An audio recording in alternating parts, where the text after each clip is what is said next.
The streets of Viridian City. As the man walked through the city, he looked at how the world had changed.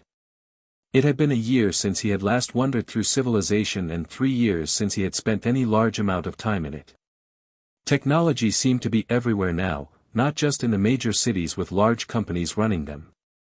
The man tried to take everything in and enjoy this trip through Viridian City, but many of the people he passed were giving him the same looks he was giving the high-tech city he walking through. He couldn't blame them for it, he did stick out like a sore thumb after all. He was wearing very worn clothes and had an aura of ruggedness around him that the city folk simply didn't recognize. The man wore a beat-up pair of hiking boots as well as some ragged blue jeans. He had a plain gray t-shirt on under a dark gray jacket. The jacket was only partly zipped up and the hood covered the man's head. If you looked closely though, you could see some black hair lying down on his forehead right above his brown eyes. He was a little over 6 feet tall and appeared to be quite sturdy and durable. He had a physique that most would find quite intimidating if it wasn't for the fact that peaceful vibes seemed to emanate from the man. What caught people's attention as much as the man though, were the 2 Pokémon that were traveling with him. On his shoulder was a yellow mouse-like Pokémon that appeared to be as intimidating as his trainer. The mouse had on a hard face and had a large scar on the side of its stomach. At the man's side walked a massive black dog-like Pokémon. It had large silver horns as well as silver rings around its ankles and on its back. It had a red underbelly and snout as well. Unlike with the trainer and the Pikachu, the dog scared people away. It glared at anyone who looked at the man for too long and growled at them if the glare wasn't enough. The man had one hand in a pocket and kept his other one on the Houndoom at his side, using it to calm the black dog down and prevent it from attacking anyone. As they walked out of the city, the man turned to his Pikachu and spoke, "Well buddy, it's been a while since we were in a city, but things sure have changed a lot haven't they?"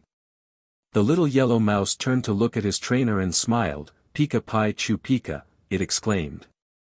The man grinned at the yellow mouse and gave his head a little rub. The black dog even let out a bark that almost sounded like laughter. As the trio was almost into the forest surrounding the city, a voice spoke up from behind them, My, that is quite the impressive-looking Houndoom you have there. The Pikachu looks pretty impressive as well." The man turned around and saw 2 people walking towards him, both of whom he recognized. He silently prayed that they wouldn't recognize him. A rather large middle-aged man with a Hawaiian shirt on tried to approach the man, but stopped when the man's Houndoom growled at him. The man placed his hand on the Houndoom's head to calm it, and then smiled at the 2 people. "Hello, sorry about my Houndoom, he is rather protective of me. Anyways, is there anything I can do for you?" The older man stuck his hand out with a friendly smile on his face. "Hey, my name is Scott," he exclaimed rather joyfully. "This here is my friend Lucy. Anyways, I enjoy watching good battles and meeting strong trainers, so I was just wondering if your Houndoom was as strong as it looks." The young lady who was with Scott smiled at the man as well. "As Scott told you, I'm Lucy. I too was wondering about just how strong your Houndoom was, as well as that Pikachu of yours. Is there any chance I could interest you in a battle? I assure you I am no pushover." The man shook Scott's hand and smiled back at the pair. "You wouldn't happen to be the Pike Queen, would you?" The young lady smiled. "I see you've heard of me before. Well, to answer your question, I am indeed none other than the infamous Pike Queen of the Battle Frontier." Scott grinned as well, "And I am the man behind the Battle Frontier. I scout around for powerful trainers and try to expand the art of Pokemon battles." Although the man wanted to leave before the 2 recognize him, he never could turn down a battle. He looked at his Houndoom who grinned at the man before the man turned back to Lucy and answered, "I would love to have a battle with you, however, Pikachu doesn't battle. At least not right now. If you wish to have a one-on-one battle against Houndoom though, I am more than willing to participate." Lucy grinned at the man and walked back a ways to open up a field of battle between them. Scott walked to the middle and looked at the man. "You wouldn't happen to have a name, would you?" The man grinned sheepishly. "Sorry, forgot to introduce myself. Yes, I have name, although you can call me Five." Scott seemed surprised by this name and spoke up, "Really? You are the man known as 5. I have heard all about your exploits. This should be a good battle then. Now it was the man's turn to be surprised. You know about my exploits? I didn't realize that anyone knew of the things I accomplished. I always believed that that was kept on the down low.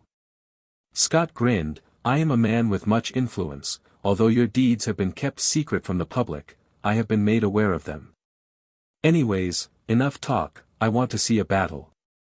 He then raised his arms. This will be a one-on-one battle between Lucy and 5. There will be no time limit and the battle is over once one of the trainer's Pokemon is no longer able to battle. Begin. He then swung his arms down announcing the start of the battle. The man, now known as 5, signaled his Houndoom to take the field for battle. With a mighty roar, the powerful Pokemon did just that. Okay Houndoom, take the field and prepare for battle. This should be fun. Lucy then grabbed a Pokeball and expanded it before throwing it out. Seviper, take the field. With that, a large snake-like Pokemon appeared on the field and proceeded to glare at Houndoom. 5 spoke up. First move goes to the challenger, so have at it. Seviper, use Poison Tail, Lucy called out.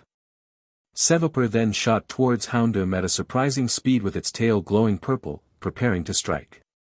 5 called out to his Pokemon. Houndoom, dodge the blow and follow up with a quick Dark Pulse. Houndoom immediately tensed his legs and prepared a Dark Ball in his mouth. As Seviper's tail swung at him, the Hound jumped to the side and fired a wave of dark energy towards the snake. Seviper, dodge it and use Sludge Bomb. The snake attempted to slither out of the way of the Dark Blast, but was not able to completely avoid it. The attack hit the snake on its side, causing it to cry out in pain before recovering itself enough to launch a barrage of poison towards the black dog. Houndoom, counter with Flamethrower and then get in close to use Iron Tail and Crunch. Houndoom then opened its mouth, spewing a massive wave of fire at the oncoming poison attack, stopping it in its tracks and then exploding. As the smoke covered the field, Houndoom's tail began glowing white and his teeth took on a sinister glow as the massive dog prepared to launch his 2 attacks. Then, before the smoke cleared, he charged in towards the snake and hit it in the head with a full-power Iron Tail. As the snake was being launched by the attack, the Hound caught the snake in his teeth with a powerful Crunch attack as well. Seviper cried out in pain, as he had not seen the attacks coming due to the smoke. This had allowed Houndoom to score a pair of critical hits on him. When the smoke finally cleared, it revealed Houndoom to be standing next to a fainted Seviper. Scott raised his hand and announced, Seviper is unable to battle, the winner is Houndoom and 5. Lucy recalled her Pokemon and thanked it for its work. 5 called Houndoom back to his side and walked towards Lucy to shake hands. As they shook hands, Lucy spoke, that was a terrific battle. Your Houndoom is quite powerful. By chance, are you going to be participating in the World Championships in a month? 5 got a questioning look on his face. What World Championships? Lucy laughed. You haven't heard about them? Where have you been this past year? It has been the biggest talking point around for the last year. You should look into it. With your skill, I'm sure you would do quite well. I hate to interrupt you guys, Scott said, not sounding very sorry, but I was wondering if I could have a word with 5 in private. Lucy, you can head back to the city, the meeting will take place in a couple hours. Lucy smiled, sure Scott. And 5, I hope we can battle again someday, although the next time, I'm going to win. With that, she turned around and headed back to the city. 5 turned to face Scott who had quite the smile on his face. Based upon this, 5 knew that Scott had figured out who he was and he inwardly groaned. What can I do for you Scott? You wanted to talk. Scott grinned even more, yes I did. You see, it has been several years since I last talked to you, so I wanted to catch up with one of my favorite trainers of all time. How are you doing Ash? The man, now known to be Ash, sighed, how did you know it was me? Well, the Pikachu on your shoulder made me think it was you. Also, there is the fact that you are the only person I have ever met who would be crazy enough to take on Team Rocket alone. I was wondering if maybe we could talk a little, maybe you could tell me about how you have been these last 3 years as well as what you have been up to. Also, I want to talk to you about the offer I made you several years ago as well as the World Championships that are coming up in a month. Okay Scott, I will talk to you, but is there any chance you can keep our meeting a secret? Sure I can. I respect your privacy, although I am curious as to why you want this to remain a secret. Your friends have been trying to find you for quite some time now, but no one knows where you are or what you have been doing. If it wasn't for the letters you send to your mother once a month, no one would even know that you were alive. Ash sighed, well, I didn't want to be alone, and I don't want my friends to worry about me, but I started this journey alone and wasn't planning on meeting up with my friends again until after I had completed it. The only problem was figuring out what constituted the completion of this journey. Would you mind telling me about this World Championship that is taking place in a month?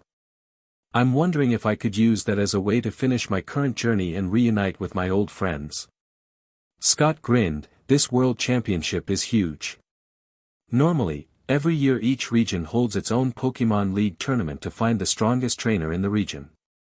Each region also has its own Elite Four and champion. People finally got sick of not knowing who the true strongest trainer was, so they decided to hold a tournament every 4 years that would determine the strongest trainer in the world.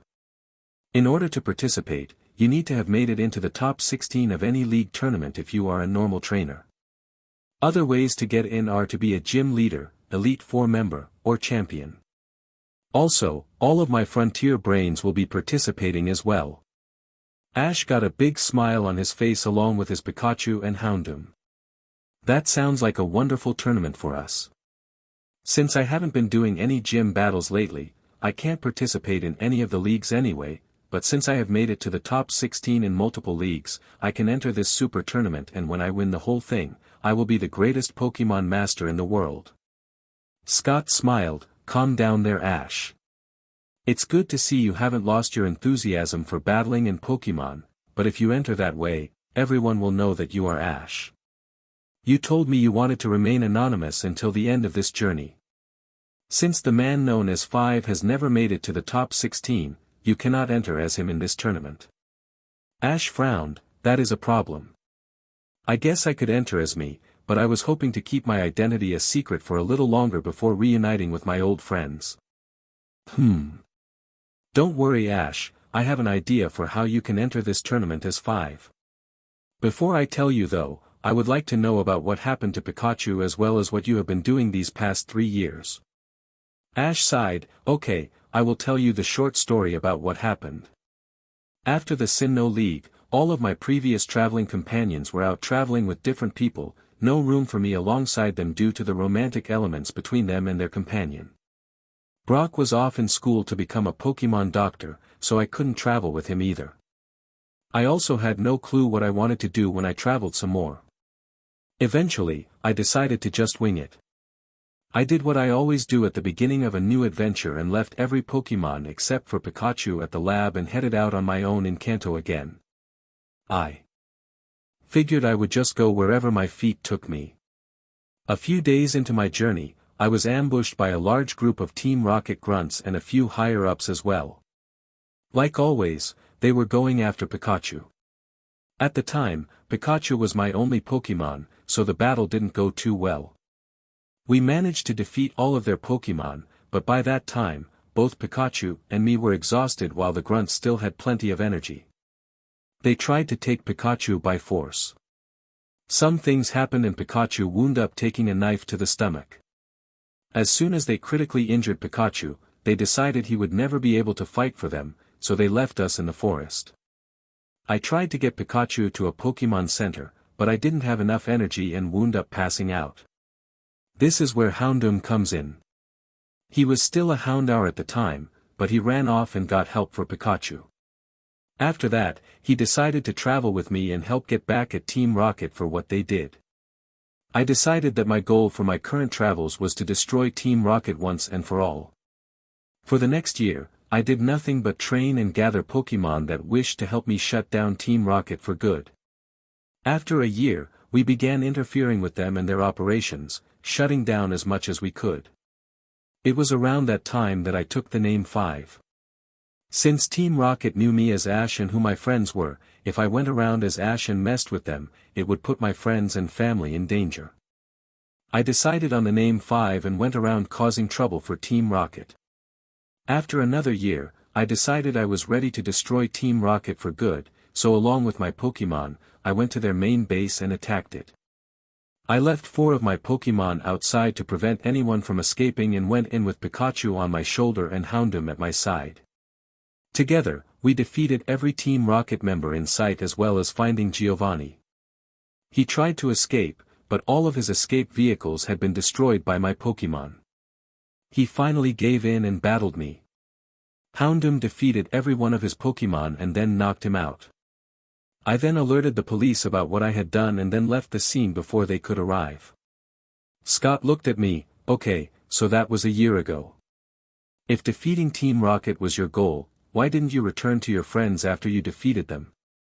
Ash looked down. After being gone for 2 years with no contact with them, I was scared of how they would react.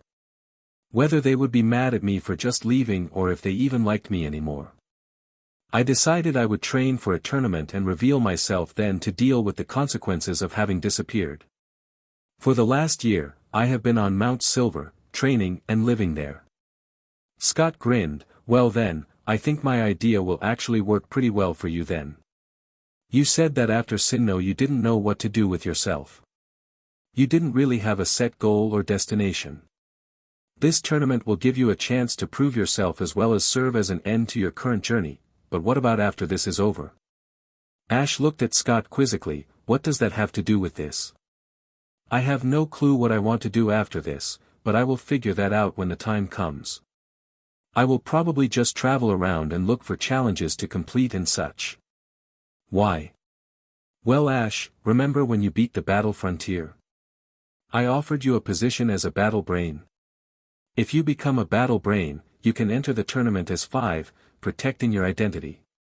It will also give you something to do after the tournament. With your power, you would become the final Brain, or the second to last one. That would give you very few challengers, allowing you to travel as much as you wanted to. It would also give you something to do and work for.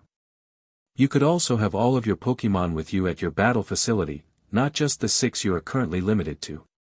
It would open up a whole new world for you to take part in.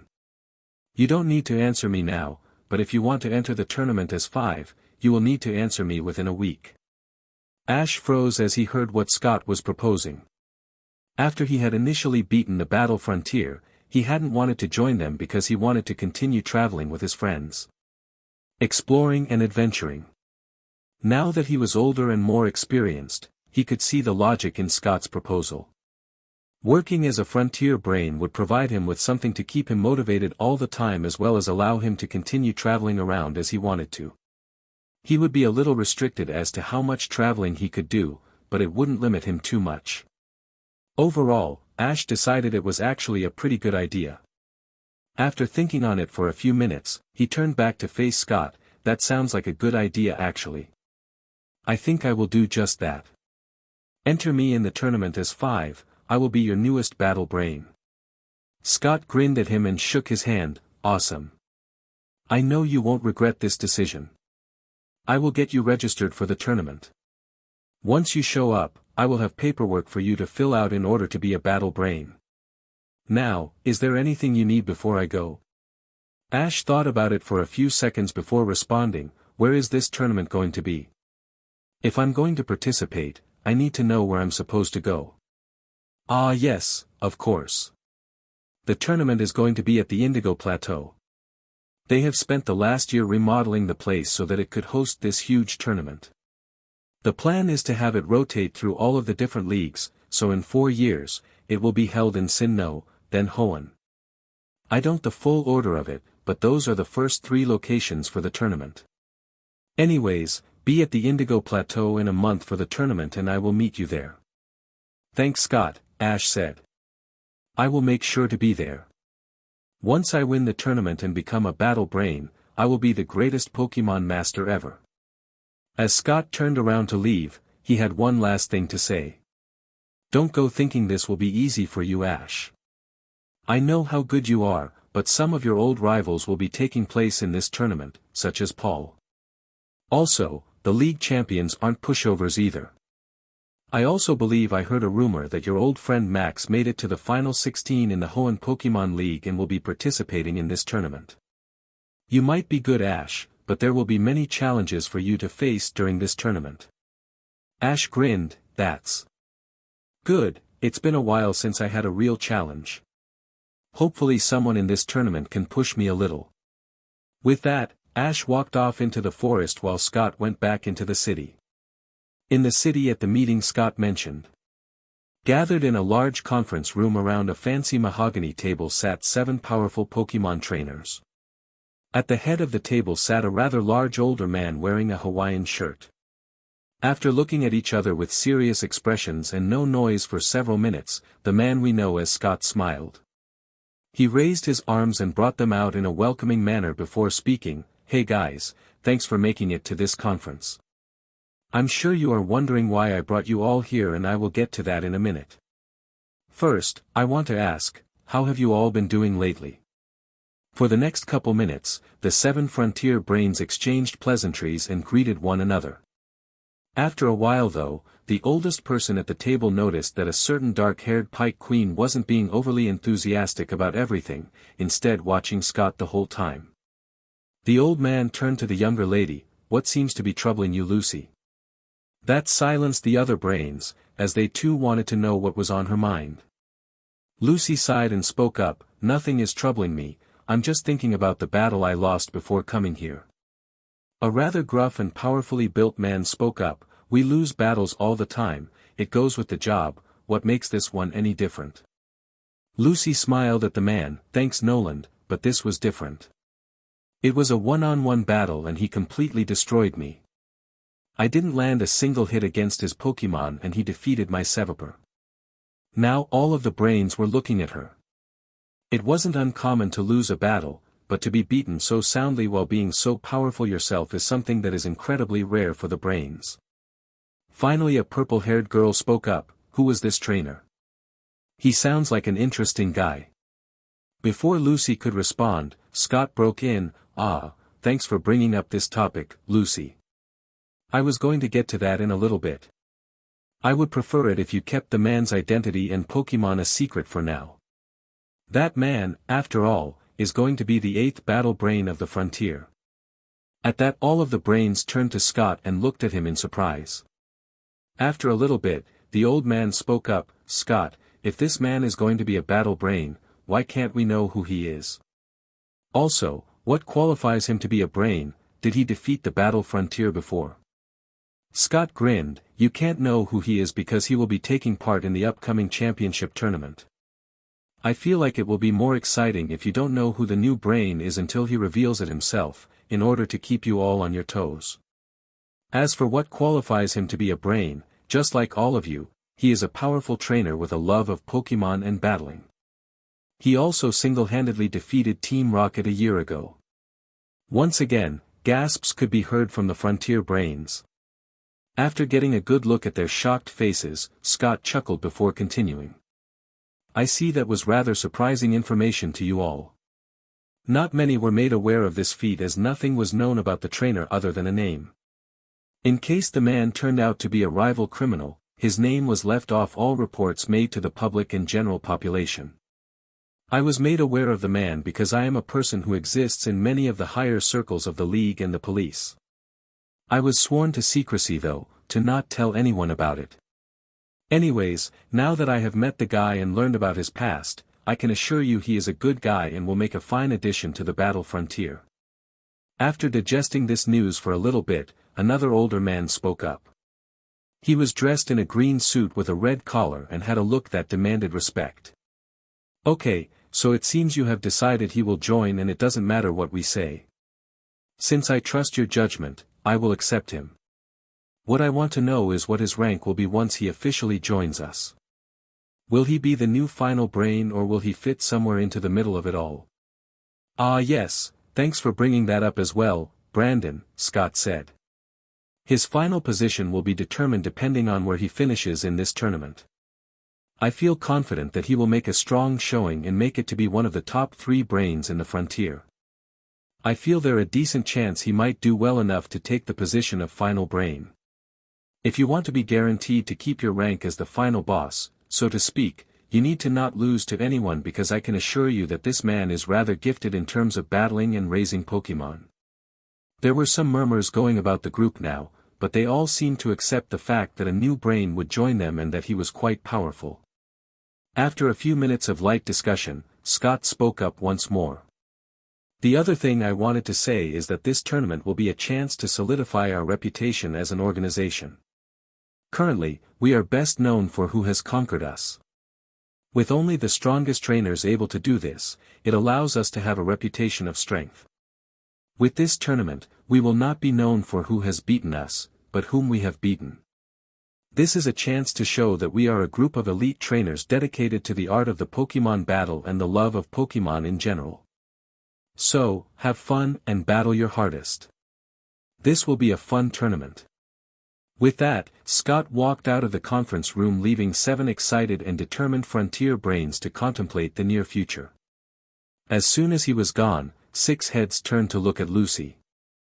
After a few seconds had passed, she began to get uncomfortable with the attention. She tried to not look at anyone and spoke up, "What?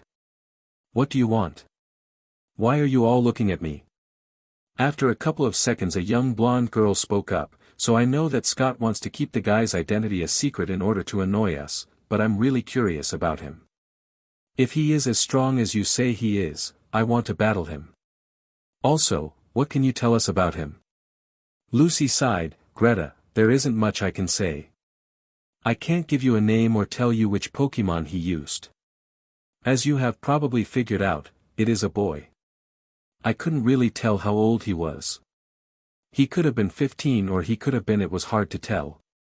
It was clear that he cared deeply for his Pokemon and his Pokemon had the utmost respect for him. When it came to the battle, he didn't pull any punches. Also, as much as Scott wants the man to remain anonymous, I'm pretty sure you guys won't have any trouble figuring out who he is once the competition starts. I also feel like there is something about him that Scott hasn't told us yet. Regardless, with a competitor as strong as he is, I need to go train some more before the competition, so I'm out of here. See you guys later and good luck with training." Before anyone could ask any more questions about the man, Lucy left the room. Over the next couple of minutes, most of the other brains left as well. Finally, there were only 2 left. They were both young ladies. One had blonde hair that went down to just below her ears while the other had purple hair of about the same length but was a little longer in the back.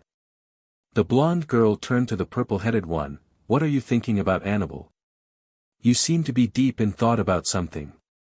Anabel shook her head to clear her mind, "It's nothing. Don't worry about it, Greta.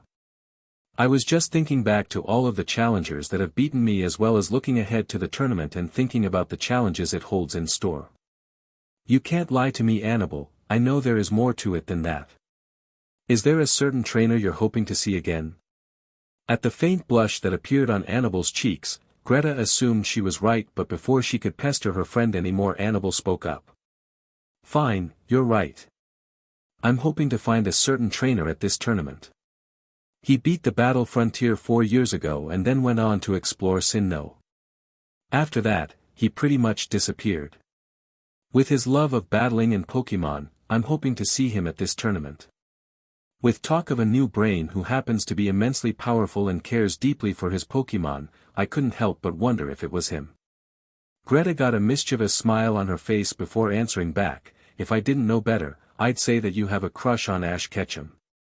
When Anabel's blush deepened, Greta grinned even wider. "Oh my, so it is him. Well, now I hope he's at the tournament too, just so I can give you a hard time about it." Anabel groaned, "Please don't. I don't even know if I still like him. It's been 4 years since I last saw him and he could have changed. Besides, when I met him, he was the most clueless person ever when it came to the matter of love. Now, before you can torture me anymore, I'm off to go train for the tournament. You heard Scott, he expects the best from us." With that, the last two Frontier Brains left the meeting hall and went off to do their final training for the tournament. Heidelberg City, Hoenn. 2 weeks later. In a forested area, just outside of town, we find a young man wearing glasses, a green short-sleeve shirt and shorts. He is standing in a clearing with 6 Pokémon before him. There is a Grovyle, a Kirlia, a Swellow, a Mytiana, a Vigoroth, and a Crawdaunt. The boy looks down at his Pokémon and speaks, "Okay guys, we have been training really hard these past few months to prepare for this upcoming tournament. Now, we have 2 weeks left before it begins.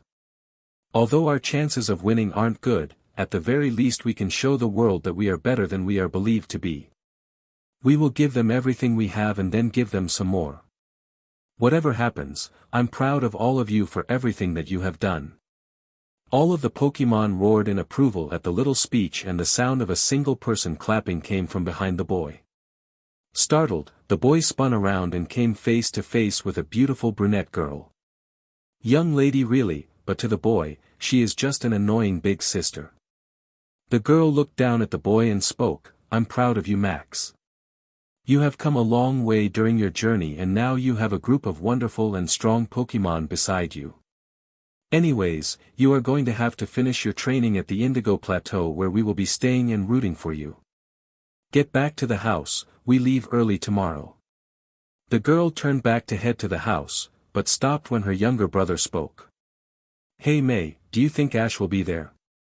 No one has seen him in years, but he still sends letters to his mother so we know he is alive and well." May sighed, "Max, I hope he's there. Having not seen him or spoken to him in 3 years though, it's hard to say what he is doing and is planning for his future. Assuming he is still the same Ash we were friends with, I would bet on him being there because he would never pass up a chance to try and become the best in the world." Max smiled, "I hope he's there too. He promised he would battle me someday and it would be awesome to battle him on the biggest stage. I'm sure you would enjoy that battle until he beat you in 5 minutes.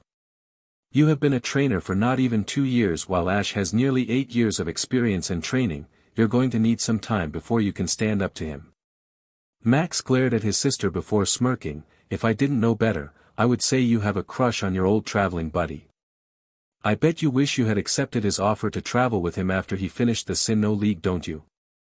Now it was May's turn to do the glaring, "Shut up Max. At the time I was in a relationship with Drew and wanted to try and grow it so I didn't want Ash around. As for what you said about me having a crush, yeah right. Just because Ash is the greatest trainer I have ever met and one of the best friends I have ever had doesn't mean that I'm in love with him." Max sighed, "Well good. He's too good for you anyways." May glared at her brother even harder before turning around and storming her way back to her house. Once she got back, she went straight up to her room and thought about what Max had said. Was it possible that she did have a crush on Ash? If so, she hoped even more that he would show up again. On a boat heading towards Kanto. A purple-haired boy was standing at the railing looking out over the ocean. He thought about all that had transpired during his adventures as a Pokémon trainer. Initially he had treated his Pokémon as nothing more than tools, but after his loss in the Sinnoh League to Ash, he had started treating his Pokémon as friends. It had been a strange change to make, but in the end he believed it had indeed made his Pokémon stronger and him happier. As he pondered his thoughts, a slender pair of arms wrapped around the boy's midsection. He felt a soft head press up against him and he sighed in contentedness. From the female who was currently hugging him from behind came a question. "Paul, what are you thinking about? You seem awfully deep in thought about something." The boy known as Paul let out a small smile, hoping that no one would see it. It went against the hard front he put out in public after all. On the other hand, for some reason, this beautiful girl could get him to crack when no one else could. She made him happy and forgave his earlier mistakes. She helped him towards the future. Against his will he let out another small smile. Paul turned his head so that he could see the blue-haired coordinator and his girlfriend while he contemplated on whether he should answer her question.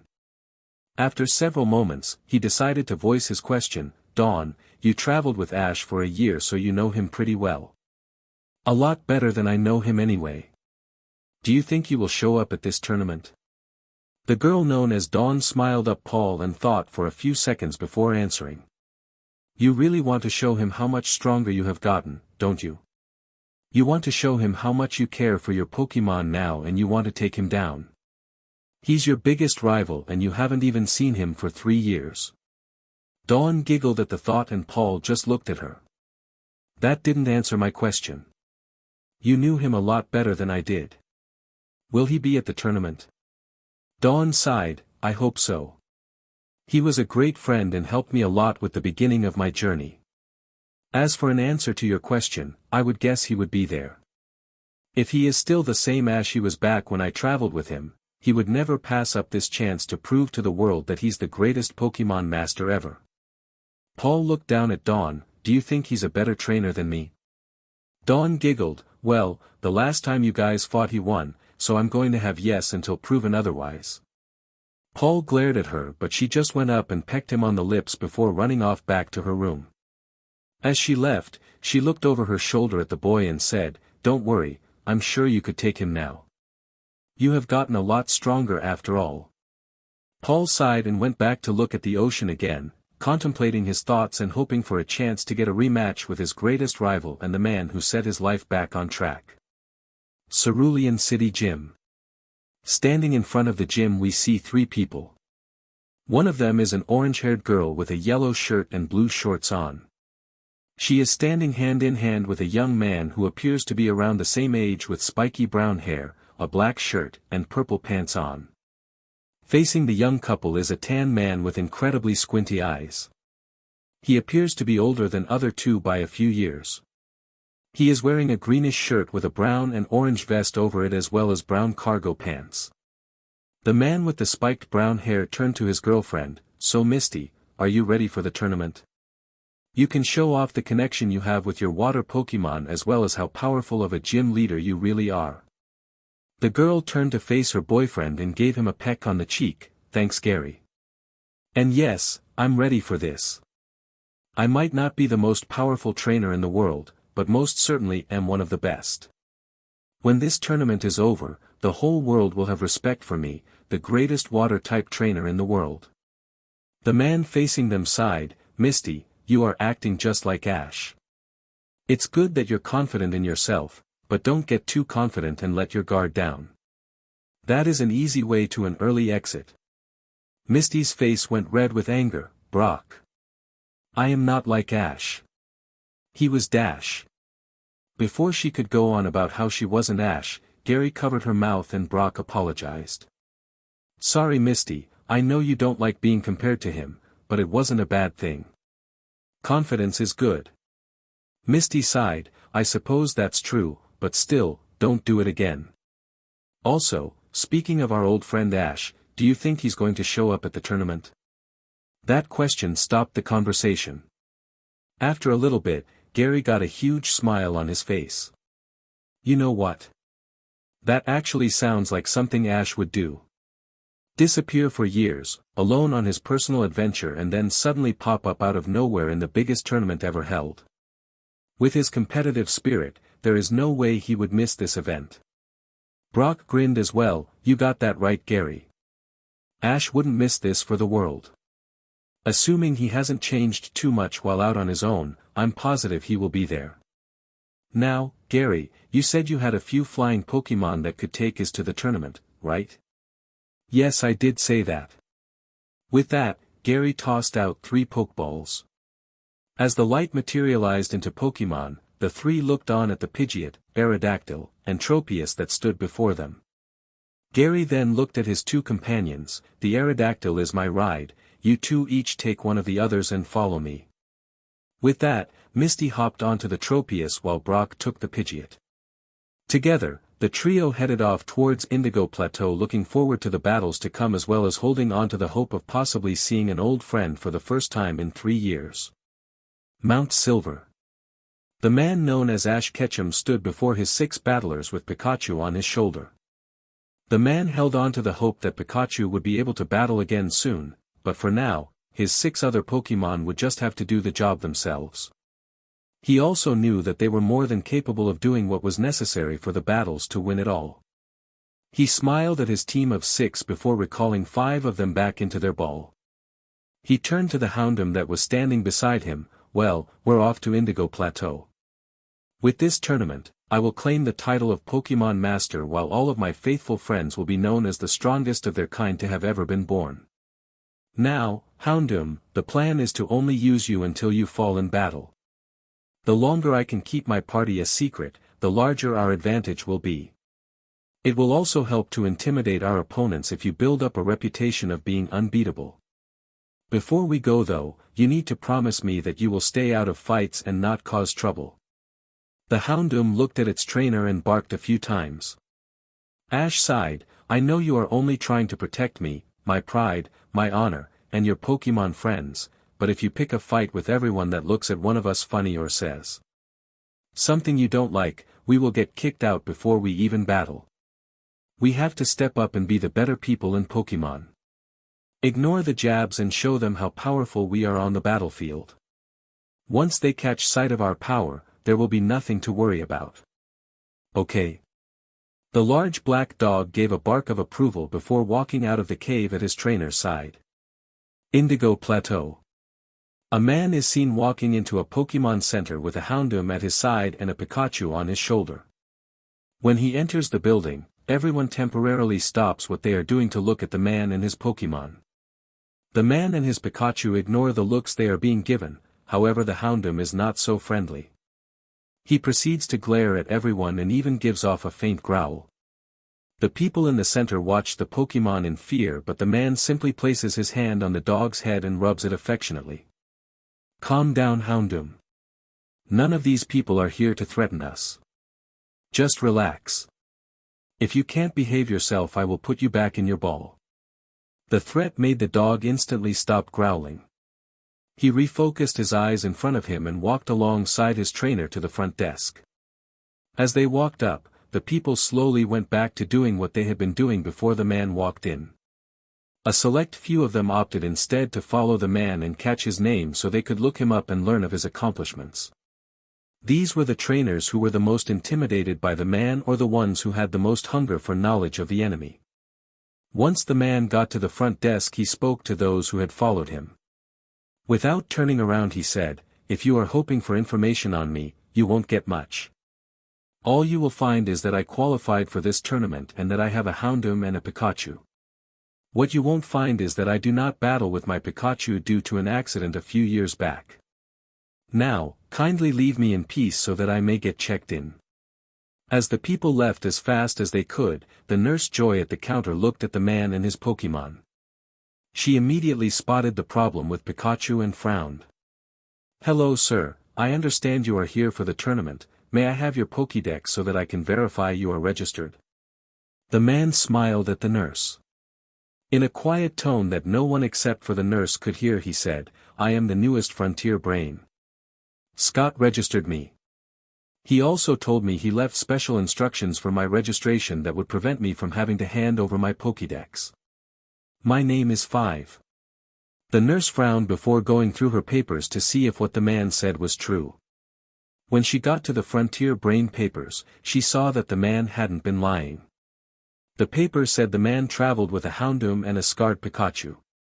He was to be entered in without turning in his Pokédex in order to keep his true identity a mystery. The nurse looked up at the man, it's a pleasure to have you here, 5. I take it from your tone of voice you don't want me revealing anything about your rank and position. The man nodded his head and the nurse smiled, no worries, I will keep all of that a secret from everyone else here. Before the nurse could continue, the man had one thing to say, don't tell the other brains about me either. Only one of them knows who I am and the boss wants the rest of them to be kept in the dark until the end of the tournament. The nurse nodded her head, okay, I will make sure to not let them know. Before I give you your room key, may I ask what happened to your Pikachu? He looks incredibly powerful, but that wound on his stomach is keeping him from fighting. Why? The man sighed, there was an unfortunate accident involving a knife. Pikachu has almost completely healed physically, but not enough to regain his speed. Without his speed he cannot dodge the attacks he needs to dodge in order to battle effectively. Since he doesn't have high defenses like some Pokemon, the lack of dodging makes battling with him too dangerous for my liking. Nurse Joy frowned at this information. If it has been several years, then Pikachu should be able to regain the speed he lost, he just needs the right doctor. If you could find a personal doctor to work with you and Pikachu, you could probably have him battling again in a few weeks' time. I would like to help, but I am responsible for running the healing of Pokemon for this tournament. The man sighed. It's okay, Nurse Joy.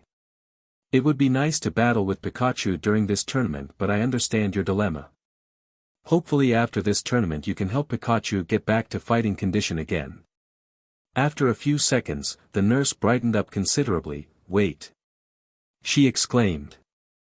I had a rumor that one of the most famous Pokemon doctors is going to be here at the tournament with some friends. His name is Brock, and if you find him, maybe you can get him to help you with your Pikachu. Ash smiled at the thought of his old friend and the fame he seemed to have in the Pokemon doctor community. I will do just that, Nurse Joy, thank you for the suggestion. Now, can I get a room to stay in for the tournament? Nurse Joy blushed. Oops, I completely forgot about that, sorry. 5. She then reached under the desk and brought out a room key. Here you go, room number, you'll be on the 2nd floor. Enjoy your stay and good luck in the tournament, I'll be rooting for you. Ash smiled at the nurse before heading off to go relax in his room. Once he got to his room and locked the door, he released all of his Pokemon to relax with him. None of them were fond of being in Pokeballs for long periods of time, but none of them hated them as much as Houndoom and Pikachu did. As he sat down on his bed, he smiled at his best friends for the past 3 years, or in Porygon's case, 1 year. Houndoom lay down at his feet while Lucario sat in a chair a little ways off to the side. Staraptor made himself comfortable over by the window to the outside. Empoleon went and sat down against the wall next to Lucario, while Jolteon jumped onto the bed and curled up next to Ash and Pikachu. Ash looked at his Pokemon and spoke, well guys, we are finally here. We have about a week until the preliminaries start, so for now we will train in the surrounding areas while avoiding revealing you to anybody. Before any of you go out though, there are a few things I need to let you know. There will be many different trainers here, some of whom may be psychic. That means some of them may be able to communicate with you telepathically. If that happens, you must address me as 5, not Ash. Until the end of this tournament, or at least for the beginning of it, I will not be going by Ash because I do not want to be recognized. Is that clear? All of the Pokemon spoke up in agreement with him, so he continued, now for the part that most of you won't like. For the initial set of battles at least, Houndoom will be the only Pokemon I use. Immediately protests were made and the other Pokemon complained. After a while, Ash finally calmed them all down. Now, there is a simple reason as to why that is.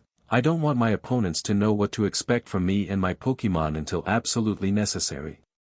This will give us an advantage in battle in the later stages, as not all of my Pokemon will be known, so my opponents will have to be prepared for anything, not specific Pokemon. Do you guys understand? The Pokemon all grumbled their agreement, not happy about having to wait for a while in order to battle while Houndoom got all the fun. Ash sighed, at least they had accepted his idea without attacking him for it. With the decision about who was going to battle in the beginning out of the way, Ash had to think about what his plans were now that he was registered and checked in. It was nice being in a hotel again after spending so much time in the outdoors. He liked the outdoors a lot, but having true climate control and safety from the elements was a nice little change of pace for him. He decided that for the time being, he would stick to his room, but starting the next day he would get back to his training. Having a day off would be good for both him and his Pokemon. Back in the lobby of the Pokemon Center, a group of 8 people had just walked through the doors. 7 of them were formidable battlers, highly gifted individuals with strong Pokemon and a love of battling. The 8th was a rather round man named Scott. The group walked up to Nurse Joy, who was currently running the place in order to check in to the tournament. The nurse looked at the group and smiled, "Hello, welcome to the Pokemon Center. I take it you wish to check in now?" After the Battle Brains had checked in and gotten their rooms, Scott asked the nurse a question. "Nurse Joy, it is wonderful being here for such a prestigious competition. By any chance, has my newest battle brain checked in yet? That question got the 7 brains currently in the lobby to look around and listen for the answer. Nurse Joy smiled at Scott. Yes, he is. He registered about an hour ago. He seems to be a wonderful young man with a deep love for his Pokemon. From what I could tell, even though I'm no expert on the matter, his Pokemon appeared to be quite powerful as well. I'm sure he's going to make a few headlines at this tournament. Scott grinned back at the nurse. Oh, he is a wonderful guy. His love of Pokemon is at a level I have never seen before, while his battle skills are at a level I haven't been able to truly see. I have only seen him battle once in the last several years, and it was quite the impressive battle. I can't wait to see how he does here.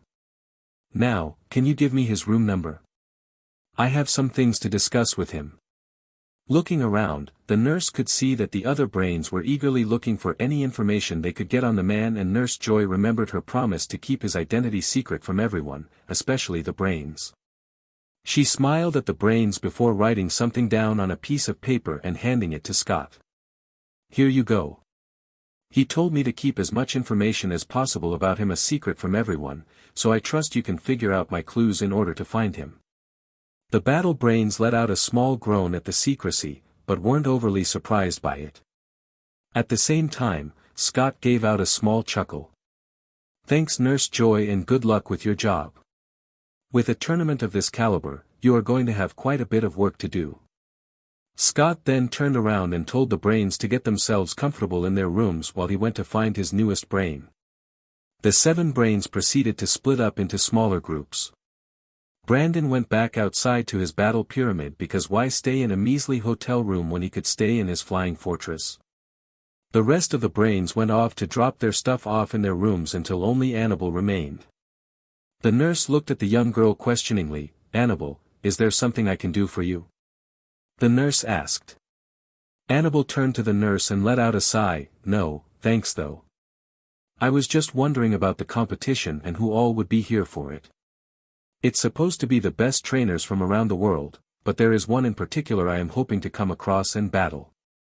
Anyway, I'm going to go check out my room. Before she could turn to leave though, the nurse asked her a question. Maybe I can help you. Who is this trainer you are hoping to battle? I can scan the list of entrants and see if this trainer is on the list. Anabel smiled. Really? Thanks Nurse Joy. I was wondering if Ash Ketchum was going to be here. The nurse gave a little smile towards Anabel. Any reason in particular you're looking for that young man? If I recall right, he's about your age and quite accomplished as well. Anabel blushed a little. No reason. It's just that he's one of the trainers that have beaten me before, and since I haven't heard anything about him the last few years, I was hoping to see if he is still the same guy he was when we battled. Anyways, can you tell me if he is on the list of entrants? The nurse smiled. Of course, that's all it is. And I guess I can understand your curiosity. He was an incredibly gifted and talented trainer with a love of Pokemon, but he hasn't competed in any competition in nearly 3 years. I don't follow too many trainers, but many of my cousins and relatives had wonderful experiences with the boy and his friends, so we took an interest in his doings.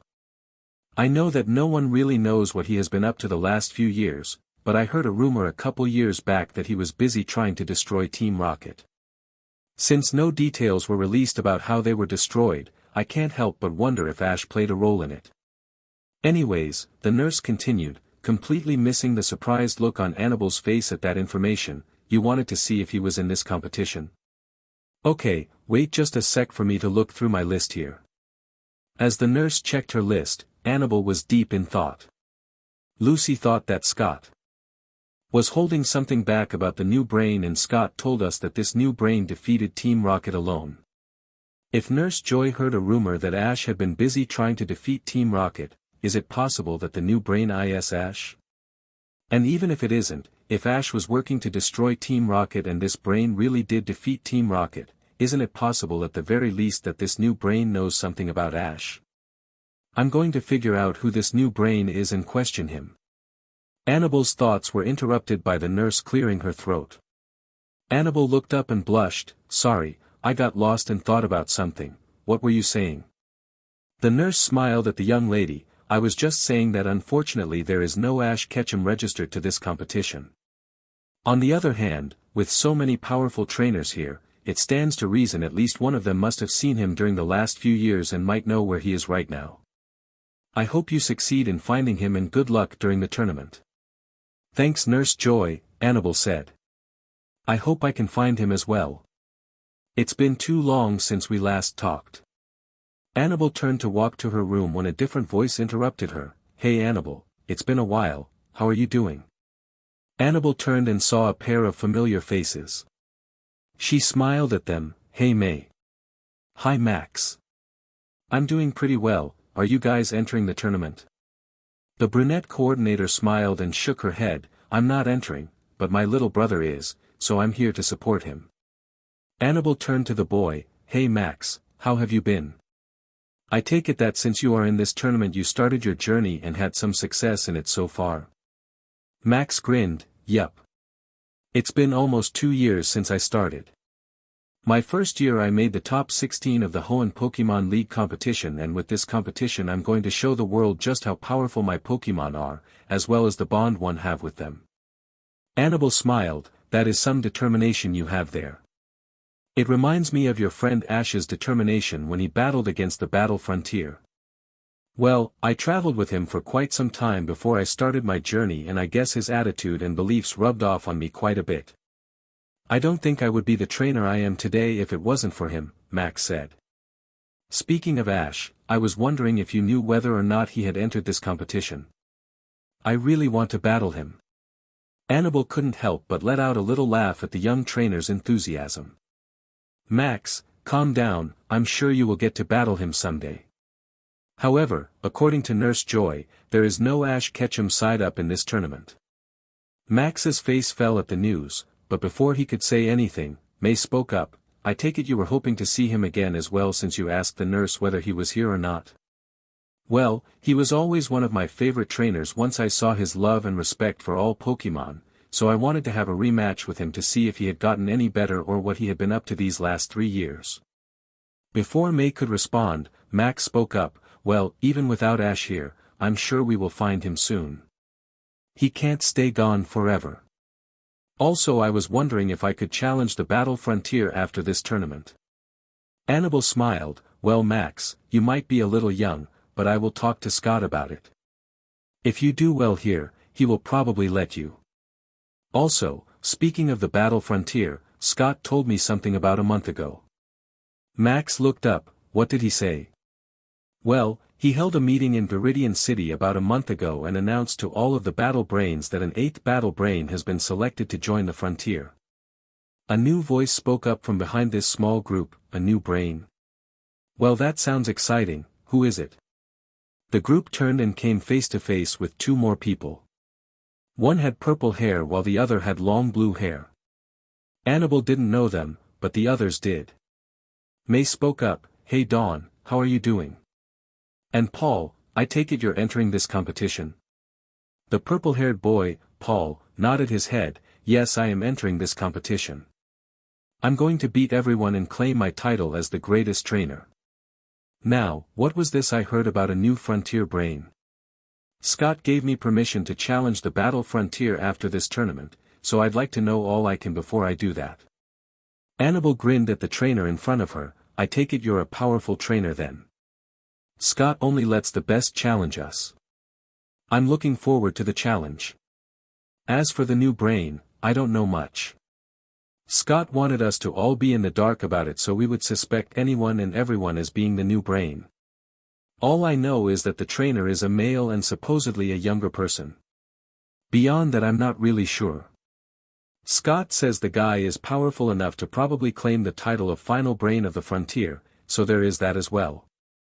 Paul seemed to enjoy hearing that there was going to be such a strong competitor at the tournament. He looked at Anabel and asked one last question. The only thing that would be better than winning this tournament against such opponents would be beating my old rival Ash. Do you know if he is here at the competition? Wow, Ash seems to be quite the popular guy, Anabel stated. Actually I asked Nurse Joy about that, but she said that he wasn't registered for the competition. On the other hand, I have a hard time believing he would miss this opportunity to battle powerful opponents. Paul sighed, it's a shame he won't be around for me to beat, but I guess I'll just have to wait for him to show up again before beating him. Oh well. I'm off to go register. Dawn, you coming with me or do you want to hang out with some of your friends? Dawn contemplated the question. I'll go with you, Paul. I can catch up with May and Max a little later. As Dawn and Paul walked off to register, everyone's attention was suddenly drawn to a man walking down the stairs with a Pikachu on his shoulder and a Houndoom at his side. No one knew what it was exactly, but they all felt drawn to the man. It wasn't a threatening presence, but it was a powerful presence that nobody could ignore. Two people in particular were fascinated by the man and his Pokémon and spoke up, "Wow! That is an impressive Houndoom, can I see it?" questioned the young trainer named Max. Meanwhile, a voice came from a man who had just entered the Pokémon Center. "That is an incredible-looking Houndoom, do you mind if I examine him?" The man sighed and placed a hand on the Houndoom's head. "Calm down, Houndoom, they aren't here to threaten us. Relax and come on." The man then turned to the trainer named Max. The man smiled at him. "You look like a young trainer. If you want to look at my Houndoom, feel free, but be warned, if you do something my Houndoom doesn't like, he can be rather snappy with his jaws." The warning intimidated Max a little, but it didn't diminish his excitement. The man then turned to the other voice that had spoken. He saw it came from another of his old friends, or more precisely, his old rival. "Hello, you seem to be a Pokémon trainer of sorts as well, but I don't get the same battle vibe from you. I will tell you the same thing I told the young trainer, this Houndoom is incredibly protective of me and my Pokémon. You can examine him, but be careful." Before either of the two people who had been addressed could respond, Houndoom began growling and barking. The man sighed, "Houndoom, hush. I don't want to put you in your ball, but if you're just going to cause trouble I will have no choice." The Houndoom barked a few more times and the man grinned. He looked around and saw a young purple-haired trainer looking at Houndoom in confusion. "You must be the salon maiden Anabel, am I correct?" The young lady looked at the man before responding, "Yes I am. Your Houndoom doesn't seem to like me very much based on what he was just telling me." The man sighed, "Houndoom, be nice to her. From what I have heard, she is a nice young lady who cares deeply for Pokémon. She is no threat. I know you don't like people other than me reading your thoughts and feelings, but I'm sure Anabel meant no harm from it." He then turned back to Anabel. "It's not that Houndoom doesn't like you, it's that he isn't the most social Pokémon in the world. He isn't fond of most people and insists on trying to protect me from people whenever I'm out in public. I'm sure that if you got to know Houndoom, he would like you more." By this point, Ash was really nervous. He could see pretty much all of his old friends were gathered in the Pokémon Center. Dawn was over with Paul registering while May and Max were with Anabel watching him quite closely. Meanwhile at the entrance of the center stood his old rival Gary hand in hand with Misty while Brock stood nearby. Ash mainly hoped that the people would be so focused on the Houndoom they wouldn't pay much attention to the Pikachu on his shoulder. After a few seconds Max spoke up, "Hey, do you want to have a practice battle? I would love to see how powerful your Houndoom is." Ash sighed, he did want to battle. The thought of a battle was getting him really excited, but battling his old friend could lead to them figuring out who he really was. At the same time, he had once promised to battle the boy. "Not today. I'm relaxing today, but maybe tomorrow we can have a little one-on-one battle. For now though, I was heading out to take a walk around. I suppose I will see you guys later." With that, he walked out of the Pokémon Center before anyone could say anything else to him. As soon as they were a safe distance away, Ash let out a deep breath and sighed. He hoped it wouldn't be too hard to keep his identity a secret. He had expected Paul to be here, and maybe Misty as well, but the rest of them all surprised him. He couldn't believe that Max was already a good enough trainer to make it into this competition. He figured Misty was here because she was a gym leader and wanted to prove her superiority as a water trainer. When he saw her holding hands with Gary he had wanted to laugh, but that could have blown his cover so he held it in. He figured Brock, May, Dawn, and Gary were all there to support their friends, and he sighed, remembering the days when he was one of the trainers they would have supported. Another thing that had surprised him was that May was there with only Max. No Drew. He had thought the two were a couple still. They certainly had been before his current journey, otherwise he would have traveled with May. Seeing her at the competition and apparently single made Ash happy for some reason. Also seeing Anabel again for the first time in 4 years was a shock. He wasn't surprised she was here, but he was surprised at how she had grown. She was just as beautiful as May, and he had a similar feeling for her as he did for May. He sighed, of all the times to be affected by small crushes, why now? And why did it have to be 2 people instead of just one of them? This was just going to make everything more complicated. He was broken out of his thoughts by the laughter coming from in front of him. He looked up and saw Scott grinning at him. You, my boy, look like you are deep in thought about something. Is there anything I can do to help straighten out your thoughts? Ash shook his head. No, it's nothing. I was just surprised to run into so many of my old friends in the Pokemon Center on my way to meet with you. It's strange seeing how much they have grown in 3 years. Especially Max. The fact that he is now a trainer, and not just any trainer but one strong enough to be allowed into this tournament, is surprising. Scott grinned. It is amazing seeing young trainers grow up. From your expression though, I can't help but wonder if the growth of some of your lady friends has you a little surprised as well. Maybe you even took a fancy to one of them.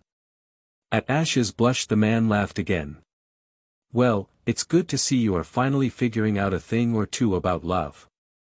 Hopefully it all works out for you.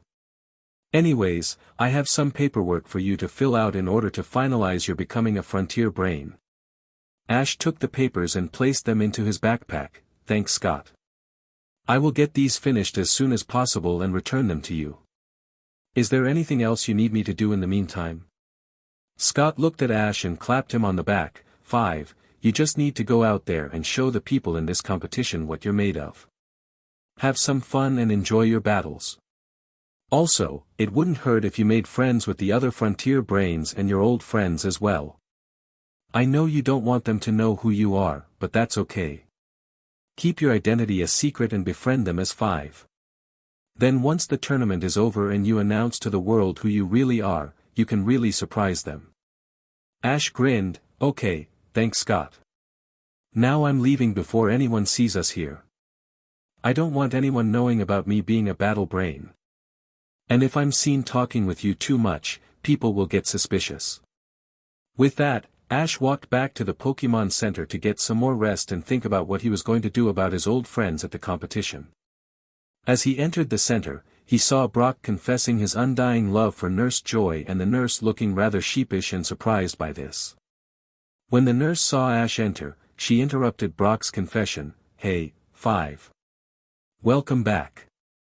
This is Brock and he might be able to help you with your problem. Ash sighed.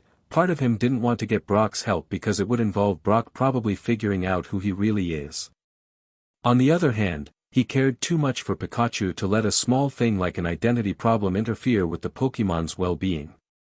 Brock, who had been surprised to have his confession of love interrupted without him being hurt, glanced between the nurse and Ash. He looked at Ash and spoke. Your name is 5. Unusual name, but okay. What do you need my help with? The people who had been with Brock seemed surprised as well. Ash, or 5 as they now knew him, didn't seem like the kind of man who would need another's help. Ash sighed. Yes, my name is 5. As for what I need, that is a private matter. Do you mind going for a short walk with me while I explain?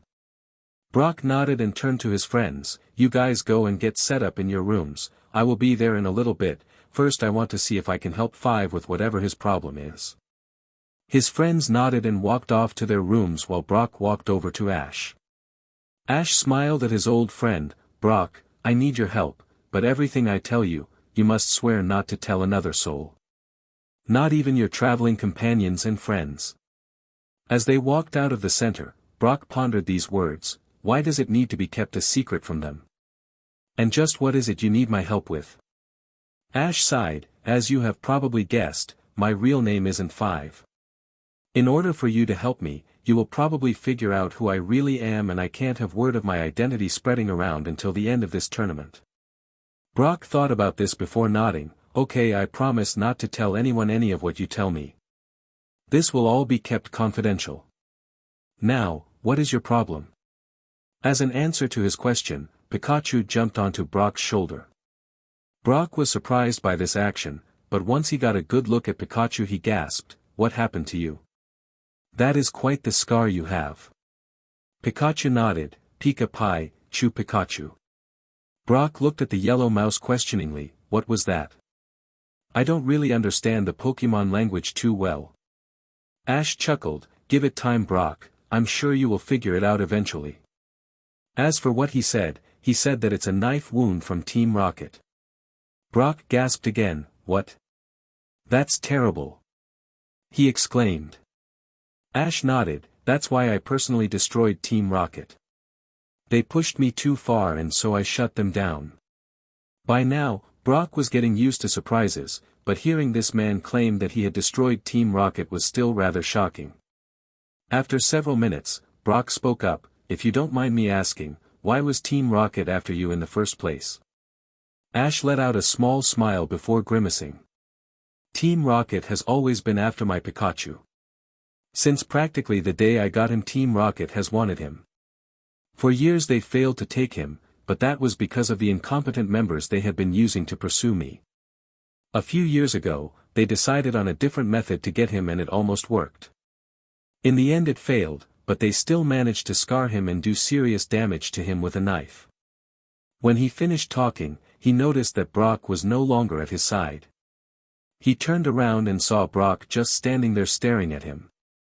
Ash grinned, his old friend had figured out who he was. Meanwhile, Brock was still frozen. After a small shock from Pikachu, who was also smiling, Brock spoke up. "Ash?" Ash nodded and continued smiling. "It's been a while, Brock. It's good to see that you've become such a famous Pokemon doctor, so I was hoping you could help with the final stages of Pikachu's recovery." Brock shook himself out of his daze and embraced his old friend. Ash returned the hug and smiled. After a little bit, the hug ended and Brock was grinning a huge grin. "It's been too long, Ash. Everyone has been worried about you, I can't wait until they find out who you are." Ash interrupted him, "Don't forget your promise. You won't tell them anything about who I am. I want to surprise them later." Brock sighed, "Okay, I won't tell them since I did promise, but you have to promise me you will let them know who you are by the end of the tournament. They all miss you." Ash nodded, "I promise I will tell them. Don't worry." Brock grinned, "Okay. Now, tell me what you have been doing for the past 3 years. I'm quite curious. Once you have done that, we can get to finishing Pikachu's recovery." Ash nodded his head, "Well, I don't really want to go into details. If I did, we would be here for a few days. However, I will elaborate on the things I believe you care about the most.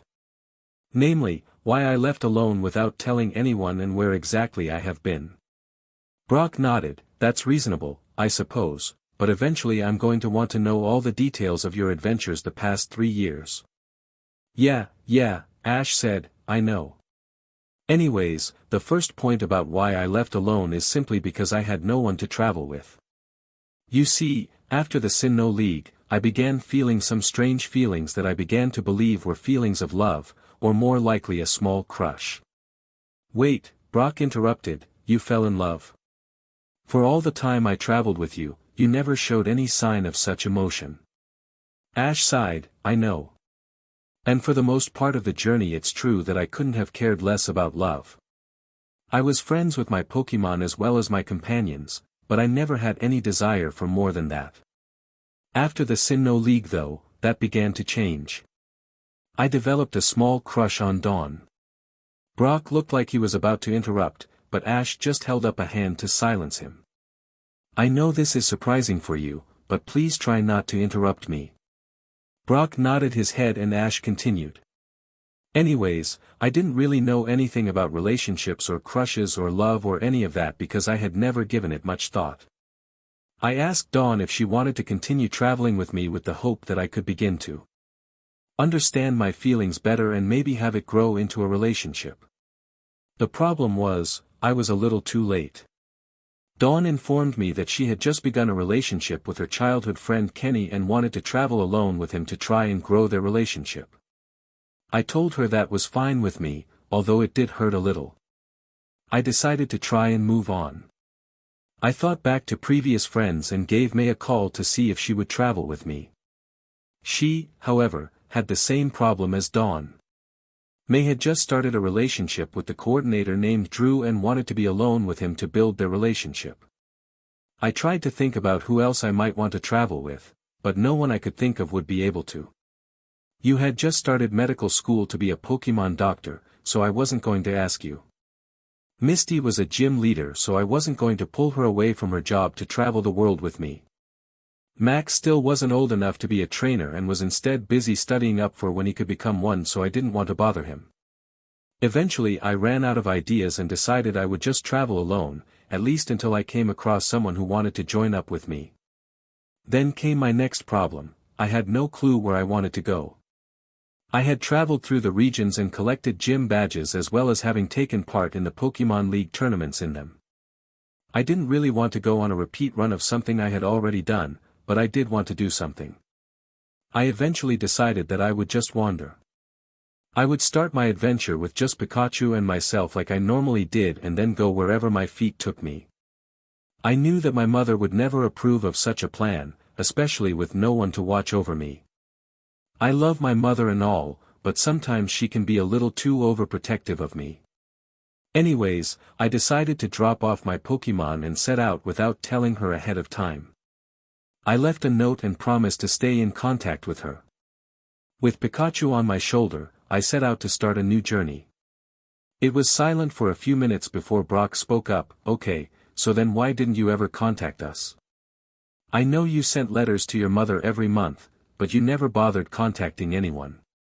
Ash smiled. Well, actually I did contact Professor Oak once. I had just got my 6th new Pokemon and so it was sent to the professor, but that left me with only 5 Pokemon capable of battle, so I talked with Professor Oak and begged him to allow me to have 7 Pokemon with me at a time. He finally relented and sent me back the Pokemon I had just caught. I asked him to keep the contact a secret. Brock nodded. That still doesn't answer my question. Ash sighed. Fine. At first, I didn't want to distract anyone from their journeys and goals. Then I got so involved in my own journey that everything else kind of just slipped my mind. By the time I looked up, 2 years had passed. At that point, I wanted to get back in contact with everyone, but I was afraid of how they would react to seeing me after I had just disappeared on them for 2 years. I was afraid they would be mad at me. I decided to live in the mountains and wait for a chance to re-enter the world again, and that is why I am here. This tournament is serving as the official end of my current journey. Brock sighed. Ash, we were never mad at you, we just missed you. You should have contacted us, but since you didn't, I guess this should serve as a good way to reintroduce yourself to everyone. On a related note, this thing that you got distracted in for 2 years, I take it that was the Team Rocket thing you mentioned? Ash nodded. Yeah. About a month into my journey, a large group of grunts and a few higher-ups attacked me. Things happened and Pikachu ended up getting knifed. This Houndoom of mine saved both of our lives by getting help from a nearby Pokemon Center. Anyways, after that I decided Team Rocket had wronged me for the last time, so I delved into training and plotting to destroy them. 2 years later, I accomplished just that by personally defeating Giovanni and turning him in to the police. It was around that time that I caught my most recent Pokemon and had my little conversation with Professor Oak. Brock shook his head. I still can't believe that you defeated Team Rocket. Regardless, I'm glad you did. With them out of the way, the world has been a safer place. Now, can I take a look at Pikachu? Also, what exactly does he need to do to finish recovering? The wound looks like it is completely healed. Ash sighed. The wound was deep, and although the wound healed, we were told it would be several years before Pikachu would be able to receive the final treatment and regain his lost mobility. The knife damaged several muscles and tendons, thus limiting Pikachu's movements quite a bit. I could train Pikachu myself, but I don't want to hurt him any worse. I figured a skilled doctor like you would be able to help me out with the training to bring Pikachu back up to his old speed and then some. Brock nodded. Okay, I can help with that, but first I need to get some scans of Pikachu done, so let's go to the Pokemon Center and do them. I will look at them tonight and get back to you tomorrow to help you begin training your Pikachu again. Ash nodded. Thanks Brock, let's go. In a hotel room above the Pokemon Center. Gathered together was a small group of people. There was Max and May as well as Anabel, Dawn, Gary, and Misty. The group was busy talking about how things had been since they had last seen each other. Anabel was feeling a little left out since she didn't know many of these people, but they had asked if she wanted to hang out with them and she had accepted. They were Ash's friends after all, and she was hoping she could learn a little more about him and maybe get some clues as to where he had gone. After talking for a while, the topic turned to the strange man with the Houndoom and Pikachu. Max spoke up. He looks incredibly strong and I can't wait to have a battle with him tomorrow. Man, that Houndoom is impressive looking. Gary nodded his agreement. I have to agree with that. As a researcher, I have seen many Pokemon of every species, but that has to be one of the strongest if not the strongest Houndoom I have ever seen. It appeared to be in incredible shape. Now it was May's turn to speak up. It was beautiful. One of the most beautiful Pokemon I have ever seen. I don't know what the man feeds his Pokemon, but it seemed to work wonders for the Houndoom. I agree. Completely, and with the power it seemed to have as well. I'm glad it's a battling Pokemon and not a contest Pokemon. It would be an incredibly challenging Pokemon to defeat in a contest, Dawn gushed. Next came a voice that hadn't spoken up too much. Houndoom told me that he would always protect his trainer and fellow Pokemon. The bond between them is incredible. It has been years since I've seen a bond of such closeness between trainer and Pokemon. The group looked over at Anabel. What do you mean? Misty asked. Houndoom talked to you?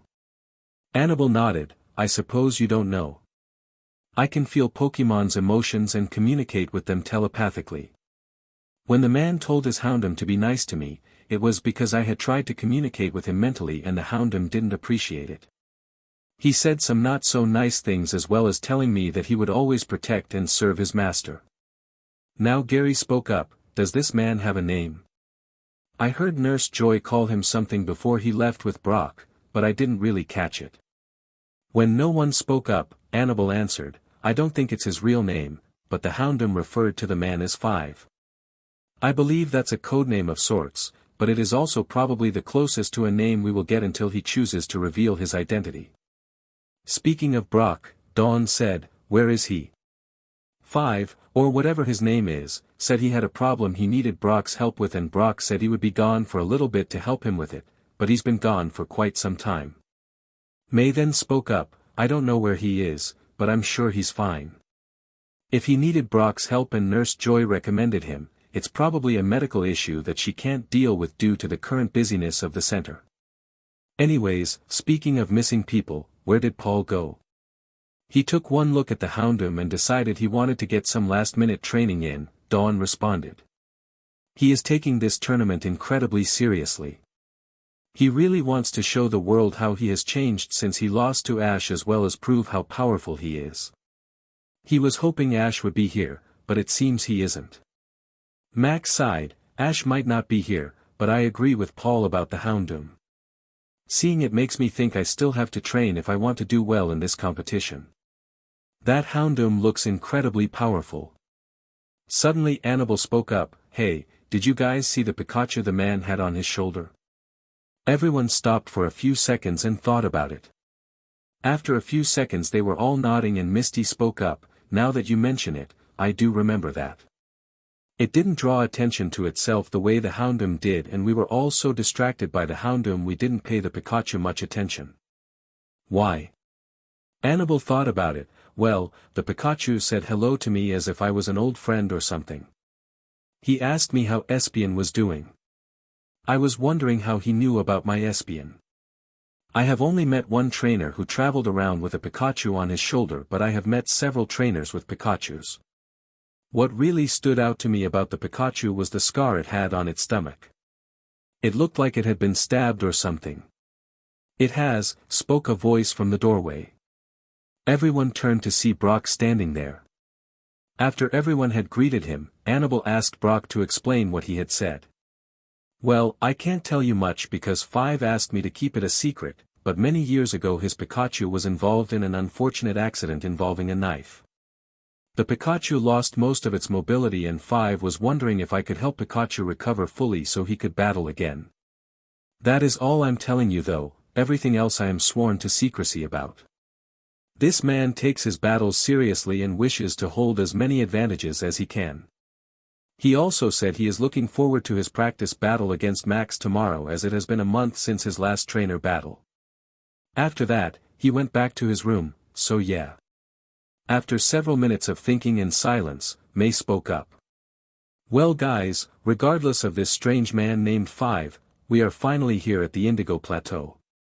I say we commemorate our arrival with a shopping trip. She exclaimed. All the guys groaned at the thought, but since all the girls liked the idea and the girls outnumbered the guys won and were soon dragging all the guys on a shopping spree. Forest outside of the Pokemon Center. A young man with purple hair was walking through the forest after having just finished a training session with his Pokemon. As he was walking, he caught sight of another man. This one happened to be walking by with a Pikachu on his shoulder and a Houndoom at his side. Paul called out to the man, "Hey, I saw you at the Pokemon Center earlier, mind if I have a word with you?" Ash gave a sigh. He had simply wanted to go on a simple walk and had the bad luck to run into someone he knew and who wanted to talk to him. Since it was Paul, Ash was hoping that at the very least it wouldn't be a long conversation. "Sure, what can I do for you?" Paul looked at him. "Well, earlier I saw your Houndoom and noticed that it appears to be quite strong. I was wondering if there was any chance you would like to have a practice battle before the competition starts." Ash was about to inform Paul that he was relaxing that day and that maybe the next day they could battle, but then Houndoom spoke up and barked a few times. Ash sighed. "Well, I had been planning on relaxing today, but my Houndoom seems to want to battle you, so I suppose I can tolerate one battle." Paul nodded. "Good, this will give me a chance to test my strength and beat someone now before everything starts. Maybe I can even scare you away." Ash laughed. "I see you are rather confident. You also seem to be even more arrogant than that new trainer Max who also challenged me to a practice battle. I'm battling him tomorrow, but Houndoom seems more excited to battle you, so this should be fun." Paul smirked before taking his place at one end of a clearing. "Before we begin, I have one question for you. What happened to your Pikachu? That's quite the scar it has." Ash sighed. "He got knifed by a criminal organization. I retaliated by destroying said organization. That's all there is to it. Now let's battle. Houndoom, take the field and prepare for battle." Houndoom calmly walked onto the field, knowing that no matter what he did this opponent couldn't be intimidated. He settled for focusing his mind and preparing for a battle. Houndoom could tell that this trainer was no pushover. Paul grabbed a Pokeball and tossed it, ursering, "Let's go." With that, a massive brown bear with a yellow circle on its chest appeared. The bear gave a mighty roar that Houndoom just smirked at. The bear then changed its intimidation idea to simply glaring at the dog.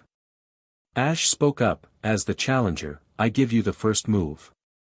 Paul smirked. "You shouldn't have done that. Now I'm going to end this battle before you can even get a strike in." Ursaring, use Earthquake and follow it up with a full power hammer arm. As Ursaring was about to launch the attacks, Ash took a second to think. It was a good strategy. The Earthquake would do lots of damage and prevent Houndoom from moving very well, allowing Ursaring to get in close and land a super effective hammer arm as well. If both attacks managed to work at full power, Houndoom would take serious damage and possibly be out before he could launch any attacks. Ash quickly came up with a counter-strategy to use. Houndoom, use a full-power flamethrower on the ground to keep Ursaring away. Once the Earthquake ends, use Dark Pulse and Iron Tail. As Ursaring slammed its feet into the ground creating a massive earthquake, Houndoom opened his mouth and blasted the ground with intense flames. Although the moving earth shook him around, he was able to keep the flames going and superheat the ground to immense temperatures. As Ursaring switched into his hammer arm charge, Houndoom began forming a ball of dark pulse in his mouth and waited for the massive bear to stop. Paul watched in amazement as his opponent's Houndoom superheated the ground. When he heard the counter-strategy, he had smirked at the idea of it working, but after seeing the flamethrower at work, he had changed his mind. This truly was a formidable opponent.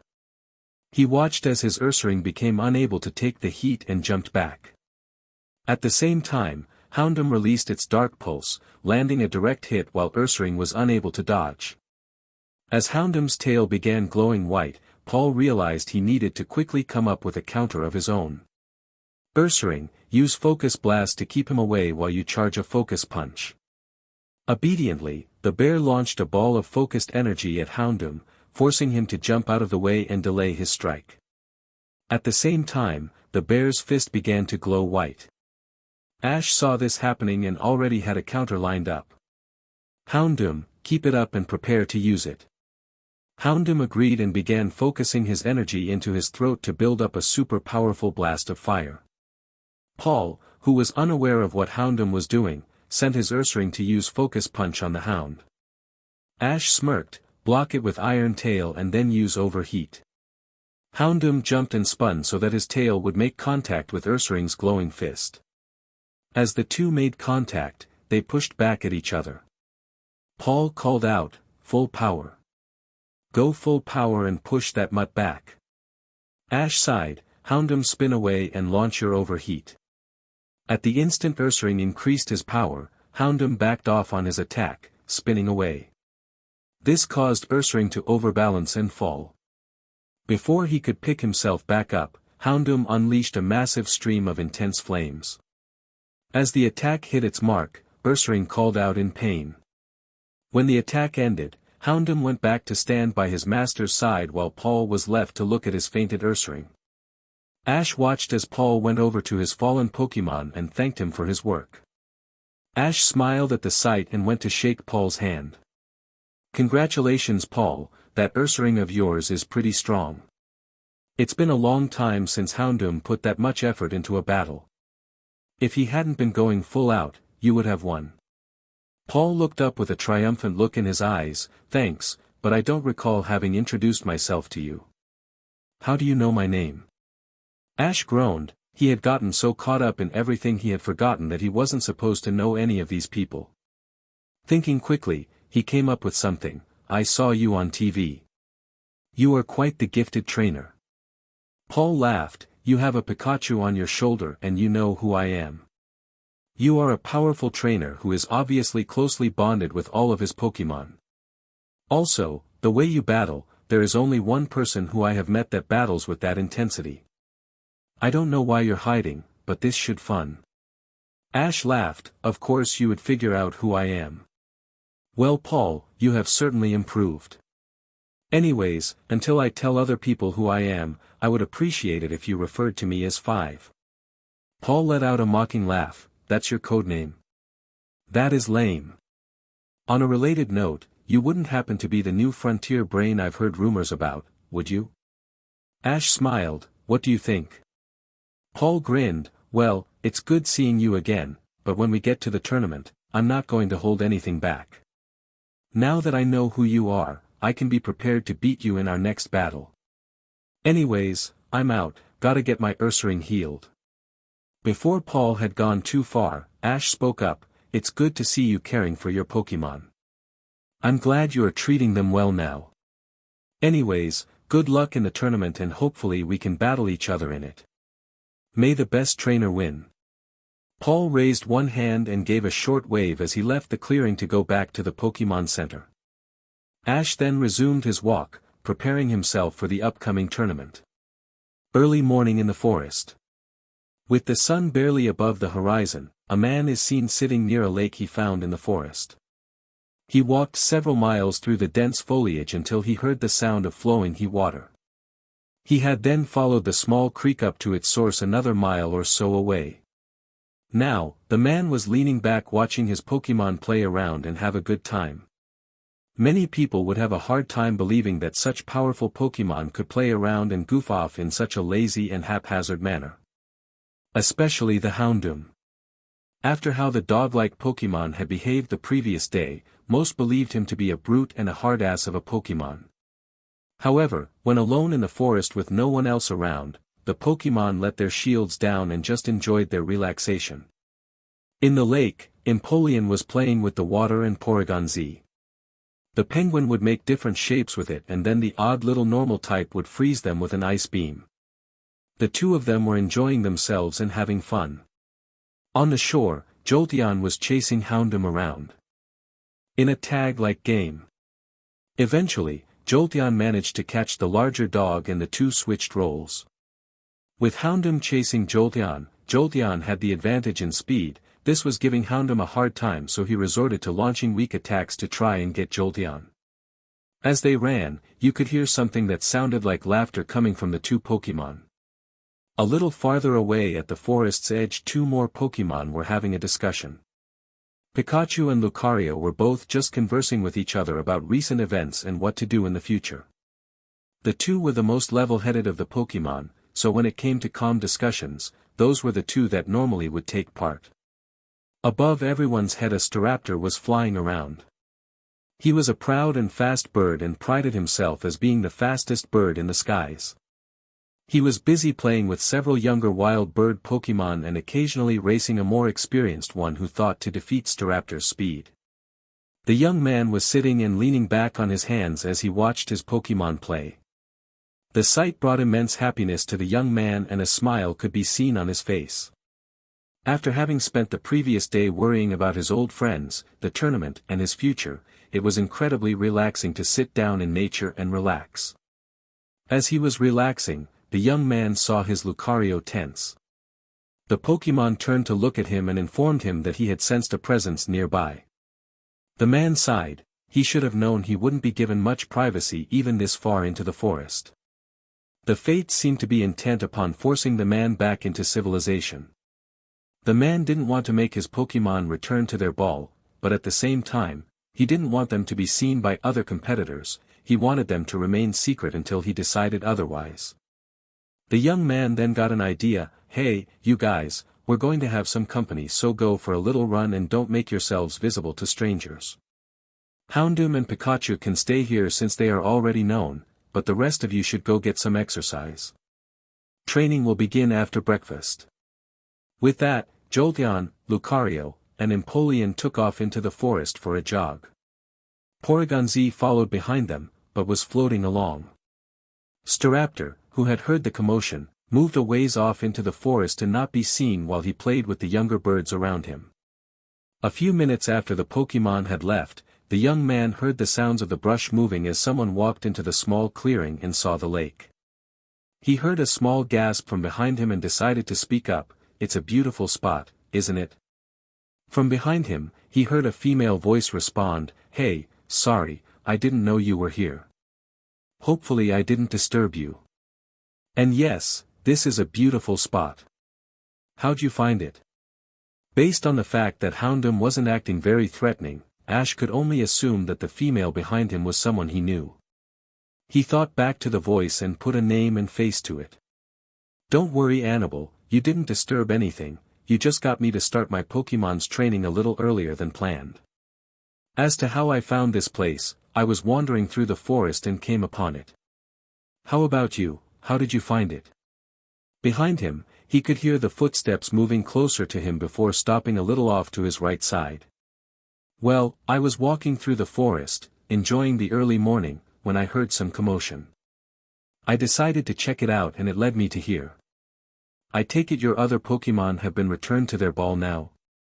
The young man chuckled, Nope. They went out for an early morning run.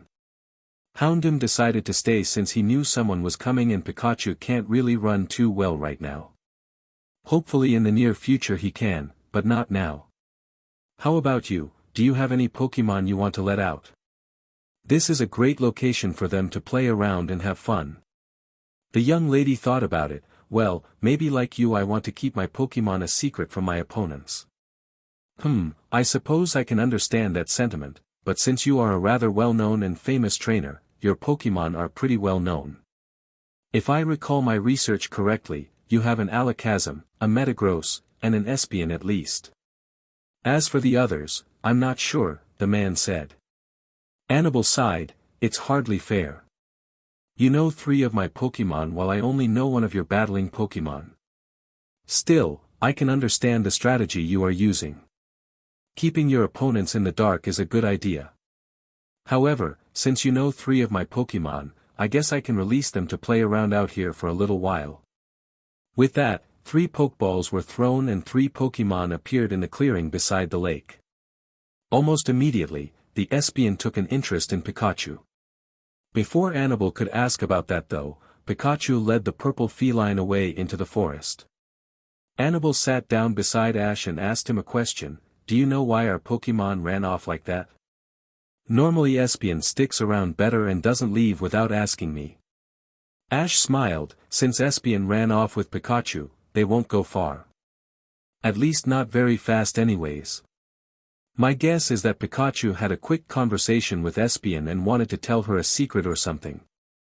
Since you can read the Pokemon's thoughts or emotions or whatever, they had to get outside of your range to do so. Don't worry though, my Pokemon are all very playful and won't do any harm. Anabel seemed to accept that answer and sat down near Ash. After a few minutes of just watching nature, she turned to look at him, I heard that your name is 5. Out of curiosity though, who are you really? For a few seconds, Ash said nothing. Once he had composed his thoughts though, he responded. I am a boy. Or a man. I don't really know. I am 17 years old but have seen more in my short life than most people see throughout the duration of their entire life. I love Pokemon with every fiber of my being and my greatest joys all involve my accomplishments alongside my Pokemon. At one point in time I went by another name, the one I was born with, and in the future I may go by that name again. For now, however, I go by 5. How about you, Anabel, who are you really? Ash turned his head to look at the girl and saw her deep in thought. What he had said was all the truth, but he had left out almost all of the details. He could tell that Anabel was trying to process what he said and make sense of it all before answering his question. After a few minutes she answered, I am a frontier brain and a friend to all Pokemon. I love battling, but I also enjoy just being able to play with my Pokemon and enjoy life. For most of my career as a trainer, I have been a battle brain, so being in a tournament like this is quite a change of pace for me. As you know, I can sense Pokemon's emotions, allowing me to communicate with them telepathically. That has helped a great deal as a trainer and as a friend to Pokemon everywhere. Ash thought about her words for a little while before saying anything else. I see. It sounds like you are a wonderful person. I can feel the bond you have with your Pokemon and it is wonderful. Also, even though you may not be used to tournaments like this, I'm sure you will do a terrific job. You don't have anything to worry about. Unless you have to battle me, that is. He couldn't help but end with a little jab, but the compliments from the young man made Anabel blush. Once she regained control of her emotions again she spoke, thank you 5. If it comes to a battle, then I will give it my all and hope to defeat you, but if I lose to you I won't be too disappointed. Anyone with any skills as a trainer can tell you have an incredible bond with your Pokemon as well. A few seconds later, she added on, you know, no offense, but you are a lot nicer than you look. Oh. Is that so? I suppose that makes sense. I don't spend very much time around people, and my Pokemon haven't all had the best experiences with people. Due to this, I spend a lot of my time in public keeping Houndoom calm and trying to get back to the wilderness quickly. Once we are in nature, we let down many of our shields and relax. It's no fun to always be on guard. Anabel looked at the man and then his Houndoom. She wondered what exactly the stories were that all of his Pokemon had. She wondered why they didn't like most people. Anabel opened her mind up and asked Houndoom a question, what is your story? Why don't you like most people? Houndoom raised his head and looked at the young salon maiden before grunting and laying his head back down. Ask my trainer. It is his story to tell and he would not appreciate it if I told it. Also, I'll let it slide this time, but I do not enjoy having people in my mind other than my master. You may be a decent person, but that doesn't mean I trust you completely yet. Ash looked on in amusement as he watched Anabel converse with his Houndoom. He was mildly surprised he didn't bark at her or bite at her for entering his mind again after being warned not to the previous day. As it was, he let out a smile to see his Houndoom warming up to another human. Eventually, Anabel looked up at Ash in question. What do you find so amusing? She asked. Ash grinned even more. I was just glad that Houndoom didn't attack you for entering his mind after you had already been warned to not do it anymore. It makes me happy to see him start warming up to another person besides myself. Anabel looked thoughtful at that. I see. You believe he's warming up to me? I suppose I can see it. He did tell me that I was decent. Anyways, he also told me if I wanted to know why he doesn't like most people I should ask you because it is your story to tell. For a little while, Ash contemplated how much he should tell Anabel. Since she was a frontier brain, there was a decent chance that Scott had let it slip that he had destroyed Team Rocket himself. That meant that if he informed Anabel that he destroyed Team Rocket, she would know that he was the new frontier brain. Eventually, he spoke up. Well, that is a long story. Maybe one of these days if I have the time I will tell you, but for now I would rather not get into it. It is not a happy story. I see, said Anabel. Well, you travel a lot, right? Ash nodded his head. Anabel smiled. Well then you must have lots of exciting stories to tell. Do you mind sharing? If you do, I can tell you what it's like to be a frontier brain, or I might even tell you about my life before I became a brain. What do you say? Ash thought about it before answering. I suppose I can do that. However, not right now. The day is getting started now and I have things to do. As you might know, I have a practice battle today against Max and I want to get some training done before that. I also need to go and get breakfast. This evening though I will probably come back here. This is a wonderful place, so I will probably make this my own personal training grounds and relaxation spot. If you want to swap stories, come find me here this evening. With that, Ash stood up and made to walk back into the forest. Before he could leave though, Anabel spoke up once more. Hey, 5, you seem to be a strong trainer who travels a lot. Have you ever come across another trainer named Ash Ketchum? I was hoping to have a battle with him at this tournament, but apparently he isn't here. Ash cringed. He didn't want to lie, especially not to Anabel, but it was still too early for him to reveal himself.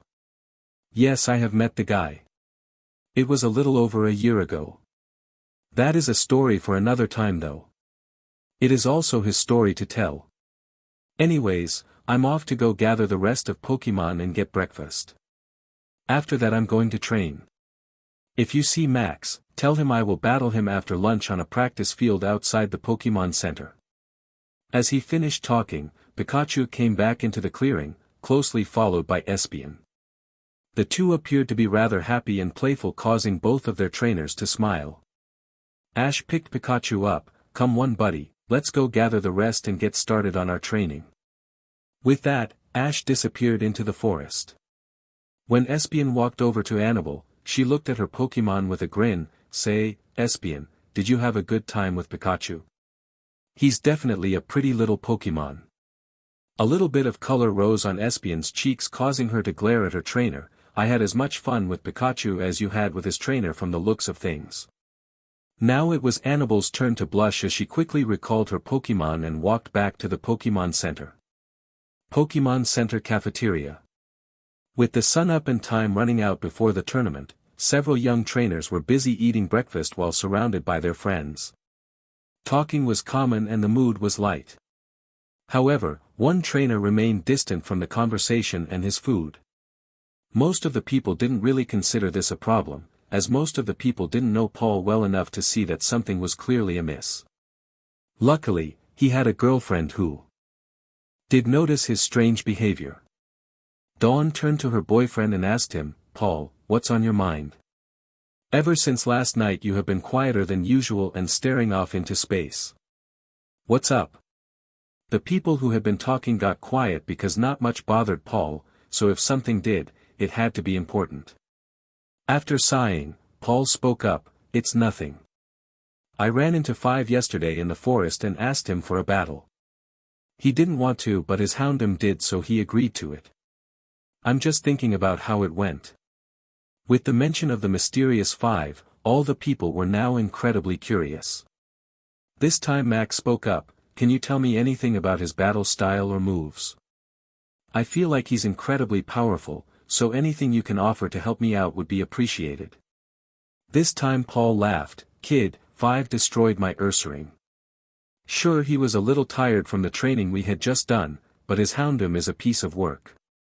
I'm off to go train so I can stand up to the guy during the tournament. See you guys later." With that, Paul walked away, leaving the table in a stunned silence. Eventually, Max let out a sigh, "Great, I really don't stand a chance. If this guy destroyed Paul, who even Ash could barely beat, what chance do I have against this guy?" May proceeded to smack Max on the back of the head, "Don't talk like that, Max. You knew when you signed up for this tournament you weren't going to be the strongest trainer here. This is simply a place to test yourself to see how strong you and your Pokémon really are. After this tournament, you will have a better assessment of your weaknesses and things you need to improve on. 5 doesn't seem like a bad guy, so I'm sure he won't harass you or anything. Think of this battle as a learning opportunity. Also, if you keep that negative attitude, you will never win." "May is right, Max," said Brock. "Also, from what I learned about 5, he is actually a pretty good guy. Even if he's going to win, he will probably still try to teach you at the same time. Don't worry about it and do your best. That's how Ash always improved and moved forward." Max smiled, "Thanks guys. I will do my best and learn as much as I can. Now, who wants to help me train before my battle with 5? Everyone offered to help train with Max. The other competitors would be able to train themselves at the same time while the others just offered to help out of their own goodness. After that, everyone resumed eating. As they ate, another person came over to sit with them. The group all looked up in surprise to see Anabel. "Well, good morning Anabel, where have you been all morning?" Brock asked. Anabel smiled, "I woke up early and went for a walk in the forest. While I was out there I ran into 5 and talked with him for a little bit. He's actually a really nice guy if you talk to him. Out in the forest with his shields down, you completely forgot about the intimidating way he carries himself around other people." Once again everyone stopped eating to focus on anything they could learn about the man known as 5. Brock smiled at hearing how Ash is still the same nice guy if you can get him to talk. Once again, Max spoke up, "Can you tell me anything about his Pokémon or battle style? I'm a little nervous for my battle with him. Especially since he beat Paul yesterday." Now it was Anabel's turn to be surprised. "He beat Paul. He must be a strong trainer. Since Paul has been given permission to take on the battle frontier, I can assume he is a rather formidable trainer. As for what I can tell you about him, I can't really. I didn't talk to him much about his Pokémon or strategies since he wants to keep that stuff secret as long as possible in order to hold an advantage. I do think his houndom is starting to warm up to me though. Also, I think my Espion has a crush on his Pikachu. Other than that, I can't really say much." Max sighed, "Oh well. I guess I will just have to do my best in this battle without having a lot of information." "Wait, you said he didn't talk about his Pokémon and battling strategies, that means that you must have talked more along the lines of who he is," Gary said. "Can you tell us anything about him as a person?" "Well, I guess I can. He didn't tell me much about what he has done in his life, but he hinted that he had done a lot. He says he's 17 years old. He really enjoys being outdoors and seeing his Pokémon be happy. He is quite competitive and has strong bonds with his Pokémon. I didn't learn too much else though. Hopefully that helps." Misty looked surprised. He's really that young? That's incredible. With the power his houndom seemed to emanate as well as the way he carried himself, I figured he was at least in his 20s. Dawn spoke up next. Hey Anabel, do you think that 5 might be the new frontier brain that Scott was telling you about? You said the guy was supposedly young and powerful, and 5 certainly meets both of those conditions. Brock got a strange look in his eye at that idea. You know Dawn, that actually makes sense. From what I know about 5, I wouldn't be that surprised if it was him. Speaking of him, Anabel, do you know where I can find him? I need to talk to him about his Pikachu. Anabel nodded. Yeah, I know where you can find him. After breakfast I will take you there. However, I will only take you because he values his privacy. Oh, and Max, he told me to tell you that after lunch you should meet him on one of the practice fields outside the Pokemon Center. Max and Brock both nodded their understanding and breakfast was resumed. Once breakfast was finished, the group split up to go about their tasks. Dawn went off to find Paul while Brock went with Anabel to find 5. The rest of the group stayed at the training grounds to train with Max and Misty for the tournament. Anabel led Brock to the creek and told him to follow it upstream until he found a lake. After that, she headed back through the forest to go and do some training on her own. Brock followed the creek, and just as Anabel had said, it ended at a lake. Brock looked around and could see several Pokemon training. They appeared to have paired up and were having battles with each other. He looked around until he saw Ash walking towards him. Hey Brock, you hear about Pikachu? Ash asked. Brock nodded. Yeah. I came alone, don't worry. Also, I must say, these are some incredible Pokemon you have raised here. Your other Pokemon are going to be jealous of them. Ash sighed. I know, but in the future, I will be able to train all of my Pokemon together so they will all be this strong or stronger. Yeah, about that, I heard a rumor about a new frontier brain. That wouldn't happen to be you, would it? Ash grinned. Well, maybe it is me. Scott explained to me about what I would have to do and how much I would still be able to travel and do what I wanted to. It sounded like a pretty good deal to me, so I took him up on the offer. Actually, if I hadn't bumped into Scott and Lucy, I wouldn't even be here right now. They're the ones that told me about this tournament, and by agreeing to be a frontier brain, I was able to get registered as 5 instead of as Ash. Well Ash, I hope you know what you're getting yourself into. You might still have your freedom to travel and do stuff, but it is still a lot of responsibility to be a frontier brain. I wish you the best of luck with that pursuit, Brock said. Now, let us discuss your Pikachu and how to train him back into battling condition. With that, Brock, Ash, and Pikachu stepped aside to work on Pikachu's recovery and training.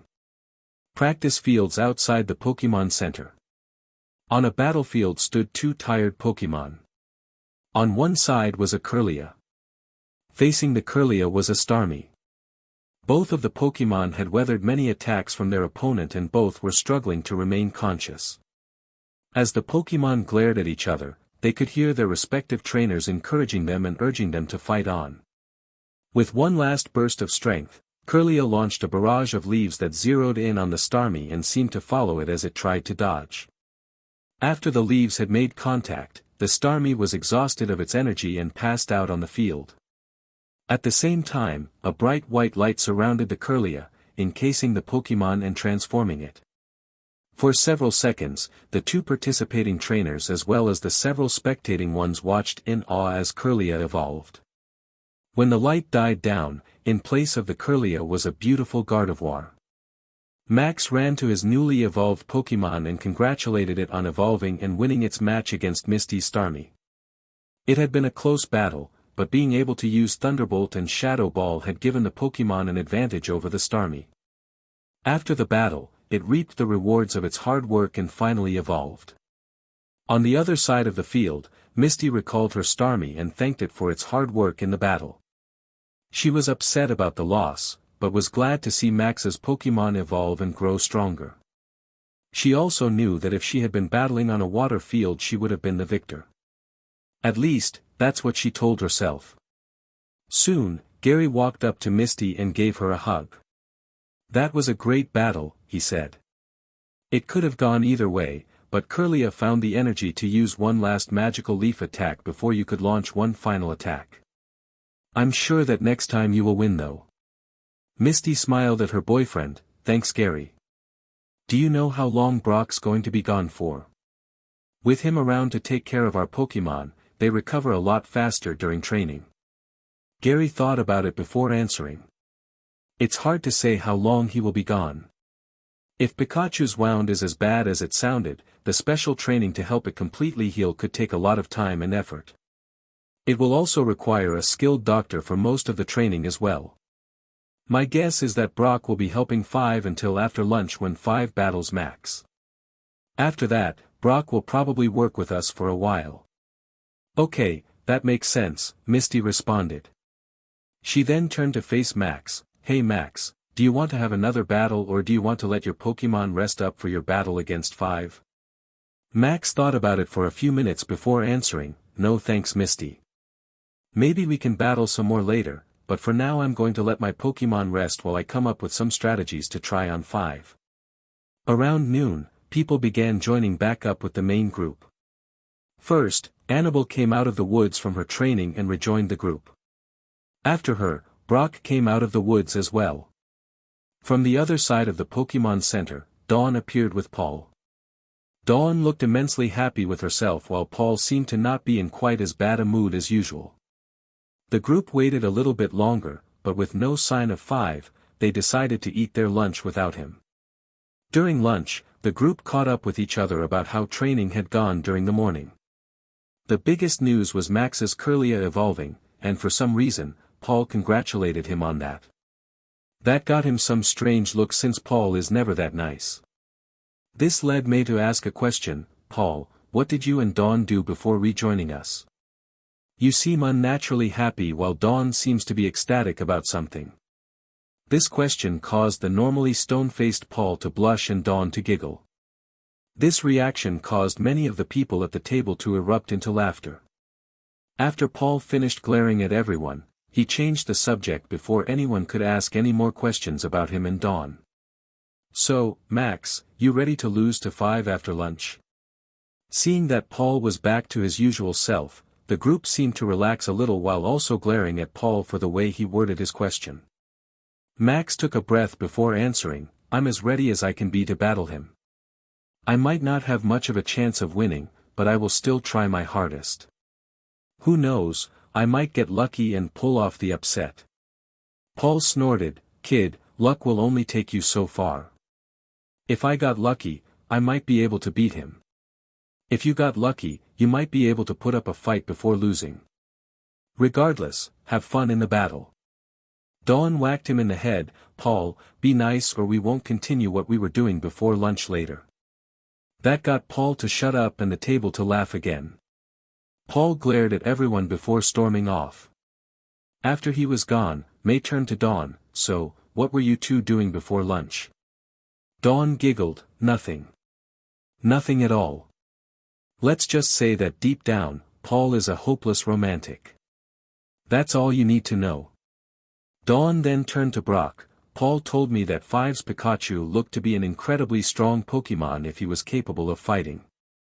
Do you have anything you can tell us about Pikachu's recovery?" Brock sighed. 5 wants to be able to use Pikachu in battle by the end of the tournament. If he makes it to the very end of the tournament, Pikachu might be battle ready by then, it's hard to say though. It's quite the injury. 5 doesn't want to push his Pokemon too much and possibly hurt him worse, but having gone many years without being able to battle, Pikachu is a little impatient to get back on the battlefield. Anabel then looked at Brock. "How long ago was Pikachu injured, and what exactly happened then?" Brock sighed, "If you want to know what happened, you need to ask 5. It isn't my place to tell you guys. As for when it happened, I don't know," he lied. 5 only told me that it has been many years."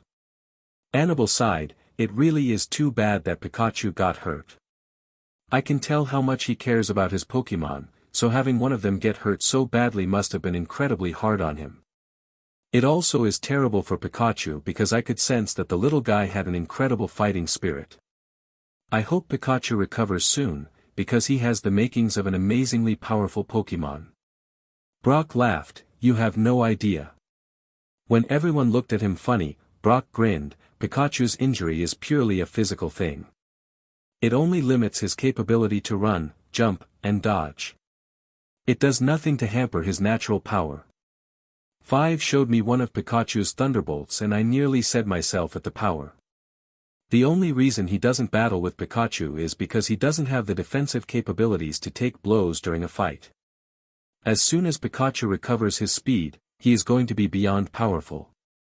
Everyone was staring at Brock after he told them about Pikachu's power.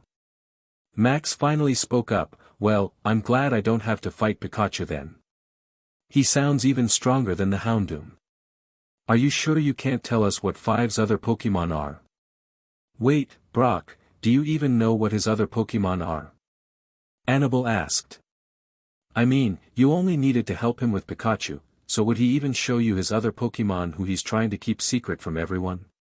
Brock grinned, "I know all 7 of his Pokemon.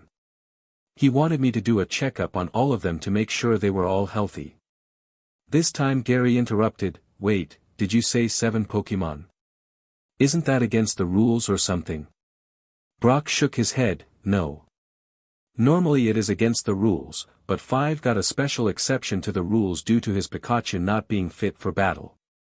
He is allowed to carry 6 Pokemon that are fit for battle as well as his Pikachu. Yes, I am allowed to do that. I had to beg for quite while in order to get that exception, but it was worth it." The group turned quickly and saw 5 grinning at them all. Pikachu was on his shoulder and Houndoom was at his side. He then spoke up, "Now, I'm not so good with names since I spend such little time with people. Is there any chance we can do a round of introductions so that I can make sure I know all of you?" Although that was a lie, he wanted to avoid making the same mistake he did with Paul, so he waited patiently through the introductions. Brock smirked at him once he realized what was going on and Ash had to suppress a smile. Once the introductions were done, Max spoke up, "Okay 5, I'm ready for the battle. Let's see what you got." Ash looked at the young trainer and smiled, "Of course. Let us see what I have got. Who knows, I might even pull off an upset and get a win here." He then walked away towards the nearest practice field and stood on the far side of it. Once he took his position, Max went and stood across from him. The other members of the little group decided to watch the battle and stood on the sidelines. Paul even came back from wherever he had gone to see the battle take place. Brock stood in the middle of the field and raised his arms. "This is a one-on-one battle between Max Maple of Petalburg City and 5 from somewhere. There will be no time limit and the battle will be over once one side's Pokemon is no longer able to battle. Begin." With that, Brock lowered his arms, signaling the start of the battle. Ash looked at his Houndoom. "Houndoom, take the field and prepare for battle." Houndoom quickly entered the field of battle and roared. Max visibly flinched at the sound. Before Max sent out his Pokemon, Ash spoke up, "First lesson, don't let your opponent or their Pokemon intimidate you. If you do, you will start out at a disadvantage. Clear your mind and focus solely on the battle, it will help you keep your focus and perform to the best of your ability." Max nodded his head before grabbing his Pokeball and tossing it. "Vigoroth, it's fight time." Vigoroth appeared on the battlefield and glared at his opponent. Seeing no reaction from the Houndoom, he looked questioningly at his trainer. Max gave a quick nod with a look of confidence on his face, restoring the confidence of the Vigoroth. Ash smiled, "Good job Max, don't let your Pokemon be intimidated. If they do get intimidated, restore their confidence by showing them your confidence. Pokemon respond to their trainer's emotions and state of mind. Keeping your cool and staying focused will help your Pokemon as much as it will help you. Now, since you are the challenger, you get the first move." In the audience, the trainers all listened with a bit of surprise as 5 coached Max through the beginning of the battle. Brock smiled at the way Ash was treating his old friend while both May and Anabel were smiling at the kindness this mysterious new friend of theirs was displaying. Paul, who was standing next to Dawn, chuckled at this. When Dawn looked at him questioningly, he simply said, only he would coach his opponent on how to beat him. Dawn had a confused look on her face, but Paul wasn't going to say anything else, so she returned her focus to the battlefield. Max grinned, Vigoroth, use water pulse and then charge in with brick break. Vigoroth grunted his approval and did just that. Immediately, a pulsing orb of water was flung towards the Dark Hound. At the same time, Vigoroth's claws started glowing as he charged his enemy. Ash looked at the situation unfolding before him. Houndoom, vaporize the water and then use the steam to hide yourself. Houndoom launched a small jet of flames that instantly vaporized the water pulse attack. When the steam covered the field, he hid himself within it and was able to easily avoid Vigoroth's inaccurate strikes. Ash could have called an attack out to end the match, but he wanted to see what else Max was capable of. The water pulse was a nice surprise, but it would take more than one little surprise to truly threaten Ash's Houndoom. Max quickly analyzed the situation and started to panic at what had happened. Then he remembered the words Five had spoken about keeping his cool and how it would help his Pokémon as much as him. He took a deep calming breath before giving more orders. Vigoroth, calm down and focus.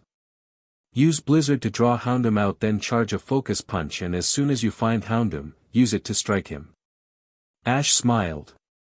It was a good plan. Unfortunately, Max had also told his opponent his intentions. The key to truly surprising your opponent is keeping your plan secret. He looked at the snow blowing across the field and decided to end it. Houndoom, use Overheat and then end it with Iron Tail. What the crowd was expecting was for a large stream of fire to be fired off towards Vigoroth, and then when he tried to dodge it, for him to be struck by an Iron Tail attack.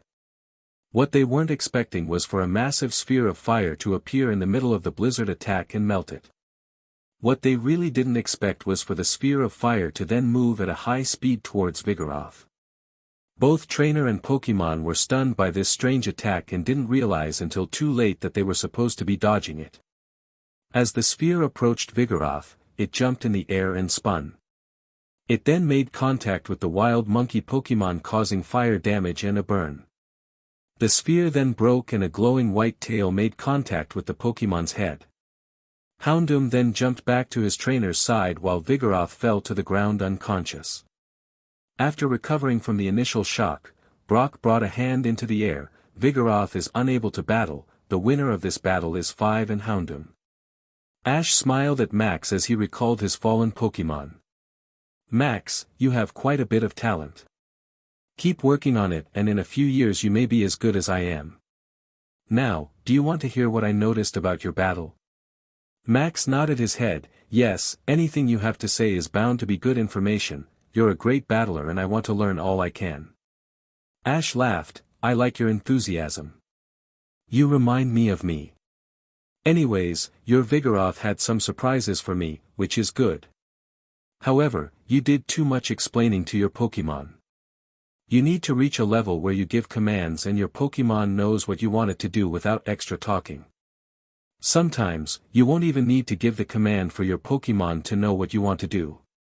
By explaining your whole plan to your Pokémon, you give your opponent a chance to attack you while you talk and you let your opponent know exactly what you're planning. I noticed that my last move surprised everyone here. That is because I didn't tell Houndoom to surround himself in the flames of his overheat. That caught you by surprise and gave me a large enough advantage that I was able to take out your Pokémon. It takes time and practice to be able to communicate without words, but it is a valuable skill when it comes to surprising your enemy and attacking quickly.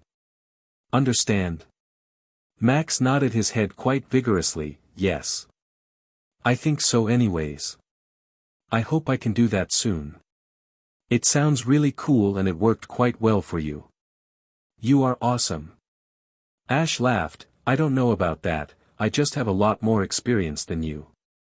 Battle enough different people under enough different circumstances and you will learn these things on your own.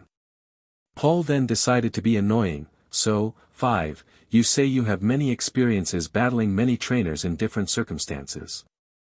Do you mind telling us about your league battles or gym battles? Have you ever competed against any of the trainers in the battle frontier?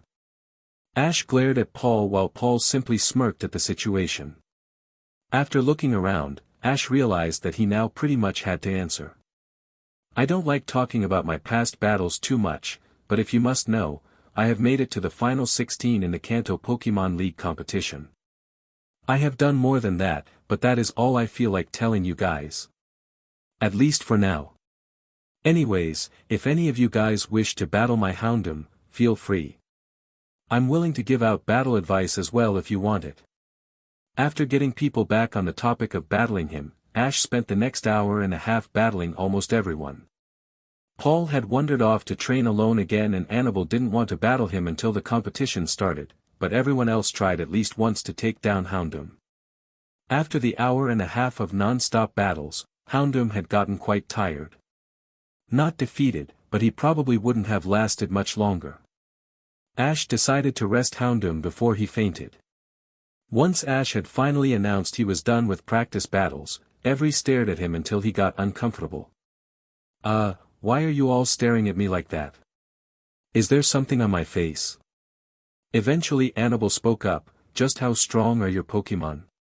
Your Houndoom just battled for over an hour without fainting. If all 6 of your Pokemon are that strong, you are going to be a real challenge to beat. Ash grinned, all of my Pokemon are this strong. I train them all as equally as possible.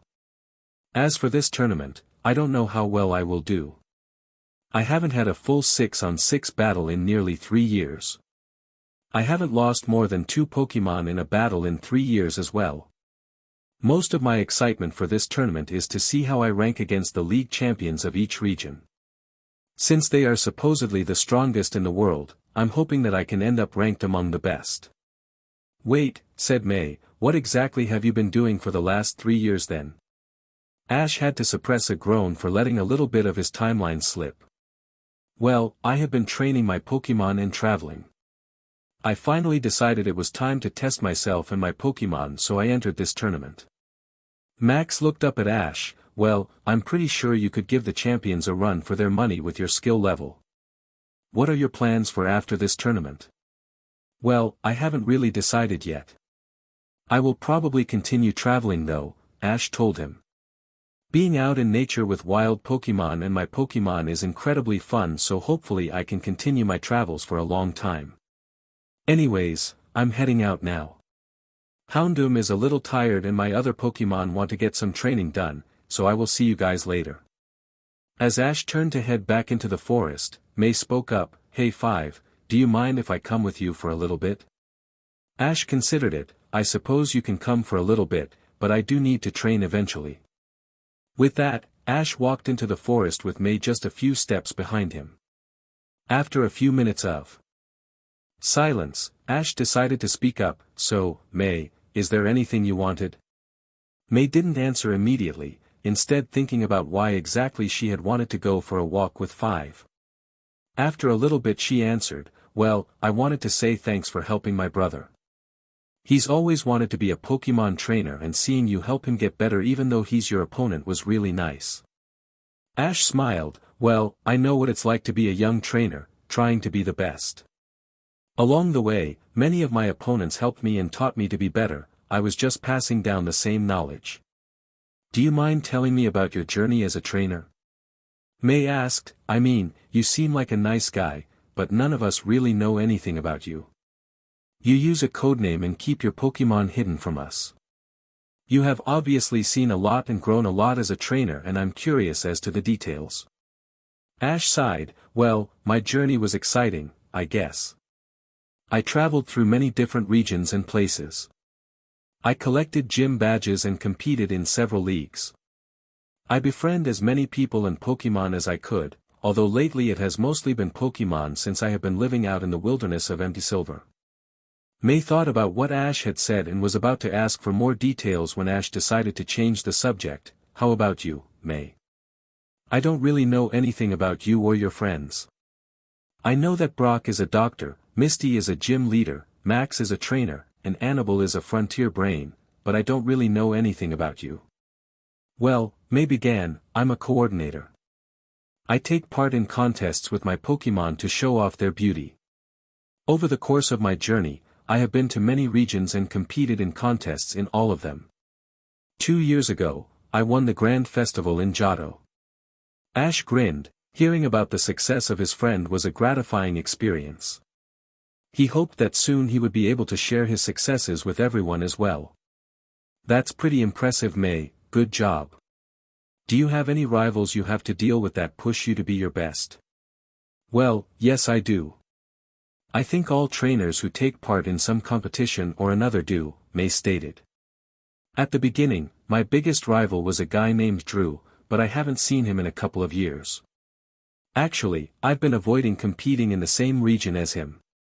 Lately, my biggest rival is Dawn. Initially, we competed in different regions, but we met through a mutual friend and became friends. A few years ago we began traveling together and competing. Traveling with a rival is strange, but she is also a friend, which makes it better. So, has Dawn won any grand festivals yet? Ash asked. May smiled. Actually, she won in Kanto last year. She barely beat me, but she did manage to. It was a terrific battle, but she got back at me for knocking her out of the competition in Johto the previous year. Ash laughed. Sounds like you two have a lot of fun traveling together. Do you have any plans for competing next year? May sighed. Not yet. I want to travel some more with Dawn, but with her in a relationship with Paul, I would feel awkward tagging along with them. I'm thinking I might just head out on my own and compete in Hoenn. Well, striking out on your own for a journey isn't that bad of an idea, Ash said. I mean, you lose the human companionship, but it gives you a lot more time with your Pokémon to bond and train. May looked over at Ash. Have you always traveled alone, or did you once travel alongside friends as well? Well, actually, I did travel with friends at the start of my Pokémon journey. However, there came a time when I came upon the same problem you are having. My friends started relationships and I would have felt awkward traveling with them, so I struck it out on my own. I've been traveling this way ever since. Does it get lonely? May asked. I mean, I understand you have your Pokémon with you, but don't you miss spending time with people? Ash sighed. I suppose I do miss the human companionship, but I'm still young and will have plenty of time for that later. Once I start tiring of walking across the world and settle down somewhere, I will have the rest of my life to spend with people. Or, I might decide to travel for the rest of my life, and if someone decides they want to travel with me, I could get companionship that way as well. For now though, I am perfectly happy with just me and my Pokémon. At that, Houndoom barked and Pikachu grinned happily. Ash laughed at his Pokémon. Yes Houndoom, I know you will eat anyone who tries to take me away from you. Calm down. May looked from Houndoom to Pikachu to Ash. Hey 5, since I'm not a competitor here, can you show me your Pokémon if I promise not to tell anyone what they are? Ash thought about her request for a little bit before answering. Sorry, but no. You seem quite close to your brother, and although you probably wouldn't tell him anything, it would be easy for something to just slip out. Then word would spread about my Pokémon and the surprise would be ruined. May sighed. Well, once you have shown your Pokémon at the tournament, I want to see them. Anyways, I'm going to head back to my friends and help my brother prepare for the tournament. Thanks again for everything. Ash smiled. It was my pleasure. Helping people grow stronger and connect better with their Pokémon is a fun thing to do. Good luck and I will see you later. May smiled before giving Ash a hug. The gesture surprised Ash and made him blush. Before he could respond though, May broke away and ran back towards the Pokémon Center. Pikachu looked at Ash questioningly. Pika Pi, Chu Pi Pika, he asked. Houndoom laughed at his trainer while Ash tried to glare at the electric mouse through his blush. Finally he settled with a sigh. I don't know buddy. It's bad enough that I have a crush on one person. Trying to deal with two is going to be really obnoxious. I know I'm going to have choose one of them to work on and grow eventually, but right now, I don't know what to do. Together, the trainer and his Pokémon walked back to the clearing by the lake. Once there, the rest of his Pokémon were released from their ball and the training started up once more. Pokémon Center Practice Fields. Back on the practice fields, the young trainer named Max was busy working with his Pokémon. He was teaching them new attacks as well as strengthening the attacks they already knew. He had also begun working on communicating silently with his Pokémon, trying to make it so they would know what he wanted them to do without extra explanations. From the sidelines, the group's own Pokémon doctor watched in amusement and slight awe. "Wow, Max, you really took Five's advice to heart, didn't you?" Max looked up from his training. "Well, it was good advice and it came from a powerful trainer. I might not be able to perfect everything in time for the tournament, but it will help me in the future to be an even better trainer." Brock smiled at the boy's enthusiasm. "I know, and you seem to be making pretty good progress as well. Just be careful and don't push your Pokémon too hard, this would be a terrible time for one of your Pokémon to sustain a serious injury." Max nodded his head. "I know, don't worry. I won't push my Pokémon too hard."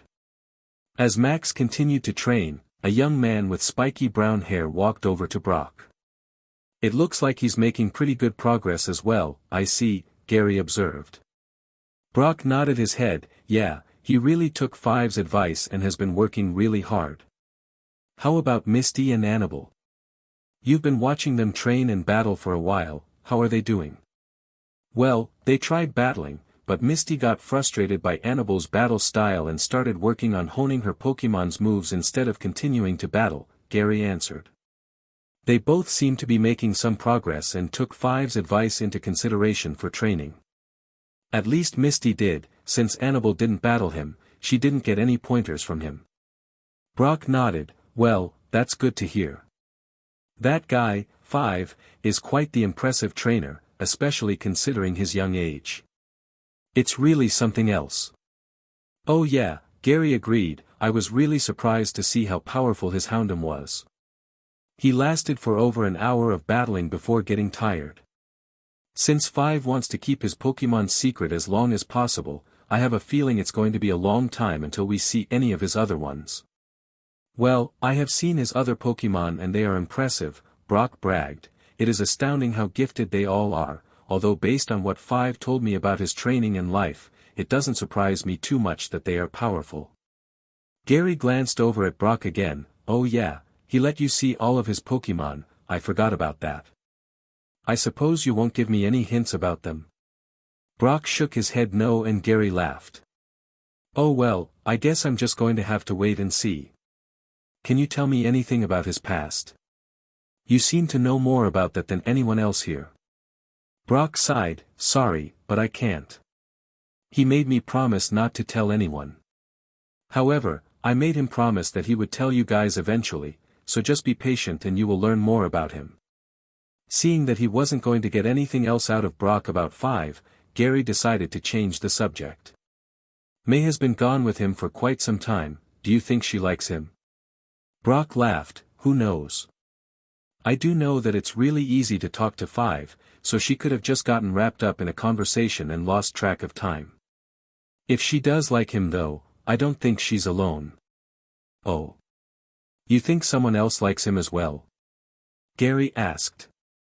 Brock grinned. "Yeah, I mean, have you seen the way Anabel talks about him? Or did you see the way she was focused on him during his battles and not the opponent or the Pokémon? If I had to guess, I would say both Anabel and May like him." Gary laughed. "Well, that should make this tournament a little more interesting. A little extra drama on the side, I guess. What about Five, do you think he likes either of them?" After pondering that question for a few seconds he answered, "You know what? I have no clue. It wouldn't surprise me if he did, but he hasn't really shown too much interest in the girls." Gary thought about that for a few seconds before laughing. "This guy reminds me of Ash. Completely oblivious to the women and only caring about being the best trainer out there. He even has a Pikachu to boot." Brock gave a nervous chuckle. "You know, I guess that he is like Ash, isn't he? I wonder if Five has ever met Ash before. If so, I'm sure it was an interesting meeting." Gary, who hadn't noticed Brock's sudden awkwardness, plowed on. "I bet that would be an interesting meeting. A great battle as well with those two fiery trainers. Next time I see him, I'll make sure to ask him if he's ever met Ash before." Brock nodded his head. Well Gary, it looks like there are some Pokemon that need a little bit of healing from me, so we can continue this conversation later. Make sure you let me know how your talk with 5 goes. Gary nodded before walking back over to Misty and Anabel's training field. Evening. Ash's training grounds by the lake. After a hard day of training, Ash was relaxing peacefully by the lake. His Pokemon were all off playing around in the surrounding woods except for Pikachu, who was resting next to his trainer. Ash turned to look at Pikachu. Hey buddy, if Anabel shows up, which story do you think I should tell her? I can't reveal too much about who I am, but I promised I would tell her a story from my travels.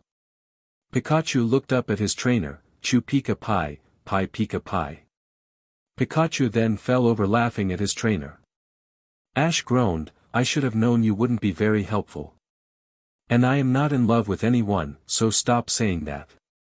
Pikachu just gave Ash a questioning look before laughing some more. Eventually, he calmed down and smiled at his trainer. Pika Pie, Pie Chew Pika. Ash contemplated his Pokemon's words. I suppose I can tell that story. It won't reveal too much about me and it is a good story. Thanks Pikachu. Pikachu nodded and the two went back to looking at the lake and the forest. After a few more minutes had passed, Ash was beginning to fall asleep. Pikachu, however, was actually alert and heard the sounds of someone approaching. Being the wonderful Pokemon he is, Pikachu decided to electrocute his trainer to get his attention. Ash jumped from the shock and glared at the little mouse Pokemon that was laughing at the face his trainer had made after being shocked. Thanks for that Pikachu. You didn't need to shock me. Pikachu just smiled and pointed behind Ash. When he turned to look, he saw Anabel walk out of the forest and into the clearing. With a smile on his face, Ash stood up. Good evening Anabel, how are you doing? Anabel smiled, I'm doing fine. How about you? I'm doing pretty good. Just relaxing after a day of training and goofing off, Ash answered. Anabel walked over to where Ash had been sitting and sat down. Ash followed suit while Pikachu just grinned at his trainer. Anabel saw the grinning Pikachu and smiled. What's got him so excited? She asked. Ash smirked at his Pokemon. He's just excited because he wants to play with Espeon again. This caused Pikachu to blush and shock his trainer while Ash just laughed at him. Anabel watched all of this in amusement before letting her Espeon out of its ball. Espeon looked at her trainer and 5 before smiling. She nudged her trainer who just glared at the Pokemon before pointing Espeon to Pikachu. Upon seeing Pikachu, Espeon walked over to him and the two Pokemon walked off into the forest to talk. The two trainers smiled at the sight before Anabel spoke up. Our Pokemon seem to get along pretty well. In fact, I think they like each other. Ash smiled. Pikachu has always been a friendly Pokemon. Plus, for some reason EVs and their evolution seem to take a special interest in him. Anabel looked questioningly at Ash. Really? That's interesting, I wonder why that is. Ash just shrugged his shoulders. I don't know why they all like Pikachu more than most Pokemon do, but Pikachu doesn't mind, he likes the friends and attention. The only reason I brought this up though, was because you had wanted me to tell you a story from my travels. That remark brightened Anabel's face. Really? You're going to tell me about one of your adventures? Ash nodded. Yes I will, but you have to promise not to tell anyone. At least not yet. After this tournament, you can tell whoever you want, but for now, I want to keep as much of my history a secret as possible. Anabel nodded. Don't worry, I promise not to tell anyone. So I take it this story has to do with Pikachu and an Eevee? Yes indeed it does, Ash confirmed. It has to do with the Eevee that I caught a few years back. This is the only hint about a Pokemon on my team that I will give you. I have an evolved Eevee. Really? I can't wait to see it in the tournament. I also can't wait to see how strong it is and how well it has been trained. Ash grinned. Once you see her, you won't ever forget. She's incredibly playful and is also quite strong. Anyways, this story is about how I met Eevee and caught her. Pikachu's the one that told me to tell you this story, and I'm surprised he didn't stick around for it since he's a major player in the story, but here goes. It was a few years back. I had been traveling alone for a couple of months and was camping out on the outskirts of Empty Moon. I had set up camp and let my Pokemon out. At that point in time, I had Pikachu, Houndoom, and 2 others. As I was making dinner for my Pokemon and myself, Pikachu wandered off into the wilderness to explore and look around. I didn't pay it too much attention because I knew Pikachu could stay out of trouble and wouldn't cause problems. Anyways, as I was finishing cooking, I heard a massive electrical discharge and the following explosion. I could only think of one thing that could have caused it, so I immediately took off in search of Pikachu. Houndoom followed me while I told my other 2 Pokemon to keep an eye on the campsite. After running for a couple of miles, I came upon a clearing that looked like it was the victim of one of Pikachu's thunder attacks. I took a look around and saw Pikachu hunched over a smaller figure and a Flareon. In the middle of the clearing, right where the thunder had struck, I saw 2 teens. They were unconscious and appeared to be injured. My natural instinct was to help them, but I figured Pikachu had attacked them for some reason, so I decided to ask him what was going on. Pikachu told me that the 2 kids had been beating on the Flareon and her newly hatched baby Eevee for some reason. Pikachu had been enraged by this and electrocuted them. I ordered Houndoom to keep an eye on the 2 teens and make sure they remained unconscious for a while. I then went over to try and help the baby Pokemon and its mother. When I arrived, the baby Eevee called out in fear of me. She thought I was going to attack her like the others had done. I promised not to hurt her, but she didn't trust me at that point. Since I wasn't going to be able to help her, I gave Pikachu some bandages and potions to help the Eevee out. I then went to check on the Flareon. When I saw the poor Flareon, it was horrible. She had been beaten badly and wasn't doing too well. If she wanted to live, she was going to need emergency medical help that I couldn't provide. I looked around for anything that might help me save the Flareon, but I didn't see anything. As I was beginning to believe that I wouldn't be able to save the Flareon, a local Fearow flew down and landed by me. This gave me an idea. I told the Fearow where the nearest Pokemon Center was and ordered him to carry the badly hurt Flareon there for treatment. I promised I would get there as quickly as I could to check up on her. For the next 3 days, I couldn't leave my camp because the Eevee was incapable of moving. The baby still didn't trust me, so Pikachu took care of her the entire time. The teens who had beaten the Pokemon I kept tied up in my camp. I provided them with a little bit of food and water and nothing else. If they had to go to the bathroom, Houndoom would follow them the whole way and make sure they didn't try to escape. Once Eevee was capable of walking on her own, we set off towards the Pokemon Center I had sent the Flareon to. Late in the day, around dinner time, we finally reached it. By this point, the baby Eevee was exhausted and had finally allowed me to carry her. When I walked into the Pokemon Center, a Fearow jumped in front of me and began squawking. Once it finished, it fled the Pokemon Center and left me alone in it. I looked around and saw Nurse Joy looking at me with a questioning face. I smiled at her and told her that I had sent that Fearow here with an injured Flareon a few days ago. The nurse then led me into a room where a Flareon was asleep but alive. She had me explain what had happened, and once I did, she called Officer Jenny to deal with the 2 tied-up teens in the lobby of the Pokemon Center. The Eevee immediately went and curled up with her mother, and I figured that that was the end of the story. I decided to stay the night at the Pokemon Center before heading out again the next day. As I was leaving the center though, the baby Eevee followed me out. After talking with Pikachu for a bit and then turning to me, it asked if it could travel with me in order to help rid the world of evil and terrible people. I was hesitant to accept her, but after talking to the Flareon, I finally agreed to take the Eevee with me on my journey. The end. When Ash finished telling his story, he looked up to see Anabel smiling at him with tears in her eyes. That is a wonderful story. I'm so glad that you were able to save the Pokemon and get the people responsible punished. I must ask though, have you seen the mother Flareon since then? Ash nodded his head. Yeah, I've stopped by that region a few times to let the EV meet up with her mother. Flareon doesn't have the want to travel though, so she stays over by Empty Moon while her child stays with me. Did you ever figure out why the two people had been beating the Flareon and her child? Ash shook his head. I didn't. I didn't really care either. In my opinion, there is no excuse for beating a Pokemon, especially a baby one.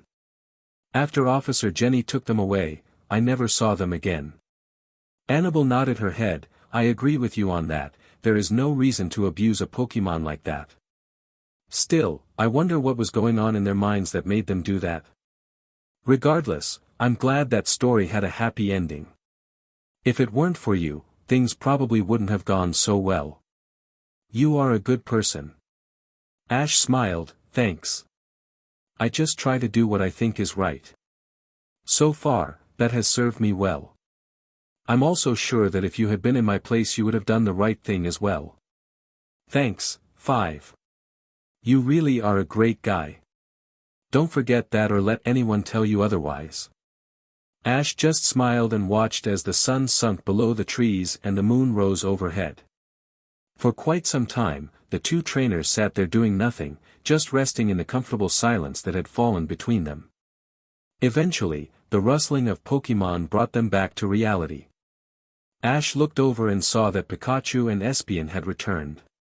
He could also see Lucario just behind the line of trees watching him. Ash sighed and stood up. Well, Anabel, it was nice talking with you and just relaxing.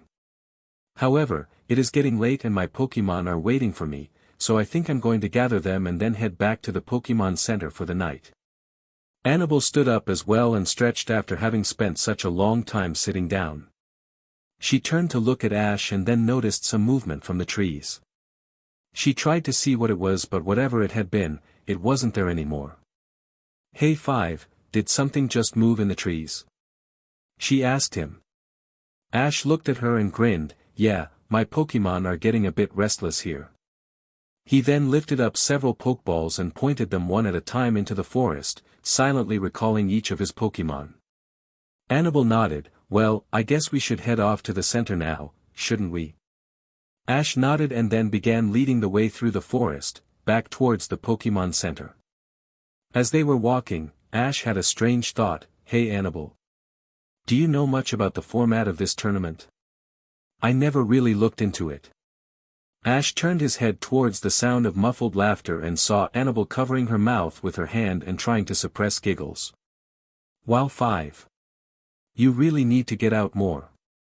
All people have been talking about for the past year is this tournament and how it works. Ash smiled sheepishly before gesturing for Anabel to continue. Anyways, the tournament has 3 stages. The first stage is the preliminaries. Each trainer will take part in 5 3-on-3 battles. Once you lose twice, you are out. After that, there should be about 250 trainers left and the tournament will move on to the second stage. That consists of 4 rounds of 4-on-4 battles. Single elimination. The trainers will decide before the battle whether it will be a single battle or double battle. Once the second stage is done, there will be 16 trainers left. In the final stage, it will be full 6-on-6 single battles until only one trainer remains to claim the victory. Does that make sense? Ash thought about it before nodding his head. Yeah, thanks. Now I can plan out which 2 Pokemon I will use for the second stage. Anyways, we're back at the center, so I guess I will see you later. Good night Anabel. Anabel smiled at him. Good night 5. Good luck with your planning and I'll see you tomorrow. Unless you vanish or something. Ash nodded before heading off to get some sleep. Practice fields. As the final week before the tournament nears its end, we find a group of trainers down on a practice field. The group consists of Max, May, Misty, Gary, Brock, Dawn, Paul, and Anabel. During the week of training, Anabel had begun to find a place in the small group of friends and Paul had even warmed up to them slightly. The group appears to be happy, but tension can be felt once you get close enough. After spending a week training, the 4 entrants in the competition are feeling the stress and pressure that is building, even if some of them are better at hiding it. Never before had such a competition been held, so even those used to dealing with pressure were finding it stressful. For most of the morning, the group had been chatting idly about nothing in particular. However, that changed when Max asked Brock a question. "Hey Brock, how goes the healing of Five's Pikachu?" The mention of the still mysterious man brought everyone's focus back to the conversation. Although Five had been around, he never stayed for long and he wasn't much for talking. In fact, several people in the group were beginning to believe that the man was avoiding them. Still, Brock answered the question. "Pikachu is getting better. It's slow progress, but he is beginning to show signs of improvement. If he can keep it up, he should be able to fight again by the end of the tournament." Gary then butted in, "Hey Brock, do you know where Five is? I've been meaning to talk to him but he hasn't been around enough for me to do so." Brock pointed to the forest. "Go straight in that way until you find a creek. Follow the creek until he finds you. If he isn't there, then I don't know where he is." Gary nodded, "Thanks Brock. I'll be back in a bit, but for now, I'm off to go find Five." He then left the group and walked into the forest. After walking for about 20 minutes, Gary found the creek and could hear the sounds of battle from up ahead. Deciding that he was going the right way, he followed the creek upstream. Before he could make it to the sounds of battle though, a figure stepped in front of him, blocking his path. Gary looked at the man in front of him and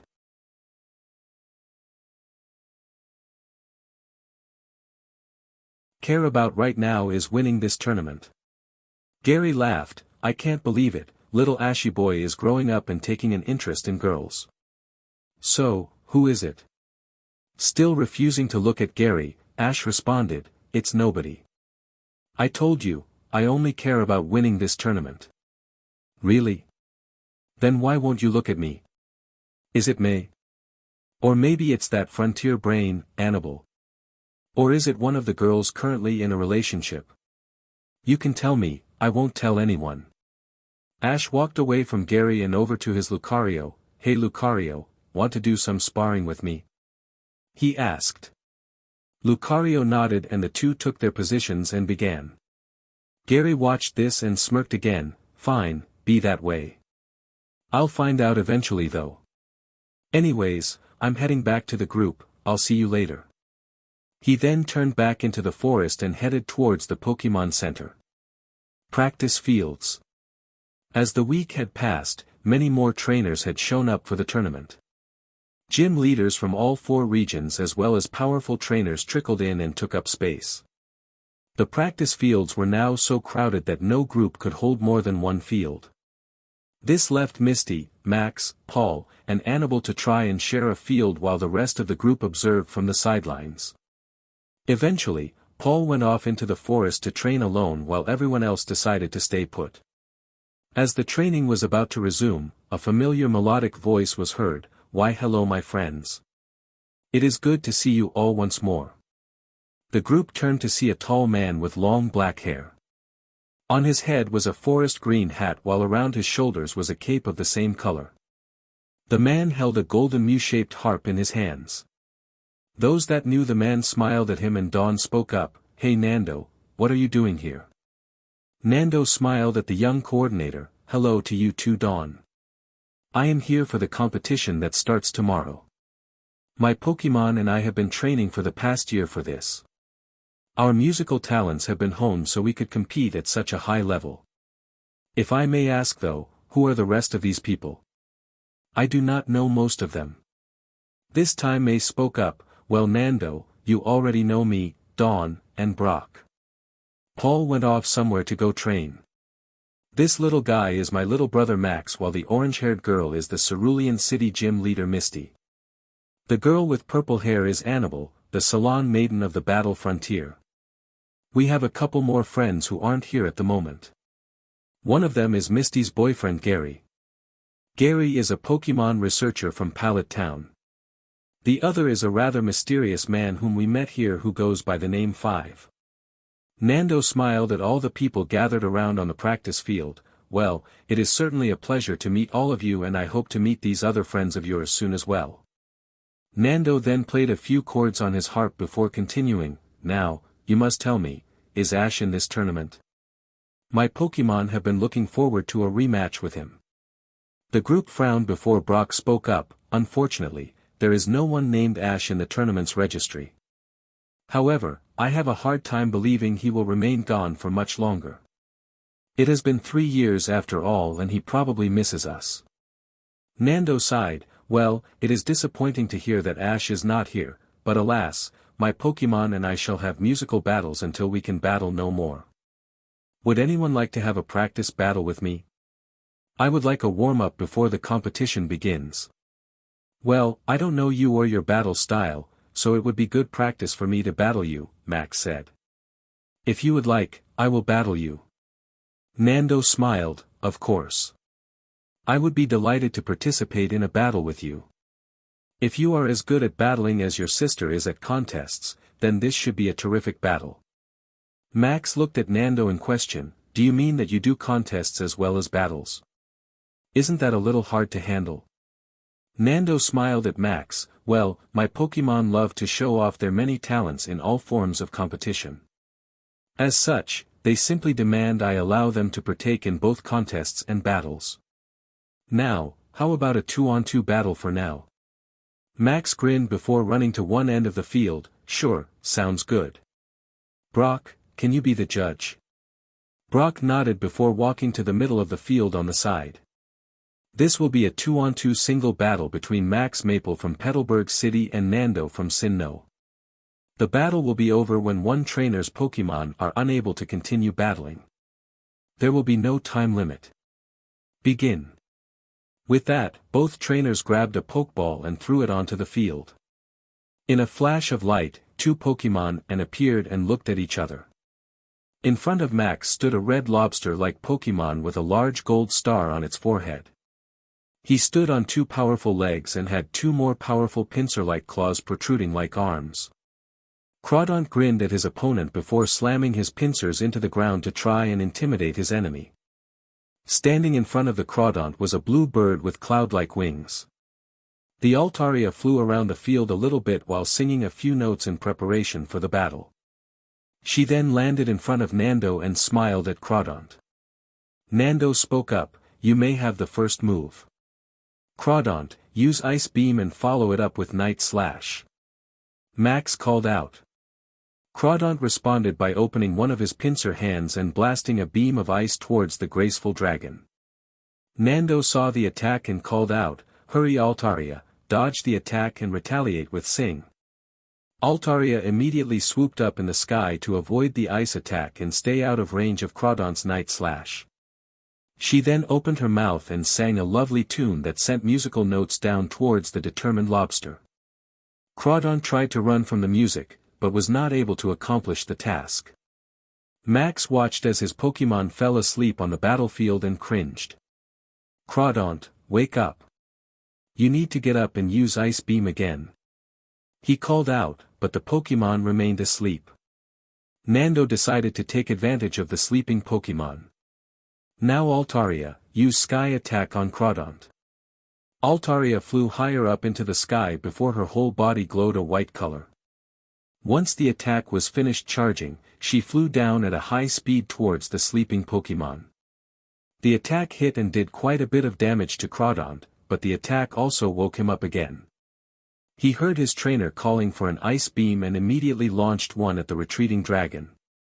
The beam scored a direct hit, knocking Altaria out of the air and onto the ground.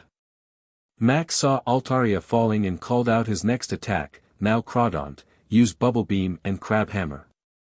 Crawdaunt immediately launched a volley of powerful bubbles out of one pincer while the other one began glowing white. As the bubbles were being fired, Crawdaunt ran towards the falling enemy to prepare his strike.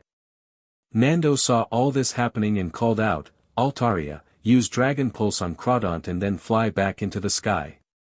Altaria turned so she was facing into the onslaught of bubbles and prepared a ball of dragon energy in her mouth. As soon as Crawdaunt got close enough, she fired it at him. The blast hit Crawdaunt, but didn't manage to stop him. His crabhammer made contact with Altaria as she took to the skies once more. After the field cleared, the trainers and spectators could see that both Pokémon were exhausted and wouldn't be able to take too much before fainting.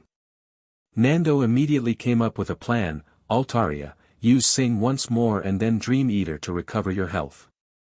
Max knew that if his Pokémon fell asleep, the battle would be over, so he called out his own moves. Crawdaunt, use Blizzard and then Night Slash.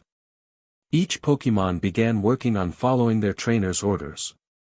Altaria once again sang her beautiful melody while Crawdaunt summoned a massive blizzard into the sky around Altaria. Neither Pokémon was able to use the second move they were ordered to because Altaria fell out of the sky and Crawdaunt fell asleep. Once the battlefield had calmed down, Brock took a look around before raising his hand. Altaria is unable to battle, Crawdaunt is the winner. Nanda smiled as he recalled his Pokémon. You did a wonderful job. Now, take a good rest. He then grabbed another Pokeball and threw it. Armaldo, let us battle together once again. At those words, a Pokémon that looked like an armored sloth appeared on the battlefield. He appeared to be rather ancient and was gray with yellow lines and red dots on his head. Armaldo, finish Crawdaunt with X-Scissor, Nando called out. Obediently, Armaldo crossed his two claws into an X-shaped and charged at the sleeping lobster. As he reached his target, Armaldo slashed outwards with his claws, slashing Crawdaunt and finishing him off. After the attack, the Pokémon lay on the ground unconscious. Brock once again raised his arm. Crawdaunt is unable to battle, the winner of this battle is Armaldo. Max recalled his fallen Pokémon and thanked him for his work before selecting another Pokémon and sending it out. Swellow, I need your help. He called. A small blue bird with a white chest and red face appeared in the air just in front of Max. The bird called out a battle cry before quickly flying around the field. Nando watched the bird and then spoke up. That is a very fast Swellow you have there. I can tell it has been raised well. Max nodded. Thanks, your Pokémon all appear to be quite strong as well. Nando nodded. Now, back to the battle. Armaldo, use Stone Edge. Immediately, a large stone was summoned in front of the ancient Pokémon and sharpened before being launched at a high speed towards the hovering bird Pokémon. Dodge it. Max called out, then use Agility and Air Slash. The small bird nimbly avoided the rock and then proceeded to speed up even more before launching a blade of air towards his opponent. Armaldo, block the attack with X-Scissor and then use Rock Blast. Armaldo once again crossed his claws before unleashing a powerful slash attack. This attack intercepted the air slash, causing a small explosion to occur. As the explosion covered the field, a rock was formed in front of Armaldo and was then launched towards the last place he had seen the bird. Max waited for the smoke to clear so he could call out more attacks, but as he waited, a rock came flying out of the smoke towards his Swellow. Too late, he realized it and desperately tried to call out, Swellow. Dodge it. Swellow tried to avoid it, but the rock had gotten too close and managed to score a glancing blow on the bird. Swellow called out in pain before losing altitude. Max watched in worry as his Pokémon lost height. Swellow, clear the smoke with a wing attack and then use Endeavor. Swellow obeyed, quickly beating his wings to clear away the remaining smoke. Immediately, he saw Armaldo and flew in with his next attack. Nando saw Swellow flying in and called out, use Crush Claw to send Swellow into the ground, then use Earthquake. However, Swellow easily avoided the claw and slammed into Armaldo. Swellow then quickly flew back into the sky, panting heavily. Armaldo was at the same energy level as Swellow after having been hit by the Endeavor attack. Max looked at his Pokémon and saw that it only had enough energy left for one more attack. Swellow, charge up and use Sky Attack. Swellow immediately flew up into the air and began glowing white. Nando looked on and decided to use one last attack as well. Armaldo, use Giga Impact. Armaldo was then surrounded in a purple aura that radiated power.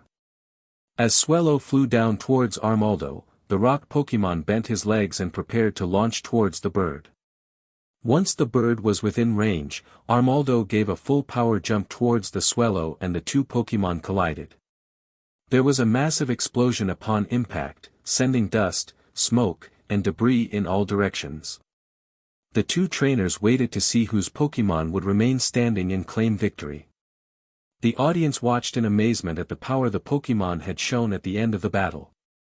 Brock just watched closely so that he could call the match quickly so the Pokémon could get medical care and recover. As the smoke finally cleared, all who had gathered looked at the field to see two unconscious Pokémon. Brock raised both of his hands, both Armaldo and Swellow are unable to battle, the match ends in a draw. The small group cheered for their friends' battle while the trainers recalled their Pokémon into their ball, thanking them for battling so hard. Nando walked across the field to Max and held out his hand. That was a wonderful battle. Your Pokémon fought with power and beauty. It is a shame it ended in a draw, but should we happen to battle in the tournament, we can use that match to determine the true victor of this battle. Max smiled and shook Nando's hand. Thanks Nando. Your Pokémon were really strong and that battle was great. I think I'm finally ready for the tournament to begin so I can show the world how strong I really am. From behind the group came another voice. Hey guys, did I miss anything while I was gone? The group turned towards the forest and saw Gary walking out of it. Brock smiled at the man. Well Gary, you just missed a battle between Max and Nando.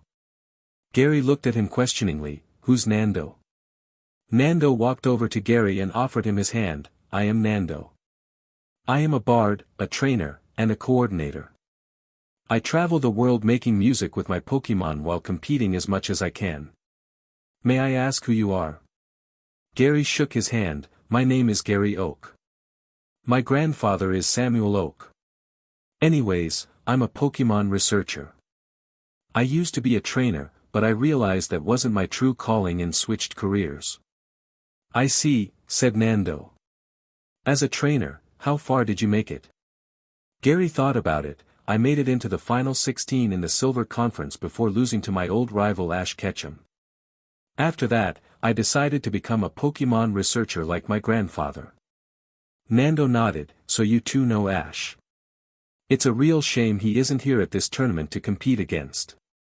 Gary smirked. Yeah, a real shame Ashy boy isn't here. When everyone looked at him funny he pretended to look surprised. Sorry, all this talk about my old rivalry with him seems to have brought a little of my old attitude back, just ignore me. Brock looked at him questioningly and Gary just smiled in return. Brock nodded and decided to change the subject. So, Nando, what have you been up to these last few years? It's been a while since I've seen you. Nando sighed. I have been traveling the world and competing where I can. I made it to the top 16 in Hoenn and then tried Sinnoh again and made it to the top during competitions. I have yet to win a grand festival, but I made it to the finals in Sinnoh a year ago. How about you Brock? How goes being a doctor? Brock smiled. It has been fun. I completed school in record time due to my experiences while traveling around with Ash and friends. Since then, I have been getting called over the place to areas in need of a skilled doctor. Max then looked at his watch and gasped, guys. Look at the time. We need to get dinner now if we want to make it to the opening ceremony on time. The others all looked at the time and agreed. As a group, they headed to the Pokémon Center cafeteria for some food before they would head off to the main stadium for the opening ceremony. The lake in the forest. Ash sat down on the ground, eating the last of the fruit he had gathered for his dinner.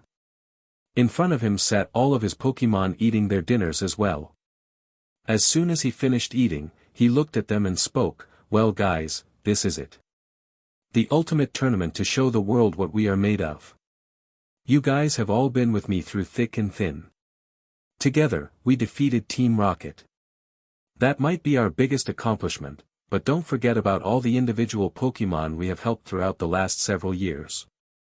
We have worked this hard to become the best. As the strongest, we can help those in need as well as make more friends. This tournament is our chance to show the world who the strongest Pokémon are and who the best Pokémon Master is. Now, let's go out there and make our presence known. All of his Pokémon cheered air approval and Ash quickly recalled all of them except Houndoom and Pikachu. Pikachu hopped onto his shoulder while Houndoom stood at his side. As he began walking out of the forest, he looked at Pikachu. "Hey buddy, Brock says that if you keep healing at your current rate and I make it to the end of the tournament, you should be able to take part in the final battle." Pikachu smiled, "Peaky pie. Chew pie Pika." Ash grinned and Houndoom let out a happy bark as well. "Yes Pikachu, I know you're excited to battle again. I can't wait either. Still, in order for that to happen, I need to make it that far in the tournament first." He then rubbed Pikachu's head and continued walking towards the main stadium. Once he stepped out of the forest, he looked at Houndoom. "Houndoom, I know you hate your Pokeball, but I can't have you out if you are going to bark and growl at every person you see. In this stadium there's going to be over 1,000 trainers as well as thousands more people in the audience. Not all of the people are going to be good people either. I still can't have you causing any trouble. If you do start causing problems, I will put you in your ball. Is that clear?" Houndoom gave an irritated growl before nodding his head in acceptance. Ash patted his head. "Good, because I don't want to make you go in your ball." When they reached the main stadium, Ash looked it over. From the outside, the stadium was massive. It was the largest stadium he had ever seen. The stadium looked like it could hold 100,000 spectators in it. It also appeared to be a modern take on ancient architecture. It was made from high-tech material but had been built in a way that made it appear to be ancient as well. All in all, it was the most impressive structure Ash had ever seen. After gazing at the stadium for several minutes, Ash made his way to the competitor's entrance to the field. When he walked out, he had to once again catch his breath. The stadium was filled completely with spectators and the field was covered in trainers. The trainers were standing in a grid-like formation so as to appear organized and professional. Ash quickly found a spot on the edge of the grid in order to help Houndoom remain cool and so he could remain out of the spotlight as much as possible. Down the middle of the stadium a path had been cleared and left devoid of trainers. Where the path reached the fans, there were no seats, just stairs that led up to a massive bronze bowl with a life-size Moltres statue above it. The statue appeared to be floating there, but Ash figured there was some mechanical trick providing the illusion. From his spot on the field, Ash scanned the crowd in search of familiar faces. It took a while, but he eventually spotted Brock, Dawn, May, and Gary on the opposite side of the stadium. As he continued looking around, he caught sight of several different people from his many travels scattered throughout the crowd. The sheer number of people present was astounding enough, but when that was combined with the sound of all the conversations going on, Ash found it to be incredible. He tried to imagine what it would sound like to have all those people cheering at the same time and found he just couldn't even begin to comprehend the idea. He then moved his eyes to the trainers gathered on the stadium ground. He found Paul near the edge on the side to Ash's right. He then found Misty and Max standing next to each other near the middle of the stadium. They appeared to be talking to someone and when Ash got a closer look, he realized it was Nando. Ash smiled at the thought of getting to fight Nando again. He had never met another person who fought quite like him. Nando was a one-of-a-kind sort of battler and Ash enjoyed the challenge involved. As he continued looking at the trainers, he was surprised at how many of them he knew. He saw Elite Four members and champions such as Bruno, Lorelei, Lance, Koga, Will, Sydney, Drake, Phoebe, Aaron, Flint, Bertha, Lucian, Cynthia, Wallace, and even Steven. He also saw many gym leaders present. Too many to even name. Eventually, his gaze fell upon a blue-haired man with a red cape covering his entire body. Ash smiled when he caught sight of the man and Pikachu grinned as well. Ash looked at Pikachu. "I really hope I get to battle him. I know how strong he is and I want to show the world that not even the great Tobias can defeat me anymore. He might have beaten us back in Sinnoh, but this time it's going to be different." Pikachu grinned and let some sparks fly from his cheeks. Houndoom simply looked at the man and grinned back at his trainer. Tobias seemed to notice the gazes Ash and his Pokémon were sending him because he looked up at Ash. For a few seconds, Tobias just watched him, but eventually he walked over. Once Tobias got close enough, he spoke up, "It's been a while, young man. After the Sinnoh League, you just disappeared. I had finally found somebody who had the potential to rival me and then he just vanished. I was disappointed. However, seeing you here gives me reason to believe this competition might be a bit of fun after all." Ash grinned at him, "So you recognized me? Good job. Not even my friends recognized me on sight and currently only 3 of them know who I am. I don't think it will be a problem, but do you mind keeping my identity a secret?" Tobias smiled, "Really? How could they not recognize that look in your eyes? Your appearance might have changed and your Pikachu might have gained an ugly scar, but you are the only person I have ever met with such fighting spirit. Good luck in the competition, Ash, and hopefully we can meet up in it and have another wonderful battle." "Oh, if we meet up, I can assure you it will be a wonderful battle. I also promise you that it won't end the same way this time." Tobias simply walked back to his spot on the field and Ash went back to watching the contestants as they waited for the ceremony to begin. Occasionally, the announcer would say something about the torch runner, but Ash mostly tuned it out. He had been to enough of these opening ceremonies to more or less know what to expect. After a few more minutes though, the crowd got silent and Ash figured he should start paying attention. He turned his head towards the entrance the torch runner would use and waited. About a minute later, an athletic-looking woman entered the stadium at a jog. The announcer spoke up, "Ladies and gentlemen." The announcer exclaimed, "Samantha has entered the stadium with the flame of molters." At that, the crowd erupted into cheers as Samantha walked the flame to the base of the stairs that led to the massive torch bowl. At the base of the stairs stood a short man with white hair. He looked kind of like Santa, except he was wearing a baseball cap on backwards. He reached out towards the young lady who had run the torch through the last leg of its journey and took the torch from her. Once the exchange was completed, the crowd cheered once more. Now that Ash could hear the crowd at full volume, he wanted more than anything to hear that roar be because of him. He began anticipating the tournament more than ever and it took all of his willpower to not join in with the cheering. He settled instead for more dignified clapping and a smile. The announcer spoke up once more, "The Flame of Molters has been handed over to Charles Goodshow, the president of the Pokemon League and organizer of this wonderful tournament." The crowd erupted again as the announcer continued, "Mr. Goodshow is now walking the Flame of Molters up to the torch so that we can officially begin the tournament." As the announcer spoke, Mr. Goodshow slowly made his way up the steps until he was standing directly in front of the massive torch.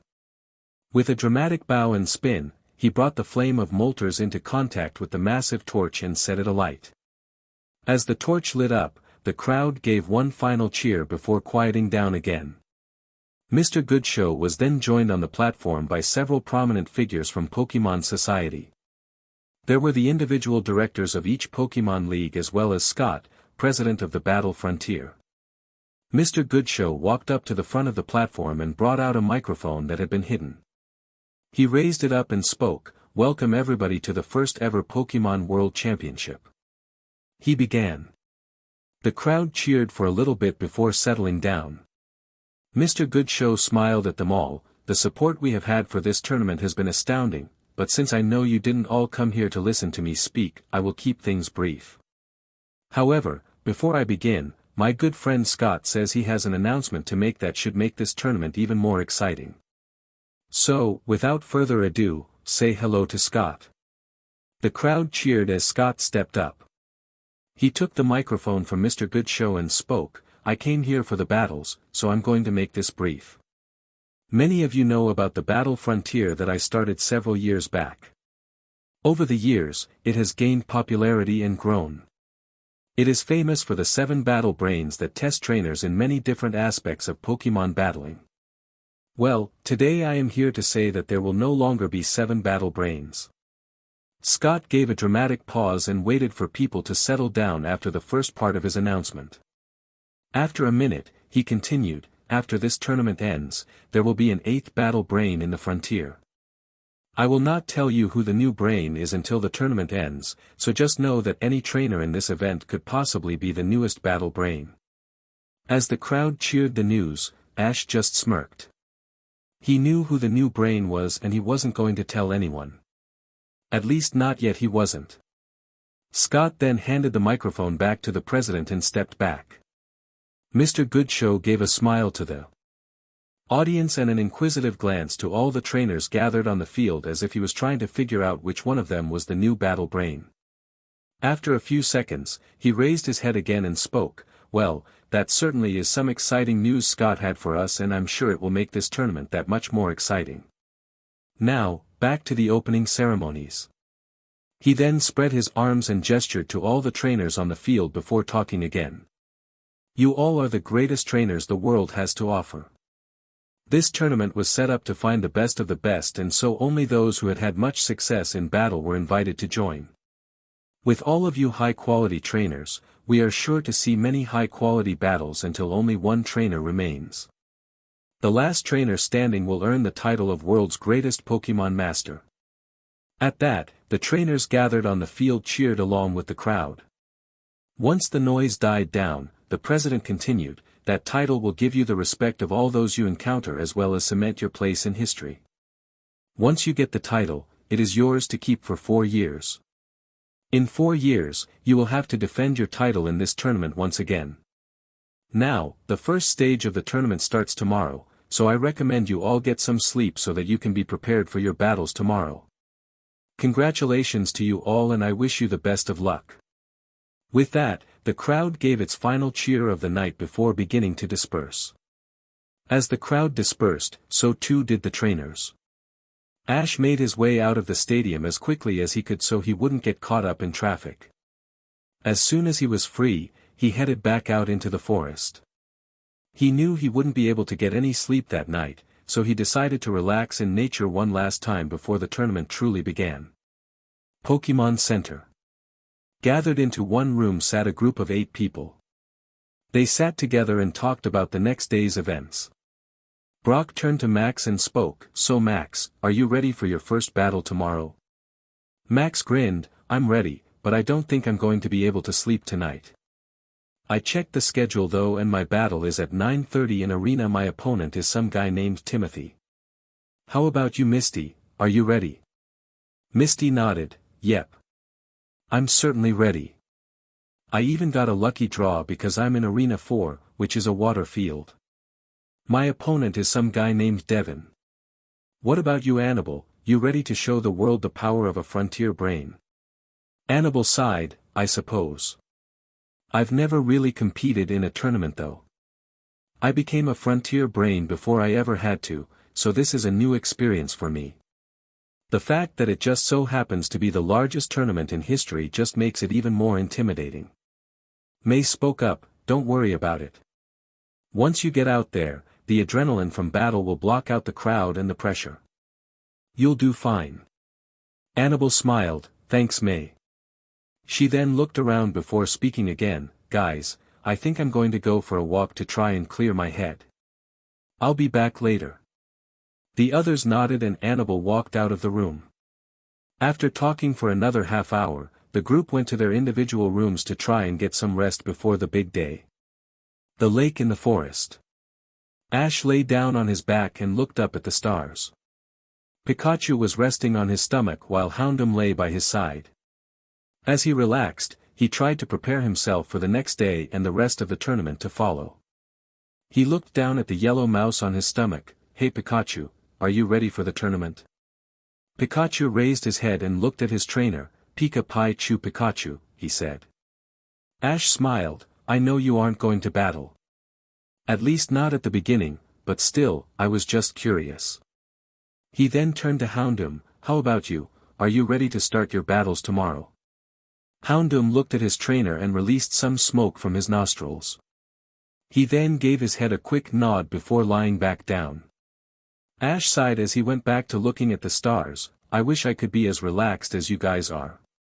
For some reason though, whenever I'm in a tournament I can't relax until I get my first win." He sighed and the group lapsed into silence. After a while, Ash noticed that Pikachu and Houndoom were both asleep. He grinned at the sight and wished he could join them in sleep. As he thought about this though, he heard footsteps approaching. Surprised, he sat up quickly, knocking Pikachu to the ground and waking up Houndoom. Ash quickly turned around and saw Anabel walk out of the forest and into the clearing. She smiled apologetically at Ash, "Sorry about disturbing you. I figured you were asleep at the center and didn't realize you were out here." Ash shrugged, I knew I wouldn't be able to sleep, so I came out here to relax." "How about you, why are you out here?" Anabel sighed before sitting down next to Ash. "I couldn't sleep and the pressure was beginning to overwhelm me. I needed to clear my head." Ash smiled, "Well, this is a good place to do that. As for the pressure, don't worry about it. Once you get on the field, all the distractions go away." Anabel nodded. "That's what May said, but I'm still worried. I mean, what if the distractions don't go away? What if the pressure gets to me and I freak out? What happens then?" Ash sighed, "Well, actually, the pressure doesn't really go away on the field. It takes a while for that to become a natural thing. What helped me when I was first doing tournaments and competing was having friends in the stands cheering for me. If I felt like I couldn't handle it, I would look at the people supporting me and my confidence would come back immediately. Also, once you get into the battle, it becomes easier to focus. The hardest part is getting focused, but once you achieve focus, it stays with you." Anabel sighed, "That sounds good, except I don't really have a lot of close friends other than my Pokemon. So I won't have anyone in the stand supporting me like that." Ash laughed, "Sure you have friends. You've been hanging out with Brock and that group and they all seem like great people. I'm sure they would support you." Anabel looked at Ash, "How about you 5, will you support me as well?" Ash thought about it, "I will if I can. But I don't know when I battle, so I might not be able to." That made Anabel laugh, "You are the most clueless guy ever. You come here without knowing the rules of the tournament and now you don't know when you battle. What would you do without me here?" Ash laughed, "I don't know, but I'm glad you've been helping me out. Do you know when I battle?" Anabel nodded, "Yeah, you battle tomorrow at 11:30 in Arena 8 is an earth field. I battle at 1:30 in Arena 3 which is also an earth field." Ash thought about that before speaking up, "I'll tell you what Anabel, if you come to my battle and support me, I will go to yours and support you. Deal?" Anabel gave Ash a warm smile, "Deal. Thanks 5, talking to you has really helped to clear my head. Still, I think that like you, I won't be getting any sleep tonight. Do you think you could tell me another story about one of your adventures?" Ash turned his head to look at Anabel before answering, "I told you a story last time we talked, I think this time it's your turn to tell me a story." "That may be true, but after our last talk, you did your best to avoid all of us for the rest of the week. The only person who had contact with you was Brock.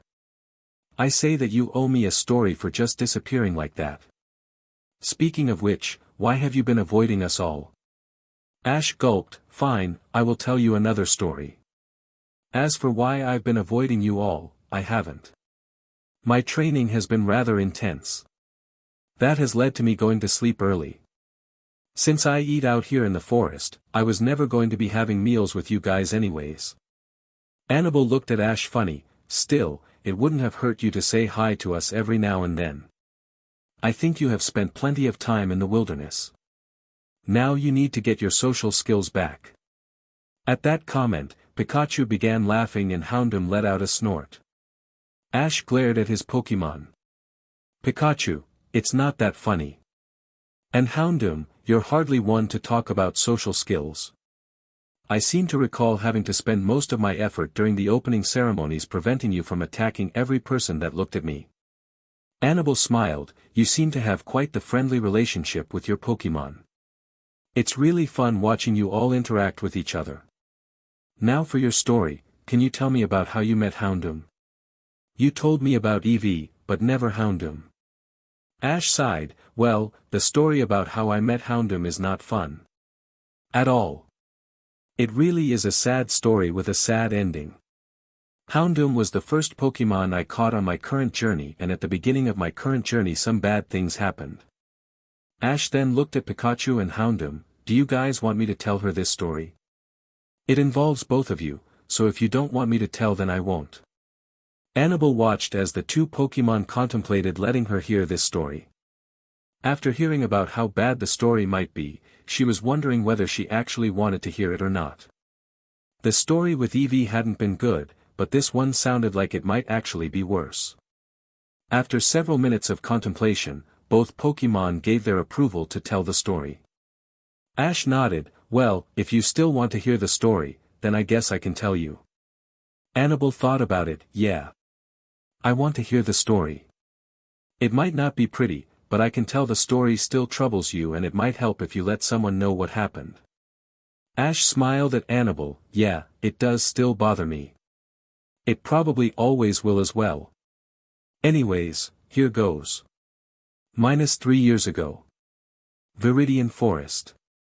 A young teenage boy was walking through the forest.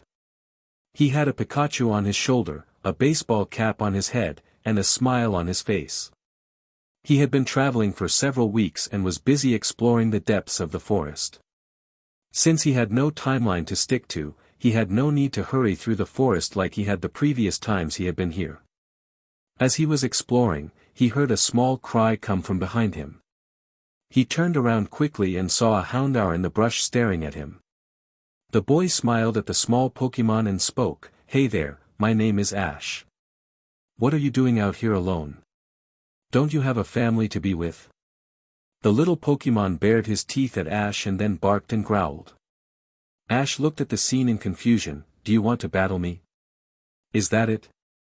Ash's Pikachu then jumped onto the ground and faced the Houndour. The little Pokemon tried to act brave and shot a small stream of fire at Pikachu. Before Pikachu could retaliate though, Ash stopped him. "Pikachu, don't attack him. Houndour is just scared. I don't know why he's attacking us when he's scared, but something is wrong. Let's try to help him out." "Okay." Pikachu nodded and tried to converse with the scared little Pokemon. After talking for a few minutes, Pikachu hadn't really learned anything. He turned and looked at Ash questioningly. Ash sighed, "Well, if he won't talk to you, I don't know what to do to help him." Just then, the small group heard the sound of many people approaching. Houndour immediately whimpered and ran into the underbrush to hide. Ash wondered what was scaring the Pokemon so badly when a large group appeared in front of him. The group had about 20 people in it. The majority of them were dressed all in black with a red R on the chest. 3 of the people though, were dressed in fancier clothes. Ash groaned when he saw them. "Team Rocket. What are you guys doing this time? What do you want?" One of the fancier dressed members stepped forward.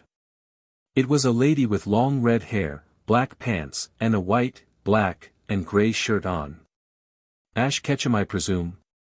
Ash didn't answer, but Pikachu shot electricity from his cheeks and glared at the people. The lady continued, "The boss grew tired of the idiots who had been sent to capture your Pikachu. We have been sent in their place. Now, hand over Pikachu and no one will get hurt. If you resist, we will fight you. We have you outnumbered by quite a bit. There are 20 grunts as well as 3 admins. If you resist, we will simply take you down in battle and take Pikachu." Ash glared at them all. "You will never get Pikachu," he exclaimed. "You guys have been trying to take him for years and never succeeded. This time won't be any different. I will do everything in my power to make sure you never get Pikachu, even if it kills me." The redhead sighed, "Fine. Be that way. Golem, I choose you. Destroy this half-pint and take his Pikachu." With that, she threw out a Pokeball and a Golem appeared. Before she could give any commands though, Ash did. "Pikachu, use Iron Tail. Electricity might not affect Golem, but Iron Tail will be super effective." Pikachu nodded and his tail began glowing white. He then ran towards Golem and slammed into him with his tail full force. A few seconds later, the Golem fell to the ground unconscious. The admin growled, "Everybody, release your Pokemon and take out that med Pikachu and obnoxious brat." At the admin's command, all of the Team Rocket members released all of their Pokemon. In total, Ash and Pikachu were now facing about 70 Pokemon. Ash looked at the sight and gulped, "Hey Pikachu, you ready? I think these guys want to fight." Pikachu nodded, "Pika Pie. Chew Pika Pie Pikachu Pie Pie." Ash nodded, "Don't worry buddy, they will never take you from me. I promise." For the next half hour, a massive battle took place between Team Rocket and Pikachu. When it finally ended, none of the Pokemon were capable of battling any longer. Ash was exhausted as well as he had spent the duration of the battle watching Pikachu's back and blocking attacks for him. The members of Team Rocket though were still full of energy. The red-headed admin stepped up again, "Now, it's obvious you and your precious Pikachu can no longer battle. As impressive as that little show was, it took all the energy out of you. I can see why the boss wants your Pikachu and now I can fulfill my obligation and bring it to him." She then walked over to Pikachu, but Ash beat her to him. He grabbed Pikachu and surrounded him in a hug, preventing anyone from being able to reach Pikachu without prying Ash off of him. Ash glared at the Team Rocket members, "If you want Pikachu, you're going to have to pry him from my dead hands." The admin laughed, "Ash, you are in no position to say things like that. Come on now, we won, so hand us our prize." When Ash still refused to hand Pikachu over, the admin began kicking and beating Ash, trying to get him to release the Pokemon. After enduring the beating for nearly 10 minutes, the admin gave up. "Fine, if you really want to die for your pathetic Pokemon, be my guest." She then pulled out a knife and walked over to Ash. As she brought the knife down on him though, something happened. Pikachu wriggled his way free of Ash's grip and intercepted the knife with his body. Ash screamed as he saw his best friend take the knife. Pikachu then fell over on the ground. The admin glared at the Pokemon and spat on him, "Pathetic. That crippled Pokemon will never be good enough for the boss. Come on guys, we're heading back." Before she left though, she delivered one final kick to the back of Ash's head, knocking him out. Unbeknownst to all those involved, a young Houndour watched in amazement as this human boy did everything in his power to save his beloved friend. The young Houndour hated humans ever since Team Rocket had taken his parents from him. He tried to take his anger out on this young boy, but after seeing him stand up to the people who had taken his own parents, the Houndour decided he wanted to help save the boy and his Pikachu. As quickly as he could, the young puppy ran towards the only Pokemon Center he knew about. As soon as he reached it, he began barking at the door, trying to get the nurse's attention. Almost immediately, the nurse appeared and looked down at him. "What is it? Is something wrong?" Houndour just continued barking and tried to get the nurse to follow him. The nurse nodded that she understood and followed the Houndour as he led her to the fallen boy and his Pikachu. The nurse saw the mess and gasped, "Oh my gods," she exclaimed, "what happened here? That Pikachu needs immediate medical attention and the boy needs help as well. Don't worry Houndour, I promise I will save them." The nurse then bent down and picked up the Pikachu. She sprinted back to the center as fast as she could so she could begin surgery on the small mouse immediately. As soon as she arrived, she sent 2 of the trainers at the center with Houndour to bring the young boy to the center as well. 2 days later, the boy woke up. He looked around his room and saw a Houndour sitting at his bedside. He looked questioningly at the Pokemon. "You're the Houndour I met in the forest, aren't you?" The Houndour nodded his head. Ash then tried to remember what had happened to him. As soon as he did remember, he began freaking out. He ran out of his room and crashed right into Nurse Joy. As the nurse stood up, Ash screamed, "Nurse Joy, where's Pikachu, is he all right?" The nurse smiled at the boy. "Yes, your Pikachu is alive. He is recovering from surgery and is healing over in his own room. Your Houndour led me to you guys and saved your lives." Ash looked at her questioningly. "I don't have a Houndour." "Do you mean the Houndour that was sleeping by my bed when I woke up?" The nurse nodded, "Yes. Even if he isn't yours, he must like you a lot. He freaks out around people except for you and me. No one else can even approach him. Anyways, it's good to see you up again. Do you want to see your Pikachu?" Ash nodded and followed the nurse to where Pikachu was asleep with a bandaged side. Ash let out a sigh of relief to see that his best friend was still alive. Thank goodness you're okay, Pikachu. I don't know what I would do without you. Ash then turned to face the nurse. Nurse Joy, how long will it take Pikachu to heal? How bad was his injury? The nurse looked at Ash with a frown. I'm sorry to say this, but Pikachu may never fully heal. If he does manage to though, it will take several years. It's a small miracle he even survived. Now, you must tell me what happened. Ash sighed and then recounted the events to the nurse. When he was done, the nurse looked beyond livid. Those assholes. I will never forgive Team Rocket. Gah! Ash watched in slight fear as the normally peaceful and friendly Nurse Joy spent 5 minutes cursing Team Rocket. Ash even learned a few new words from the scene.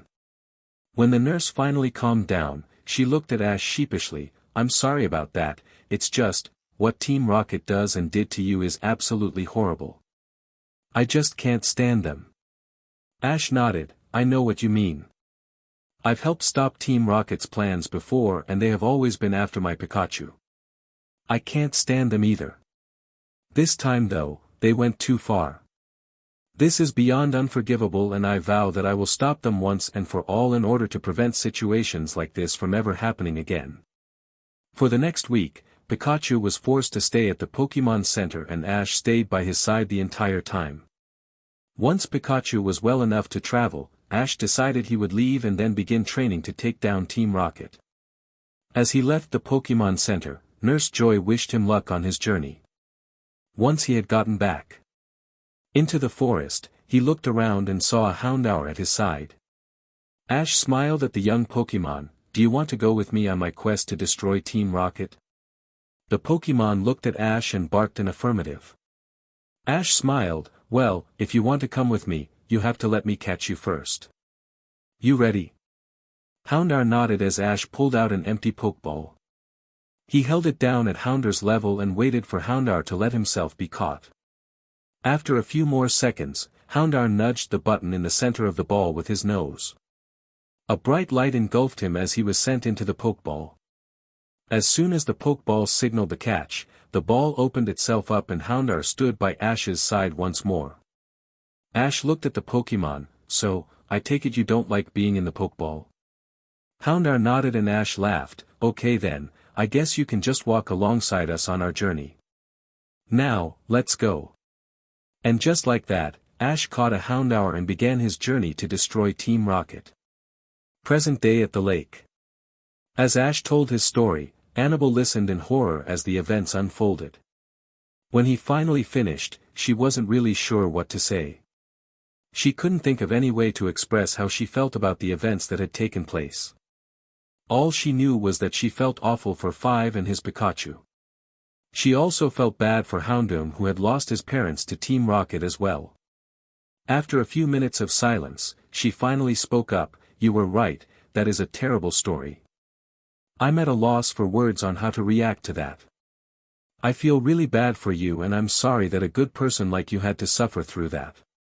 Ash smiled. Well, one thing I have learned about life is that shit happens. What matters aren't the bad things that happen to you, but how you respond to those bad things and turn them into a positive. Although I'm not glad that it happened, if I had reacted poorly, things would be much worse right now. I might not even be alive. Anabel smiled. That's a good way to look at it. So did you succeed in destroying Team Rocket then? Without thinking Ash nodded. Yeah. It took me 2 years but I did manage to succeed. With the help of Houndour and my other Pokémon we put an end to them and their evil ways for good. After he said that, he realized what he said and put a hand to his mouth. At about that time Anabel seemed to realize the significance of what he had said as well. She gasped, no way. But if you defeated Team Rocket, then that means that you're Dash. Ash sighed. Yeah. You figured it out. I'm the new frontier brain. I completely forgot that Scott had probably told you guys that I had defeated Team Rocket. I'm so used to the fact that no one knows that I did that I just let it slip out. Anabel laughed. Well, don't worry, I won't tell anyone. I know Scott wants to keep it a secret for now, so you have nothing to worry about. Also, congratulations on earning the prestigious title of Frontier Brain. Ash smiled, thanks. I guess this makes you my coworker, doesn't it? Anabel nodded, yes it does. Now all I need is your name and we're good to go. Ash sighed, he knew he shouldn't tell her, but part of him really wanted her to know who he was. After wrestling with the idea for a few minutes he asked her a question, is it really that hard to figure out who I am? Paul figured it out pretty quickly. Gary got it as well. Tobias figured out who I was in a single glance. Brock knows who I am because I told him part of the story about Pikachu's injury. Can you really not figure it out? As Ash was talking, Anabel gasped, so it really is you? I had thought you acted a lot like Ash, but you're really back. Anabel was practically squealing in excitement. Ash just looked at her and nodded with a smile on his face, yup. It really is me. I've been gone for 3 years but I am back now. How have you been, Anabel? Anabel immediately gave Ash a huge hug. Oh my god, I have missed you so much, you don't even know. She exclaimed. Ash looked at her, really? I didn't actually know you that well when we first met. I mean, we knew each other for like 2 days. Did you really miss me that much? Anabel looked at Ash funny, are you really that bad at sensing emotions still? Remember when we first met? Ash thought back on and remembered, oh yeah. You tried to get me to read your emotions. At the time, I couldn't. Well, if you missed me as much as you're claiming, I think I have a pretty good guess as to what you were feeling back then. Anabel smiled, well, it would seem you aren't as clueless as you used to be. Anyways, I'm feeling a lot more relaxed now, so I think I'm going to go and try to get some sleep. I'll see you tomorrow, and don't forget to support me at my battle, okay? Ash grinned, of course, as long as you go to my battle. Don't forget to keep my identity a secret though. I'll tell everyone else who I am soon enough. Anabel nodded once more before heading back to the Pokemon Center for the night. When Ash looked down, he saw Pikachu rubbing his scar. Ash smiled at him, hey Pikachu, thanks for taking the knife for me. I wish you hadn't because it pains me to see you with the scar, but I'm glad that we're both alive and still have each other. Pikachu smiled up at his trainer, Chupika, he said. Ash nodded. He then turned to Houndoom, thanks again for saving Pikachu's life back in the forest. I owe you everything for that. Houndoom just nodded his head and went back to sleep. As Ash looked back up the stars, he heard footsteps behind him. He looked around and to his surprise he saw Paul. Paul smirked at him, have a nice date with you girlfriend. Ash groaned, really Paul? You find me out here in the middle of the night and that's all you say? Also, she's just a friend. Paul laughed, sure she is. I heard most of that conversation. I was walking by and heard someone talking about Viridian Forest. I stopped to listen and heard some interesting things. Ash sighed, really Paul? You were walking by and decided to eavesdrop on a private conversation. What do you want anyways? Well, I just came to tell you that you don't stand a chance against me in this tournament. My Pokemon won't be tired from training when we battle you this time. Also, if you lose to anyone before I beat you I won't ever forgive you. Ash laughed, as much as you've changed since the Sinnoh League, you're still the same guy you always were. It's nice seeing you again Paul. Good luck in the tournament. Now, I'm going to try and get some sleep if you don't mind. Paul smirked, of course. Sleep well and don't lose. With that, Paul walked back through the forest to the Pokemon Center. As Ash lay on the ground in the forest, he looked down at Pikachu, you know what buddy? I think I might actually be able to get some sleep tonight. Sleep well Pikachu and I'll see you in the morning. In the forest by the lake. Ash woke up in the morning as he felt something fall off of his stomach. He looked down to see Houndoom laughing with Pikachu glaring at him. Ash quickly realized that Houndoom had decided to roll Pikachu off of his stomach for fun. Ash sighed, Houndoom, was that really necessary? Houndoom just laughed and shot a small jet of flame at Ash. Ash immediately jumped up and put out the small fire on his shirt. He then glared at Houndoom, who simply went and looked at the sun. Ash looked at Iz as well and realized that he had been asleep longer than he had planned. He quickly picked Pikachu up and walked out of the forest. As he reached the practice fields by the Pokemon Center, he saw a group of familiar faces walk out of it. He smiled at them and walked over. "Hey guys, good morning. You ready for your battles today?" The group stopped and looked at him before Max answered, "Hey 5, it's been a while since we last saw you, how have you been doing?" "And yeah, I'm ready for my battle. In fact, that's where we're headed right now. I battle at 9:30 in Arena 7 on a grass field. Do you want to join us?" Ash shrugged. "I guess I could do that. I woke up late and was planning to eat breakfast, but I suppose that can wait until after your battle." Max smiled. "Cool. Then after my battle you can give me tips and advice on how to do better." "Well, maybe," said Ash. "I'm not sure though. The main thing about battling is communication with your Pokemon and keeping calm and focused. As long as you can do that, all that's left is to train for power and work on strategies of your own to use." Max nodded. "Still, any advice helps." Ash nodded. "I suppose. I guess I can give you advice, but I have to be careful or else you'll be beating me when we battle." He then heard Brock speak up. "Hey 5, good morning. How's your Pikachu doing?" Ash looked at the yellow mouse on his shoulder and shrugged. "He's doing better. Thanks to you of course.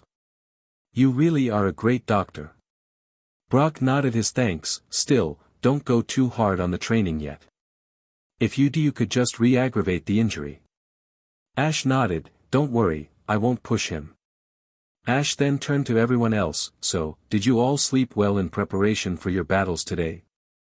All of the battlers nodded their heads while Paul smirked. "How about you 5, did you sleep well after your little date last night?"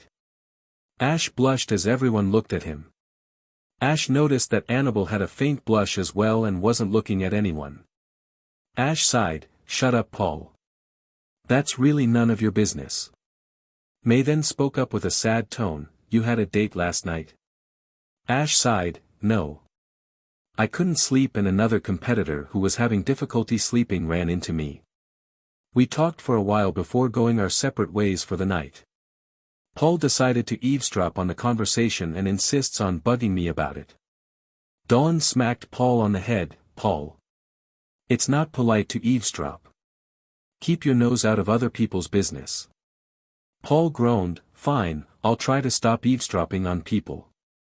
The only reason I listened to the conversation though is because 5 was telling an incredibly interesting story." Now the attention was back on Ash. He looked around as he saw people looking at him expectantly. "What? It's not a story I like to tell. Maybe some other time I will tell you guys, but it's hardly something you would want to hear right before a battle." Misty then spoke up. "Okay, so I understand you don't want to tell us the story, but what was the story about?" Ash sighed. "It was about how I met Houndoom and how Pikachu got his scar. Now, you guys should start focusing on your battles. These might just be preliminaries, but none of these people are pushovers." After successfully changing the subject away from himself, Ash sent a glare at Paul who simply smirked in return. He then moved his gaze to Anabel and saw her looking at him before she quickly moved her gaze.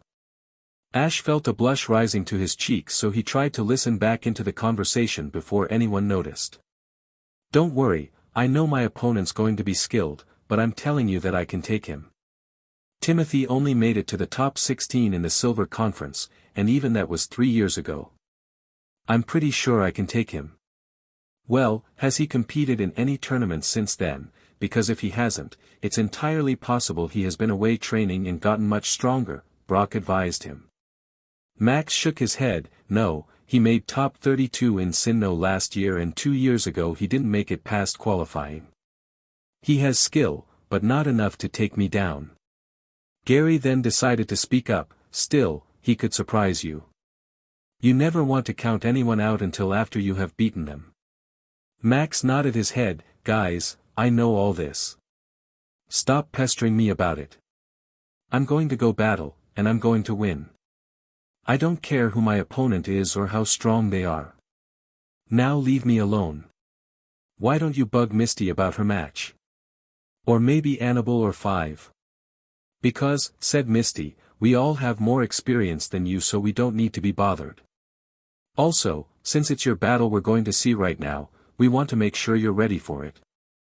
No need to get so snappy about it. Max sighed, fine. I guess that's a good enough reason. Anyways, we're here, so I'm going to go check in while you guys go get seats. As Max went to go check in, the rest of the group went into the stadium to get seats. Because they are friends of one of the battlers, they had seats already reserved for them near the center of the arena near the ground. This provided them a good view of the field and battle. The current arena was a lot smaller than the main one where the opening ceremony was held. The main arena, however, was not going to be used until only 16 trainers remained. At that point, all battles would take place in it. The arena they were currently in had seating for maybe 10,000 people at most, but was still pretty full.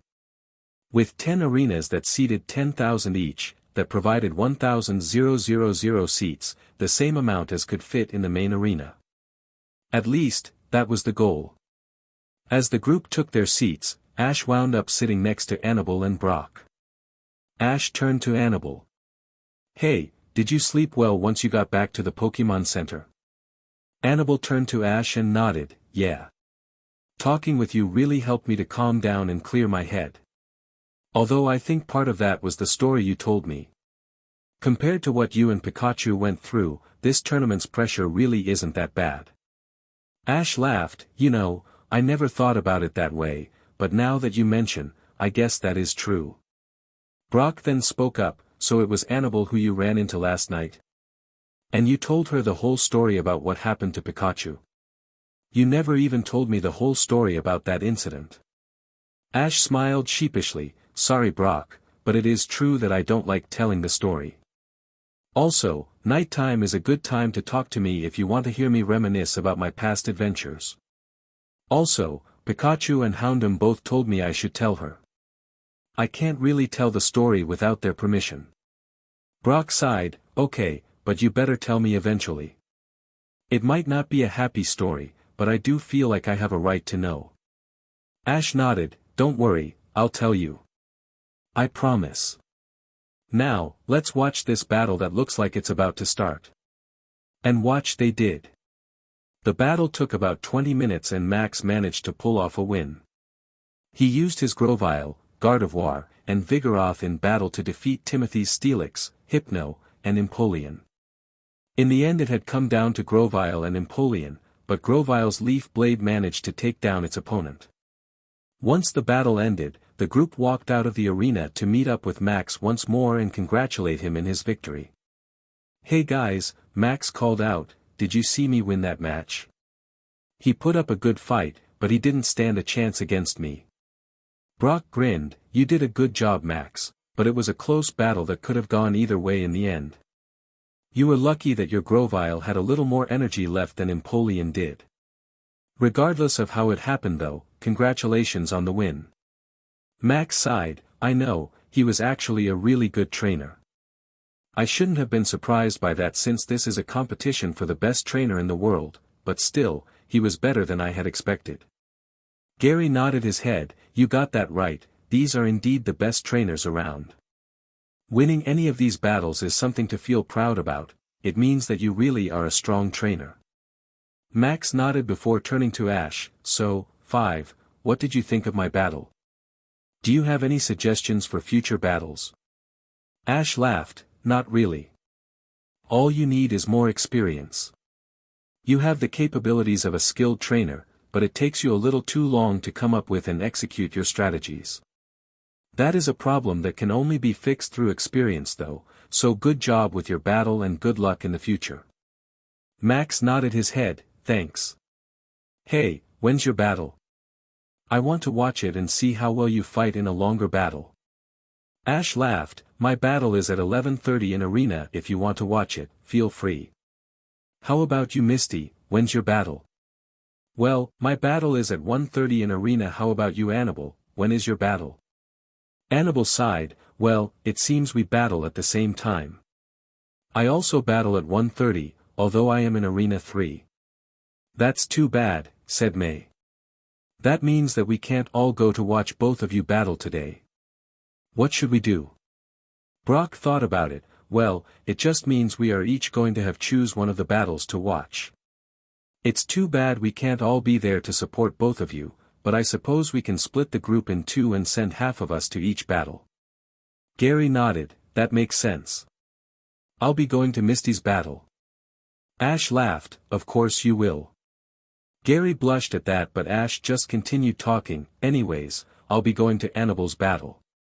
I haven't seen much of her battle style and I want a good chance to examine it in case I have to face her in battle. Does that mean you've seen a lot of my style? Misty asked. Ash shook his head, not really, but I do know that you use water types and give vocal commands. Anabel gives telepathic commands to her Pokemon, and that isn't something I have had to fight against much in my life, so I want a chance to get a good look at it so I can be prepared. May and Brock then decided to go with Ash to watch Anabel's battle, while Max and Dawn decided to go with Gary to Misty's battle. After that was decided, Brock spoke up, hey Dawn, do you know when Paul battles? Or where he is? Why aren't you with him right now? Dawn sighed. Paul gets really intense before his battles and I didn't want to disrupt his concentration. As for his battle, he is at noon in Arena 1. Gary grinned, he really needs to cool down a bit.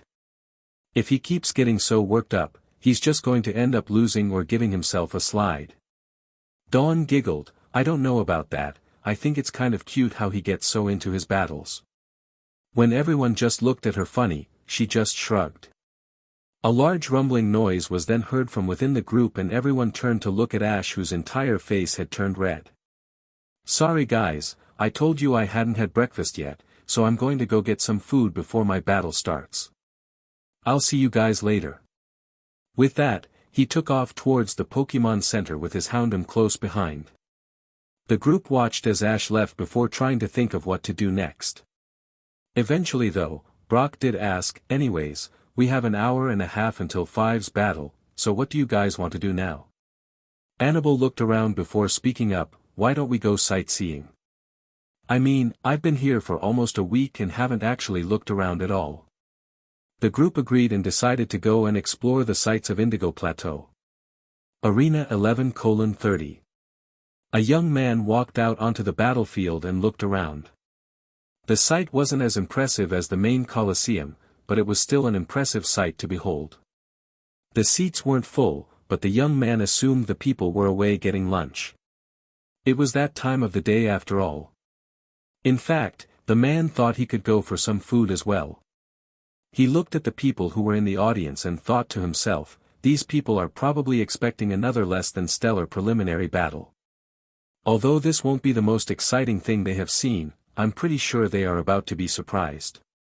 The young man then looked around once more and spotted a familiar group of people sitting in the stand directly next to the middle of the field. He smiled at his friends, who smiled back and cheered him on.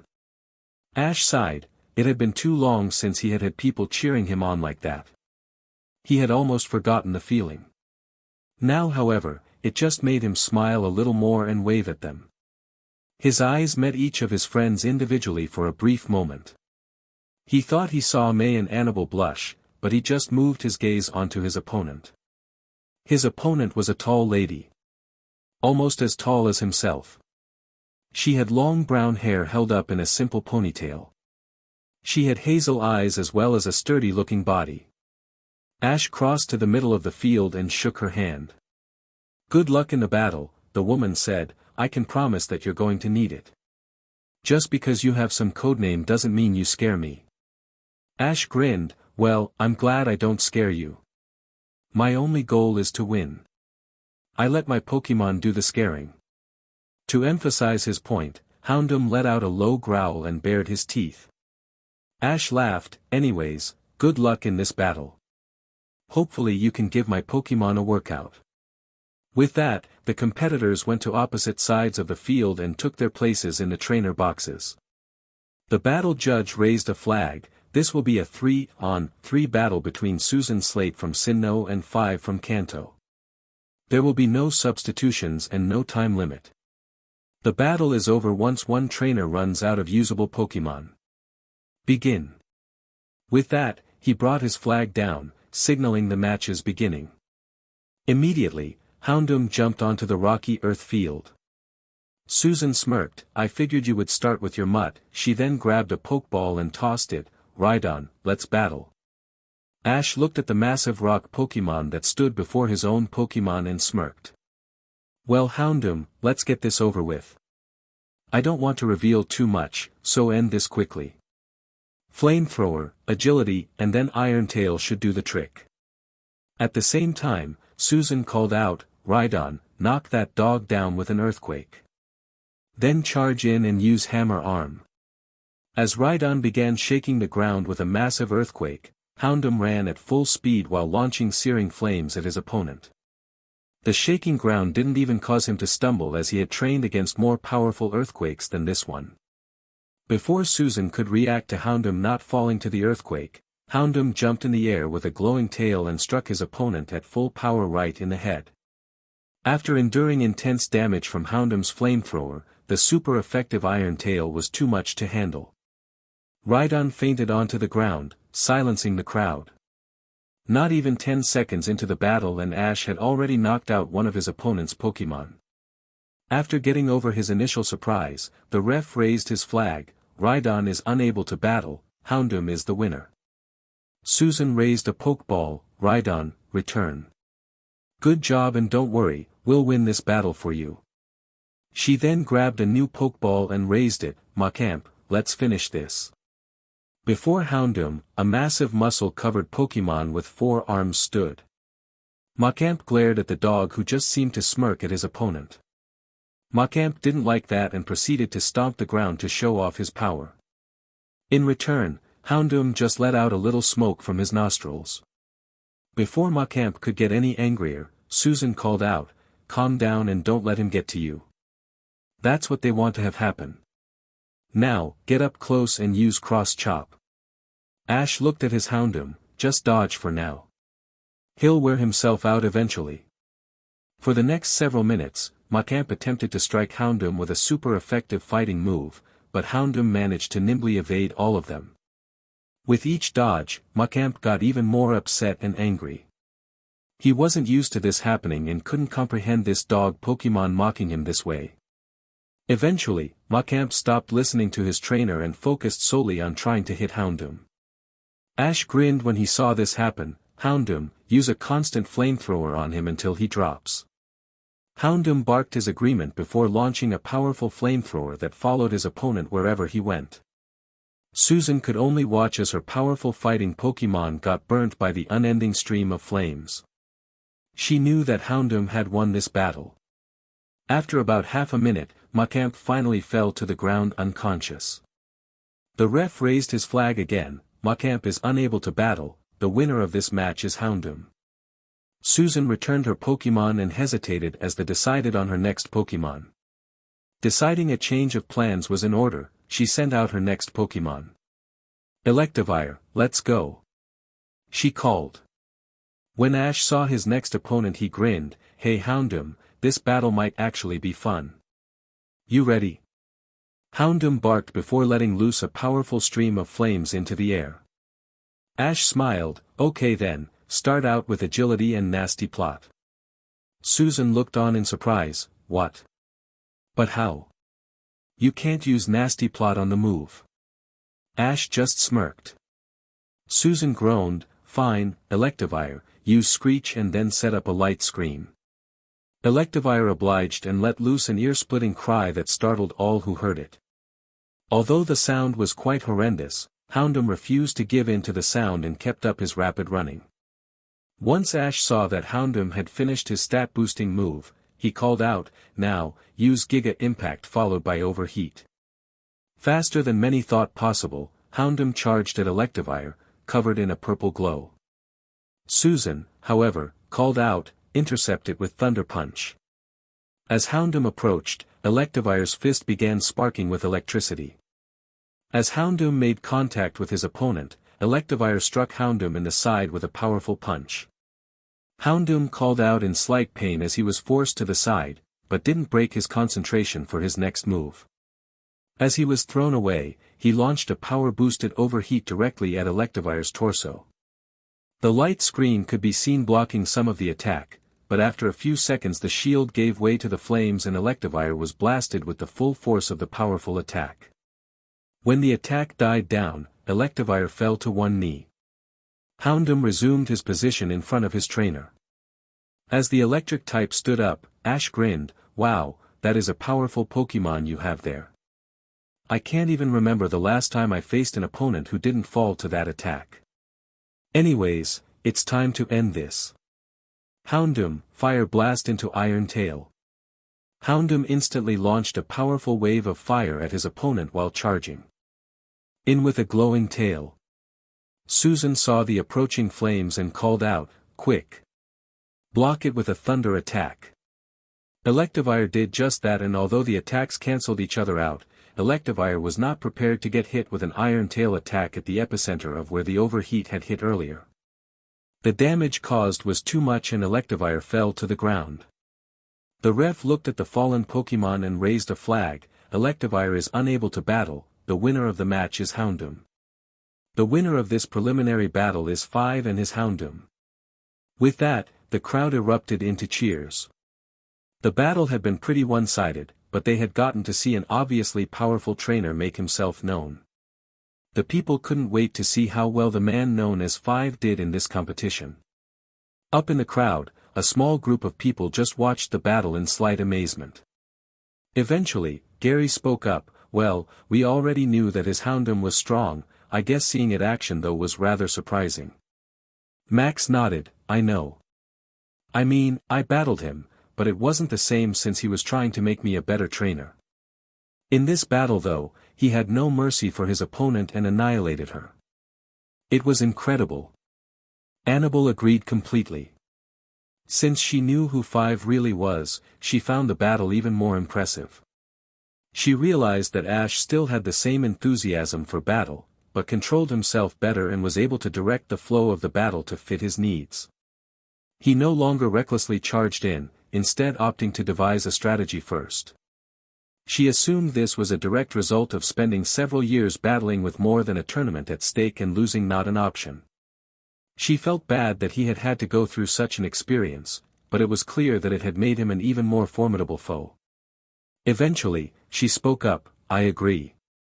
5 really is an impressive trainer. His Pokemon are strong and they seem to know what he wants them to do, even with the most basic of commands.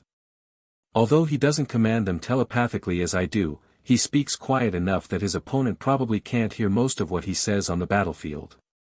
He is going to be a real challenge to beat in this tournament." "You got that right," said Gary. "As a researcher, I can assure you that those Pokemon he battled were quite strong. Yet even with their strength, 5 managed to beat them without even breaking a sweat. He beat all 3 of the Pokemon and his Houndoom was only hit with 1 attack. That is astonishing."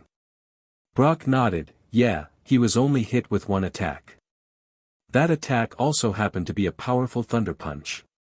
Yet Houndoom barely flinched from it. Houndoom can clearly take some hits and yet the battle strategy seems to involve avoiding hits. Normally a Pokemon is only trained to do one of those things, so to see Houndoom doing both is quite impressive." May then spoke up, "Well, I'm just glad he isn't my problem. If he had spent as much effort training to be a coordinator as he has at being a trainer, I don't think anyone would be able to stop him. He is an impressive man." Dawn giggled, "You sound like you're in love with him." May blushed and this caused Anabel to get a little upset. She didn't want anything to interfere with her and Ash, but if May was in love with him, what chance did she have? After all, May had traveled with Ash through Hoenn and the battle frontier while Anabel had only known him for a couple of days prior to this tournament. Dawn saw Anabel's face and giggled even more, "OOH. Anabel, do you like 5 as well? Eek. This is going to be so much fun." Dawn cried out. It was now Anabel's turn to blush and May's turn to glare. May might not know very much about Five, but she knew that she liked him and the thought of having to fight with Anabel over him was not making her very happy. May knew that she was considered very attractive, but one look at Anabel and she knew the same could be said for her. Also, since Anabel was also a battler and not a coordinator, that could give her an advantage. The rest of the group watched this in relative amusement, although some were a little worried about what would happen if things got out of hand. Eventually, Gary turned to Paul, who had joined the group to watch the battle, and spoke, "How do you put up with her? If Misty started squealing all the time at the prospect of love, I don't know what I would do." Paul sighed, "It is a little annoying, but you get used to it. Besides, who really cares? All this really means is we get one more thing to watch during this tournament." Paul then whispered to Gary, "Also, since I think you are also aware of who Five really is, that makes this that much more entertaining, does it not?" Gary smirked, "Yeah, I know who he is, but how do you know?" Paul laughed, "Well, it was kind of obvious to me after I battled him. Then he mysteriously knew my name without me telling him. I also know that Brock knows who he is and Anabel knows as well." Gary started at that. "Anabel knows? How?" Paul grinned, "Well, remember when I told you about Ash's little date last night? Well, it was her he was talking to late at night under the stars in a clearing in the forest by a lake." At that, Gary began cracking up, causing everyone to look at him funny. Eventually Misty spoke up, "Mind telling us what you guys have been talking about for the past minute that just so happens to be so funny?" Gary shook his head while Paul smirked, "No, it's nothing. Just talking about funny stories from the past. Now Paul, doesn't your battle start soon? You should hurry over or else you'll miss it." Paul checked the time and cursed, "DMN it. I knew Five's battle would be quick, so I decided to watch it. Now I got distracted talking to you guys. Well, see you all later after I win." And with that, Paul took off towards his battle. The group decided to follow Paul so they could watch his first battle before getting lunch. Anabel, however, hung back. After the others had left, she made her way towards the trainer's entrance and found Ash. She grinned at him, "That was an impressive battle you had there. You beat all of her Pokemon with just your Houndoom." Ash grinned, "Thanks, but the credit should mostly go to Houndoom. I didn't really have to do anything. My opponent had powerful Pokemon, but they weren't able to handle Houndoom's speed and power." Anabel smiled, "It wasn't just speed and power though. Houndoom took a direct hit from a powerful attack and barely flinched. That was incredibly impressive as well." Houndoom looked over at Anabel and smiled. Ash saw this and smiled as well. "Look, Anabel, I think he likes you." Anabel looked at the Hound and smiled, "Is that true? Do you like me now?" Houndoom shrugged before speaking to Anabel's mind, "Well, I don't know how much of a say I have in it. My master seems to be rather fond of you and that brunette coordinator girl. He also seems to like his old friends. I know he wouldn't be friends with bad people, so the least I can do is try and act friendly." Anabel tried to suppress a glare, "He like May as well as me?" Houndoom shrugged, "I don't really know. He tries to deny liking anyone, but I can tell. As it stands right now though, I'd have to say that you're winning." Ash once again watched as Anabel talked with his Houndoom. It was rather surprising to see Houndoom willingly talk to her when he was so averse to communicating with people other than himself. The sight made him happy, but he couldn't help but wonder what they were talking about. Eventually, the curiosity got the better of him, "So, Anabel, what are you and Houndoom talking about?" This caused Anabel to blush and try to come up with something reasonable as an excuse. "Well, you see, we were just talking about why Houndoom seems to like me now. That's all." Ash sighed, "Of course it is. I also suppose I won't be getting the full story from you or Houndoom. Oh well. If we hurry, we can probably catch the end of Paul's battle.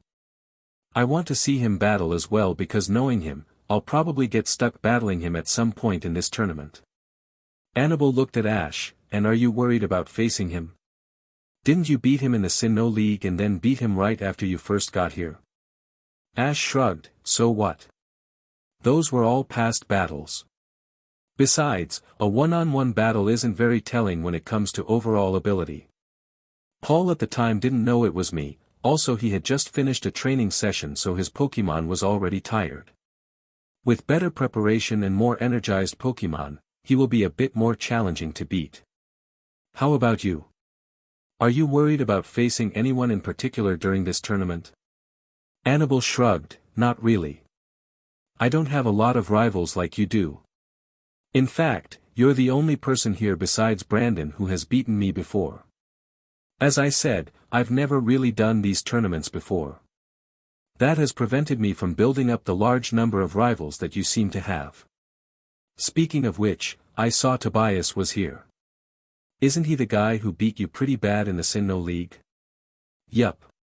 He beat me pretty darned good in our last battle, Ash said.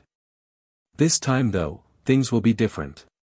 Speaking of Tobias though, what did he do after winning the Sinnoh League? I never heard much while I was traveling around. Did he challenge the Elite Four? Anabel shook her head, no. He said he wanted to make sure he was ready for the challenge before he took them on. After the Sinnoh League, he pretty much disappeared and no one has heard from him since. No one really looked for him though because he had always been a mysterious figure who kept to himself. In fact, no one even knows what his 6 Pokemon are. They knew about his Darkrai from the majority of the Sinnoh League as well as his Latios that he was forced to bring out in his battle with you. As far as I'm aware, you're the only person to ever defeat one of his Pokemon. Although you lost in the semis of the tournament, most people consider you the second strongest trainer to participate in it. Ash grinned, well, I suppose that works, although second best isn't going to cut it this time. I'm here for the win and I intend to earn it. If anyone stands in my way, whether it's Paul, Tobias, or even a champion, I intend to bring them down. Well, it's good to see you still have the same indomitable spirit, Anabel laughed.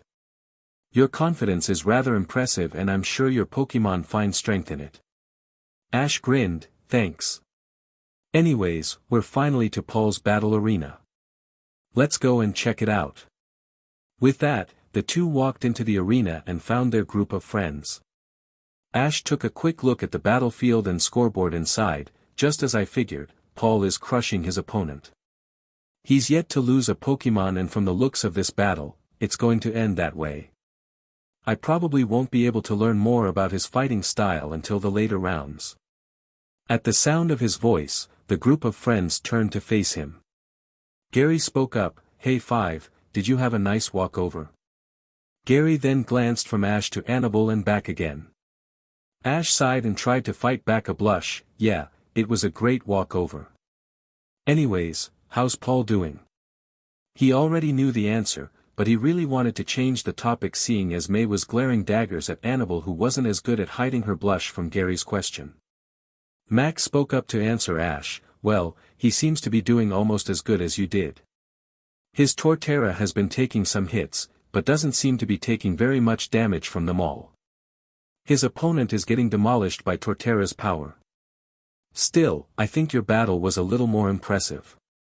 Ash shrugged, at this level, a win is a win. The opponent's strengths are too inconsistent to judge power accurately between battlers of different battles.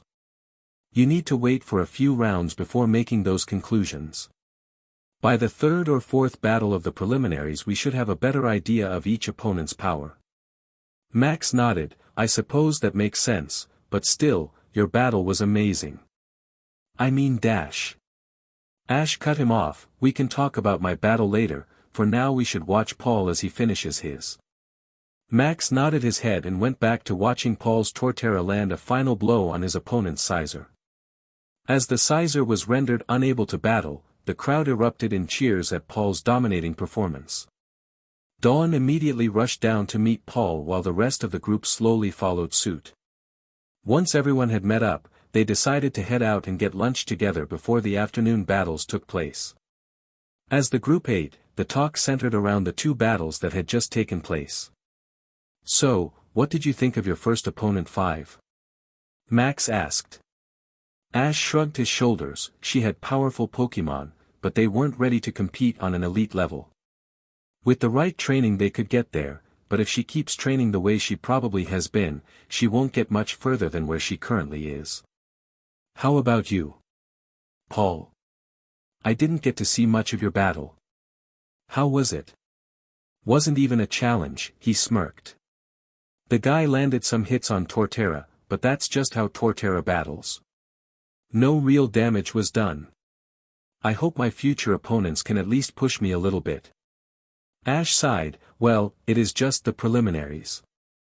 Once we get to the next stage, I'm sure you will get plenty of challenges. And if you get to face me, you'll get a challenge you won't be able to take down. No way. Dawn exclaimed. Paul is the strongest trainer here. You might be good, but I guarantee that Paul could take you down. Ash couldn't help but laugh at Dawn's defense of Paul. Pretty soon, Gary and Brock joined in as well. After that, the rest of the group couldn't help but join at Paul's blushing face and Dawn's confused expression. Once everyone had calmed down, Ash decided to speak. Of course he is. I'm sure Paul will defeat me. I can't believe I forgot about how Paul is the best. Paul then glared at Ash as Dawn blushed. To try and save her friends from more embarrassment, May decided to change the subject. So Misty, are you ready for your first battle? Misty nodded. Oh yeah. I'm going to dominate this first battle. I'm a water-type master fighting on a water field, no one could beat me here. May nodded. I see. I suppose that makes sense. She turned to face Anabel and in a slightly harder tone asked, and how about you? Are you ready for your battle? Anabel didn't fail to notice the slight change in tone, but decided to just ignore it for the time being.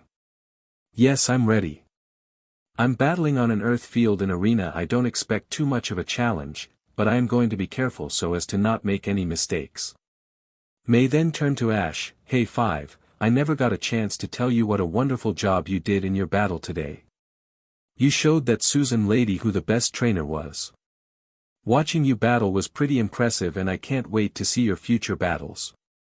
Ash grinned. Thanks. I've worked really hard these past several years to get this strong, so being able to show the world my power is quite gratifying. Still, I'm looking forward to watching more battles so I can get a better idea of where I stand amongst the elite.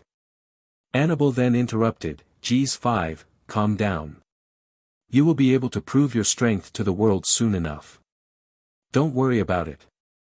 If you get this worked up now, you're going to run out of energy before you get very far into the tournament. And for a while, the two girls and Ash talked about Ash's battles and what was in store for him. Most of the others had broken into their own conversations as well. As the friends talked, Gary leaned over to Paul and whispered, you see how those two are competing for Ash right now? Imagine what May would do if she learned about Ash's late-night discussion with Anabel. The thought made Paul snort and got him some funny looks. He then turned to Gary. That would be rather amusing. I think if this drama starts to cool down, I'll let her know about it just so I can watch the ensuing fight. As the group continued to talk, a familiar black-haired and green-clad bard walked over to the group. Hello once again my friends. It is a pleasure to run into you all once more. The group looked up and spotted the visitor before they all began greeting him. Ash took special care to not greet him as he had not yet met Nando under the guise of being 5. Once Nando's glance reached Ash, the bard smiled. I do not believe I have had the pleasure of making your acquaintance yet, Nando stated rather musically. 5 smiled and Dawn proceeded to introduce them. Oh yeah, Nando, this is 5. You know, the mysterious guy we were telling you about yesterday? She then turned to look at Ash. 5, this is Nando. He's a bard and he's pretty cool as well. He does contests and battles and always plays music for people. Ash smiled. Hello Nando, it's nice to meet you. Nando smiled back. Yes, as it is nice to meet you as well. Now tell me, are you participating in this little tournament? Ash grinned. Yes I am. In fact, I just had my first preliminary battle a little bit ago. My Houndoom defeated all of my opponent's Pokemon with little trouble. How dash. Little trouble. Max interrupted. your Houndoom didn't even break a sweat. He looked like it was the easiest thing in the world taking down those strong Pokemon. Ash shrugged, I wouldn't say that. Houndoom actually went full power with his last attack on Electivire. He only does that with opponents who can handle it.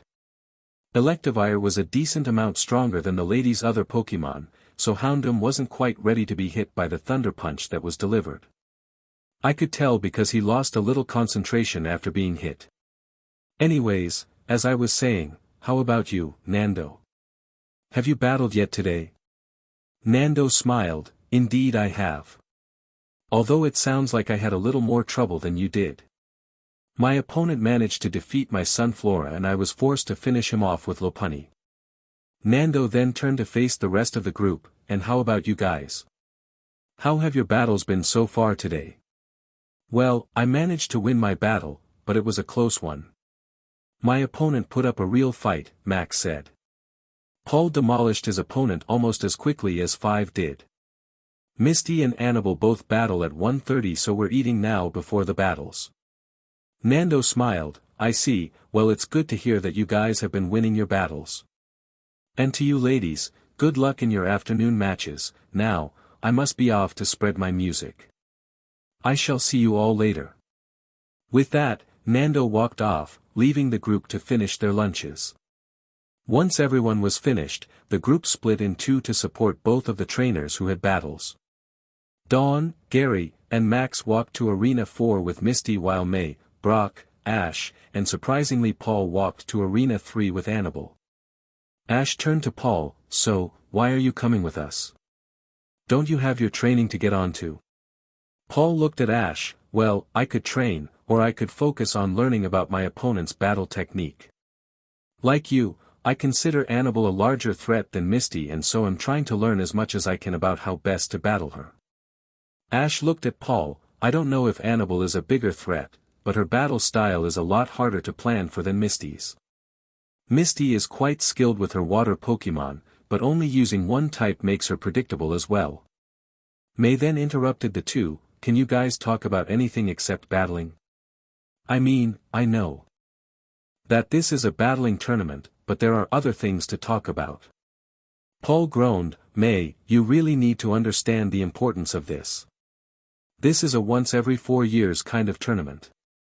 If you mess up, you can't try again the following year or do it in another region. That means we have to put everything we have into everything we do here to make sure that we accomplish what we want during this tournament. Ash nodded, he's right, if we let up at all, we'll be out of this tournament before we can even blink. All the trainers here are skilled so we need to get all the information we can about them. Okay, I guess that makes sense, but then why are you two working together? Aren't you supposed to be opponents? Why share your knowledge with each other if you are just going to be using it against each other in battle? Paul laughed, well, me and 5 here, we already know about each other's battle style, so there's no worry about letting slip something that shouldn't be let slip. For us, conversing about opponents allows us to both gain more knowledge to ensure that we can meet up with each other later on in this tournament and get the battle we both want. May looked at them questioningly, how do you guys already know about each other's battle styles? You just met and have only had a single one-on-one battle. That couldn't possibly be enough to learn about how you both fight, can it? This time Ash spoke up, actually, we're both skilled fighters with lots of experience, this allows us to determine quite a bit in a short amount of time. For us, the battle with each other as well as what we have seen from other battles in this tournament is enough for us to have already figured each other out. May nodded her head and went over to talk with Brock. Paul leaned over to Ash, nice cover-up. How long do you think you can keep this little charade of yours going for? Ash grinned before answering, at first, I was going to wait until I was in the finals and tell them right before the match, but at this point, I think I'm going to drop little hints here and there until they figure it out.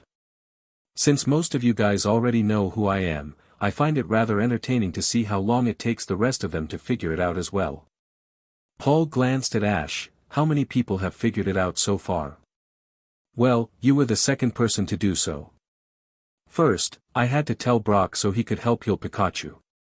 After that, Gary figured it out.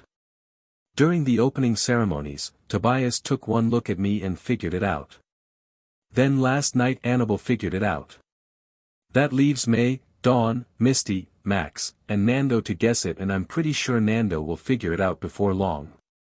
He always seemed like a pretty smart guy who it would be hard to hide this kind of thing from. Paul laughed. Well, I would make bets with you about who will figure it out next, but then you would probably act differently to make sure that you would win. Anyways, what are you going to do about your girl situation? I find it quite amusing and can't wait to see what happens next. Ash groaned. Shut up, Paul. There is no situation and I'm not going to do anything. Once this tournament is over, I might consider doing something, but for now at least, nothing will happen. Paul smirked. Well, based upon your conversation last night, I'd say things are pretty serious between you and Anabel. I think May can kind of tell as well because she is getting a little more aggressive towards you. I don't think you're going to have until after the tournament to do something, but either way, I think I'm going to enjoy the show. Yeah, shut up, Paul, Ash huffed. Speaking of girls though, how did you and Dawn end up together? The last I knew she was traveling alone with Kenny to try and get a serious relationship going with him. Well, that is hardly any of your business, but I will tell you that her and Kenny stopped working together once Kenny realized that he was completely inferior to her at contests. His jealousy got the best of him and they had an ugly breakup. As for how I got with her, that is not something you need to know. Ash sighed. Whatever. I'll just ask Dawn then. She seems more than willing to divulge these sorts of things. Then, before Paul could respond, Ash walked up to Anabel. Hey Anabel, how you doing? You ready for this battle? Anabel looked over at Ash. I suppose. I'm a little nervous, but I think I can handle it. Ash grinned. Don't worry about the nerves. Just focus on your bonds with your Pokemon as well as remembering that you have friends supporting you the whole way. Anabel smiled at him. Thanks, Ash. You really have helped me to stay calm and I'll make sure I do my best out there. Well, good, Ash said. Your best is all that anyone could ask for. I'm sure that as long as you give it your all, you won't have any problems out there. Brock then walked up. Ash is right, just stay calm. Also, treat it like any normal battle you would take part in the battle frontier. If you can keep that mindset, you should do just fine. Thanks guys, your support means a lot to me. Now, we're at the arena, so go and get your seat so you can watch me get my first win. Anabel exclaimed. Ash smiled, of course. And good luck, Anabel. I'm sure you won't need any, but a little bit of luck never hurt anyone. So Ash and his friends went to get seats in the arena while Anabel made her way down to the battlefield. Once the group had gotten their seats near the middle of the field, Brock turned to Ash. So, 5, how do you think Anabel's going to do? Ash thought about it for a few seconds before answering. Well, he began, if she battles as well as she is capable of, she should do pretty well. A lot of this is going to come down to her opponent though. If he can get past the surprise of battling against someone who gives telepathic commands, Anabel will have to work harder to get the win. If, however, the guy gets surprised or overwhelmed by her battle style, she should have no trouble at all defeating him. May then turned to Ash. So, as a competitor, what exactly are you going to be looking for in Anabel's battle style? Ash looked at May and grinned. I'm going to learn to read her attacks. What? May asked, rather surprised by that comment. What exactly does that mean? Ash just shrugged. You'll see. Just wait. Paul looked at Ash. You really think you'll be able to read her attacks by the end of just one battle? Ash shrugged again. It shouldn't be too hard. She's so used to getting the jump on her opponent with the telepathic commands that she probably hasn't worked much on masking her attacks. May just looked confused by this, but Brock seemed to understand. I see, he said, that makes sense now that I think about it. Can you really read attacks though? From what I've heard, that's an incredibly difficult thing to master. Well, Ash began, my situation these past couple years put me in a position where I needed to learn the skill.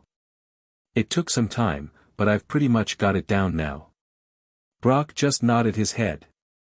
Well guys, it looks like the battle's about to start, so let's watch the battle and support Anabel. The three others nodded and turned their attention to the battlefield. As the battle began, Anabel sent out her Alakazam while her opponent sent out an Arcanine. Pretty early on, it became apparent that her opponent was not in the least bit prepared for the telepathic commands. Arcanine tried to put up a fight, but after his trainer got flustered, Arcanine also began losing concentration on the battle and got taken out by a powerful Psybeam. The opponent then recalled his Arcanine and sent out a Gengar, hoping to get an advantage in the battle. As the battle began, Ash began muttering under his breath. May looked at him funny. What did you say? I didn't quite catch that. Ash looked up surprised. What? Oh, sorry. I said, Psybeam. May just nodded her head confusedly before returning to the battle. After that, Ash decided to speak up. He watched Alakazam tense and said, Ice Punch. Right after he said that, Alakazam's hand froze as he tried to punch the Gengar who barely managed to dodge. May looked at him. How did you do that? Ash just shrugged and said, Psychic. Immediately, a light blue glow surrounded Gengar and threw him across the field, inflicting major damage to the ghost. Before May could question him anymore, Ash spoke once again. Fire Punch. Shadow Ball. Alakazam immediately shot off towards Gengar with a fist that was starting to glow with flames. After the hit, a ball of shadows appeared in his hands and was immediately launched at Gengar, rendering the Pokémon unable to battle. May looked at Ash in amazement. How did you do that? Ash just shrugged. I told you, I'm learning to read her attacks. Just as I predicted, she hasn't worked very much at masking them, which allows this to be a good counter-strategy while battling her. If her opponent paid half as much attention as I currently am, he would be able to do the same thing. Instead, he's let her get to him and is now panicking. May looked at Ash. So by reading her attacks you can predict her moves. How does that work? Ash just shrugged. It's a simple concept. Watch the Pokémon as it initiates an attack. Prior to the attack becoming visible, the Pokémon's body tenses in different ways. By using these observations to your advantage, you can see what attack is being used without needing to hear your opponent speak. May gaped at him, and after just the first battle against Arcanine you were able to figure out these patterns. How did you do it so quickly? Once again, Ash just shrugged. Practice. It's a valuable skill that I've picked up. Not all opponents scream their attacks for the enemy to hear. There is a certain amount of intelligence in whispering your attack so only your Pokémon hears it. This prevents your opponent from being able to counter and has a similar effect to giving telepathic commands. Over the years, I've learned to read attacks because of this so I can get a jump on countering them. May looked at Ash in question. Where did you battle people like that? I've been to many battles and people always call out their attacks quite vocally. I mean, I've seen quiet battlers before, but never to the point of not being able to hear the commands. Ash nodded. That doesn't surprise me. Many battlers like to make a show of it. By being loud and bold, they believe it will intimidate their opponents. They also want to please the crowd. My battles though, have been under drastically different circumstances. Like what? May asked. You haven't told us anything about your history, so what kinds of battles have you been in? Ash looked at May. When you battle with more than a victory on the line, with stakes higher than you could imagine, the battles reach an intensity level that requires these skills. There is no crowd to please. All that you are trying to do is remain alive. Once you have taken place in enough of those battles, you will understand. Brock and Paul, who both knew what Ash was referring to, nodded in agreement. Brock didn't like thinking about what Ash had been through, but he understood why Ash had picked up these skills and had done what he did. Paul nodded because he too had battled this way. Mostly because of his obsession with power and not putting on a show, but he understood the value of these skills as he had trained himself to have them as well. May just looked at Ash in shock. Why have you been battling with your life on the line for years? Who exactly are you and what have you done? Ash just smiled at her ignorance and returned his gaze to the battle that was finally ending. My life is not the happiest of lives. Someday, I may tell you my story, but for now, there is no reason for you to know. As the group went back to watching the battle, they saw Anabel's Alakazam use a Thunder Punch on a Blastoise, ending the battle for good. The judge raised his flag. Blastoise is unable to battle. The winner of the battle is Alakazam. The winner of the preliminary match is Anabel and Alakazam. Ash smiled. Well, that was a good battle. I'm glad that Anabel won, although I wish I could have seen her get pushed around a little so I could see how she reacts under pressure, but I suppose this was a good way for her to build her confidence for the future battles. Paul looked at Ash, who was standing next to May, and decided to be annoying. Yeah. Sure, that's what it is. I bet you're just glad your little girlfriend won her first match. Ash's face turned red as he glared at Paul. Paul just smirked and walked away. Brock had to try his hardest not to laugh at the angry face May was making. She was moving her glare from Anabel to Ash and then back again, as if trying to see if Paul's words were true. Eventually, she turned to Ash and asked him, what did Paul mean by that? Are you dating Anabel? Ash sighed, no, I'm not. Anabel is just a friend. Anyways, let's go down and meet up with her. Then we can meet up with the others. And see how Misty's battle went. May tried to detect a lie in Ash's statement, but she couldn't find one. She had, however, noticed the blush that had appeared at Paul's comment and that still annoyed her. With a huff, she responded. Fine. Let's go congratulate her on her victory. Brock watched May in amusement before sending Ash a knowing grin. Ash sighed. He had a crush on both girls, and it seemed they both liked him as well. Whatever happened, one of them would end up hurt and that made him feel bad. Once he broke out of his thoughts, he headed out of the arena to find Anabel, May and Brock following close behind. When the group found Anabel, Ash smiled, good job out there. Your opponent didn't even know what hit him. Anabel smiled, well, he wasn't that bad, he just got overwhelmed by my silent commands. Once he got flustered, the match was really easy. Still, thanks for the advice on staying calm in battle and thanks for coming to support me. Ash grinned, it was my pleasure. I got to support my friend and scout my enemy at the same time. Anabel smirked, so I'm an enemy now? Just another person to beat on your quest for the ultimate victory? Pretty much, Ash joked, except for the part where you're also my friend. Anabel smiled, well, if you're my friend, do you mind telling me what you got out of my battle? I guess I can tell you. Giving silent commands was all good, but it wasn't too hard for me to read your attacks before they were even launched. I spent half of the battle calling attacks for you. Anabel raised an eyebrow, really? You can do that? This time May answered, yeah. He was standing there watching and calling out attacks. As soon as he would say it, your Alakazam would immediately use it. It was a little freaky at first, but it was also pretty cool to see. Anabel looked at Ash, I suppose that means if we battle, my silent commands won't work to disrupt you. Ash grinned, nope. All I have to do is focus on your Pokemon and I can see what's coming. The real question is whether or not my silent commands will mess with you.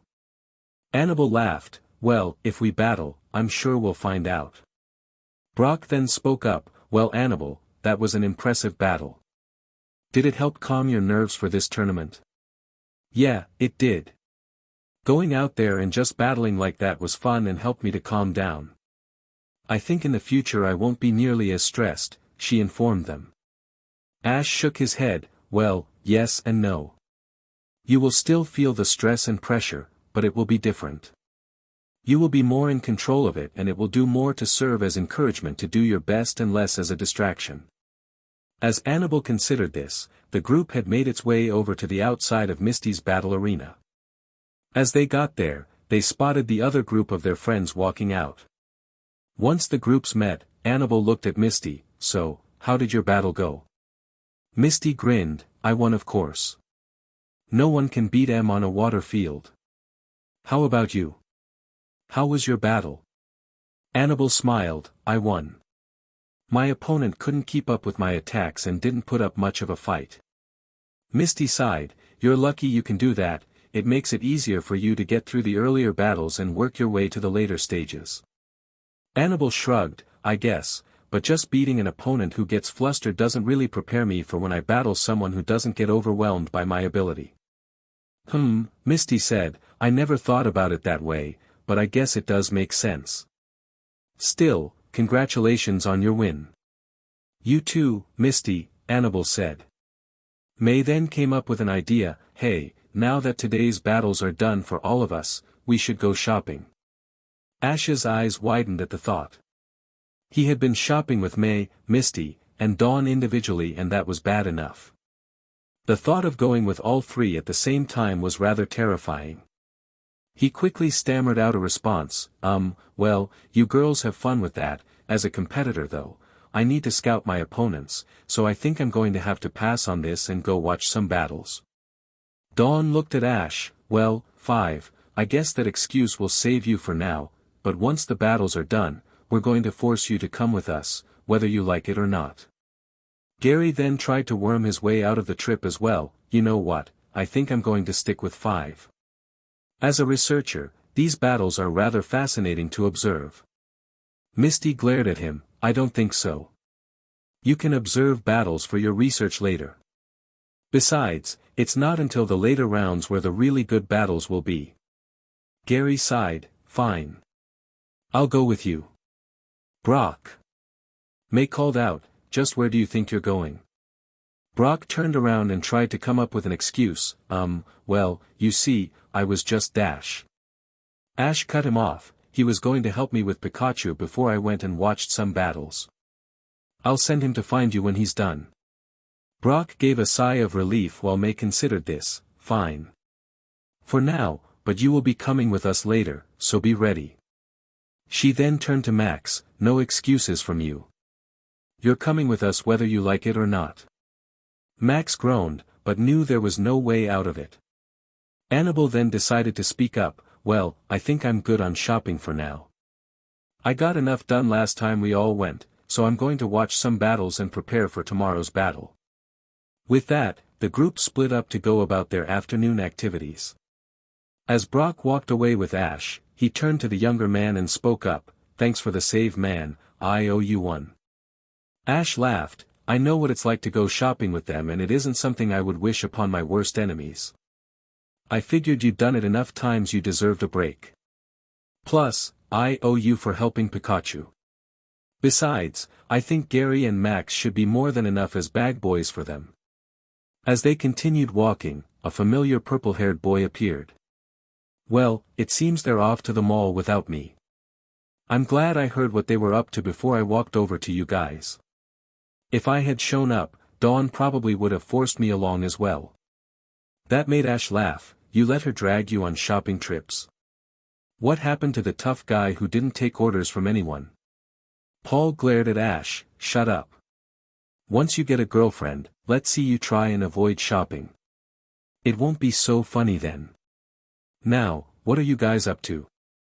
Ash shrugged, I told the girls that Brock was going to help me with Pikachu, but today is a rest day for the training.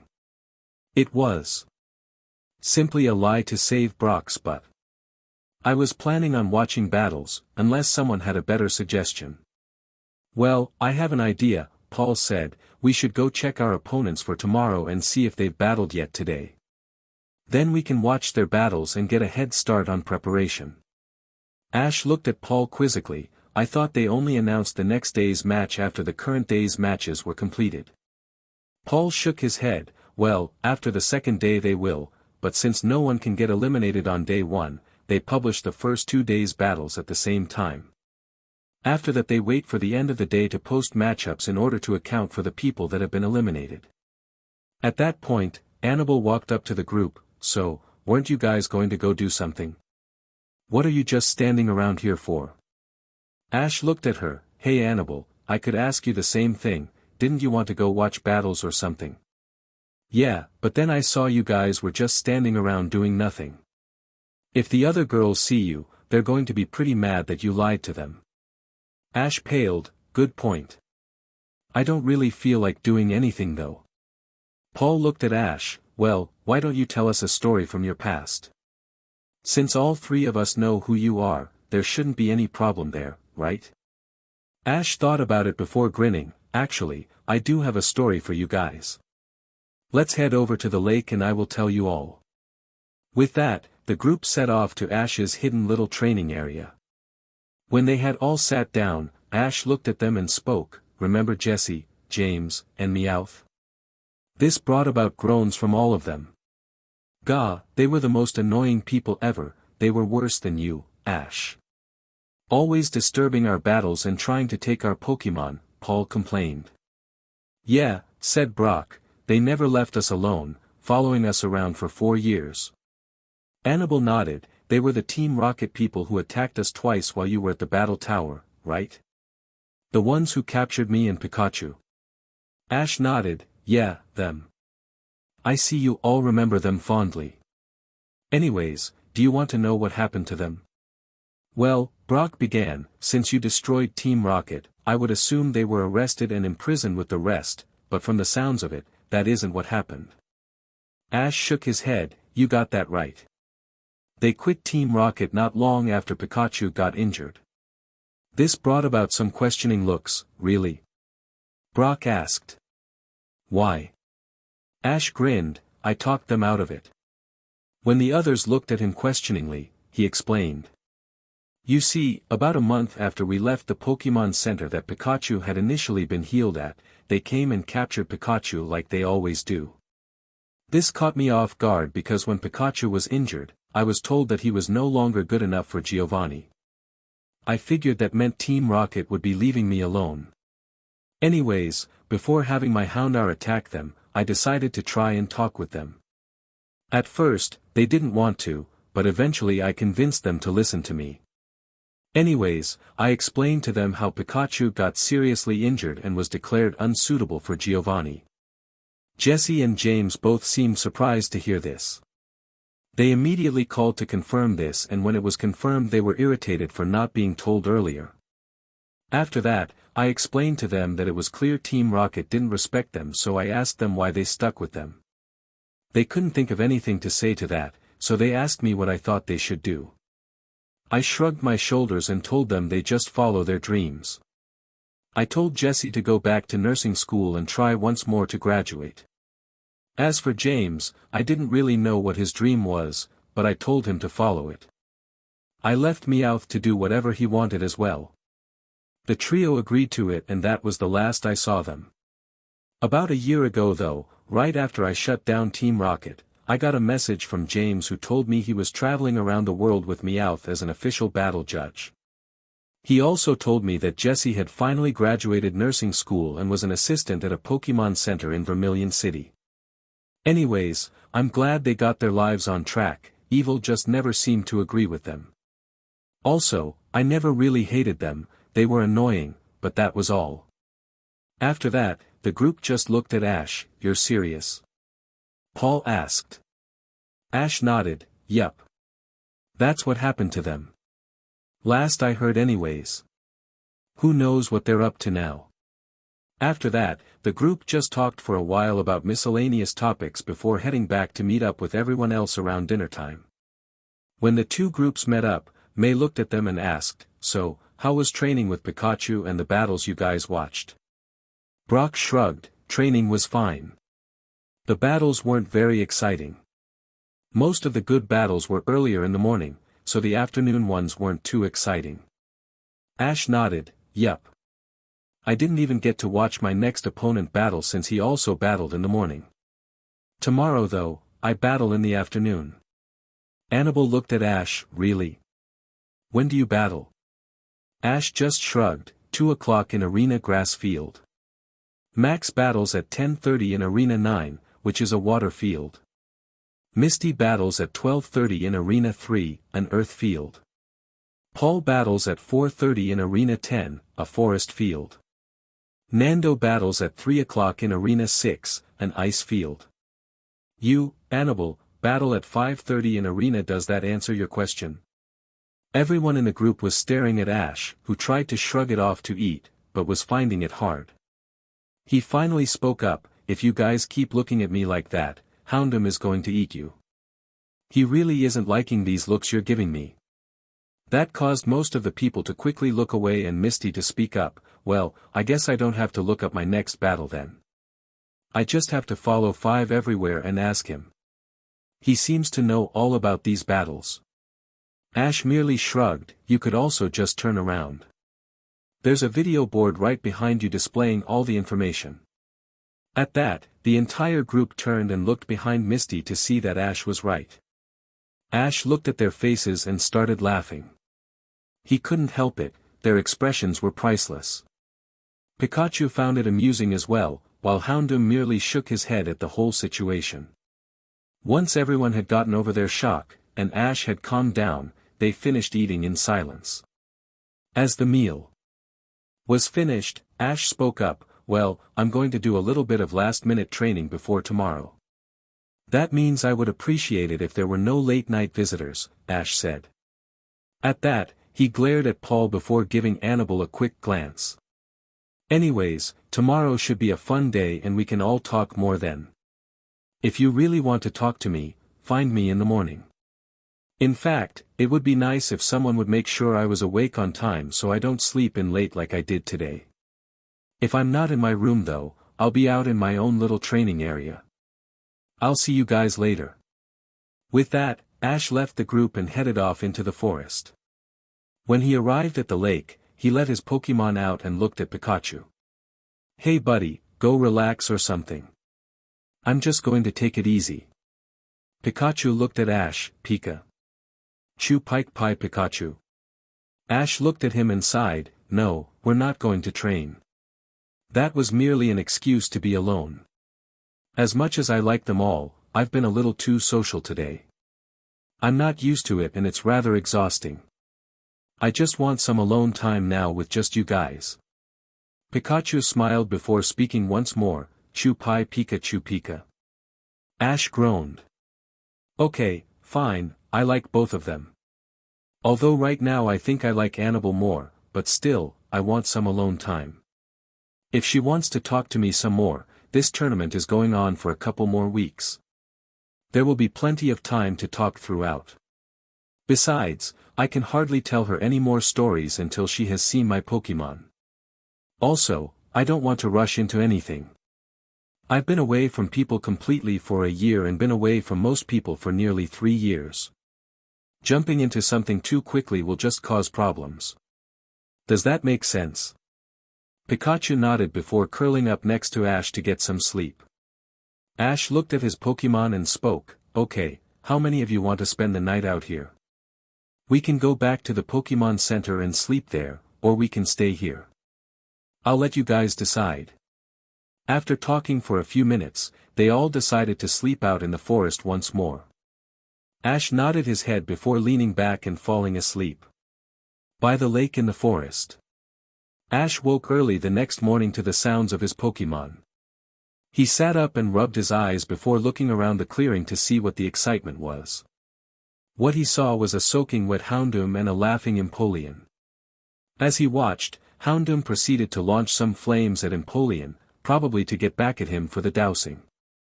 Before the flames reached the penguin though, Porygon Z swooped down and used Psychic to control the flames and make designs with them. This frustrated Houndoom, who tried to send a wave of dark energy towards Porygon Z. This time, Porygon Z launched Houndoom's flames at the dark energy ball, cancelling the attacks out and causing a small explosion and knocking Empoleon back. Before things could escalate into a full-out brawl between the three, Ash got up and walked over. "Good morning you guys, what exactly are you up to?" The 3 Pokemon turned to look at their trainer before grinning. Ash got a bad feeling about what was going on and he tried to back away. Before he could get far though, Empoleon covered him in water that Porygon Z instantly froze with an ice beam. Houndoom then melted enough of the ice so that Ash could breathe and move his head. As he struggled to free himself from his icy confines, his other Pokemon came over to see what was going on. At the sight of their trainer frozen in a block of ice, they all fell over laughing. Pikachu then went over to Staraptor and whispered something in his ear.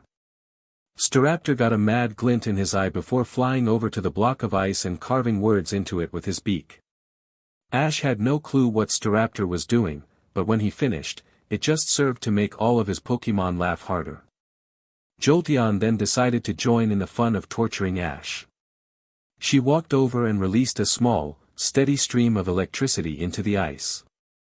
The power was low enough to not cause any pain. Instead, it struck the nerves in such a way as to cause a massive tickling sensation to spread over Ash's entire body.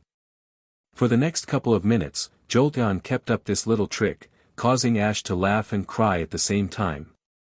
As Jolteon stopped the flow of electricity, Lucario tensed and motioned for all the Pokémon to hide. Knowing that Lucario had sensed someone approaching, the Pokémon obliged and ran into the forest to watch everyone's reactions.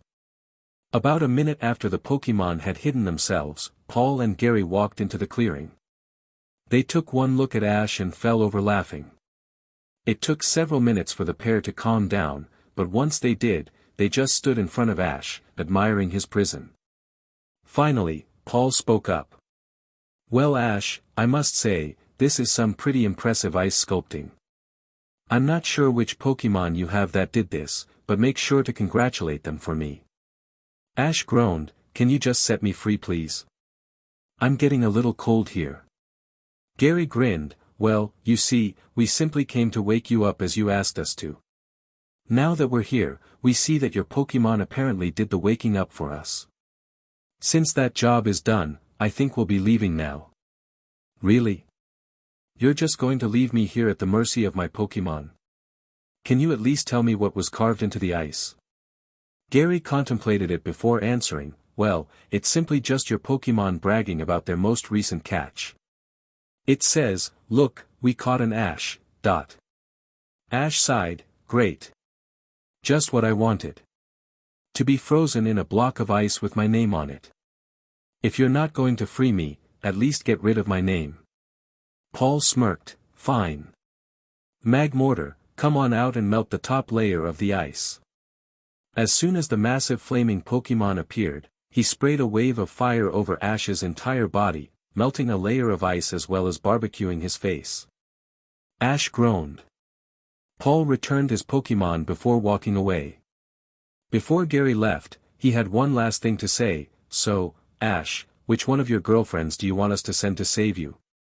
Ash glared at Gary, "I don't care who you send, just do it quickly." Gary turned to leave before a thought struck him, "Hey Ash, I heard a rumor that you could use aura, why don't you just break out with that?" As soon as Gary said that, Ash face-palmed himself with an aura-infused hand. The hit hurt, but he figured he deserved it for not doing this earlier. Gary laughed as he heard his friend break out of the ice before he continued on his way out of the forest. Once Gary was gone and Ash had finished freeing himself, he turned towards the forest. "So, you guys want to play dirty, do you? Well in that case I'm just going to have to pull out all the stops." With that, Ash charged into the forest and immediately tackled Empoleon to the ground. For the next half hour, Ash and his Pokémon proceeded to wrestle with each other and goof off. When they finally finished, Ash was sweaty and exhausted, yet somehow wide awake. His Pokémon were all panting, but seemed to be enjoying themselves. Every single one of them had a grin on their face. Ash looked at the sky and saw that the sun wasn't too far into its daily trek, so he figured he had time to go for a swim before meeting up with everyone else. He quickly stripped down to his boxers and jumped into the lake. Empoleon followed him in and proceeded to chase his through the water. Ash groaned, "Haven't you harassed me enough for one morning? Can't I get a little bit of peace before I have to go back into civilization?" Empoleon proceeded to shake his head and shoot a stream of water at Ash. Ash sighed as he climbed out of the lake, "Hey Houndoom, do you mind drying me off?" Houndoom obediently walked over and blasted a stream of fire near Ash to quickly dry him. Once Ash got dressed again, he returned his Pokémon and began heading towards the Pokémon Center. As he walked through the forest, he heard the sounds of someone walking towards him. He glanced up and saw Anabel. "Hey Anabel, what are you doing out here?" She looked up and saw Ash. Well, I heard from Gary that your Pokemon had you trapped in a block of ice and that you might need some help. He said you broke free, but he wasn't sure if your Pokemon were done messing with you. When you didn't show up for a little while, I decided to see if you needed any help. Ash looked at Houndoom and then at Pikachu before smirking. Well, they got me pretty good when I woke up, but once I got free of the ice, I got them back pretty good. When it comes to basic wrestling, none of them can beat me. Well, one of them can, but that's not important because he wasn't being difficult. Anabel looked at Ash. You wrestle with your Pokemon? Isn't that a little dangerous? Ash shrugged. I guess, but not really. We don't do anything too crazy. It's just friendly stuff. When I train them individually I can be a little crazy, but using my aura powers I can protect myself mostly. You have aura powers? Anabel asked him. Oh yeah, I guess I never mentioned them to you. Well, when I first met you I didn't know about them. As for this tournament, I'm keeping them under wraps for the time being. If I need them later on, I want it to be a surprise. Anabel nodded. Well, you better hurry and go meet up with everyone, they're all eating breakfast before going to Max's battle. Ash nodded. Okay. What about you? Are you coming? She shrugged. I guess so. It's either that or wander around alone. Really? Aren't you friends with the other frontier brains? Well, kind of, Anabel said.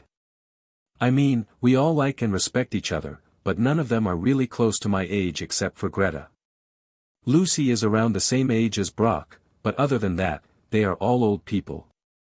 As much as I like them all, they aren't really that much fun to hang out with. Ash nodded. I guess that makes sense. Well, regardless, you are always welcome to hang out with us, so come on. Anabel smiled as the pair made their way to the Pokemon Center. Upon arrival, Gary immediately looked at the duo and smirked. Well, look who decided to show up. What have you two been up to that has kept you away for so long? Immediately, a blush rose on both of their faces, prompting a glare from May. Ash recovered first. Nothing at all. I was walking here after, playing with my Pokemon. Along the way I bumped into Anabel. We talked as we came here and that is all that happened. May then looked at Ash. Well then 5, do you mind walking with me after breakfast on the way to Max's battle? Ash silently groaned as he noticed Anabel begin glaring at May. May just smirked at the purple-haired young lady and then smiled at Ash.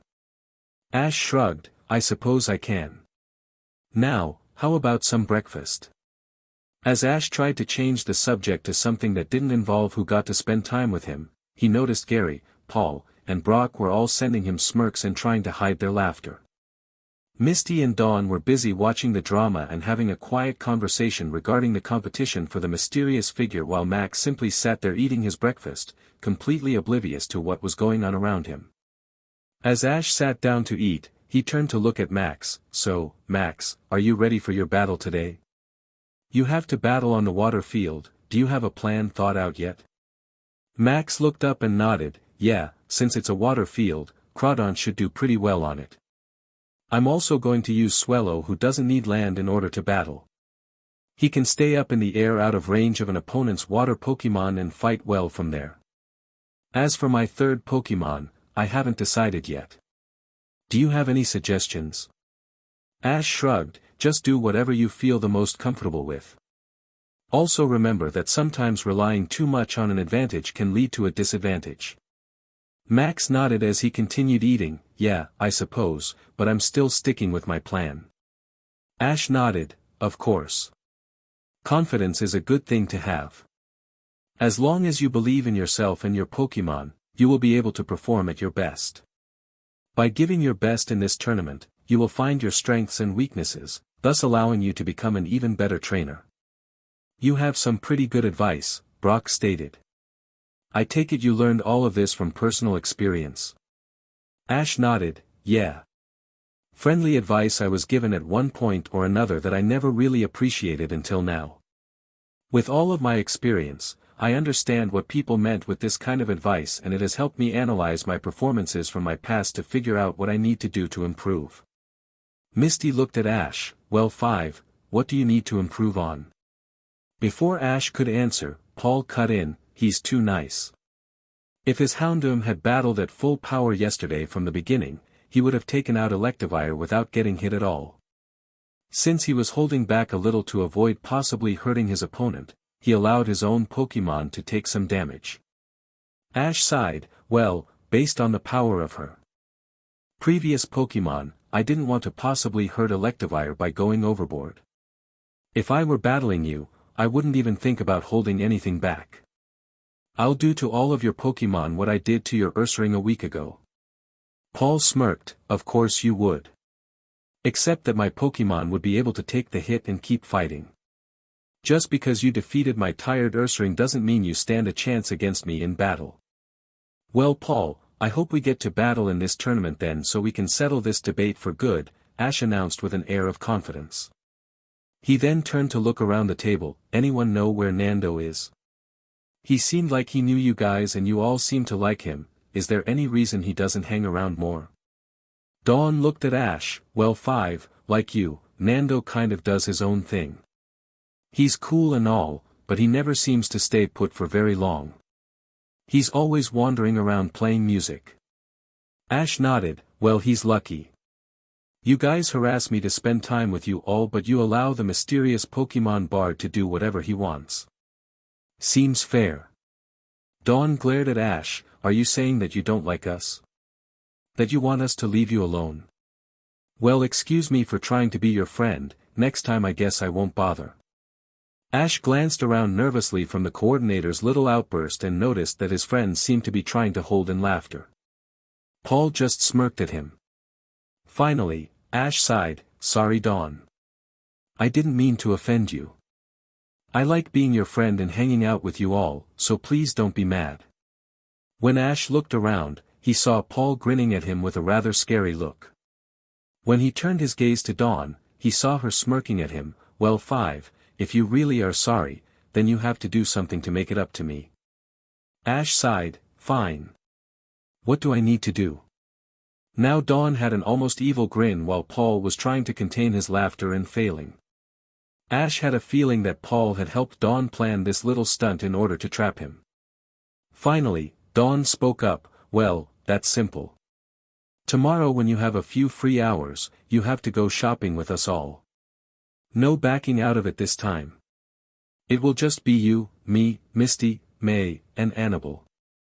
Ash paled at the request as his eyes widened to massive size. No. Please no. Anything but that, as pleaded. Dawn shook her head, nope, you have to do it whether you like it or not. However, if you want, I can let you go alone with just you, May, and Anabel. It's your choice. Ash groaned. He had been trapped. He could go shopping with the 4 girls and die of overexertion, or he could go shopping with 2 girls who liked him and to a certain extent he liked as well. They would probably spend the whole time fighting with each other and torture him. He looked at Paul and saw the guy grinning wickedly at him, well 5, which are you going to choose? Paul asked him. You going to go shopping with all the girls or just your 2 girlfriends? Ash glared at him, you set this whole thing up. I can't believe you Paul. I will get you back for this but fine, I'll go with just May and Anabel. Happy? Paul smirked at Ash while Dawn grinned, very. I'll make sure to keep an eye on that little trip, it's bound to be entertaining. Ash groaned, well, if we're all done torturing me, can we get on to Max's match? It starts in half an hour. May smiled at Ash, of course we can 5. You promised to walk me there, so let's go and take a walk. Although Ash found himself smiling at the prospect of walking May to the battle and getting a chance to talk with her alone, he couldn't help feel he would rather it was Anabel he was walking with. He also didn't fail to notice the angry glare that Anabel sent towards May. With a sigh, Ash stood up from the table, well guys, I guess I'll see you all at the battle. As Ash made his way out of the Pokemon Center, May followed close behind. Once they had left and started walking, May turned to Ash, so, 5, can you tell me anything about yourself? I know you're trying to be all secretive, but I really am curious as to what exactly you have done so far in your life. Ash sighed. He didn't want to be rude, but at the same time, he wanted to wait a little longer before letting May know who he was. If she found out now, she would just cause a scene and attract unnecessary attention. Eventually, he turned to look at May. Right now, I would rather not talk about my past. There are happy moments in it that helped shape me as a trainer and a person, but there are also the more recent not-so-happy moments that have defined me as well. I will however promise you that I will tell you about my past by the end of this tournament. May sighed, I suppose, but I want to get to know you more. I feel like you have a connection with Paul and Anabel because they're trainers, you have a connection with Brock because he's helping to heal Pikachu, and you have a connection with Gary for some reason I'm not so sure about. You even seem to have connected with my brother as a mentor of sorts for him. I can't help but feel a little jealous and want to get to know you better. Ash didn't fail to realize that all of the people she mentioned, except for Max, knew who he really was.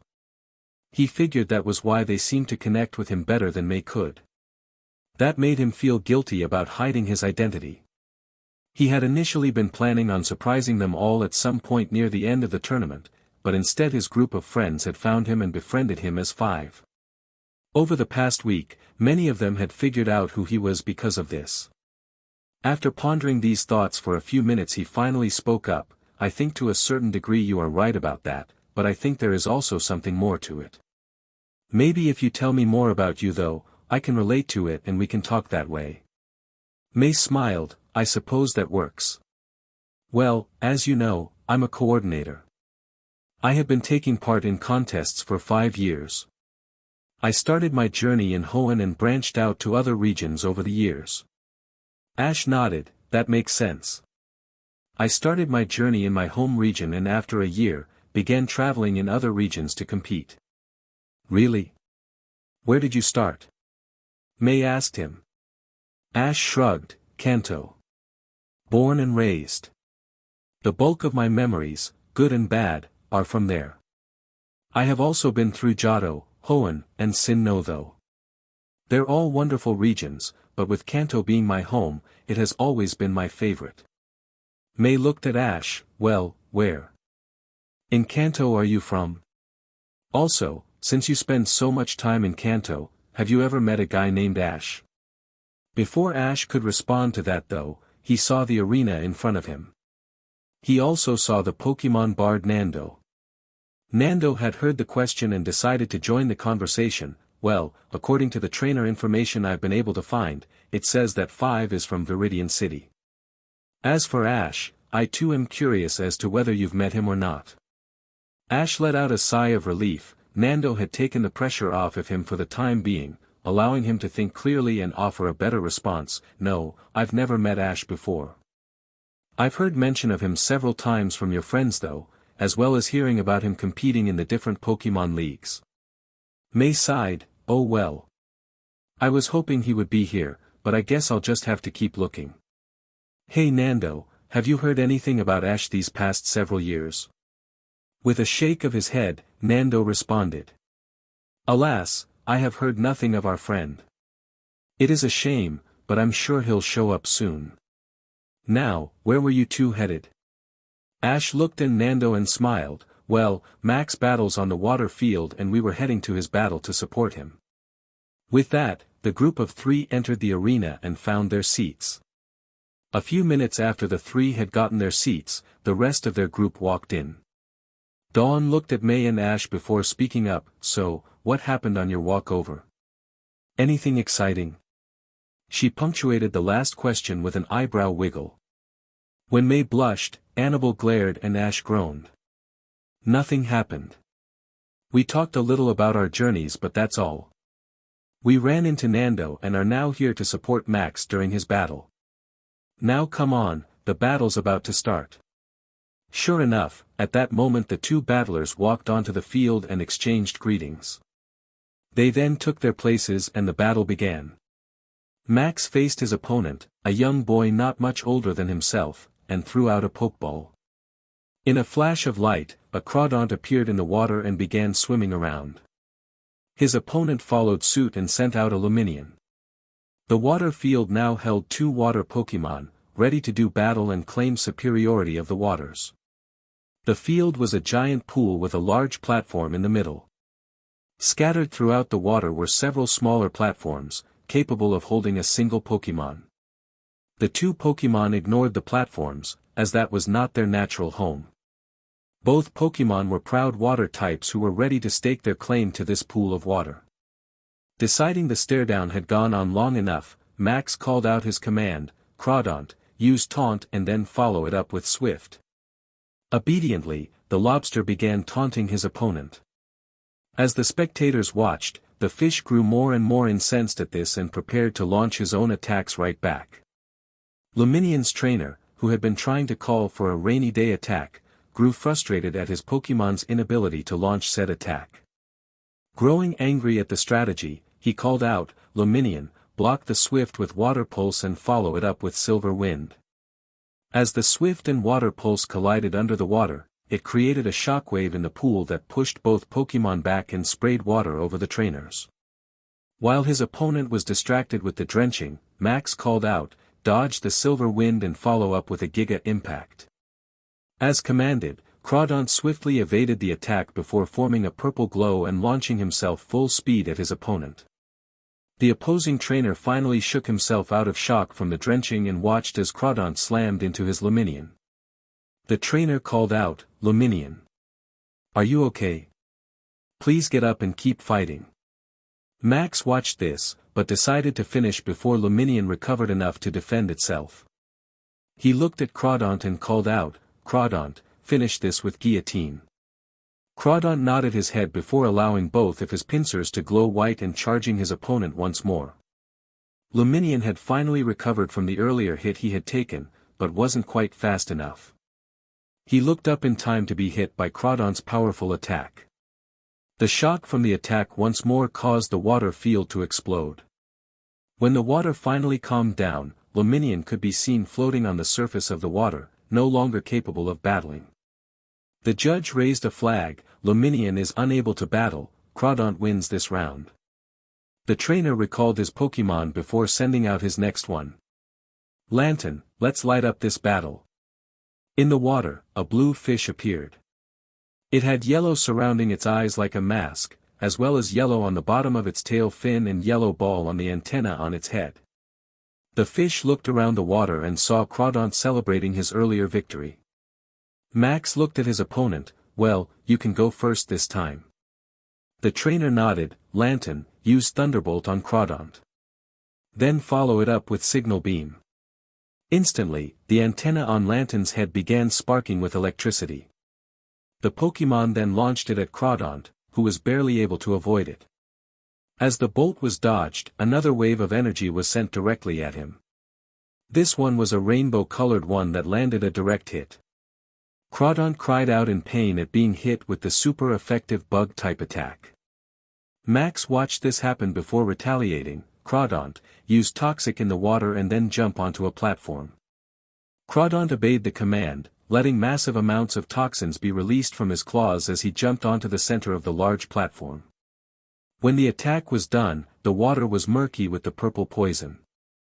Max couldn't see the lantern, which he knew would make it hard to battle, but he also knew there was no avoiding the toxic mess the water had become.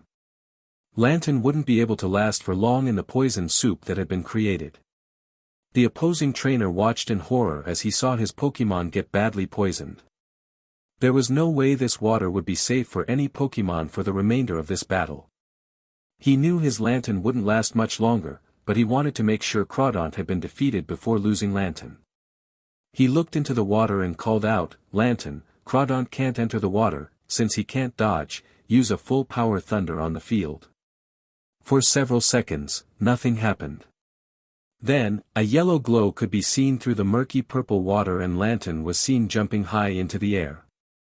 Once at the peak of his jump, he released a massive bolt of electricity down upon the field, lighting up the entire arena as well as electrocuting the Crawdaunt that had nowhere to hide.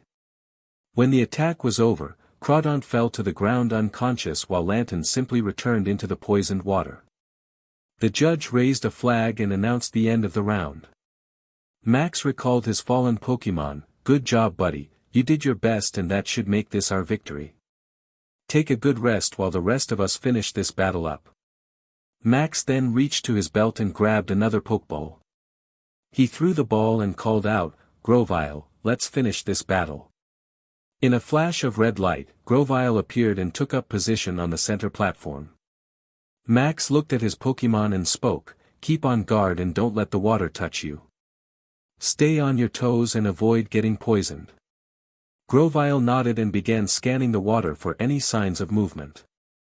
As he looked, Lantern stayed below the surface of the water, suffering from the poison as well as looking for a good time to shoot the poison at his new foe. The opposing trainer called out, Lantern, swim around and launch a bubble beam in every direction, make sure Grovyle has nowhere to hide from the water. As the water began to erupt onto the platform, Max called out, Grovyle, dodge with agility, jump to the other platforms and avoid the water.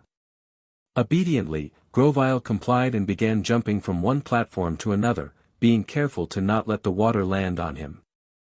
When the barrage of bubbles and poisoned water stopped, Max smirked at his opponent, nice try, but Grovyle is too fast to be hit by that attack. Up in the stands, Ash groaned. May looked at him, what was that for? Grovyle clearly dodged all the water, Max did a good job. Ash sighed, no. You're wrong. The purpose of that attack wasn't to actually hit Grovyle, it was to cover the platform in poisoned water. As Grovyle is standing there, his body is absorbing the toxic and getting badly poisoned. It was a simple distraction ploy and Max fell for it. Sure enough, down on the field Grovyle fell to one knee. Max looked at this in shock while his opponent was now the one smirking, nice try Max, but you didn't avoid all the water, just the obvious water. My plan worked to perfection. Max groaned as understanding came to him. He looked at Grovyle, sorry buddy, it seems I messed up. Well, regardless, use Bullet Seed on the water to try and take down Lantern faster, time is of the essence now. Grovyle complied by launching a barrage of seeds into the water where Lantern was trying to hide. Unfortunately for the fish, Grovyle was an expert at finding hidden enemies. After the attack ended, Lantern floated up to the surface of the water. The judge raised a flag, Lantern is unable to battle, the winner is Grovyle. The opposing trainer recalled his Pokemon, good work Lantern, I think it's about time I ended this battle. He then grabbed a different Pokeball and released it. Blastoise, take the field and clean off the platforms with a hydro pump. As the hydro pump cleaned off the field, it also surprised Grovyle and knocked him into the water, doing a little damage and worsening the poison. Max immediately called out, Grovyle, get back onto the platform and attack Blastoise with Leaf Blade. Immediately, the wood gecko jumped onto the platform and extended the leaves on his forearms. The leaves began to glow green and extended as he charged at the large turtle opposing him. The opposing trainer called out, Blastoise, block it with Withdraw and then finish Grovyle with Ice Beam. Blastoise immediately pulled his body into his shell, greatly weakening the powerful attack as it hit him. Once the attack was done, Blastoise stuck his head out and launched an Ice Beam that landed a direct hit on Grovyle, ending the battle. The judge raised his flag, Grovyle is unable to battle, Blastoise is the winner. Max sighed as he recalled his Pokemon, good job Grovyle, I promise that we'll win this battle, now get a good rest. He then reached down and brought forth another Pokeball. Swellow, take to the skies and finish this battle. The young boy cried out as his Pokemon was released. As the blue bird with white and red markings on it appeared, he flew around the battlefield and took in the sight of it. He immediately saw the poisoned water and knew that would serve to limit his opponent. He then saw that his opponent was a giant turtle standing on a platform. He knew that meant the turtle wouldn't be able to move well due to the inability to safely enter the water. Swellow knew this would be a challenging battle, but if his advantages were played properly, he should be able to get the win without too much trouble. After completing a few laps around the field, Max called out to him, Swellow, fly high and use focus energy. Swellow immediately took to the higher skies and began concentrating his energy to gain focus and power. The opposing trainer could only watch as Swellow charged himself outside of Blastoise's range. Once Swellow had completed his move, Max called out, "Now, agility, double team, and aerial ace." Instantly, Swellow began flying even faster and created several afterimage copies of himself. Once the preparation was completed, Swellow and his 15 image clones flew down at astounding speeds towards Blastoise. Blastoise's trainer called out, "Blastoise, protect." The trainer wasn't sure how to deal with this situation, so while he thought, he tried to do his best to protect Blastoise from taking unnecessary damage. As Blastoise created a green energy field to protect himself from damage, Max called out, "Don't let up Swellow, you know what to do." This confused the other trainer, but then he saw what was happening. Swellow and his copies were bombarding Blastoise from one side, and while he wasn't taking any damage, he was being pushed towards the edge of the platform. The trainer called out, "Blastoise, hurry and use rapid spin to get back to the center of the platform." Unfortunately, it was too late for that. As Blastoise began his spin, he had already fallen into the water. Although he didn't spend much time in it, it was enough to poison him. Max grinned, "Good work, Swellow. You did it. With Blastoise poisoned, it's only a matter of time before we win this." Swellow cried out in joy as he continued to circle the battlefield. The other trainer watched in horror as his Pokémon began having his health sapped by the poison. In a last-ditch effort to salvage the match, he called out, "Blastoise, jump in the water and launch a toxic hydro pump at Swellow." Obediently, Blastoise complied and began firing powerful streams of toxic water at Swellow. Max saw the situation and called out, "Swellow, fly higher and avoid the water." Swellow obeyed, and after a few minutes of futile effort, Blastoise fainted. The judge raised his flag. "Blastoise is unable to battle, the winner is Swellow." This preliminary match goes to Max Maple of Hoenn. The crowd erupted in cheers for Max as he recalled his Pokémon. He then shook his opponent's hand once more before walking out of the stadium. Up in the stands, Max's friends watched the end of the battle. Ash smirked at the strategy used at the end of the battle. It was hardly a fair strategy, but it was enough for the win. Dawn turned to Ash, "I didn't really like the way he ended the battle. He didn't fight, he just waited for Blastoise to faint. Doesn't that seem a little cheap to you?" While some of the group nodded their heads, Ash shook his. "No. It was strategy." Although it wasn't exciting like a fight of attacks going back and forth, it served its purpose and got Max the win. Not all battles are pretty and fair. However, Max did the right thing. Many trainers would have continued attacking after poisoning Blastoise, but Max didn't because he knew that if he did, it would just open up an opportunity for his opponent to get back into the battle. By staying out of Blastoise's range, he ended the battle and protected his Pokémon.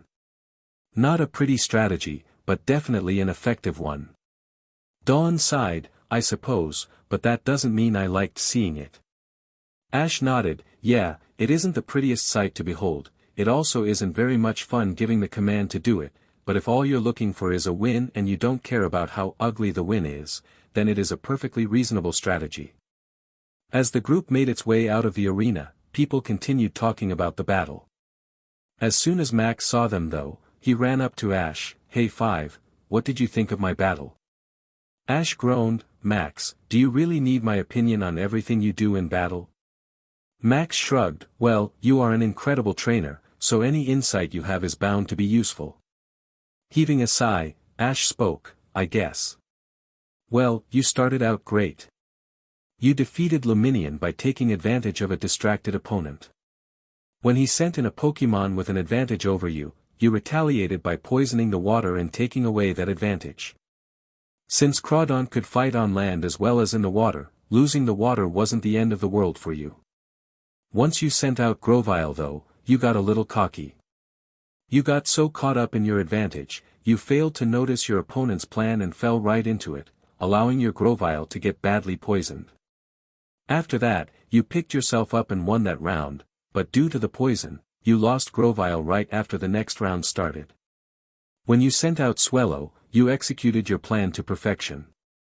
You didn't tell too much of it, so your opponent couldn't see what you were doing until it was too late. After that, you didn't get cocky again and instead stuck with your advantage and waited out the battle. Overall, you did pretty good. Now all that remains to be seen is how far this will take you. Max nodded his head, thanks. And yeah, I did mess up with letting Grovile get poisoned, but in the end everything worked out and I got the win. Brock then walked over. Well Max, that was an impressive battle. Now, what do you say we all go get some lunch? Everyone agreed to that and the group began walking away to eat before the rest of the day's battles. -1:00 Arena 3. Wow Misty, Max exclaimed, that was a great battle. I never knew you were so skilled outside of water fields. Misty shrugged, well Max, I'm a water Pokemon master. That means I have to be able to bring out their full potential regardless of where I'm battling. Ash shrugged, well, that might be true, but you'd make it a lot farther in this tournament if you used more kinds of Pokemon. By sticking solely with water types, you make it really easy to fight you. Misty glared at Ash, well 5, I didn't ask for your opinion now did I? Besides, look at Wallace, he only uses water types and he's the champion of the Hoenn region. Since I'm the best water Pokemon master in the world, that means I'm better than Wallace and therefore will do perfectly fine in this tournament. I might even win the whole thing. She then stuck her tongue out at Ash causing him to look at her funny. Well, I can't say you're lacking in confidence, Ash mumbled. Now, I'm going to go prepare for my battle in an hour, I'll see you guys later. With that, Ash walked off with Houndoom at his side. The group watched as he walked away before Anabel spoke up, does he need to be away from people in order to prepare for his battle? May smirked at her, well, if you knew him well enough you would understand. You see, he isn't used to being around people so much, so he needs a break from it every now and then to relax himself and calm down. Paul smirked at the little spat that was taking place while Gary decided to speak up, now May, calm down. There's no need to be so rude about it. We're all friends here and even if both of you want to be more than that with 5, that is still no excuse for fighting like this. Gary's comment made both of the girls flush and the rest of the group to laugh. Finally Max spoke up, May, what is with you and falling in love with my mentor? First it was Ash and now it's 5. Is this ever going to end? May glared at her brother before responding, Max, I'm not in love with 5. He's just a friend. That made Anabel smile, well May, I'm glad you feel that way, because that means that 5 is mine. In order to prevent a full-fledged fight from breaking out, the group split in two with each half taking a different one of the girls with them. An hour later, the two groups met up once again in front of Arena 1, where Ash would be having his next battle. As the group took their seats, they watched as the two competitors took the field. As Ash walked onto the field, he looked at his opponent. The man was buff and tall. He had short brown hair and looked like he did nothing except work out. The two walked to the middle of the grass field and shook hands. The man grinned at Ash, I heard you had an impressive performance in your first battle, only using that little mutt of yours to knock out your opponent. Well, let me just tell you that it's going to take a lot more than your little half-breed there to take me down. As he listened to his opponent insult and talk down to him, Ash smirked. He glanced at his truly set-off Pokemon before speaking to him, well Houndoom, you heard the man. He's a big tough guy that doesn't want us to hold back anything. How about you and me show this guy a little taste of our power? Houndoom grinned at his trainer before baring his fangs at his opponent. Ash then looked at the man, you know, you would have been much better off not insulting Houndoom. He isn't really people-friendly so I've been working really hard to keep him from attacking anyone who looks at me funny. However, seeing as you've insulted him, I see no need to restrain him from embarrassing you in this battle. I wish you the best of luck, Arceus knows you're going to need it. Before his opponent could respond, Ash turned around and walked to the trainer box. He looked down at Houndoom, we're going to do this one with no commands. Got that? You just do what you want and win this battle while I watch. Houndoom grinned at his trainer before taking his place on the field. The judge looked at the two trainers as well as the Houndoom who was already on the field. He looked at Ash. You know, you don't have to release your Pokemon until the battle begins. Doing this will give your opponent a chance to get an immediate advantage by seeing your Pokemon. Ash shrugged. None of his Pokemon could take down Houndoom. Type advantages mean nothing to us. Now if you don't mind, can we start this battle? The judge shrugged. Okay, just wanted to make sure you knew. He then raised his flag. The second preliminary battle between 5 of Kanto and Jeff Ogden from Hoenn will now begin. This will be a 3-on-3 battle with no time limit. Once one trainer is out of usable Pokemon, the battle will be over. Begin. With that, he swung his flag down, announcing the start of the battle. Jeff immediately grabbed a Pokeball and tossed it onto the field. Hippowdon, take the field. Ash smirked as the Pokemon appeared and a sandstorm started up. He then turned around ignoring the battlefield and sat down. His opponent and the battle judge stared at him in shock for several moments before Jeff got set at this display. Hey buddy, if you're not going to take this battle seriously, I'm going to end it before you can even turn around. Up in the stands, Ash's friends were looking at him funny. May spoke up. What is he doing? How is he going to battle if he's not even watching? Anabel looked at her. Well, he's not going to battle, Houndoom is. If I had to guess, based on what I know about 5, I would say his opponent insulted Houndoom before the battle began. As a way to let his Pokemon defend his pride, he's allowing Houndoom to do this battle alone. This is also going to serve as a way for him to intimidate any future opponents he has. If this works, which I'm sure it will, no one will want to face him. His intimidation factor will soar and he will begin building a reputation as a favorite to win the tournament. PFF, he's just showing off, Paul said. He thinks he's all that, so he's letting his ego get to him. Just ignore the theatrics and watch the battle. Back on the battlefield, Jeff called out, Hippowdon, end this battle now with Earthquake. Before Hippowdon could even begin the attack though, Houndoom was already standing behind the behemoth with his mouth open. Instantly, the Pokemon was engulfed in the most intense flames that Houndoom could produce. Jeff watched in amazement as his powerful Hippo took the full force of a point-blank overheat attack at a power level he had never seen before. As soon as the attack ended, Hippowdon fell to the ground unconscious. Without turning around, Ash spoke up, good job Houndoom. 1 down, 2 to go. Just like in his first battle, after such a quick KO, the crowd was silent. They looked on in awe at the trainer who didn't appear to be watching the battle as well as his powerful Pokemon that had taken down a behemoth like Hippowdon in a single attack. With his group of friends, Paul smirked, well there you have it. The power he held back in his last battle was just unleashed.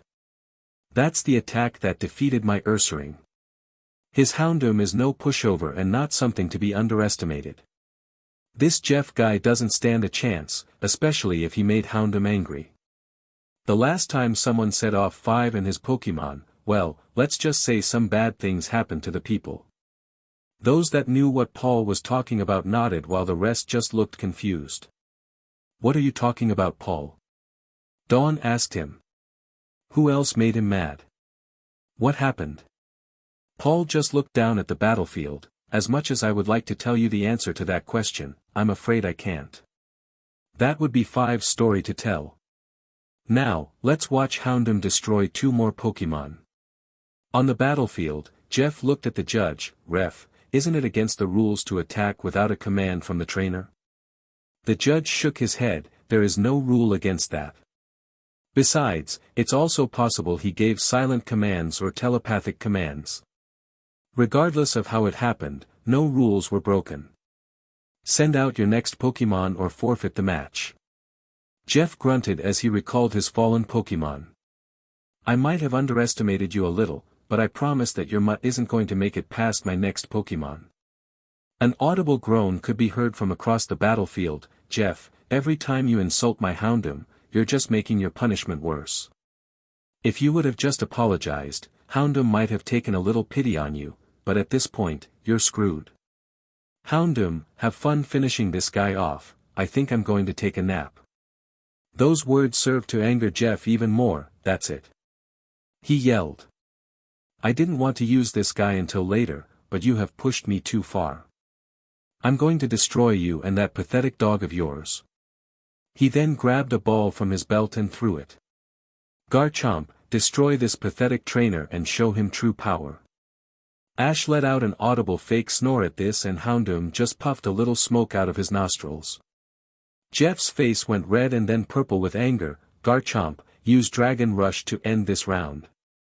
Instantly, Garchomp was surrounded with an aura of power and began to charge at his opponent at full speed. Houndoom saw this and braced himself for impact. He crouched down and pushed his horns forward as Garchomp charged. Jeff saw this and began laughing. Pathetic. Mutt, you think you can stop my Garchomp's Dragon Rush with your head? That's hilarious, no one has ever withstood this attack before. Up in the stands, Paul smirked. This guy is a piece of work. He has no idea who he's dealing with, and with all these insults, he's just hurting himself. If that overheat didn't show him how powerful Houndoom is, this certainly will. I guess 5 wanted to finally show the world just how powerful he is. Brock looked at Paul. Do you really think Houndoom can withstand this attack? That Garchomp looks pretty powerful. Paul grinned. Ha, that Garchomp may be powerful, but it's nowhere close to Houndoom's level. 5 and his Pokemon are truly on the level of a champion. Down on the field, Garchomp made contact with Houndoom's head and tried to push the Hellhound back. Houndoom merely grunted and pushed as well. After about 10 seconds, Garchomp's attack wore off and Houndoom easily overpowered the dragon. With one final push, the dragon was sent back towards his trainer, who was simply staring at Houndoom in shock and fear. Houndoom then opened his mouth and produced another blast of flames like what he had used to defeat Hippowdon. The flames made contact with Garchomp, burning the mighty beast into unconsciousness. The judge looked at Houndoom and then Garchomp in awe before raising a flag. Garchomp is unable to battle, the winner of this match is Houndoom. After a minute had passed and no new Pokemon appeared on the field, the judge looked over at Jeff. Jeff, if you don't send out another Pokemon, you will forfeit the match. Jeff just looked at Houndoom in fear once more before speaking up. There is no way I can defeat that Houndoom. I forfeit this match and apologize for insulting you, Houndoom. Houndoom merely grunted before walking over to Ash and nudging him. Ash looked at his dog and smiled. Good job, Houndoom. You showed that guy how tough you are. I don't think he's ever going to be insulting you again. The judge looked at the field and raised his flag. Jeff has surrendered. The victor of this match is 5 and his Houndoom. The announcement brought the crowd back to reality and it immediately broke out in cheers for 5 and his mighty Houndoom. Up in the crowd, Paul smirked. Well, it would seem that 5 has finally shown the people of this tournament his power. I guess that means if I want to keep up, I should show mine as well. Anyways, I'm out. I'll see you guys later. The rest of the group was still staring in awe at the battlefield. Finally seeming to realize what was going on, Brock spoke up. Well guys, that was a fascinating battle. I think we also learned not to insult 5 or his Pokemon. The others nodded their heads numbly before Max spoke up. I'm really glad he didn't do that when I battled him. He would have won instantly and I wouldn't have learned anything at all. Now I'm just going to have to keep working and hope I don't have to face him in this tournament. Now, let's go meet up with 5 and congratulate him on his battle. As the group walked off, another man in the crowd looked at the battlefield in approval. He was a short man with white hair and a white beard. He wore a baseball hat backwards and watched from the VIP box at the top of the stadium. After watching the battle, he stood up and started muttering to himself, My, that boy sure has grown since I first met him and he helped run the Flame of Moltres all those years ago. He thinks he can hide under his fake name, but I recognize that boy with the Pikachu on his shoulder. I think I'll have the computers give that boy a real test for his next battle so I can see how far he really has come. It should also draw quite a bit of attention to him and help to get him the recognition he deserves. With that, the old man walked off to begin planning for the next round of preliminary battles. Outside the arena, Ash was trying to fight his way through the crowd. After his impressive victory, he had been swarmed as soon as he walked off the field. Everyone suddenly wanted to be his best friend, to hear his life story, to know his secrets. Having a tired Houndoom who wasn't fond of people to begin with was only making matters worse. Finally, he decided to go with Plan B. He knew it would draw more attention to himself, but he also knew it would get him away from the crowd before Houndoom snapped. Or before he snapped. Even he was having a hard time dealing with all the people. With a sigh, he reached his arms out in front of him and concentrated. After a few seconds, a barrier appeared between him and the crowd that was holding him back. With a little more effort, he was able to force aside the crowd and walk through the small pathway he had created using his aura powers. As he expected, this show of power got the people even more interested in him. It also got him away from the people. Before they could recover from their shock, Ash had already made it into the forest. As quickly as he could, he ran to his little clearing by the lake. As soon as he reached it, he flopped himself on the ground and began to calm down. Houndoom lay down next to him while Pikachu took a seat on his stomach.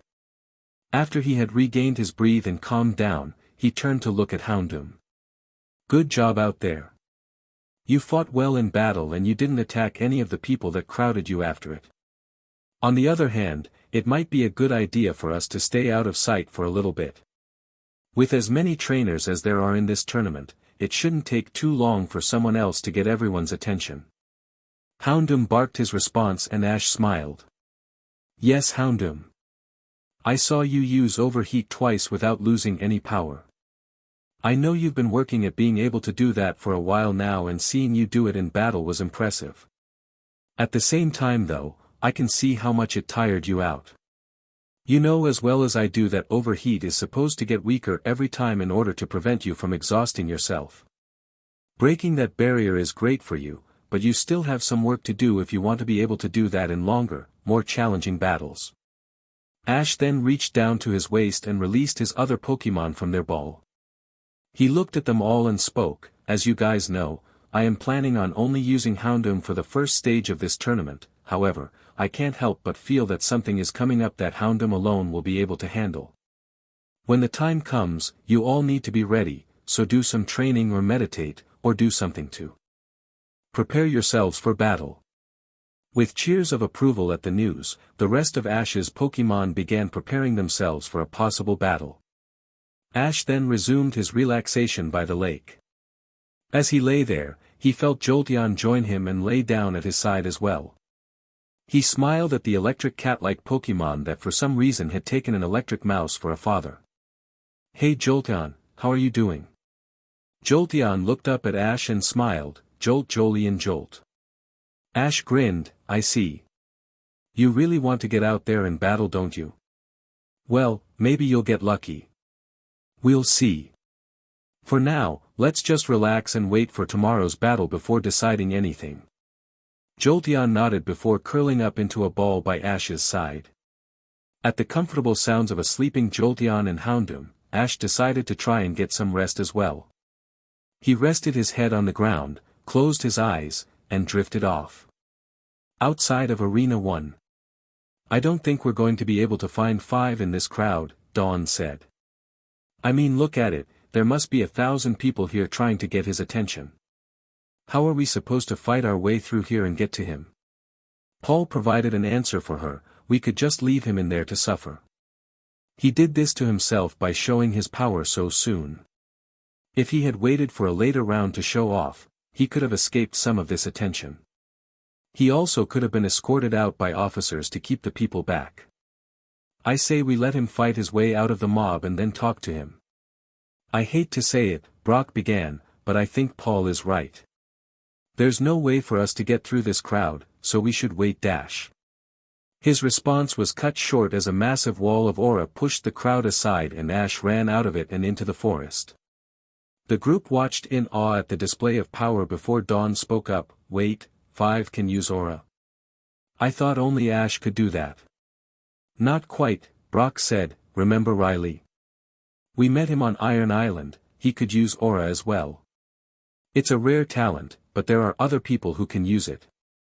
Dawn nodded her head, "Oh yeah, I forgot about that. Still, that was incredible. I don't think I've ever seen such a powerful aura user before. He must have trained quite a bit during his life. Misty then spoke up, wait, since he got out of the crowd, shouldn't we go find him now? No, May said, leave him be for a little but. Chances are he wants to calm down after his battle. For now, we should just walk around and watch random battles until Nando's. You battle at 3 o'clock, right? Nando smiled, yes I do. Although I don't think I will be able to put on the same kind of display as our friend Five did, I will most certainly do my best. It was around this time that Gary noticed something. Hey guys, where'd Anabel go? He asked the group. After everyone had looked around and noticed she wasn't there, Brock shrugged. Who knows, she has her own battle today as well. She's probably just getting ready for that. However, Anabel had not gone off to prepare herself for her battle, she had instead disappeared into the forest right after Ash had. After walking through the forest for a while, she finally made it to the clearing by the lake. The sight she saw surprised her for a couple of reasons. The first being that she had never seen Ash's other Pokémon before. She knew that Ash had wanted to keep them a secret for a while, so she felt a little bad about just showing up unannounced and catching him while his other Pokémon were out. What really surprised her though was that almost all of the Pokémon were sleeping on Ash. Pikachu was on his stomach, Houndoom had his head resting on his lap, there was a Porygon Z sitting on his legs, and a Jolteon lying on his chest. On his right side lay a Lucario while an Empoleon was at rest at his feet. Sitting down next to his head was a Staraptor. Anabel could hardly see Ash under all the Pokémon. As she turned to leave him to his rest though, Ash spoke up, hey Anabel, what brings you here? The sound of his voice caused her to jump slightly, as she had thought him to be asleep. Sorry about just walking in here like this. I know you had wanted to keep your Pokémon a secret from everyone. Ash sighed, don't worry about it. I decided it was too much hassle trying to be so secretive. I mean, as long as you don't go around telling the whole world about my Pokémon, I don't mind. Just try to keep it a secret, okay? Anabel nodded, sure, I'll make sure not to tell anyone. By the way, what are you doing being buried alive by your Pokémon like this? Ash started laughing, well, I told them to go make sure they were prepared for battle by training, meditating, or some other means. They all decided they wanted to prepare for battle by resting with me. Since I was going to take a nap anyways, I figured I would let them. You never answered my question though, what brings you here? Well, I wanted to congratulate you on your battle. It was a really good battle. Once again, Ash began laughing, nice try Anabel, but that was a terrible lie. It was a terrible battle. My opponent didn't even put up a fight. Also, I didn't do anything. I actually had just fallen asleep when Houndoom nudged me after his win. Anabel looked at Ash funny, you fell asleep? In a battle? Really? Are you really that crazy? Ash turned his head to look at Anabel before giving her a crazy grin, yes I am that crazy. Besides, since it wasn't my battle, I saw no reason to stay awake for it. Anabel sat down next to Ash and looked at him, what do you mean that wasn't your battle? It was your second preliminary battle of the tournament. Ash chuckled, well, if you look at it that way then I guess it was my battle, but what I meant was that it was Houndoom's battle. The opposing trainer decided to insult Houndoom multiple times during our little handshake prior to the beginning of the battle. By talking bad about Houndoom instead of me, it made it Houndoom's responsibility to win the battle and reclaim his pride, not mine. After hearing Jeff's words, Houndoom insisted on fighting the battle himself and I obliged. Anabel shook her head, you really are a strange guy Ash, you know that? Still, regardless of that, how did you break free of the crowd outside the arena? That was quite the impressive display you put on. Yes I do know I'm a strange guy, but I don't really care. As for my power display, that was just me using my aura. It's an incredibly useful skill to have as a lone wolf attacking a criminal organization. It took me a while to master, but with Lucario here, I managed to pull it off. Anabel looked at the blue dog-like Pokemon before turning back to Ash. So Lucario taught you how to use your aura? Well, kind of. We both learned to use aura together. I found him as a Riolu, and as he learned his aura powers through instinct, he worked with me on mine. At the same time, I taught him what I already knew about aura from my adventures. Anabel nodded. I see. I suppose that makes sense. Since Riolu is an aura Pokemon, it would make sense for him to instinctively have a knack for using aura. Also, I must say, these are some amazing Pokemon you have.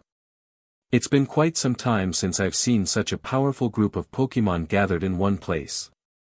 Ash smiled while his Pokemon voiced their thanks. Well, Anabel, it took quite a bit of work and dedication on their part. However, they wanted to train and grow strong, and now they want to show the world their power. Anabel smiled. Well, with this tournament, they will get to do just that. Now, how long are you going to stay hidden here in the forest? You need to go back eventually. Ash groaned. Well, I'm currently trying to avoid that. I did put on a bit of a show as I ran into the forest, which will only serve to make more people come after me for answers. I see, Anabel mused. So since I've seen your Pokemon now, does that mean you'll tell me more stories about your adventures these past 3 years? Ash looked at her and shrugged. I suppose I could, but you still need to tell me more about you. As secretive as I've tried to be, I think you know more about me than I do about you. Anabel smirked at Ash. Well, that's because I'm not as mysterious as you. With you trying to be all mysterious and secretive, it just pushes people to learn more about you. If you would just give straightforward answers without trying to hide things, you could be just like me. Ash looked at Anabel. Okay then, what's your story? How did you become a frontier brain at such a young age? Well, that's a boring story. I was just too good. I traveled through Kanto without losing a single fight. One day when I was Vermilion City, I ran into Scott. He told me he was looking for gifted trainers to start some new Battle Utopia thing. When I told him about my ability and the fact that I had never lost a battle, he took an interest in me and had me battle several of the so-called battle brains he had already recruited. In short order, I defeated Noland, Lucy, and Spencer. Seeing me defeat them all, he set up a battle between Brandon and me. I lost the battle, but Brandon had been impressed by my fighting style as much as Scott had, so Scott gave me the chance to join his new organization. Ash looked at Anabel. That's it? You're right, that isn't the most exciting story. It is, however, quite impressive. How many badges did you have before you found Scott? Anabel shrugged. 12.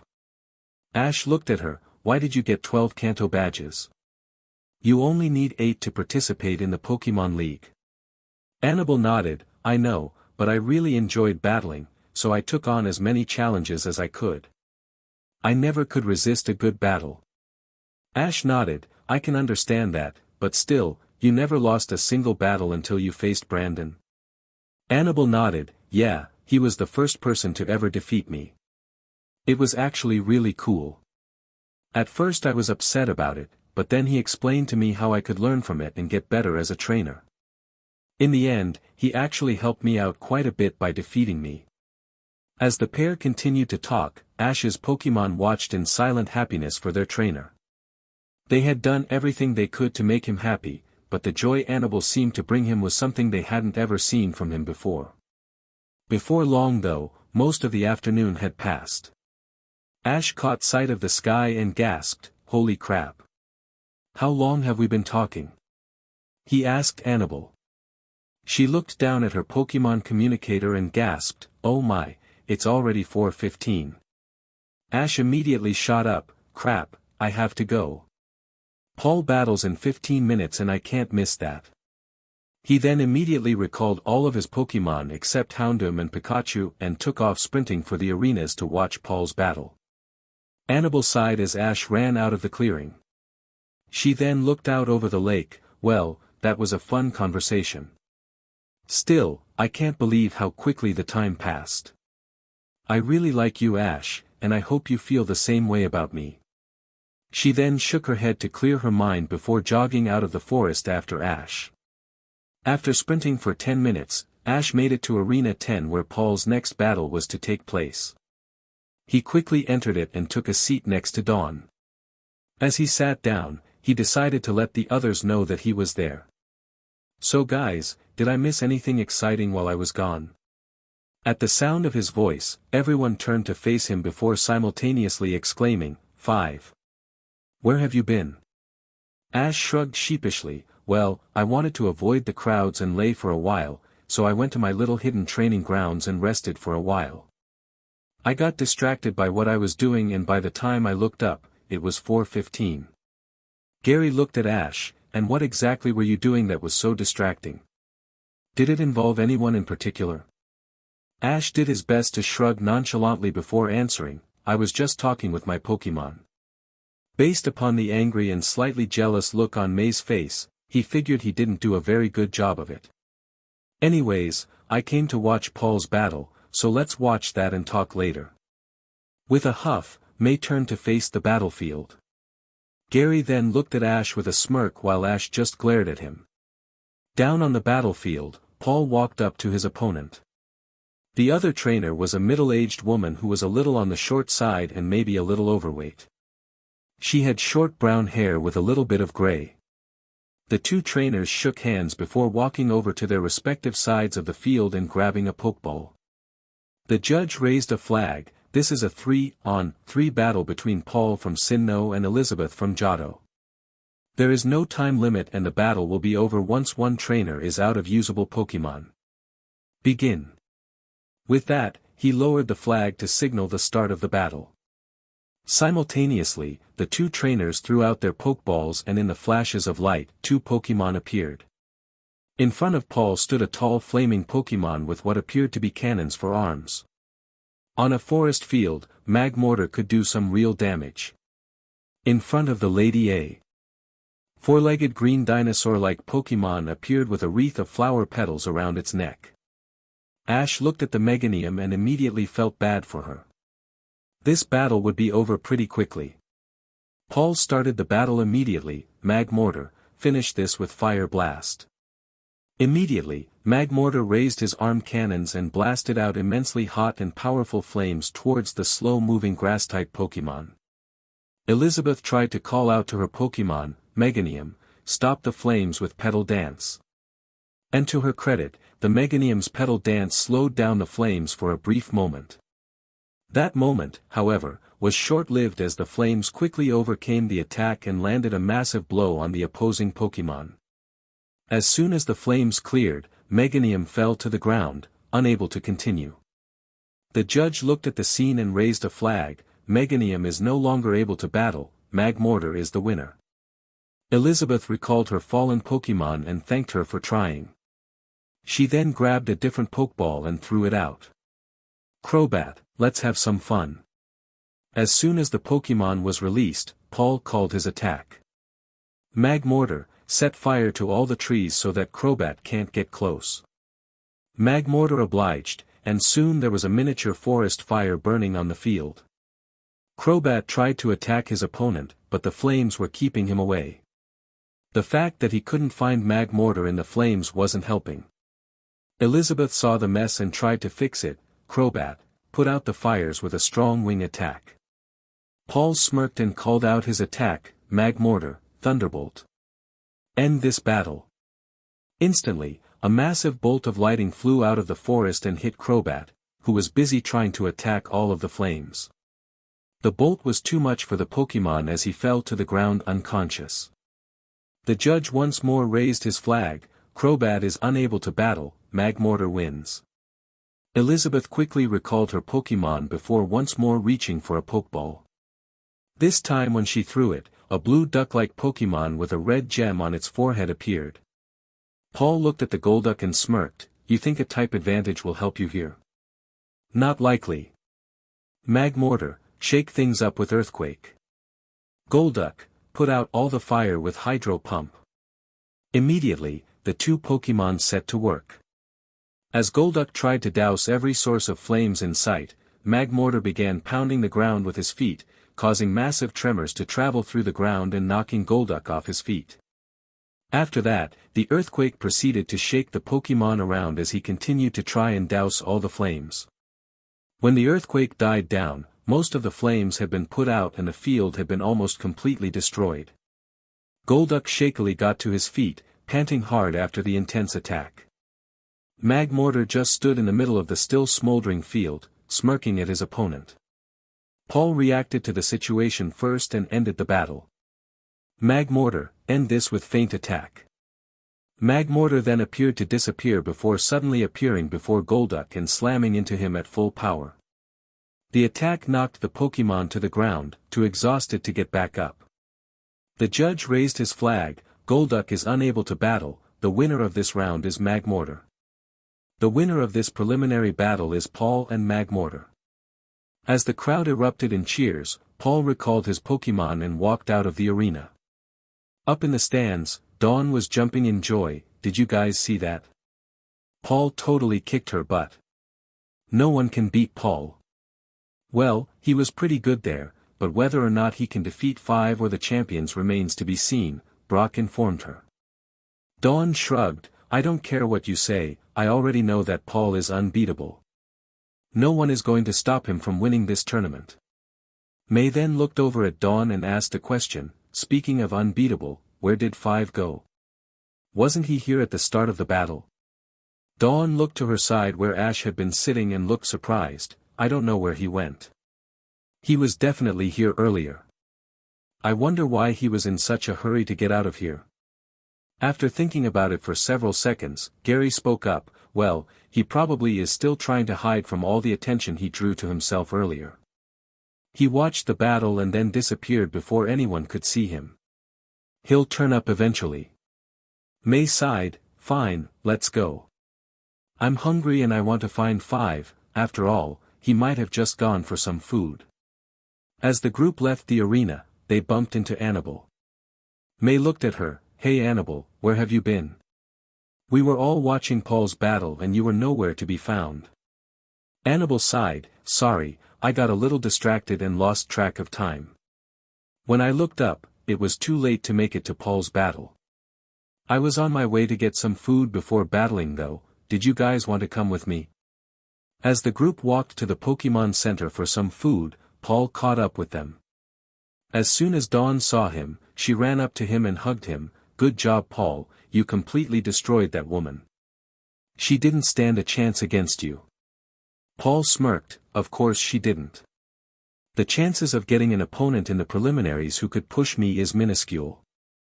I probably won't be challenged until the 2nd or 3rd stage of the tournament.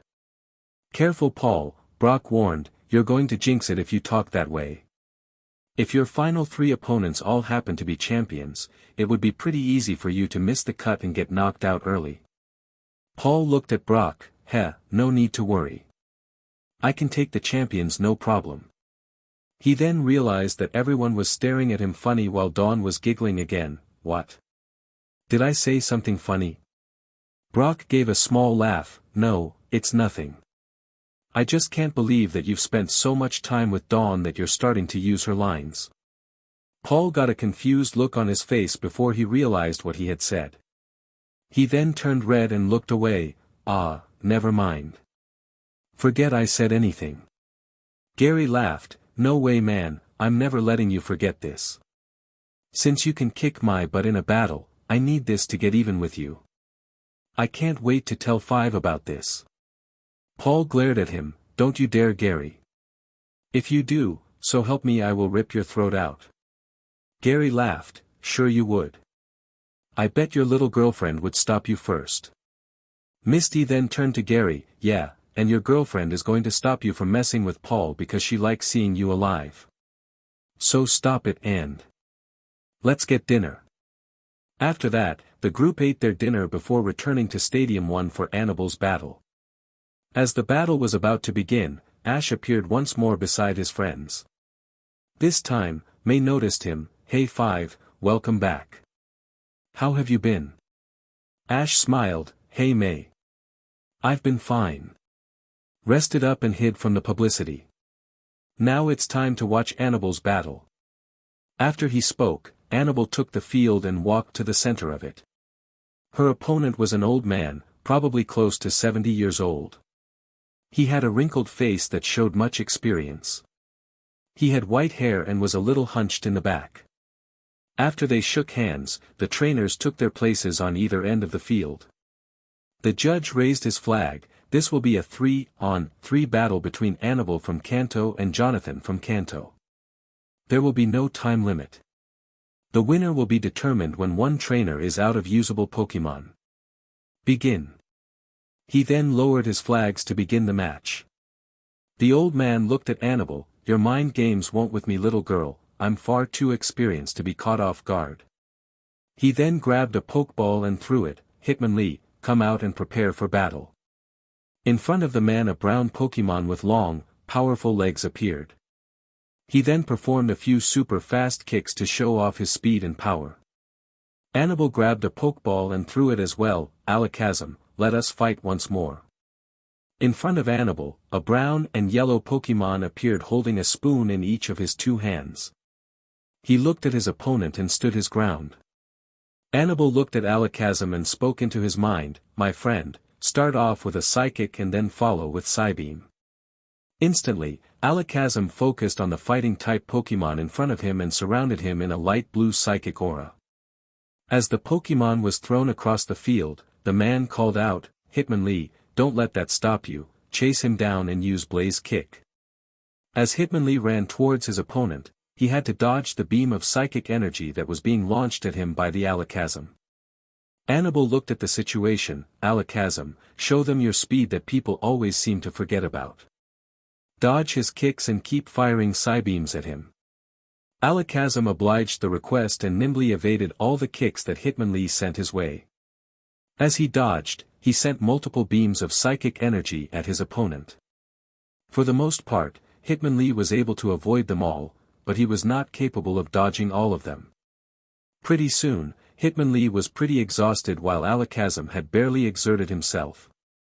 Jonathan called out to his Pokemon, use your agility to your advantage. Your powerful legs should allow you to change directions and intercept Alakazam, just concentrate on him and then use close combat.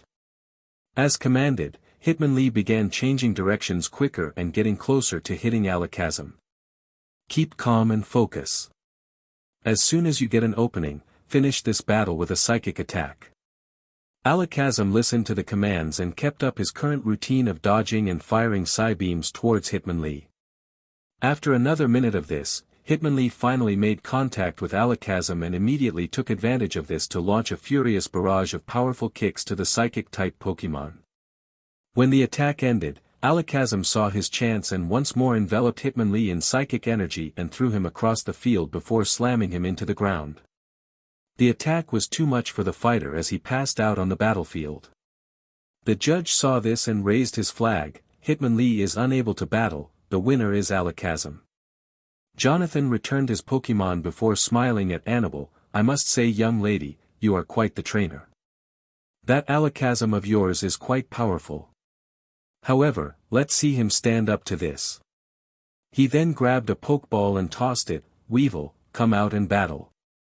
In front of the man, a small black Pokemon with red hair, ears, collar, and tail appeared. The Pokemon glared at Alakazam before taking a battle stance. The old man spoke, Weevil, nice slash. Anabel saw the attack and retaliated, dodge quickly and retaliate with a quick fire punch. As Weevil's claws began glowing with dark energy, Alakazam's fists began glowing with fire. Weevil then charged his opponent and launched a series of powerful slash attacks that Alakazam tried to dodge. Weevil, however, was faster than Alakazam could handle, causing him to get hit by the attack. The hit, however, did not stop him from landing a solid fire punch on Weevil as he ran away. Both Pokemon cried out in pain as the super effective attacks landed, although Alakazam was a little worse off having taken damage during the previous battle.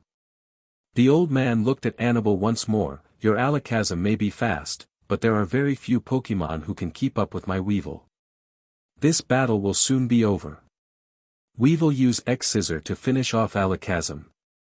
Anabel had to think quickly to counter this attack. Alakazam, Weevil might be faster, but if you wait for the last second to dodge, he won't be able to react fast enough to catch you. After you dodge, hit him with another fire punch. Right before Weevil's attack made contact with Alakazam, the psychic type jumped to the side and fired a fire punch right into Weevil's side. The smaller Pokémon called out in pain, but at the same time released a dark pulse that had been forming in his mouth unbeknownst to Alakazam and Anabel. The dark energy scored a direct hit on Alakazam, causing even more damage to be done.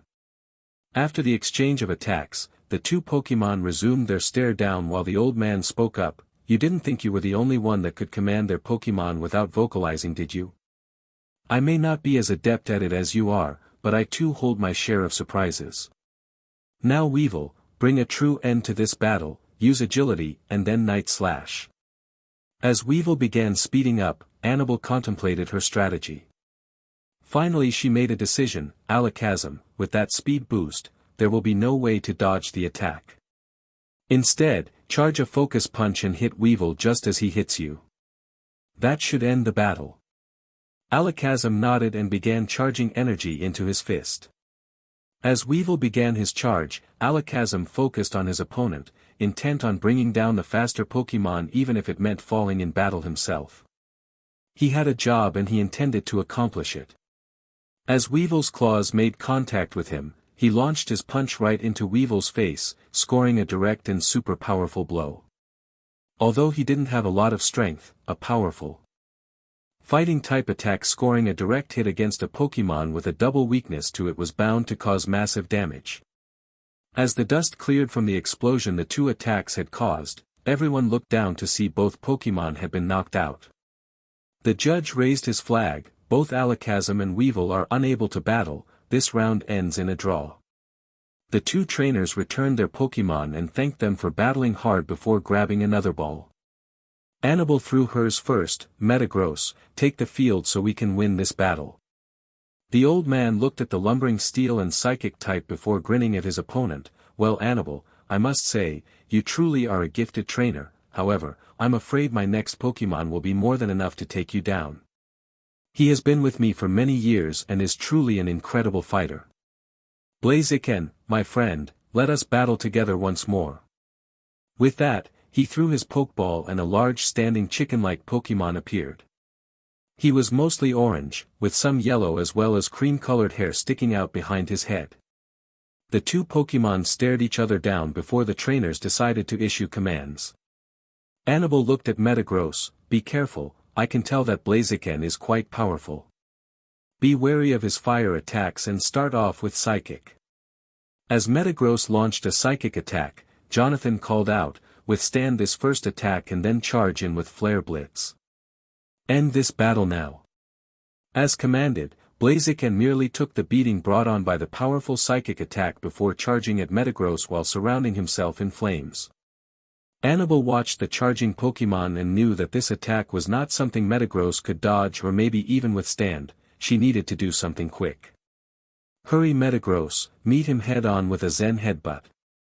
She knew the idea was crazy and would probably end the battle for Metagross, but she also knew it would deal a lot of damage to Blaziken who had already been injured by the Psychic attack and would also take a lot of damage from his current attack. As the two powerful beasts collided in the middle of the battlefield, a massive explosion was created. When the smoke died down, Metagross was lying on the ground unconscious while Blaziken was simply panting heavily.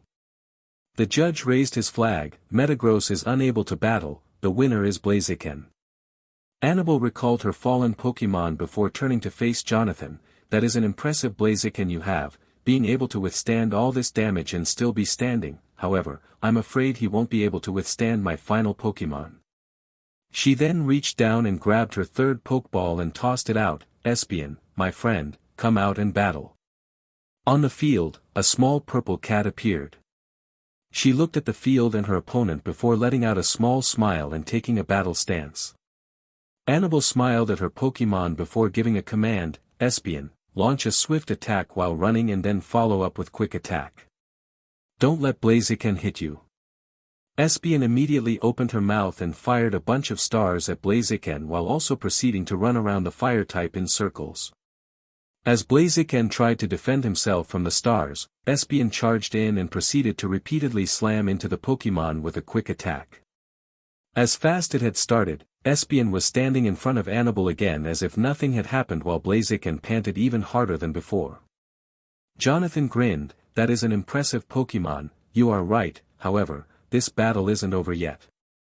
Blaziken, use Flamethrower and then Sky Uppercut." Anabel smiled at the tactic and decided to try her own strategy. Espeon, dodge the Flamethrower normally. Then use Psychic on yourself to dodge the Sky Uppercut. After that, launch a full-power Psybeam directly at Blaziken to end the match.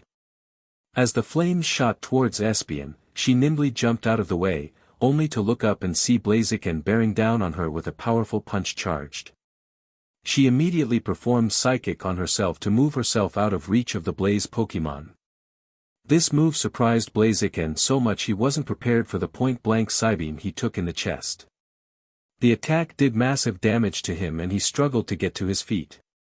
Anabel smiled at his determination, but knew that he was no longer able to battle. Deciding to end it quickly, she spoke, "Espeon, end this with Hyper Beam." Hearing the command out loud startled the older man into not delivering an attack of his own, leaving Blaziken wide open to the powerful beam. When the dust settled, Blaziken was clearly knocked out. The judge raised his flag. Blaziken is no longer able to battle. Espeon is the winner of this match. The winner of this preliminary battle is Espeon and Anabel. After the announcement, the crowd broke into cheers for Anabel and her impressive victory. Anabel smiled at the old man. "That was an amazing fight. I'm glad you were able to challenge me instead of getting overwhelmed like so many of my opponents. Your Blaziken was also incredibly strong." The old man smiled at her. "Well, Anabel, your Pokémon were impressive as well. Your Alakazam took out 2 of my Pokémon while your Metagross did a lot more damage than I would have believed from its attack. Your Espeon also had impressive speed and power. You are a marvelous trainer for one so young. Kind of like that mysterious guy I've been hearing about, goes by the name 5. I bet he could give you a battle as good as this one, if not more so. Anyways, I wish you the best of luck in this tournament. I can tell that you'll go far. It takes quite a bit of skill to take down a champion after all." Anabel looked at him. "You're a champion? Of what region?" The old man smiled. "Back in my day, I was quite the hotshot. I won the Silver Conference about 55 years ago. Got runner-up in Hoenn as well. Anyways, I'll be keeping an eye on you, so good luck in the rest of this tournament." Anabel smiled at the man once more. "Thanks. It was a fun battle and I will do my best to try and win this tournament." With that, the competitors separated and made for the respective exits. Up in the stands, Ash was grinning. "That was a great battle. I wasn't sure if that old guy had it in him, but his Blaziken was a piece of work. He really pushed Anabel and made her give her best. That psychic attack on her own Pokémon was a very clever strategy that even surprised me. I think I'll have to try that in my future battles. Now I'm going to go congratulate Anabel. If you guys want to join me, then fine. After that, I'm going to check my opponent for tomorrow since that should be getting published soon." May nodded her head. "Fine. I guess that works. Let's go." The group of friends then made their way to the entrance of the arena to meet up with Anabel. When they found her, Ash grinned. "That was incredible, Anabel, you really are a great battler." Anabel blushed at the compliment. "Thanks 5, that means a lot coming from you. That old man though, he put up a real fight. I wasn't expecting him to have so much power at such an old age."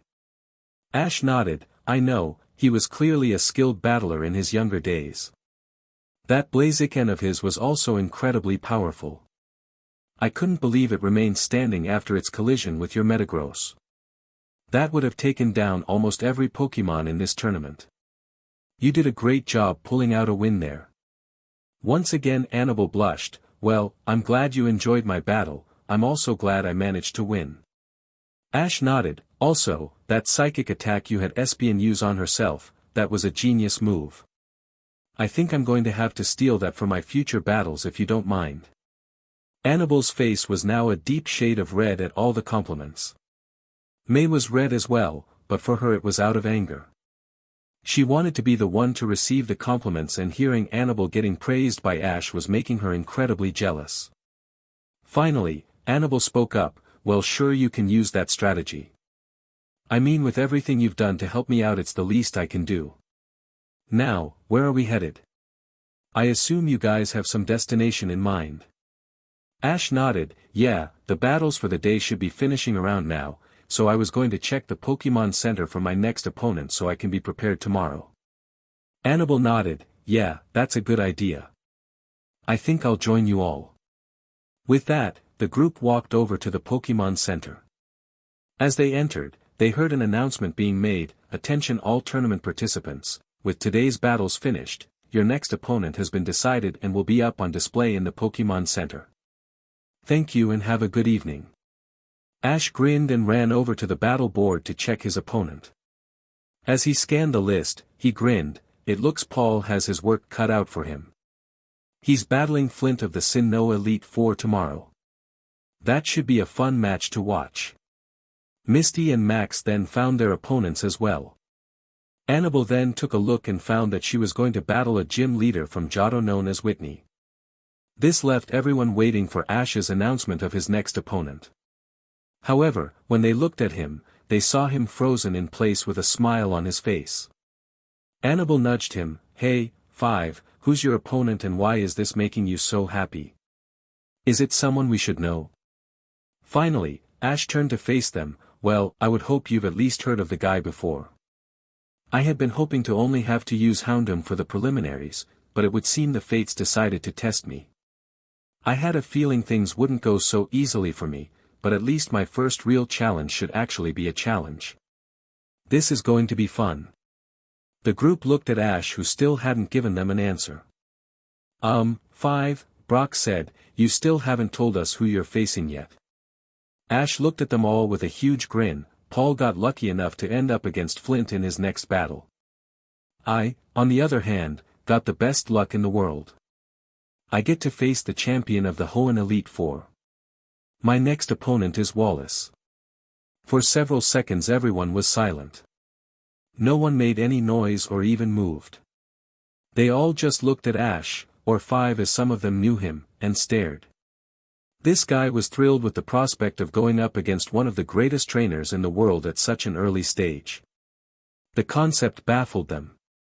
Finally, Anabel spoke up. "Well, good luck with that. I don't doubt you can win, but are you ready for this?" Ash nodded. "Oh yeah, I've been waiting for a chance to prove my strength, and here it is in the first stage of the competition.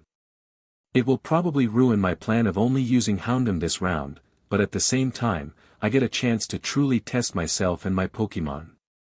Gary looked at him funny. "You're going up against a champion and you only think that it will probably require you to use more than one Pokemon? I'd be amazed if you won this battle with 3 Pokemon." Ash laughed at that. "Well, I don't care what you think. He might be incredibly strong and powerful, but I'm ready for him. As for using more than Houndoom, seeing as he's a water-type master, Houndoom will probably fail to take down more than one Pokemon. After that though, I think I can finish him with one of my other Pokemon. I'd say there's a 50% chance I can beat him with just 2 Pokemon and a 50% chance it takes 3. There is, however, no way I'm going to lose." Brock began laughing at that. 5, your confidence is amazing. Even I have a hard time understanding how you can be so confident, but I don't doubt you either. I saw your battle today and the power your Houndoom was. I also have seen your other Pokemon and know that they are just as strong. So good luck with your battle. Speaking of which, when is it?" Ash looked at the screen once more. "Oh man, this just keeps getting better for me. I can't believe it. Not only am I battling Wallace, I get to battle him in Arena 9, a water field." Misty started looking at Ash like he was crazy. "You're happy to battle the person who is currently considered the greatest water Pokemon master on a water field? I think you finally lost it." Ash just shrugged. "A little extra challenge. It should make the battle more interesting. Anyways, the battle is tomorrow morning at 10, it's also getting solo airtime on television. Normally they switch between battles, but it seems this one is going to draw enough attention to warrant solo coverage. I can't wait. Now, I'm heading out for the evening. I have a crazy battle to prepare for and I'm probably going to need to do all the prepping I can for it. Brock nodded, understandable. Good luck with your planning and good luck with your battle tomorrow. Ash nodded, thanks. Anyways, I'm off to go and prepare for my battle. I'll see you guys tomorrow after I beat Wallace. With that, Ash took off into the forest to prepare for his battle the following day. After he left, Paul walked in. What's got that guy so excited? He looked happier than I've ever seen him. Brock just shook his head. He found out his opponent for tomorrow and got incredibly excited by it. By the way, you battle Flint of the Sinnoh Elite 4 tomorrow. Paul grinned, really? And here I was thinking the prelims would be a cakewalk. I guess I might finally have to go all out. Now, who is 5 battling that's got him so excited? Brock smirked, you think you're lucky to get to battle Flint, 5 gets to battle Wallace. On a water field. Paul got a crazy grin on his face, oh my, that should be a terrific battle. It's not every day you get to see someone defeat a champion. Gary looked at him in shock, you really think he can do it? I mean, I know he's good, but is he ready to take on a champion? Paul just shook his head and smirked, do you know the things he's accomplished in his life? I'm positive he's going to win. In fact, I bet he'll probably do it with just 2 Pokemon. Since Wallace only uses water types, 5 will pull out a Pokemon with an advantage against them to defeat 2 of Wallace's Pokemon. Houndoom will take out 1. 5 will lose 2 Pokemon while Wallace will lose 3. With 1 Pokemon left, 5 will be the winner and no one will see his 3rd Pokemon. Wallace would have better luck if this was a 6-on-6 battle. Dawn looked at Paul funny, is your mind connected to 5s or something? He was saying the same thing about winning with just 2 Pokemon. Paul paled, please tell me that's not true. I mean, I really don't want to turn into him. On the other hand, once he's beaten Wallace, it will make my victory over him even more impressive. I can't wait. With that, the group members each went their own ways in order to prepare themselves for the battles that lay ahead. The lake in the forest. Ash woke up early by the lake. He sat up quickly with a smile on his face and exclaimed, inspiration has struck. This will be a fun battle. He then looked around and realized his sudden exclamation had woken his Pokemon who were now all looking at him with slight irritation. Ash looked at them sheepishly, sorry guys, I just got a great idea for today's battle though. His Pokemon all got excited looks on their faces and crowded around him, hoping that they were a part of his battle plan. Ash looked at them all and grinned, well, I can't use all of you, and I'm still going to start with Houndoom. My other 2 Pokemon for this battle will be Empoleon and Jolteon. If Houndoom doesn't make it past the first battle, then Empoleon will go in and do some damage. If, however, Houndoom makes it past Wallace's first Pokemon, Jolteon will be second and we will have a little bit of fun with the battle. I'm pretty sure the world will be quite surprised by your speed Jolteon. Wallace will be wary of your power due to the reputation I have built up in this tournament so far, allowing him to be caught off guard by your speed. As for you Empoleon, if you get into the battle, we can show the world that Wallace may be a water Pokemon master, but that doesn't mean he's the best. If you take the field, you can make your claim to being the most powerful water Pokemon around. At these announcements, the 2 Pokemon grinned and went off to make sure they would be prepared for battle. Ash's other Pokemon looked at him with a sad expression. Ash sighed, don't worry you guys, I will make sure you all get to battle in this tournament. There will be plenty of strong opponents to face off against and you will be able to show off at some point. I promise. Now come on and get ready for the day. After this battle, nothing will be the same. With that, his other Pokemon broke off to go do some training while Ash decided to clear his mind before heading down to the arena for his battle. Deciding that he was as ready as he was going to be, Ash recalled his Pokemon to their ball and began the journey to arena. As soon as he reached the arena, he could hear the noise the crowd was making. From the sounds of it, he could tell the arena was filled beyond capacity, and although they were currently cheering on the current battle, there was no doubt that something was being held back for the next battle that was to take place. Ash grinned as he thought about what people were expecting from this battle. No doubt, many of them expected it to be a fascinating battle. A high-level battle between a champion and another trainer who had quickly made known his power in this tournament. Many of the people were going to be wanting to see Wallace and his majestic battle style as he took down this rather mysterious figure. Although many of them were aware of what he had done in his previous battles, there was simply not enough known about him for the people to actually think he stood a chance at victory. That thought made Ash smirk. No doubt that after this battle was over, the people would be thinking differently. He made his way to the waiting room to wait for the battlefield to be restored to new condition and for the announcement to be made for him to take the field. The previous battle had just ended and he could tell that the anticipation for the main event was driving the crowd crazy. After waiting for a few minutes, the announcement was made for him to take the field. Ash turned to the electric mouse on his shoulder and grinned. "Well buddy, here we go. This will be a defining moment for this tournament. We're going to go out there and make a statement." He then turned to face Houndoom. "Houndoom, you're going to be starting this battle. If you can finish it as well, that would be amazing, but I know that Wallace is not going to be a pushover like our previous opponents. However far you make it in this battle will tell you how strong you are and show you where you can still improve. Our opponent is on the same level we are, so don't hold anything back. Play it smart, but don't pull your punches.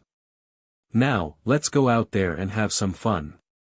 After his two Pokémon had given their cheers of approval, Ash stepped into the tunnel that would lead him to the battlefield. As he walked along it, he could hear the crowd get louder with every step. Once he stepped out of the tunnel, the crowd exploded. The sound was phenomenal. This arena was way smaller than the main one, but it had been designed in such a way as to maximize crowd noise and allow the sound to reverberate throughout the entire facility. Ash looked at the crowd and could clearly see that the seats designed to sit 10,000 people were empty. Instead, way more than 10,000 had crowded the arena, forcing everyone to stand for the battle. The sight was amazing and it took him several seconds to regain his bearings and continue his walk towards the water field. Once he reached the field, Ash looked across and saw his opponent. Wallace stood tall in all of his elegant glory. He wore the typical white cloth hat and long cape that covered most of his body. From just below the cape, Ash could see his purple pants and white shoes. Wallace smiled at his opponent before dramatically grabbing his cape and throwing it off of himself. The cape landed several feet behind the champion, whose little flourish was met with even more cheering from the crowd. With the cape off, he was revealed to be wearing a turquoise dress shirt with a white collar and sleeves. The turquoise of the shirt matched the champion's hair, and as the crowd cheered for his grace and beauty, he smiled and waved at his fans. The two trainers then proceeded to look each other over before walking down the side of the field to meet in front of the battle judge. The two trainers once more looked each other over before Wallace spoke up. "Well, I must say that you have made quite the showing so far in this tournament, 5. It's not often an unknown trainer can take the world by storm as you have, but considering your accomplishment a year ago, I can't say I'm surprised. The league is still trying to decide if you're a threat or not." Ash grinned at the champion. "Well Wallace, it's nice to see your flair for the dramatic hasn't waned since I last saw you. When it comes to my level of being a threat though, I must say, my alias of 5 is quite the dangerous enemy to have, but I intend no harm to befall the world. I did what I did because of what they did to my Pikachu. I took the name 5 to protect my friends and family. I'm sure, however, that if you think about it hard enough, my identity will be made clear to you." Wallace looked at Ash and seemed to contemplate his words before grinning. "I see, a young boy and his Pikachu. I seem to recall meeting someone like that at the Wallace Cup in Sinnoh. Interesting. I presume this is your dramatic re-entry into the world then, is it not?" Ash grinned. "Something like that. Anyways, it would seem our fans grow bored of our conversation, seeing as they can't hear us over the noise they're making, so what say you we entertain them with a battle for the ages?" Wallace let out a laugh before responding. "Of course, that is what they all came for after all. Well then, let us enjoy a spectacular battle, the likes of which only the most elegant and powerful of trainers can provide. With that, Wallace walked back to his side of the field and took up his position while Ash turned to the judge. I take it you can keep the contents of my conversation with Wallace a secret? I'd like to be able to keep my identity a secret a little longer. The judge nodded. Sure, part of my job is to keep these pre-battle conversations a secret. Trainers often have words for each other they don't want the rest of the world to hear. As public as a battle can be, it is still a private event occurring between two trainers and their Pokémon. Ash nodded before walking over to his side of the field and looking over the battlefield once more.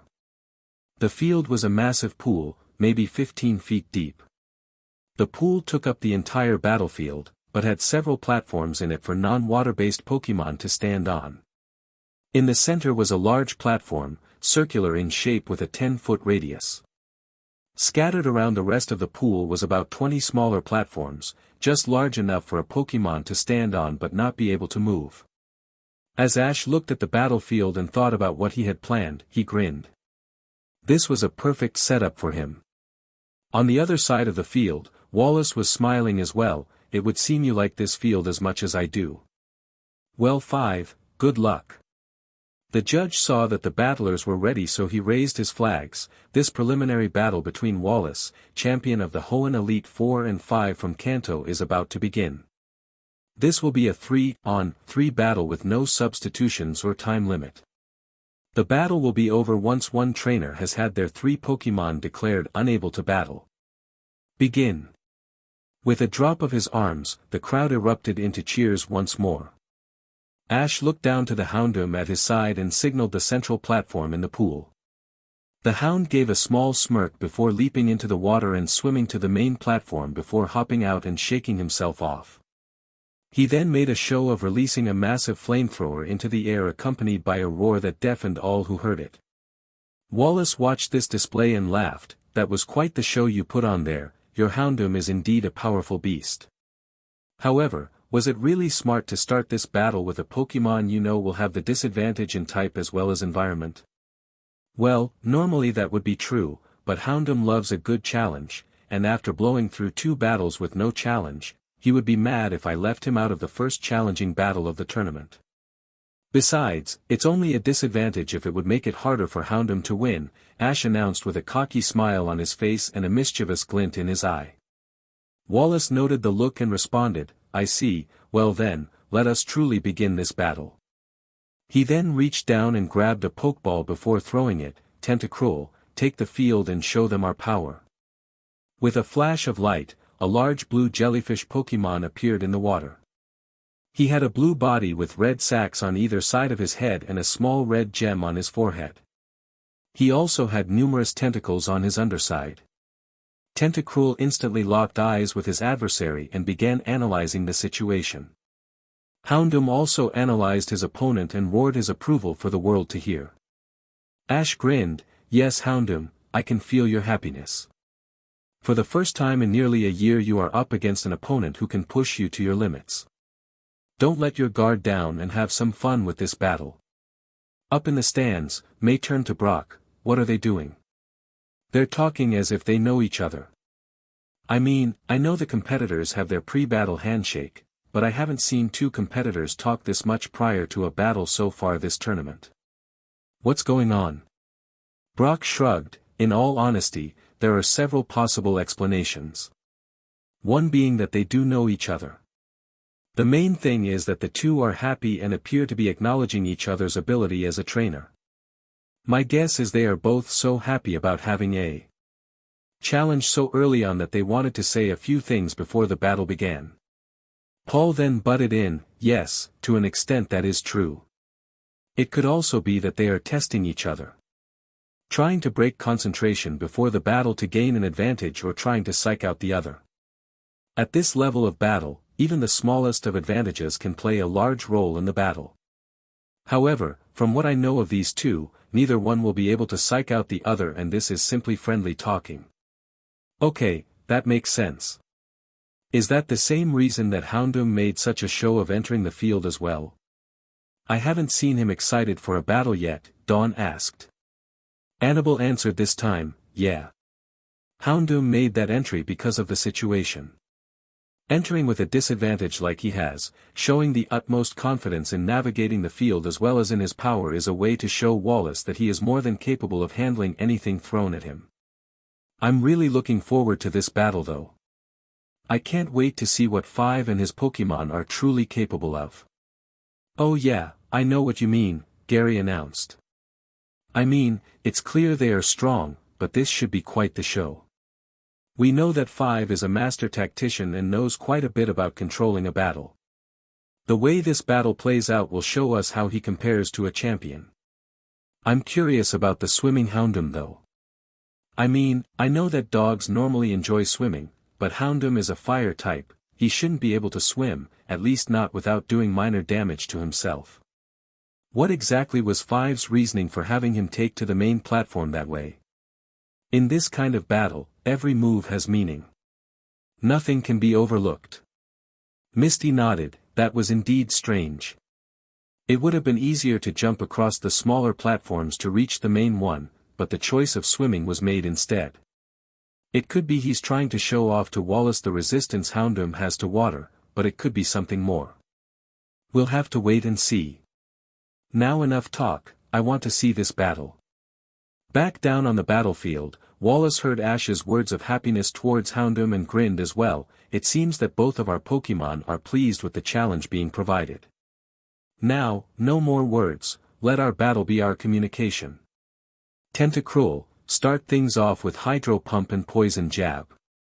Houndoom, watch Tentacruel and counter with Thunder Fawn. You know how this works.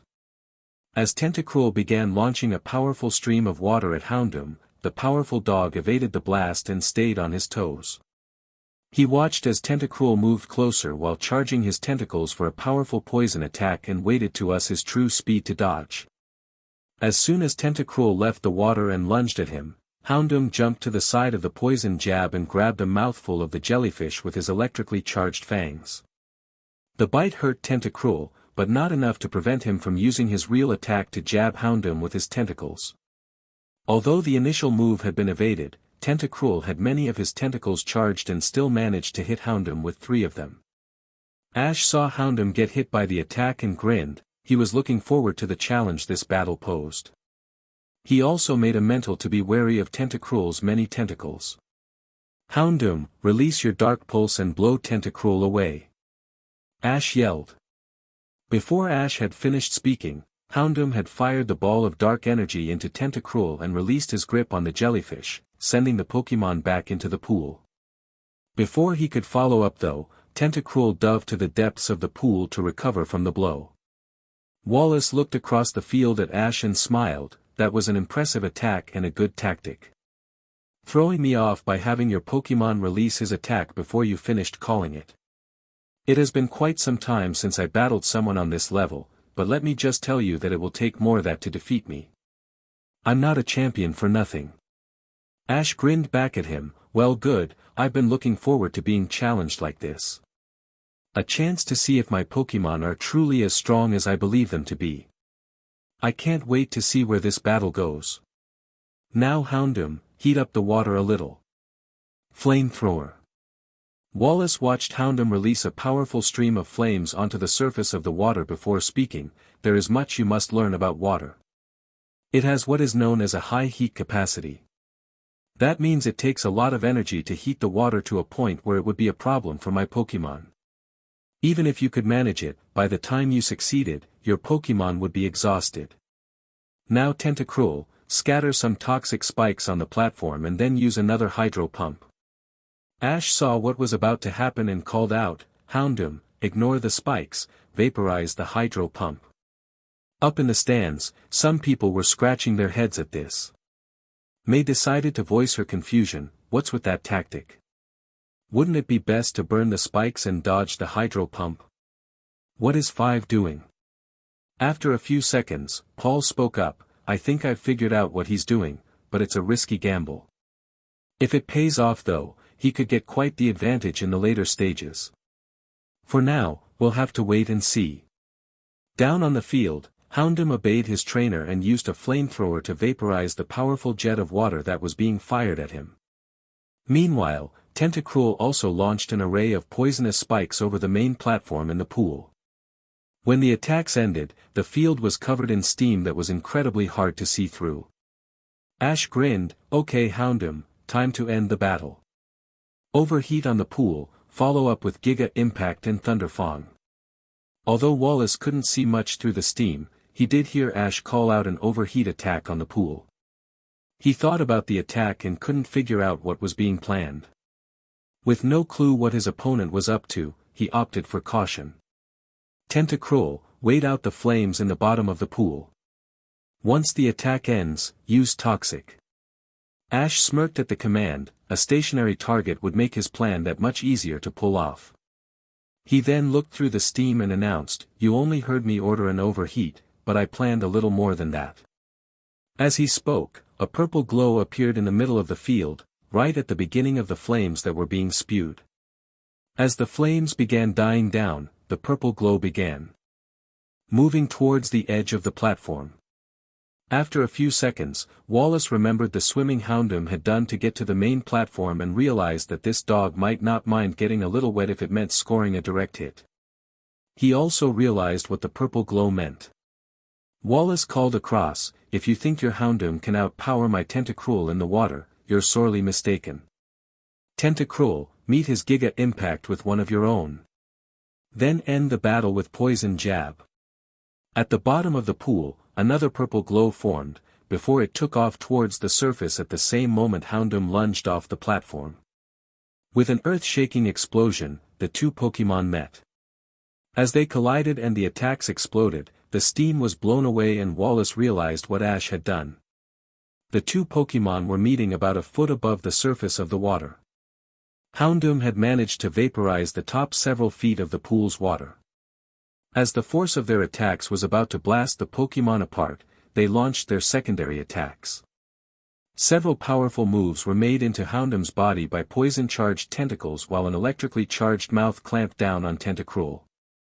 The power of the bite made the jellyfish flinch, giving Houndoom the chance to launch his final attack.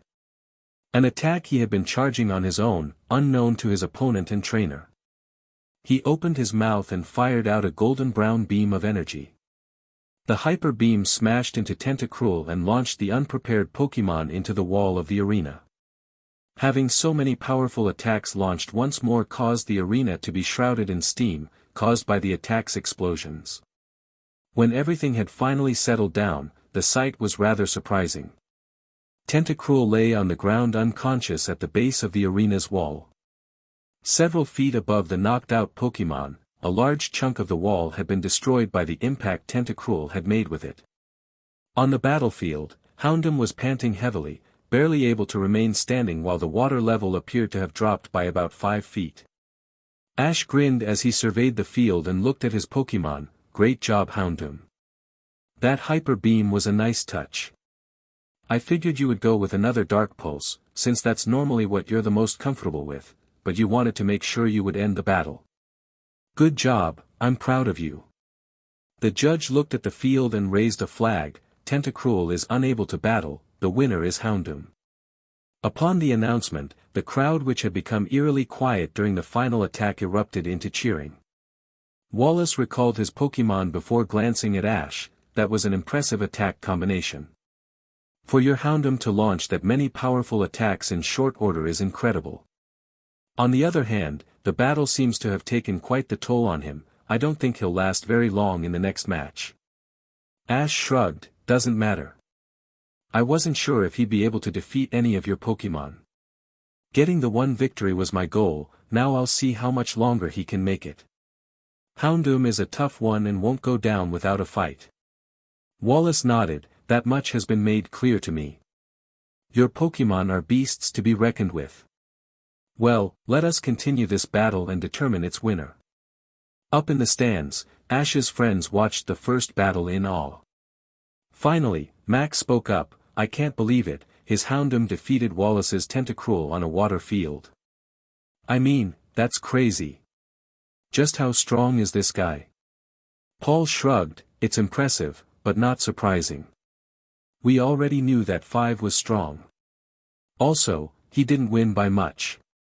Houndoom is barely standing, and I'm guessing the only reason 5 doesn't call him back is because Houndoom's pride demands he fall in battle. You also have to realize that Wallace still has 2 Pokemon left, including his Milotic. Should he make an appearance, 5 will be in serious trouble, as that is Wallace's strongest Pokemon. Gary then put forth his own opinion. That might be true, but 5 knew that Wallace only uses water Pokemon, so if he has a Pokemon or 2 with the type advantage, that could neutralize the advantage Wallace would get from using his strongest Pokemon. I know 5 has at least one Pokemon who has an advantage, and based upon his Pokemon's strength and diversity of moves, it's probably safe to say he has several Pokemon who can do serious damage to Wallace. True, but at this stage in the battle, 5 can't look too far ahead, Brock interjected. If he spends too much effort thinking about the future, he will lose in the present. For now, he has gained the lead, but now must defend it if he hopes to win. Anabel turned to Misty. Are these guys always like this? I mean, I've done a fair share of analyzing battles, but the extent to which these guys are doing it is crazy.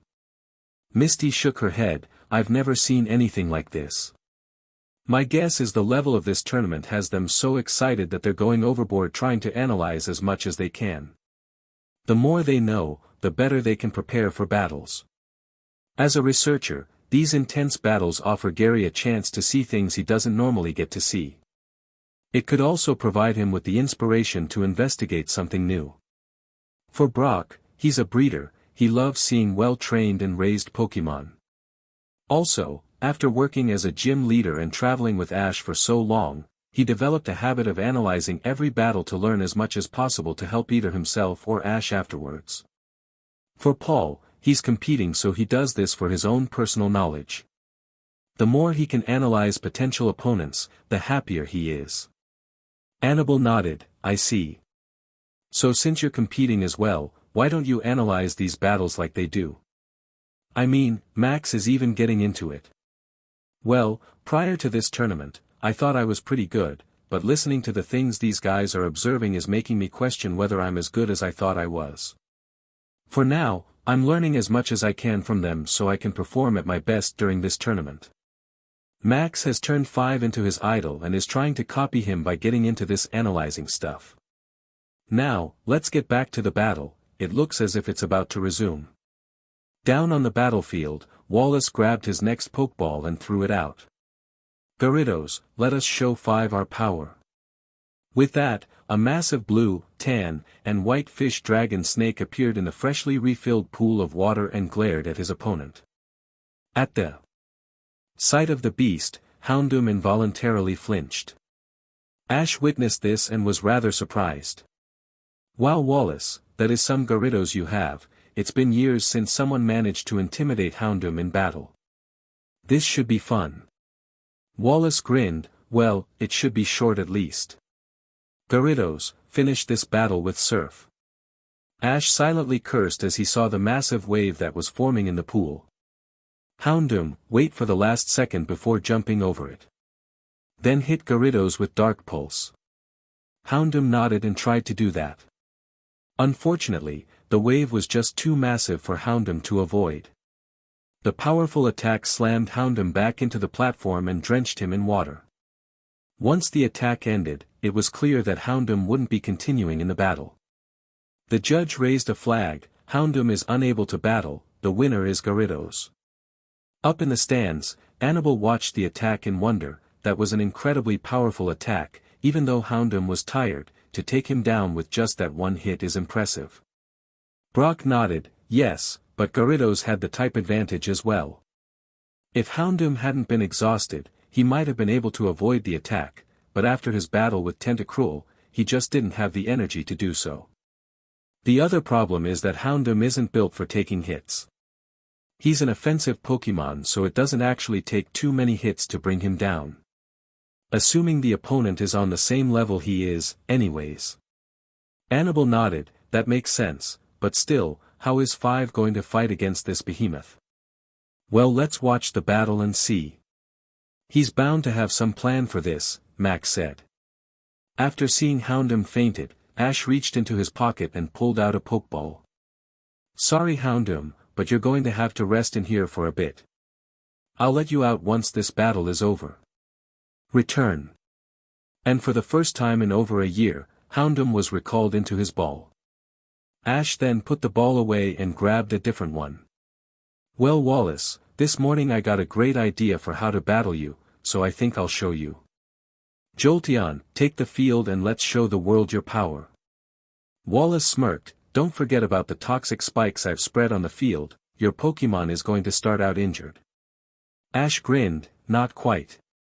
I watched the spikes and made sure they only landed on the main platform. You completely ignored the smaller platforms scattered throughout. Now, let me show you just how powerful my other Pokemon are." In a flash of light, Jolteon appeared on the small platform nearest Ash. Before Wallace could give a command, Ash called out, "Jolteon, end this with a full power thunder." Wallace heard the shouted command and gave his own, "Gyarados, dive down deep and avoid the blast."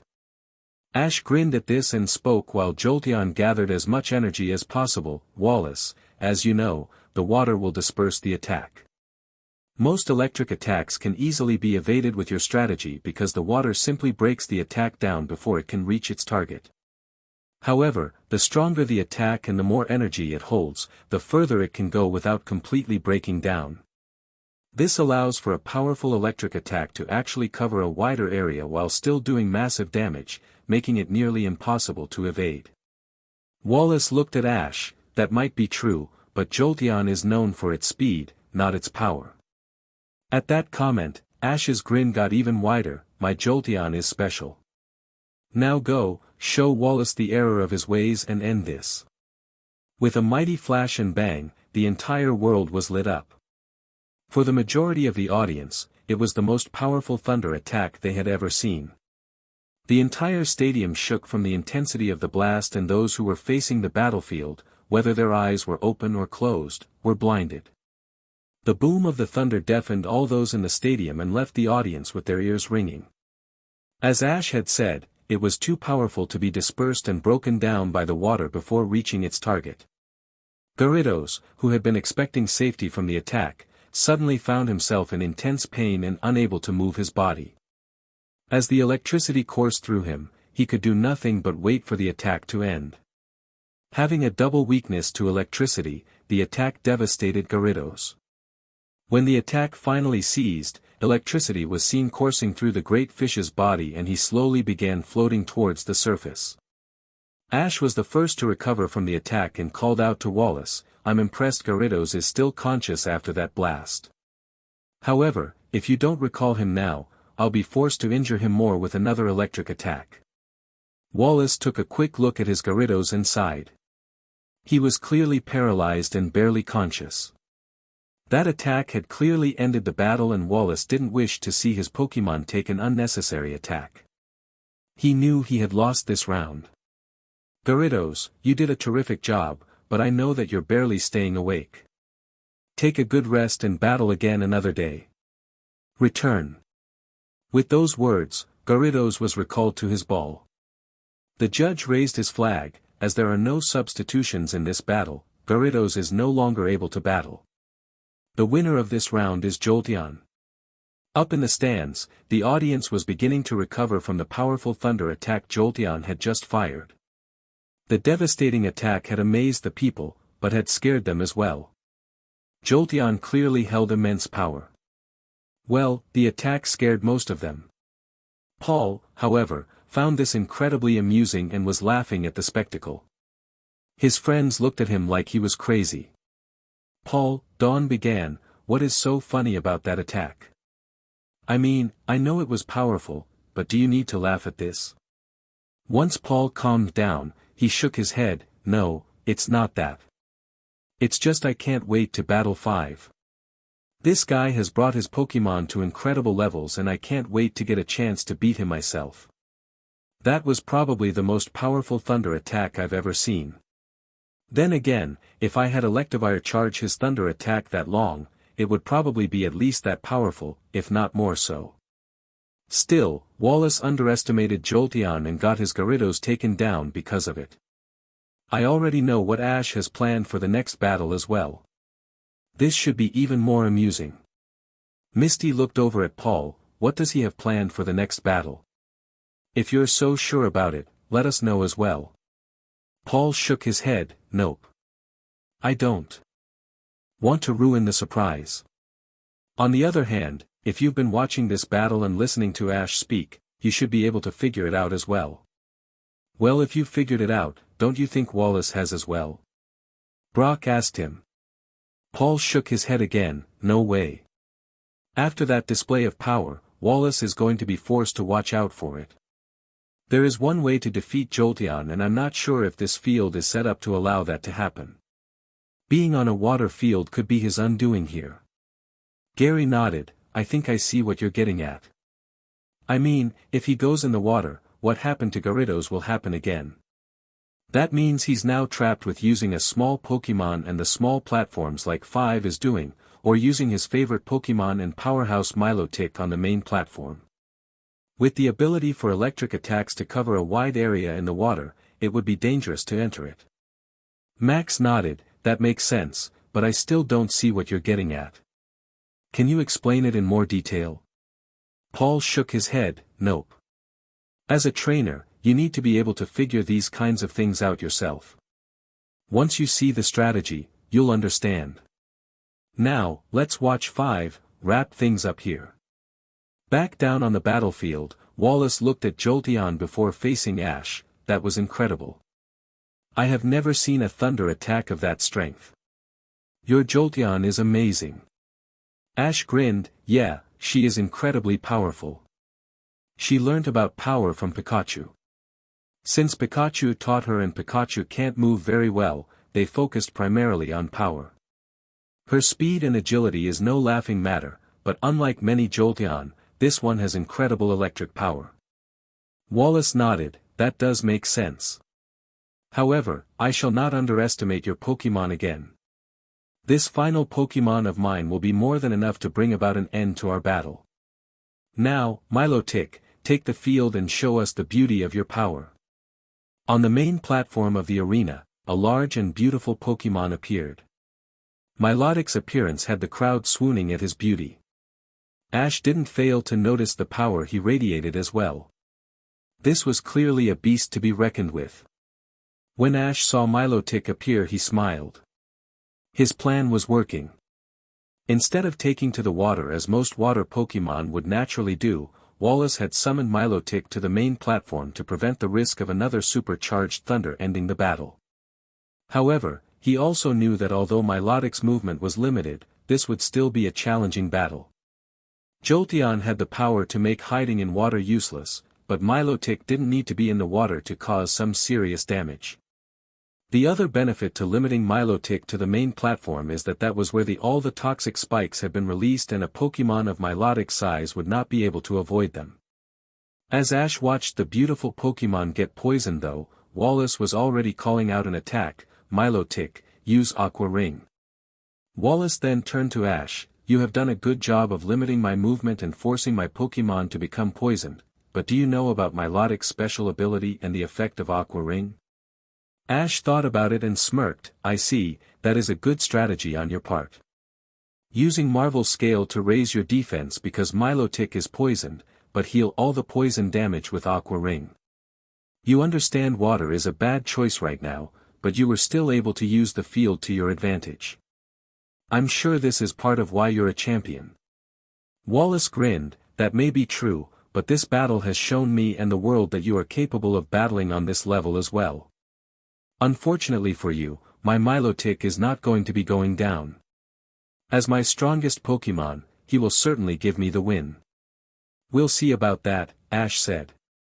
Now, Jolteon, let's have a little fun. Double team and agility. Then feel free to play around a bit. Then, before anyone could process the command, Jolteon disappeared from the battlefield. For several seconds, Jolteon remained hidden, but then a Jolteon appeared on every one of the smaller platforms scattered throughout the water. Between all the copies of the Pokemon a small blur could be seen. Wallace took in the situation and commanded his Pokemon, Milotic, take out the copies with Hydro Pump. Instantly, a powerful stream of water was launched from Milotic's mouth and blasted a copy of Jolteon. From there, it proceeded to spin in a circle to wipe out the remainder of the copies.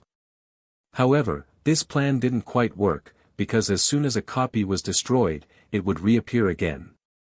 Milotic tried his hardest to remove them, but they just wouldn't stay gone. Ash looked at this and grinned. Jolteon loves to play around. One of her favorite games is to do this and have another Pokémon try to land an attack on her. With her speed, she can reset the double team as soon as it gets broken. She continuously moves between the copies so you have no idea where she truly is hidden. Her ability to change direction instantly allows her to avoid any attacks that move towards her. I wish you the best of luck in finding her and landing an attack. Now, Jolteon, use Quick Attack and Thundershock. As Wallace watched, he saw the occasional blur slam into Milotic and leave a small electric discharge on his Pokémon. Milotic was slowly taking damage, and although it wasn't much, if this continued for long enough, he would be in trouble. Quickly, he came up with a counter. Milotic, use Recover and then spread Attract around the platform. Ash instantly knew what that meant and called out, Jolteon, stay on the platforms and switch to Thunderbolt. As Ash gave his command, Milotic was surrounded in a whitish aura and appeared to regain all the health he had lost from Jolteon's many quick strikes. Jolteon meanwhile had gone back to simply running between the platforms. Once Milotic finished recovering, he released a high quantity of hearts onto the main platform that would prevent Jolteon from getting close. Jolteon then began launching thunderbolts onto the main platform, which Milotic was easily able to dodge. Wallace spoke up, without the water to spread out the effect of your attacks, they become a simple matter for Milotic to dodge. I might not be able to hit you right now, but you can't hit me either. This battle will simply become a battle of endurance, something I'm sure I'll win, seeing as your Jolteon used quite a bit of energy in her last battle.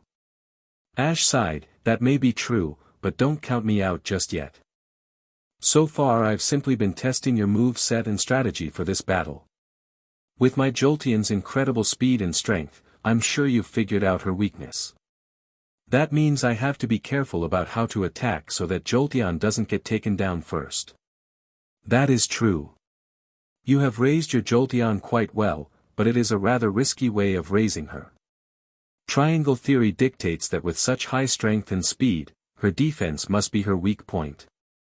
Since Jolteon has a naturally low defense, a trainer would normally focus on increasing that as part of training, but it would seem you neglected it in favor of pure speed and raw power. Ash grinned, yup. I saw no need for defense if my Pokémon couldn't get hit. Since Jolteon is naturally one of the fastest Pokémon in existence, if I maximize that even more, I figured defense would become irrelevant. A dangerous tactic indeed, but also incredibly effective if done right. As it stands, I have yet to come across a Pokémon that could match Jolteon's speed. However, with the power your Pokémon possesses, it would only take one solid hit to knock Jolteon out of this battle, so I have to proceed cautiously without slowing down. A difficult task against one such as yourself, but I believe it can be done. Up in the stands, Ash's friends were watching this display in amazement and confusion. Max spoke up, what are they talking about? What's triangle theory? Brock answered him, it is a training idea about Pokémon.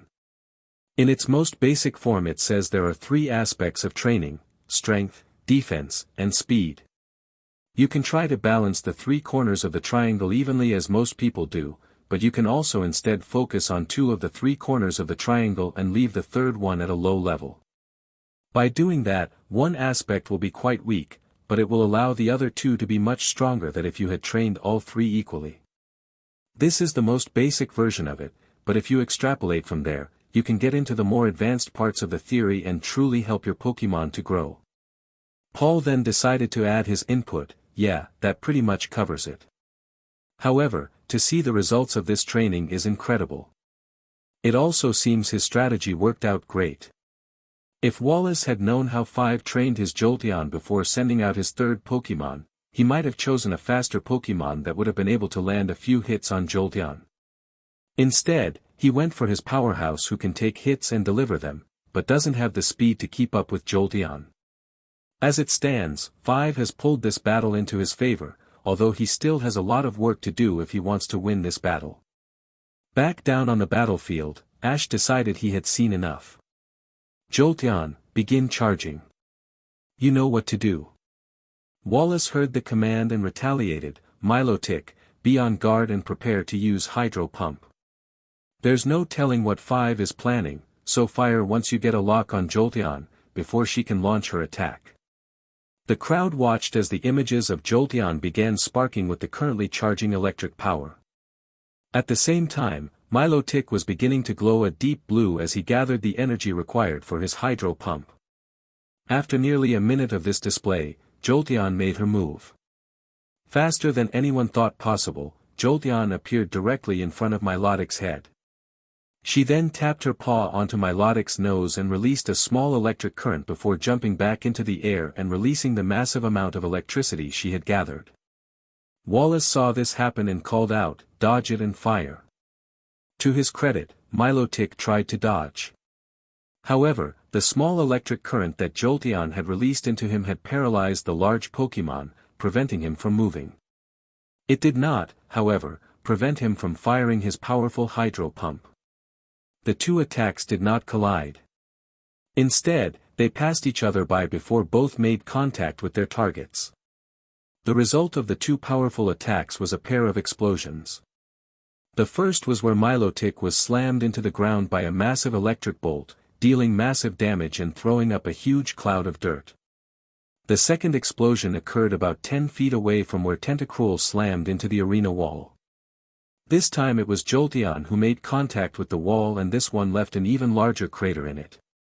As the attacks ended, it remained to be seen if either Pokémon had survived the blow.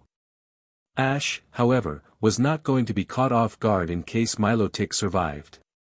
He knew that Jolteon would be knocked out by the blow, so he had her Pokeball in one hand while in his other he held his third Pokeball. He was not going to give Wallace the chance to possibly use Recover and cancel out all the work Jolteon had done in the battle. As soon as the explosions cleared, the judge raised his flag, Jolteon is unable to battle, Milotic is the winner. Before the crowd could even release a cheer, Jolteon was in her ball and Empoleon was shooting through the water towards where Milotic lay dazed on the main platform. Right as Wallace opened his mouth to make his command, Empoleon slammed into Milotic with a full-strength drill peck. Although Empoleon wasn't the fastest Pokémon, the water had allowed him to build up enough speed and power to end the final round before it could truly begin. Wallace could only watch in amazement as his most powerful Pokémon fell.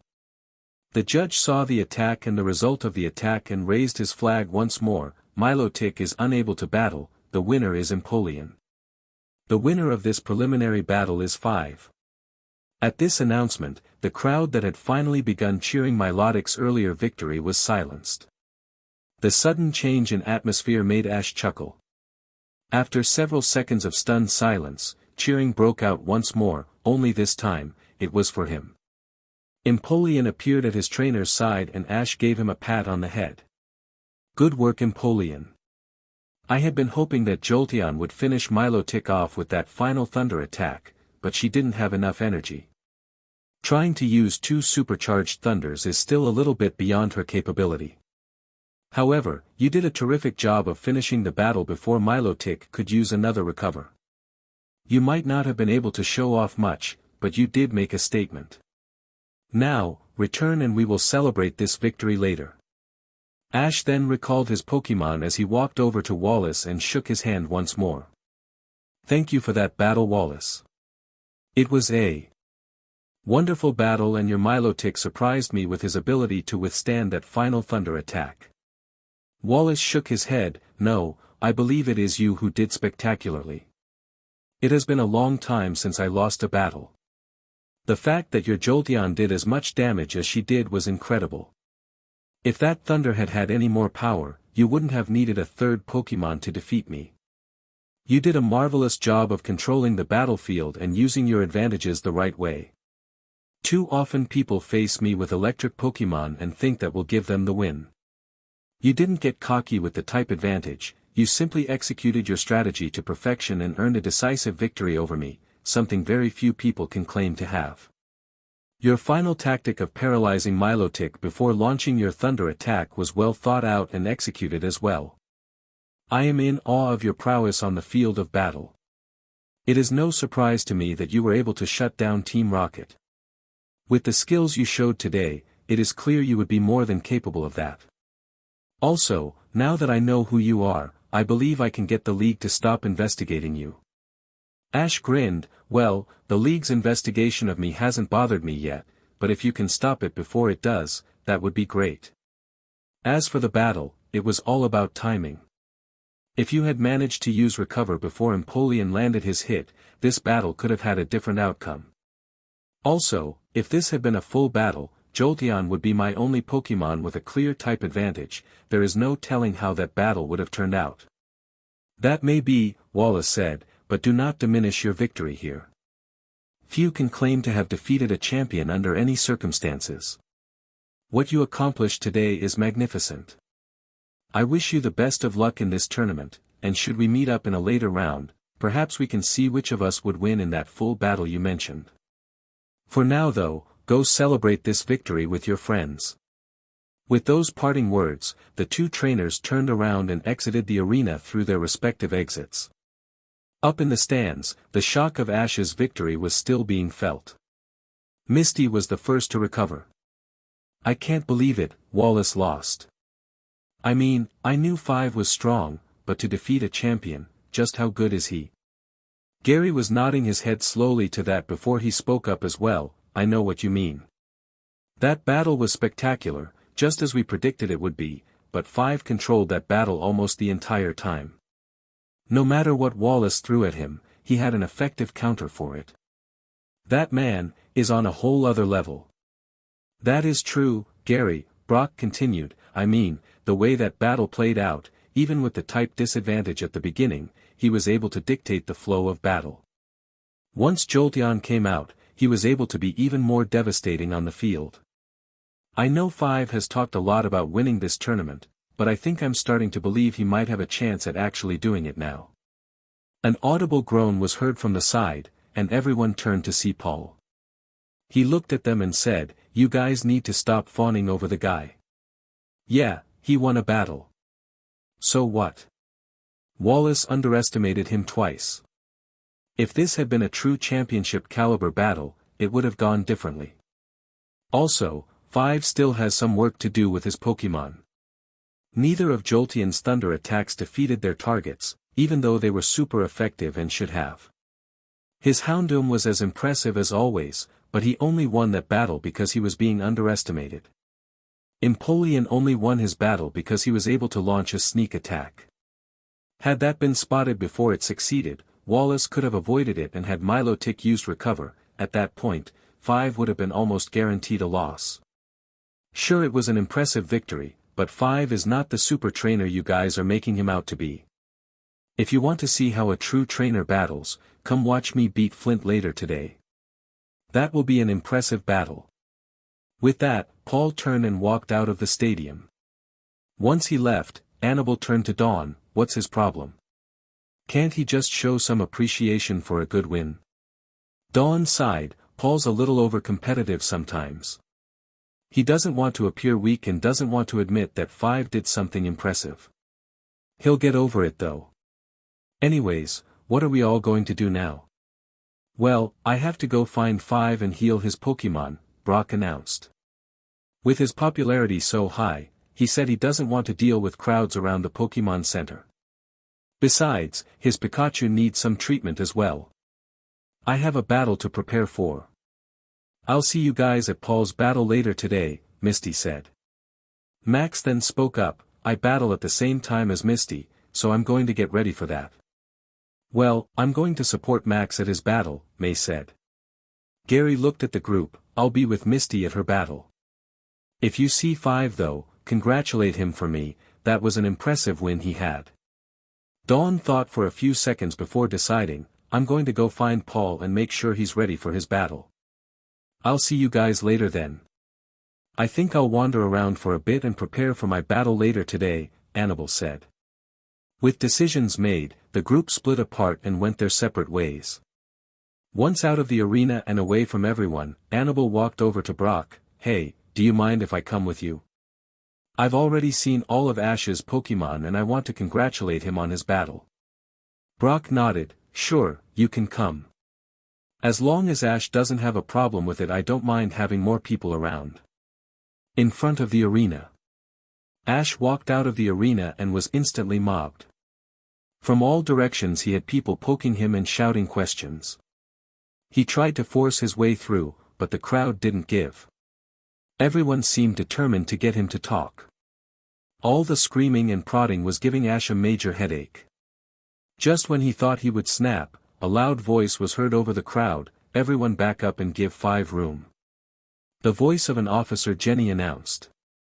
The voice was clearly being amplified and everyone instantly quieted down and took a step back. Once that was done, the Jenny could be heard speaking again. "Good choice. For those who don't know, failure to comply with my orders will lead to a swift ejection from the Indigo Plateau. No refunds and no more battles. We need order to run this tournament, and if you get in the way of that, prepare to be made to leave. Now, stay back and let the competitor leave in peace." As Ash walked through the crowd, he saw Officer Jenny near the back and smiled at her. "Thanks, officer, your help is appreciated. It would have been a shame to have Pikachu paralyze everyone in order for me to make my escape." Officer Jenny smiled. "Just doing my duty. I would have helped you after your last battle, but we weren't prepared for it ahead of time. Congratulations on your win and good luck with the rest of the tournament." Ash nodded and began heading towards the forest when an older voice spoke up. "Terrific battle you had there, 5. Ash turned and saw the president of the league looking at him with a smile on his face. Ash smiled. "Thanks, Mr. Goodshow, this is a great tournament you have set up here and I'm just glad to be participating in it." Mr. Goodshow smiled. "Oh, this tournament would be nothing without you marvelous trainers in it. Speaking of which, it's been a while since I last saw you compete. Your improvement is rather surprising. I take it you know who I am then?" "Oh yes, it really wasn't that hard to figure out.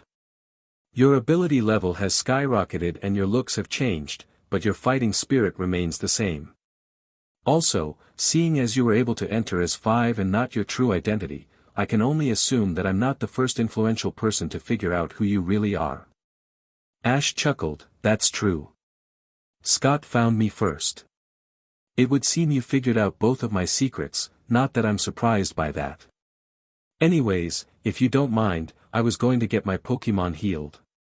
Mr. Goodshow nodded. "Of course, 2 of your Pokemon took quite a bit of damage in that battle.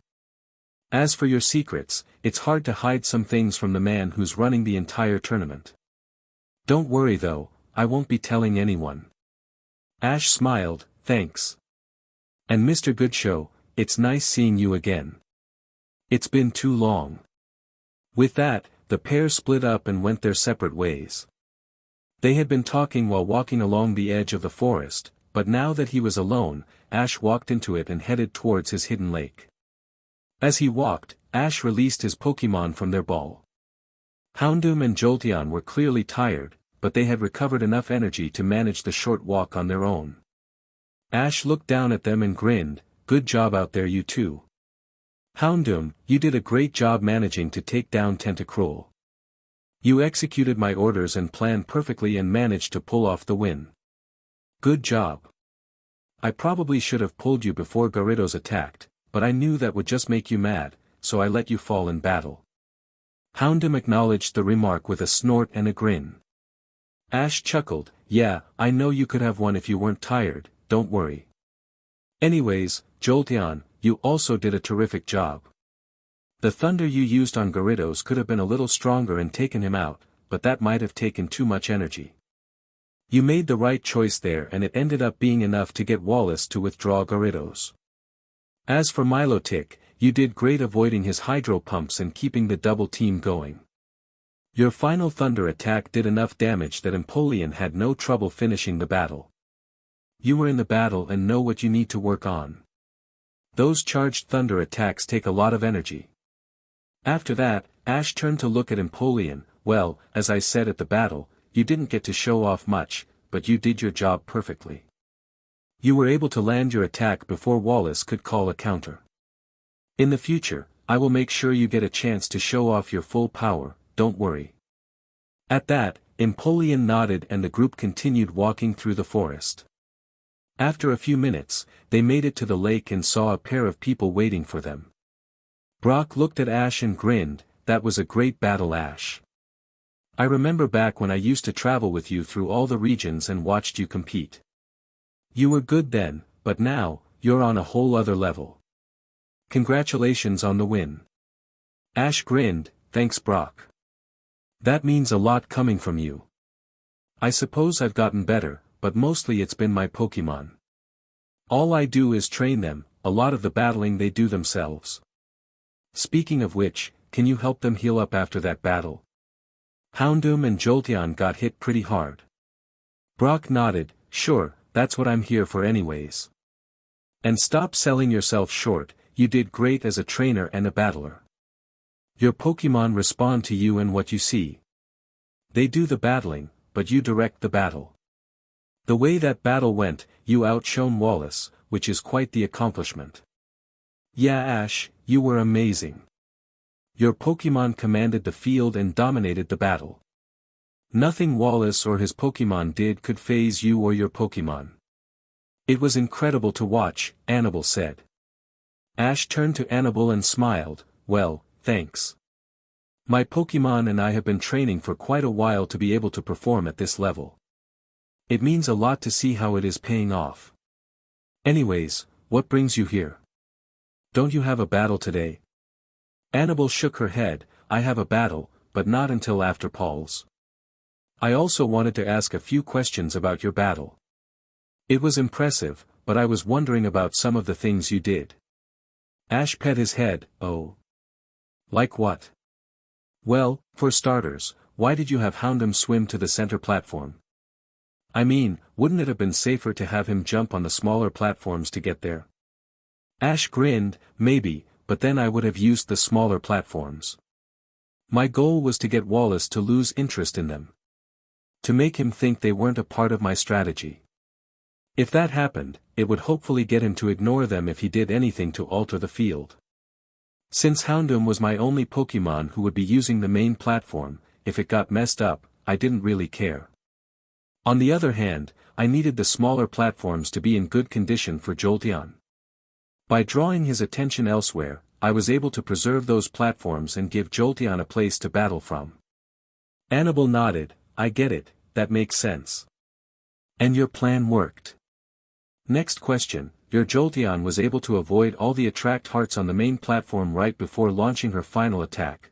Why did you have her stop her earlier plan when the attract attack was used? Ash shrugged. Risk versus reward. I could have continued doing damage, but one false move and Jolteon would have fallen in love, or whatever, with Milotic. Also, Milotic would just continue using Recover. I needed to change things up, make Wallace think his plan was working, and then launch a massive attack to hopefully end the battle. It was unfortunate the final Thunder didn't take out Milotic, but Empoleon did a great job of taking him out. Okay, final question. What would you have done if Milotic had used Recover before Empoleon had defeated him? Ash paused for a few seconds before answering. I still would have won, but it would have been more of a challenge. Even using Recover, Milotic would still have been paralyzed. That would give Empoleon the speed advantage to dodge most of Milotic's attacks while landing several of his own. The battle would have been closer, but I would have still come out the victor. Brock then re-entered the conversation. That is believable. I mean, your Houndoom took out Tentacruel with a type disadvantage. Empoleon would have had the advantage type-wise over Milotic in that battle, so in theory probably would have won, but you can't be sure. Milotic is Wallace's most powerful and prized Pokemon, he would go to great lengths to ensure Wallace the victory. In a battle like that, anything can happen. Ash nodded. That is also true. As much planning as I might do, there are other aspects to battle that are just as important. All planning with no heart will lead to a quick defeat. All heart with no planning is how I used to battle.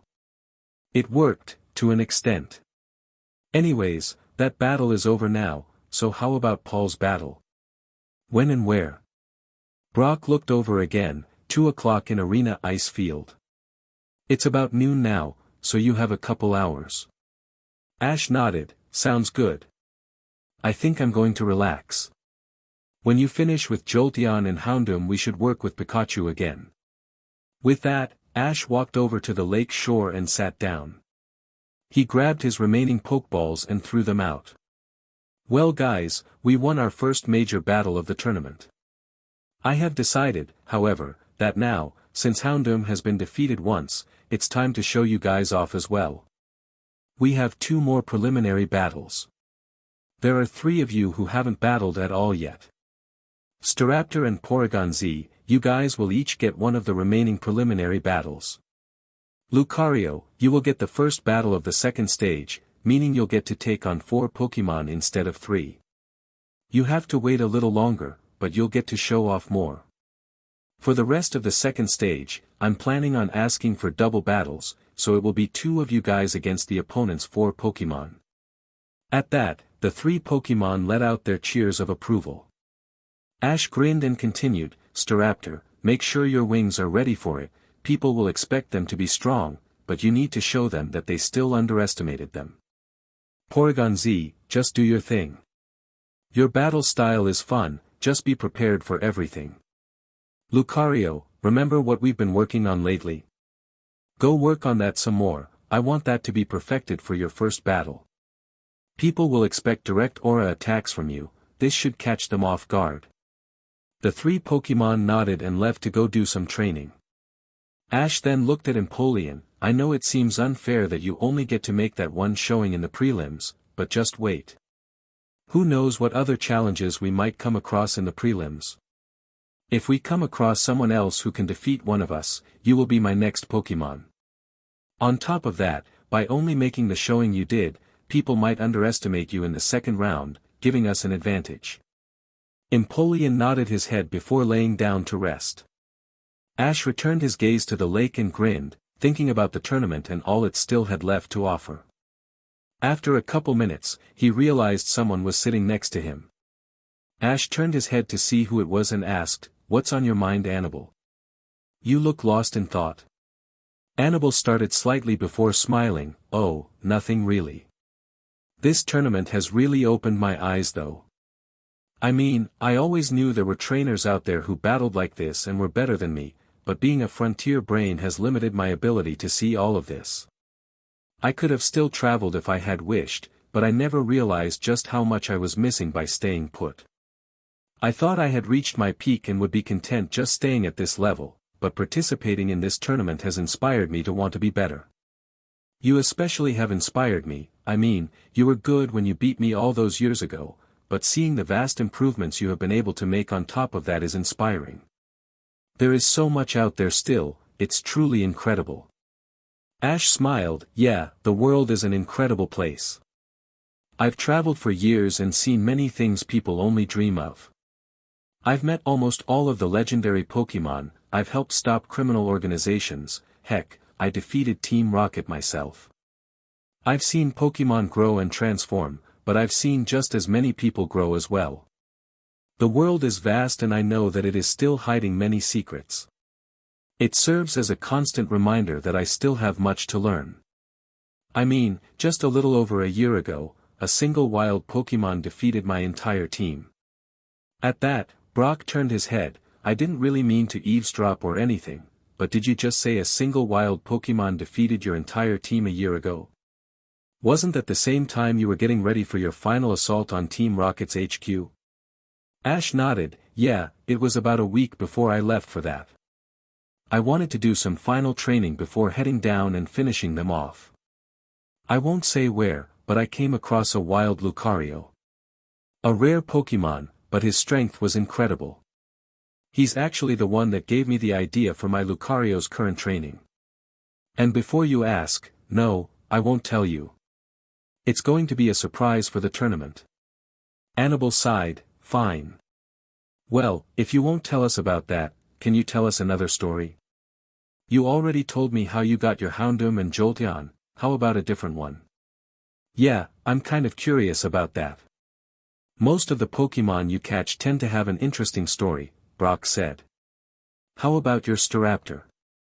I believe I once heard that your mother saw a Staravia fly off after dropping one of your letters. Is your Staraptor that same one? Ash nodded. I suppose I can tell you that. It's not dreadfully exciting, but it is a story. -2.5 years ago. Near the entrance to the rock tunnel. A young man was walking through the forest. On his shoulder a Pikachu sat while at his side was a Houndoom. As the group walked, the sound of a Pokemon's cry was heard. Pausing only for the briefest moment, the young man took off towards the sound of the cry. After running through the forest for several minutes, he came upon a river. At the side of the river, a small battle appeared to be taking place. On one side of the battle were several Pokemon.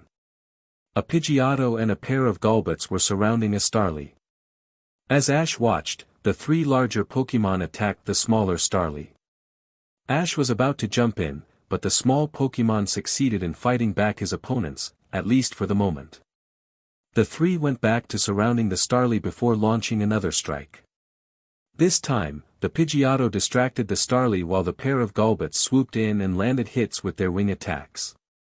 Before the three could launch any more attacks though, Ash ran into the battle with his Pokemon at his side. Before the three attackers could escape, Houndoom had knocked out both Golbats with a flamethrower while Pikachu had electrocuted the Pidgeotto. Ash then ran over to the Starly and began checking him for wounds. He looked at the little bird before asking, "What are you doing all the way over here in Kanto? This is a long way from your home." The Starly just looked at Ash before turning his head to the side. Ash saw this and sighed. "I see, that's what those Pokemon were saying as well.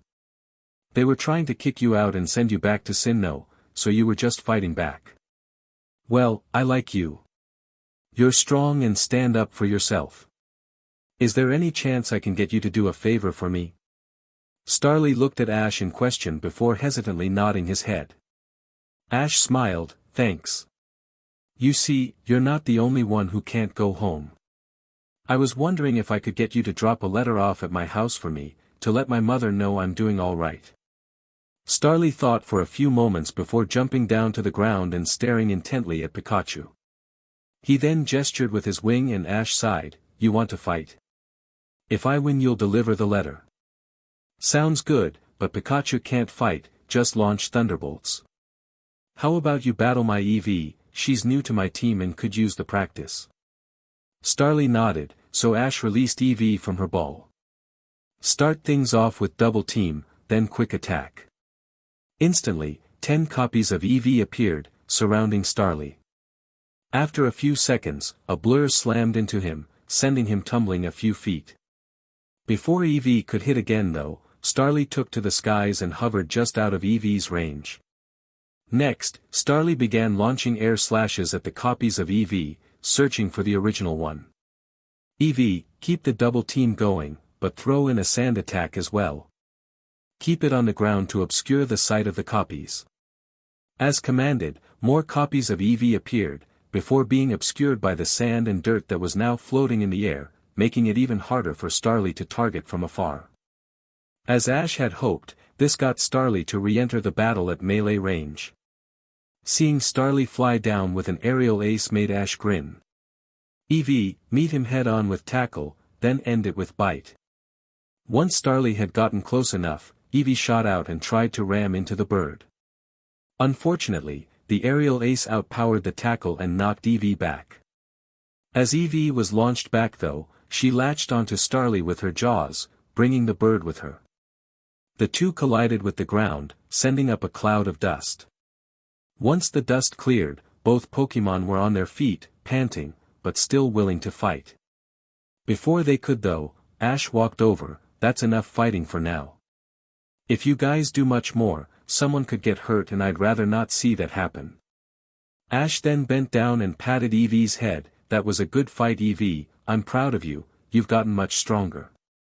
Eevee nodded before liking Ash's hand. Ash then turned to Starly, "Well, what do you think? Do you mind taking a letter over to Pallet Town for me?" Starly looked at Ash and nodded his head. Ash grinned before taking out a letter and handing it to Starly. He then pulled out a map and showed Starly how to get to Pallet Town. With one final cry farewell, the Pokémon took flight. 1 week later. Ash turned to his companions and grinned, "Well guys, it's time to leave this area. I think our next training destination should be the Seafoam Islands." His Pokémon nodded, but before they could head off, a small bird flew out of the sky and landed in front of Ash. It smiled at him and called out. After a few seconds, Ash smiled, "Hey Starly, you're back. I wasn't sure if you'd come back here or not. Thanks for delivering the letter for me. I'm getting ready to head to a new destination for training. If you want to join me, feel free." Present day, by the lake. And that is how I got a Starly who wound up evolving into my Staraptor. He had wound up in Kanto somehow, then the natives hadn't taken too kindly to him, so I stepped in and helped out. After that, he delivered a letter to my mother for me before coming back and asking to join me. Anabel looked at Ash, "So do you know why he was in Kanto instead of his home?" Ash nodded, "Yup, but if you want to know, ask him yourself. It's not my place to divulge things my friends wish to remain secret." Anabel nodded, "I understand. So what was with you telling Staraptor to work on strengthening his wings?" "Well, as you know, many attacks that birds learn involve the use of their wings. The stronger the wing, the stronger the attacks. Also, it prevents Staraptor from weakening defensively after using close combat, a move that Staraptor is rather fond of." "And does it work?" Brock asked. "I mean, by strengthening his wings, are you able to prevent the fallback of close combat? I've talked to people who have tried that before, and they don't normally have much success with it." Ash laughed, "Of course most people don't have much success with that. The wings are thin and naturally a vulnerable spot for a bird. By using close combat, you are putting all kinds of extra strain on the wings. Some people combat this by only having Staraptor use their claws in a close combat attack. Even those that strengthen the wings only have limited success due to the natural fragility of the wings. To make up for that, Staraptor almost purely trains his wings. By doing so, the wings gain strength and defense. It also allows him to fly faster with more power. If you ever examine his wings closely and compare them to other Staraptors, you will notice the clear signs that point to power and durability of my Staraptor's wings. Also, when you see him battle, I'll show it off a little for you. Just you wait." Brock nodded, "That sounds like a plan. And I think I will examine your Staraptor if I get the chance to. Heck, I want to see all of your Pokémon up close. Also, speaking of how you train your Pokémon, do you train all your Pokémon how you train Jolteon, focusing on only 2 corners of the triangle?" Ash shook his head, "Nope, Jolteon is the only one fast enough that I felt safe ignoring defensive training. As for the others, I still have a primary focus, but I more evenly distribute the training." After talking with Brock and Anabel, as well as working on Pikachu's special training for a while, it was time to head back to the arenas in order to watch Paul's battle. As the trio left the woods, many people noted that Ash no longer only had Houndoom at his side.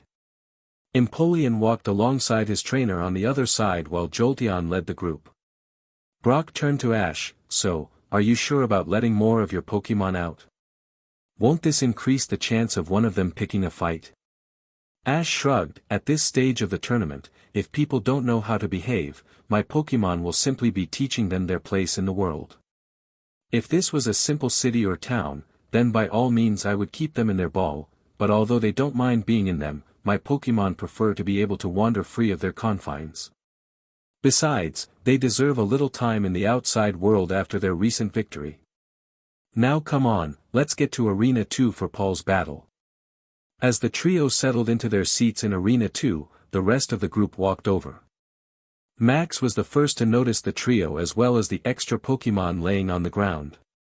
He immediately rushed over, "Hey 5, can I look at your Pokémon? Why are they out now? Your battle was amazing." Ash smiled at him, "You really remind me of me.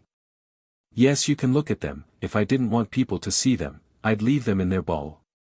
Just don't go too crazy, they're nice, but if you annoy them, you might get blasted by some attack or another. How about you, how was your battle? Max instantly deflated. Well, I almost won, but my opponent had a Tyranitar that just wouldn't go down no matter what I did. I tried everything, but none of my attacks seemed to be doing any damage. Ash nodded. Yeah, Tyranitars are rather powerful and have high defensive capabilities. However, it sounds to me like you tried to pound your way through one. Would that be correct? Max thought about it and nodded. Yeah, but I was using attacks that should have been super effective, but they still didn't do much of anything. That doesn't surprise me. Trying to overpower a Tyranitar is not something you should be doing unless you know your Pokémon have enough brute strength to do so. The best way to take down a Tyranitar is to avoid its attacks so it wastes energy. Then, target weak points on its armor hide to hit with attacks. As the Tyranitar wastes its energy attacking, you whittle away its health with quick precise strikes to weak points. It might take time, but it will defeat the Tyranitar. Max nodded. I see, that makes sense. Still, I can't believe how high Tyranitar's defense was. Oh well, I'm still in the tournament and if I battle that guy again, I'll defeat him for sure. Ash nodded before turning to the rest of the group. How about you, Misty? How was your battle? Misty grinned. I won, of course. There's no way I would lose in the preliminaries. Ash nodded. Of course not. What if you drew a match against someone like, say, Cynthia? Would you still be so confident? Misty glared at Ash. Shut up. I'm not going to be losing to anyone, not even you. Ash simply smiled at her. Of course.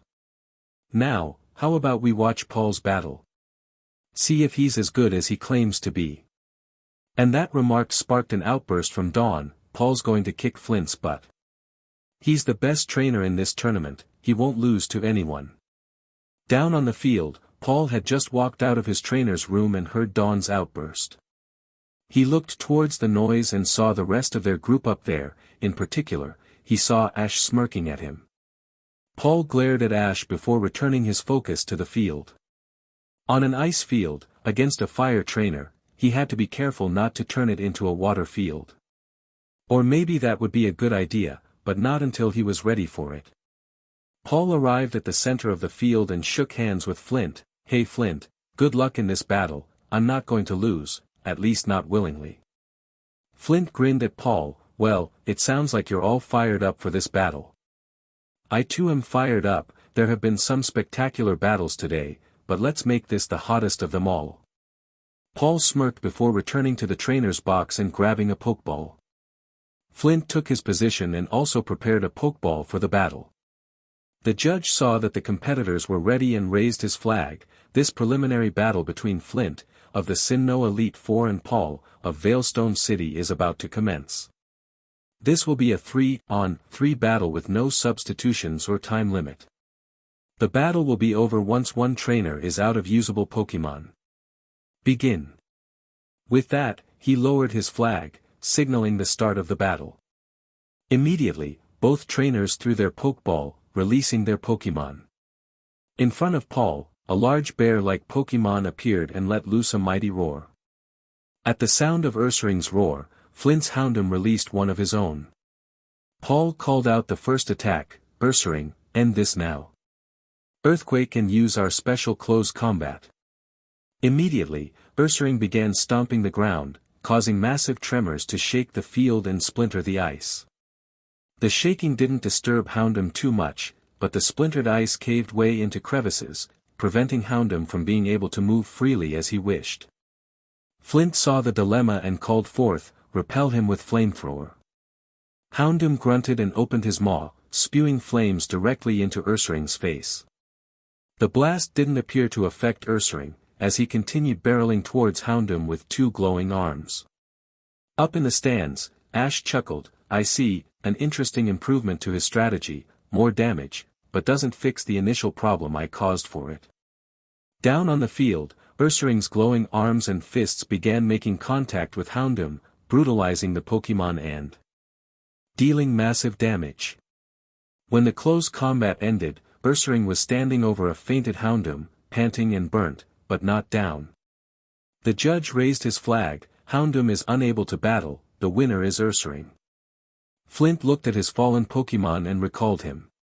He then looked at his opponent who had defeated his Pokémon with such speed. What was that final attack? Close combat should have hurt Houndoom, not made him faint. Up in the stands, Gary looked at Ash. What do you mean by improvement and not fixing the initial problem? Ash turned to him. Well, when we battled, it was my Houndoom against his Ursaring. He used Earthquake and Hammer Arm to try and defeat me. However, I superheated the ground, preventing Ursaring from reaching Houndoom.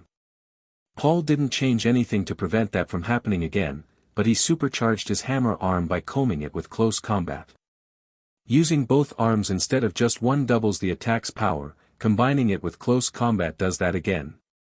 Combined with the fact that the flamethrower burnt Ursaring, activating his ability Guts, Ursaring was able to do even more damage. That first round was short, but Paul did several important things. He destroyed the field, meaning he wanted to do that. He is now in control of the battle environment. On top of that, he immediately established his power and showed it to his opponent. Flint is going to have to do something major to get back in this battle. Gary nodded. That is impressive. Flint's an elite, yet Paul is showing him up so far. Then again, it's early, anything could happen. Let's watch. Down on the field Flint nodded in understanding. I see, you combine two super effective attacks along with your ability to deal extra damage. It would seem I underestimated you. Oh well, this next Pokémon should be enough to bring me back into this battle. Flint grabbed a new Pokeball and tossed it. Drifblim, take to the skies and let us battle. Above the cracked ice, a large purple blimp-like Pokémon appeared. Paul saw the large Pokémon and inwardly groaned. This would not be a good matchup for him. On the outside, he simply hardened his face and gave out his commands. Charge up Shadow Claws and launch a few barrages of Stone Edge. Knock that ghost blimp out of the sky. Flint laughed. Seems like you're in a tough spot here. Ursaring doesn't have much in the way of attacks that can actually hurt my Drifblim. Now, use a barrage of thunderbolts to end this. Drifblim made a cry of acknowledgement and a glowing orb of electricity appeared on each of his four legs. After charging for a few moments, each leg released its own thunderbolt. The first round simply destroyed the Stone Edge attack, but after that, they began landing near a frantically dodging Ursaring. Paul gritted his teeth as he watched Ursaring try to avoid all the thunderbolts. This was becoming quite problematic as it continually caused more damage to the field and Paul didn't want the field to get any worse. Yet. Ursaring, send back the thunderbolts with Brick Break. Flint smirked. Checkmate. Thunder. Paul cursed when he realized that Flint had played him.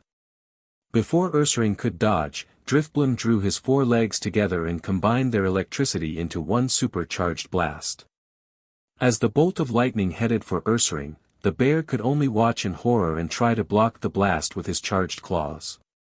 The attempted block didn't do much, and Ursaring would up taking almost the full force of the attack. Once the attack died down, Ursaring attempted to struggle to his feet. The attempt didn't last long though, as the damage from the burn combined with the powerful thunder attack was enough to finish him.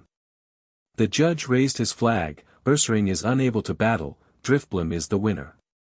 Up in the stands, Ash chuckled. Well, it seems like Paul hit a snag. I'd heard rumors about Flint having some strong non-fire types, but I hadn't seen any until now. It seems he had the perfect counter for Ursaring. How's Paul going to pull himself out of this one? I don't think the field can take much more damage.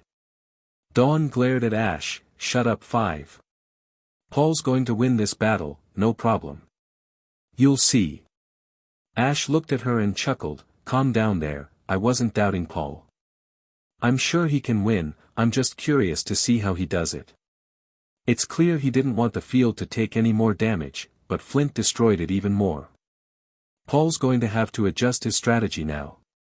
May turned to Ash. How do you know Paul didn't want the field damaged anymore? Simple, Paul tried to redirect a thunderbolt.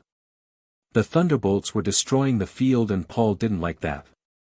Instead of waiting for Driftblim to run out of energy to launch the thunderbolts, he had Ursaring try to counter them, giving Flint the chance to get the win. If field damage wasn't an issue, it would have been smarter to keep dodging and wait for Flint to make it a close-range battle. Back on the battlefield, Paul was reassessing his strategy. The field was more beat up than he'd like, but he thought it would still work out for him. Reaching for a pokeball, he grinned at Flint. "Good job, Flint, defeating my Ursaring. You won't be defeating my next Pokemon though, this guy is a little tougher. Agron, take to the field for battle." On the broken ice field, a massive gray metal-plated Pokemon appeared. Agron gave a loud roar before locating his opponent. Paul called out his command. "Agron, flyer removal pattern. Take down the blimp." Agron grunted and released a massive blizzard into the upper air. Flint called out, "Driftblim, lower yourself and use Shadow Ball." As Driftblim dropped altitude, Paul grinned. Immediately, Agron released an ice beam that scored a direct hit on Driftblim, severely injuring the flyer and making him crash into the ground. Then, before he could recover, Agron's right fist made contact with a devastating Shadow Claw, ending the battle. The judge raised his flag. "Driftblim is unable to battle, Agron is the winner." "Well, that was a quick battle," Max stated. Ash turned to him and nodded. "That is true, but that is just how these guys battle. They are both about dealing damage before the opponent can react. That's not a formula for long battles. Their Pokemon are dealing damage and taking hits without any dancing around. Paul only slows down his battling against people who can compete on his level, so it would appear to me that Paul doesn't consider Flint enough of a threat to require anything but brute strength to defeat. As for Flint, Paul is matching and even surpassing him in pure power, something he isn't used to having happen, so this battle has left his comfort zone. We'll see how it all plays out. "How do you know so much about Paul?" Dawn asked. Ash shrugged. "I've met his type before. He's stronger than most, but that is how his type battles. You can tell if he has respect for you as a trainer if he slows down his battle and throws more than pure power at you. Or I suppose a good way to put it is that Paul likes to push you hard and not give you a chance to recover before he finishes knocking you out. He only slows down when forced to." Down on the field, Flint looked at Paul. "That was an impressive strategy. Drawing me in close by having me hide from your blizzard, then finishing off with a powerful ghost move. You are clearly a talented young trainer, but this fiery battle isn't over yet. Infernape, let's heat up this battle." With an impressive roar, the fiery monkey appeared on the ice field. Paul grinned. "Well, this should be fun. Let's see if your monkey can make me use a third Pokemon. Agron, start off with Iron Defense." Agron obeyed and his metal skin took an extra sheen, indicating that it had just hardened immensely, making things even more difficult for Flint. Flint grinned. "Let's see if that attack did anything for you, Infernape, Flare Blitz." Agron, meet him head-on with Iron Head. The two Pokemon charged each other, one covered in flames, the other with a glowing head lowered at his opponent. As the two made contact, an explosion occurred and Flint called, "Infernape, Flamethrower." Instantly, a stream of flames was being fired at Agron, who simply stood and took the attack. When the attack ended, Paul looked into the cracks in the ice and grinned. "Just a little more, then it will be time." Agron, Dragon Claw. Infernape, Close Combat and then Overheat. Once more, the two Pokemon met, only this time, Infernape had the clear advantage, dealing massive damage with his fists and feet before releasing a stream of flames directly into Agron's face. As soon as the attack ended, Infernape jumped back and away from Agron. Flint looked at his opponent and smirked. "You were thinking I'd have a hard time defeating that bulky Pokemon with my Infernape? You should know better than to underestimate your opponent. This battle is over, Infernape, one more close combat, then Flamethrower." As Infernape prepared his attacks, Paul grinned. "Flint, it is you who shouldn't underestimate your opponent. Agron, end this with Earthquake." Up in the stands, Max was confused. What is Paul doing? Is he really going for a double knockout? If Agron uses Earthquake, both Pokemon will fall into the water and faint. I thought Paul wasn't that kind of a trainer anymore. At the mention of water though, Ash perked up. Water? I wonder if Paul taught that to his Agron. I've heard it's possible, but I've never seen it done before. Max looked at Ash. What are you talking about? Taught what to his Agron? Brock looked over. Wait, you mean that? I have heard it's possible, but still, I've never seen it done either. What are you guys talking about? Max nearly screamed. Ash looked at him and smirked. Wait and see, young trainer. Prepare to be amazed. With a huff, Max turned back to the battle, only for his jaw to drop at what he saw. Down on the battlefield, Flint was having a similar experience. How did you teach Agron to surf? As the earthquake had destroyed what remained of the battlefield, both Pokemon had fallen into the water. Flint had assumed it was a double knockout until he saw Agron appear above the battlefield riding a massive wave of water. With a final crash, the wave slammed into the ground and Agron was deposited just off the field near the wall. By this time, the entire ice field had been destroyed. In its place was a massive pool of water with a few ice cubes in it. Also floating in the water was an unconscious Infernape. The judge raised his flag. Infernape is unable to battle, Agron is the winner. The winner of this preliminary battle is Paul. Paul looked at Flint and smirked. I have many surprises in store. This is what you get for underestimating me. With that, Paul turned around and walked out of the arena. Up in the stands, Ash was laughing at everyone's surprised face. Once Max recovered, he turned to Ash. How did that happen? That shouldn't be possible. How can Agron use Surf? Ash shrugged. I don't know why you think I know everything. I'm a trainer. I train Pokemon. If you want to know why Pokemon can do what they do, you ask a researcher, not a trainer. All I know is that I've heard about Pokemon such as Agron using Surf before and thought it odd. Now that I've seen it happen, I'm still confused, but at least I know for a fact that it's possible. Before you start asking me, I don't know either, Gary announced. I may be a researcher, but I haven't studied everything. Still, that was an impressive battle. Paul showed power and cunning in that battle. Flint would try a counter, but nothing really worked for him. Paul was always at least a step ahead. Today has been an interesting day for the tournament. First Wallace lost, now Flint has lost. It's not a good day for established members of the league. Ash nodded. Yeah, well, that was just bad luck on their part. Flint was never a good matchup for Paul. Someone like Lucian would do much better. If you purely rely on power, Paul will either outpower you, or turn your power against you. There needs to be more to your battling in order to face up to him and stand a chance. Now Anabel, when do you battle? Anabel looked up. Oh, I battle at 3:30, so in about an hour. I'm going to be in Arena 3, an earth field. I battle a gym leader from Johto named Whitney. Ah, Whitney, I've heard a bit about her, Ash said. Anabel looked at him in question. Oh. Anything useful you mind sharing with me? Ash shrugged. From what I've heard, her Miltank is her power fighter. Likes to use rollout to wipe out any opponent. If I was battling her, I wouldn't try to simply use brute force to stop her. Slow her down with some move or another before stopping her completely with a stronger Pokemon. From that point, Miltank would go down pretty quick to a few point-blank attacks. That's just my opinion though. You do what you want and have a fun battle.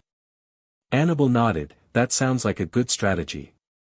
Anyways, shouldn't we go find Paul and congratulate him on his victory? Ash shrugged. No.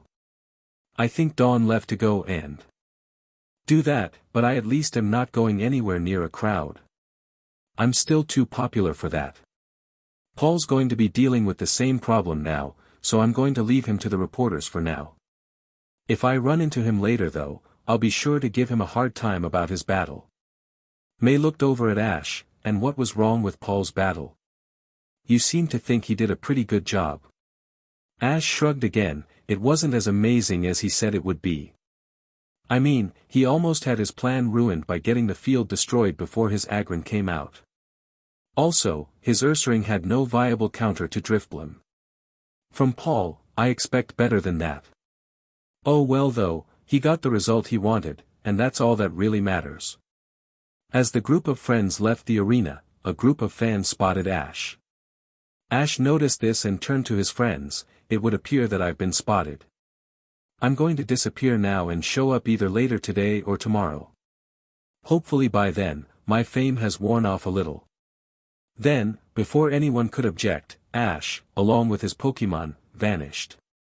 May looked at where Ash had been standing. What did Five just do? How did he disappear like that? Brock just shook his head. I have no idea.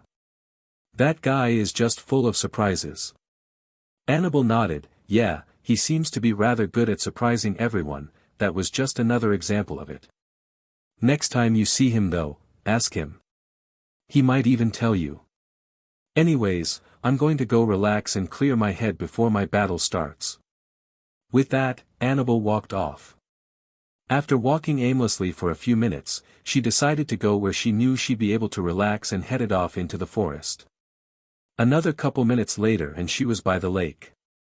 She was also unsurprised to see Ash lying on the ground in front of it, his Pokemon at his side. Ash turned his head and looked at Anabel once she arrived in the clearing. Found me already?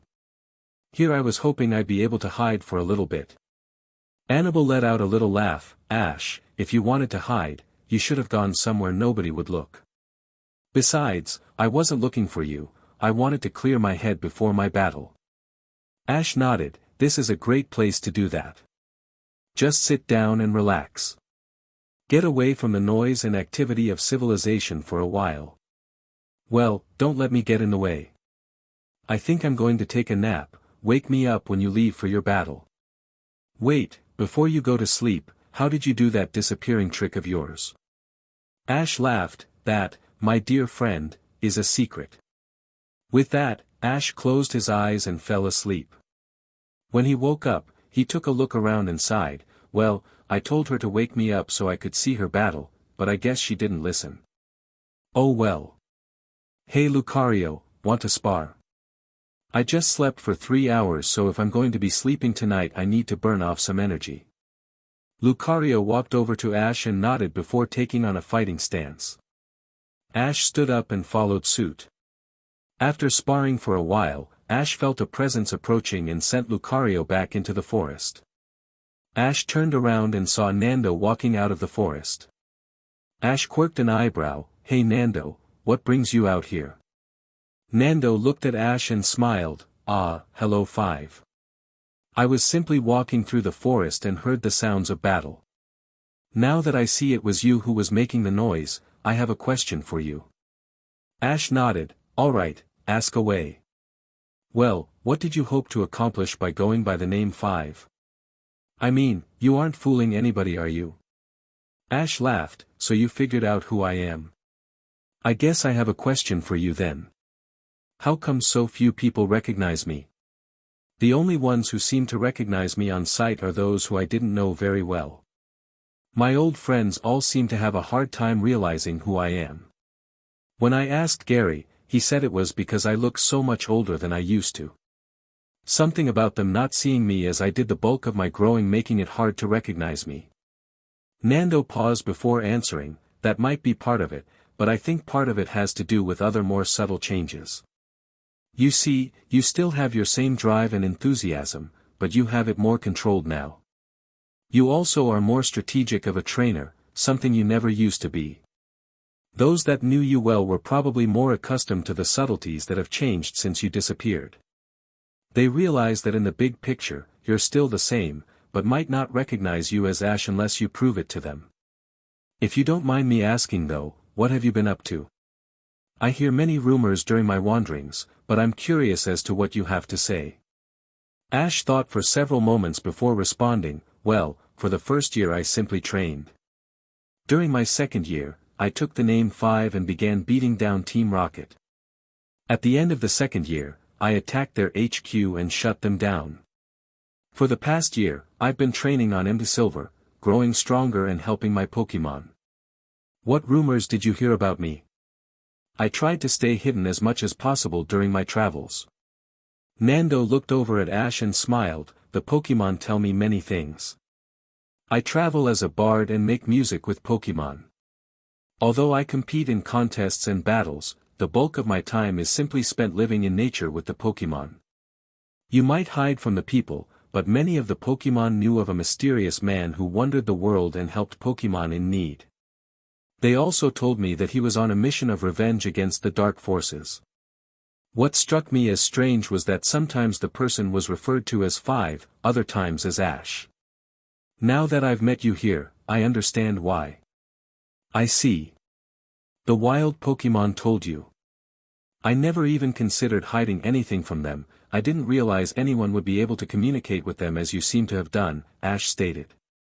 Nando nodded. My work as a bard has helped me reach a level of understanding with Pokemon. I don't understand them perfectly, but I am in tune with them. By singing and making music with them, I am able to learn much of their world. From what I learned, you seem to be able to do something similar. Yes, indeed. I suppose I can tell you a little about that, Ash said. I use Aura. It allows me to do some cool things. At first, I didn't do much with it, just kind of ignored it. But once I started my journey against Team Rocket, I figured I could use a little extra help, so I learned to use my Aura. It allows me to communicate with Pokemon as well as several other tricks. I see, Nando said. That sounds like it would be rather fun. I wish I had that ability, but I'm more than content with my ability to communicate with Pokemon as it is. How long have you known about this little place by the lake? It is a rather peaceful area that I'm sure is good for both relaxing and training. Ash nodded. Yeah, it's good for both of those. I found it before the tournament began. I was walking through the forest in order to relax when I came upon this spot. Ever since, I've used it as a base of sorts. I sleep at the Pokemon Center sometimes, but my Pokemon prefer it out here and I don't really mind. This place is wonderful for training Pokemon and clearing your head when you need to. Yes, I can tell this place would be good for that. Anyways, Ash, are you planning on telling your friends who you are? I'm not going to tell them, but I'm sure they'd like to know that their new friend just so happens to be their old friend as well. Ash smiled and shook his head. Not yet. I will tell them, but not yet.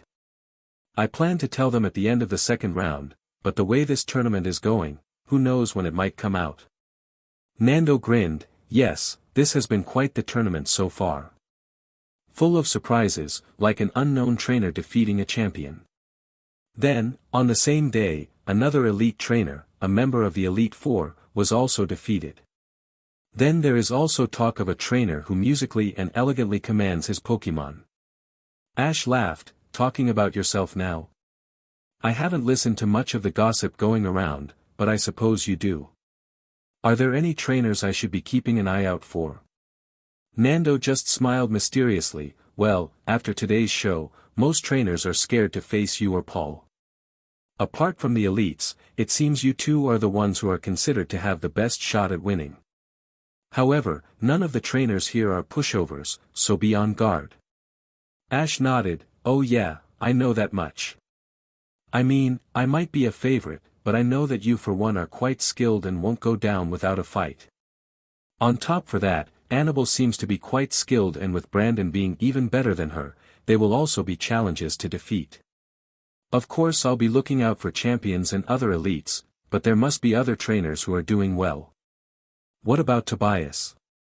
I haven't anything about him so far. Nando nodded. Yes, I heard he was competing, but I haven't much about him. He hasn't lost, and I don't think he's lost any Pokemon either, but he hasn't had any high-profile battles to get his name heard. The two continued to talk into the late hours of the night before Ash realized the time. Well, Nando, this has been a great talk. No one else seems to be able to talk to me without prying for details about what I've been doing for the past 3 years. Talking to you is a great change of pace. However, it's getting late and I think I'm going to head back to the Pokemon Center for the night. Check my opponent for tomorrow and get some rest. Nando nodded. Of course, a good idea. If you don't mind, I think I'll sleep right here by the lake. Ash shook his head. Go ahead, I don't mind. If you're still here in the morning though, I'll wake you up. Well then, good night Ash, and good luck with the rest of the tournament. Ash nodded. You too Nando. I hope we get to battle at some point, I'm sure it would be a great battle. With that, Ash walked out of the clearing and into the forest. Once out of sight of Nando, Ash's Pokémon came up to him and Ash recalled them before heading to the Pokémon Center. When he arrived, he noted that the center was almost deserted. The nurse at the counter looked up at him. Well, you're back late 5. Everyone else already went off to bed for the night, what has kept you up so late? Ash shrugged. I got wrapped up in a conversation with an old friend. Anyways, are tomorrow's battles posted yet? The nurse nodded. Yeah, they're right over there on the display board. Ash followed the nurse's outstretched arm and walked over to the display board before scanning for his name. After looking for half a minute, he finally found it. He saw his opponent's name and shrugged. Some guy named Brickbuster. He didn't know what kind of name that was, but he'd never heard of him before. Ash turned back to the nurse. Thank you and good night. The nurse nodded and Ash turned to head up to his room. As he reached his floor, he saw Scott standing in front of his door. Ash walked over and sighed. Hey Scott, what can I do for you? Scott turned and grinned. Well there you are. I was wondering why you weren't answering when I knocked. Anyways, you filled out all the forms I gave you, but you left a few things blank. You still need to pick what kind of a battle facility you want as well as where you want it to be located. Ash nodded. I know. I haven't decided yet though. I'll tell you by the end of the tournament. Scott nodded. Okay, sounds good. Then he got a mischievous smile on his face. So, 5, on an unrelated note, I see you've been spending quite a bit of time with Anabel. Is there any reason in particular for that? Ash's face turned red and he turned away. Not really, she's just a friend. Anyways, I need to get some sleep for tomorrow, don't want to be too exhausted to battle. Scott laughed. Of course, or course. Then again, I'm pretty sure you could defeat your next opponent in your sleep. He's good, but no better than the first 2 people you battled in this tournament. He already has 1 loss, so you could knock him out with a win tomorrow. Anyways, get back to me with your answers and good luck with the tournament. After he finished speaking, Scott turned and walked off, leaving Ash alone. Ash then went into his room and released his Pokémon. Well guys, we have our next opponent for tomorrow. Some guy named Brickbuster. For some reason, I feel like he's going to be using fighting-type Pokémon. Anyways, Staraptor, you're up tomorrow, now get some sleep.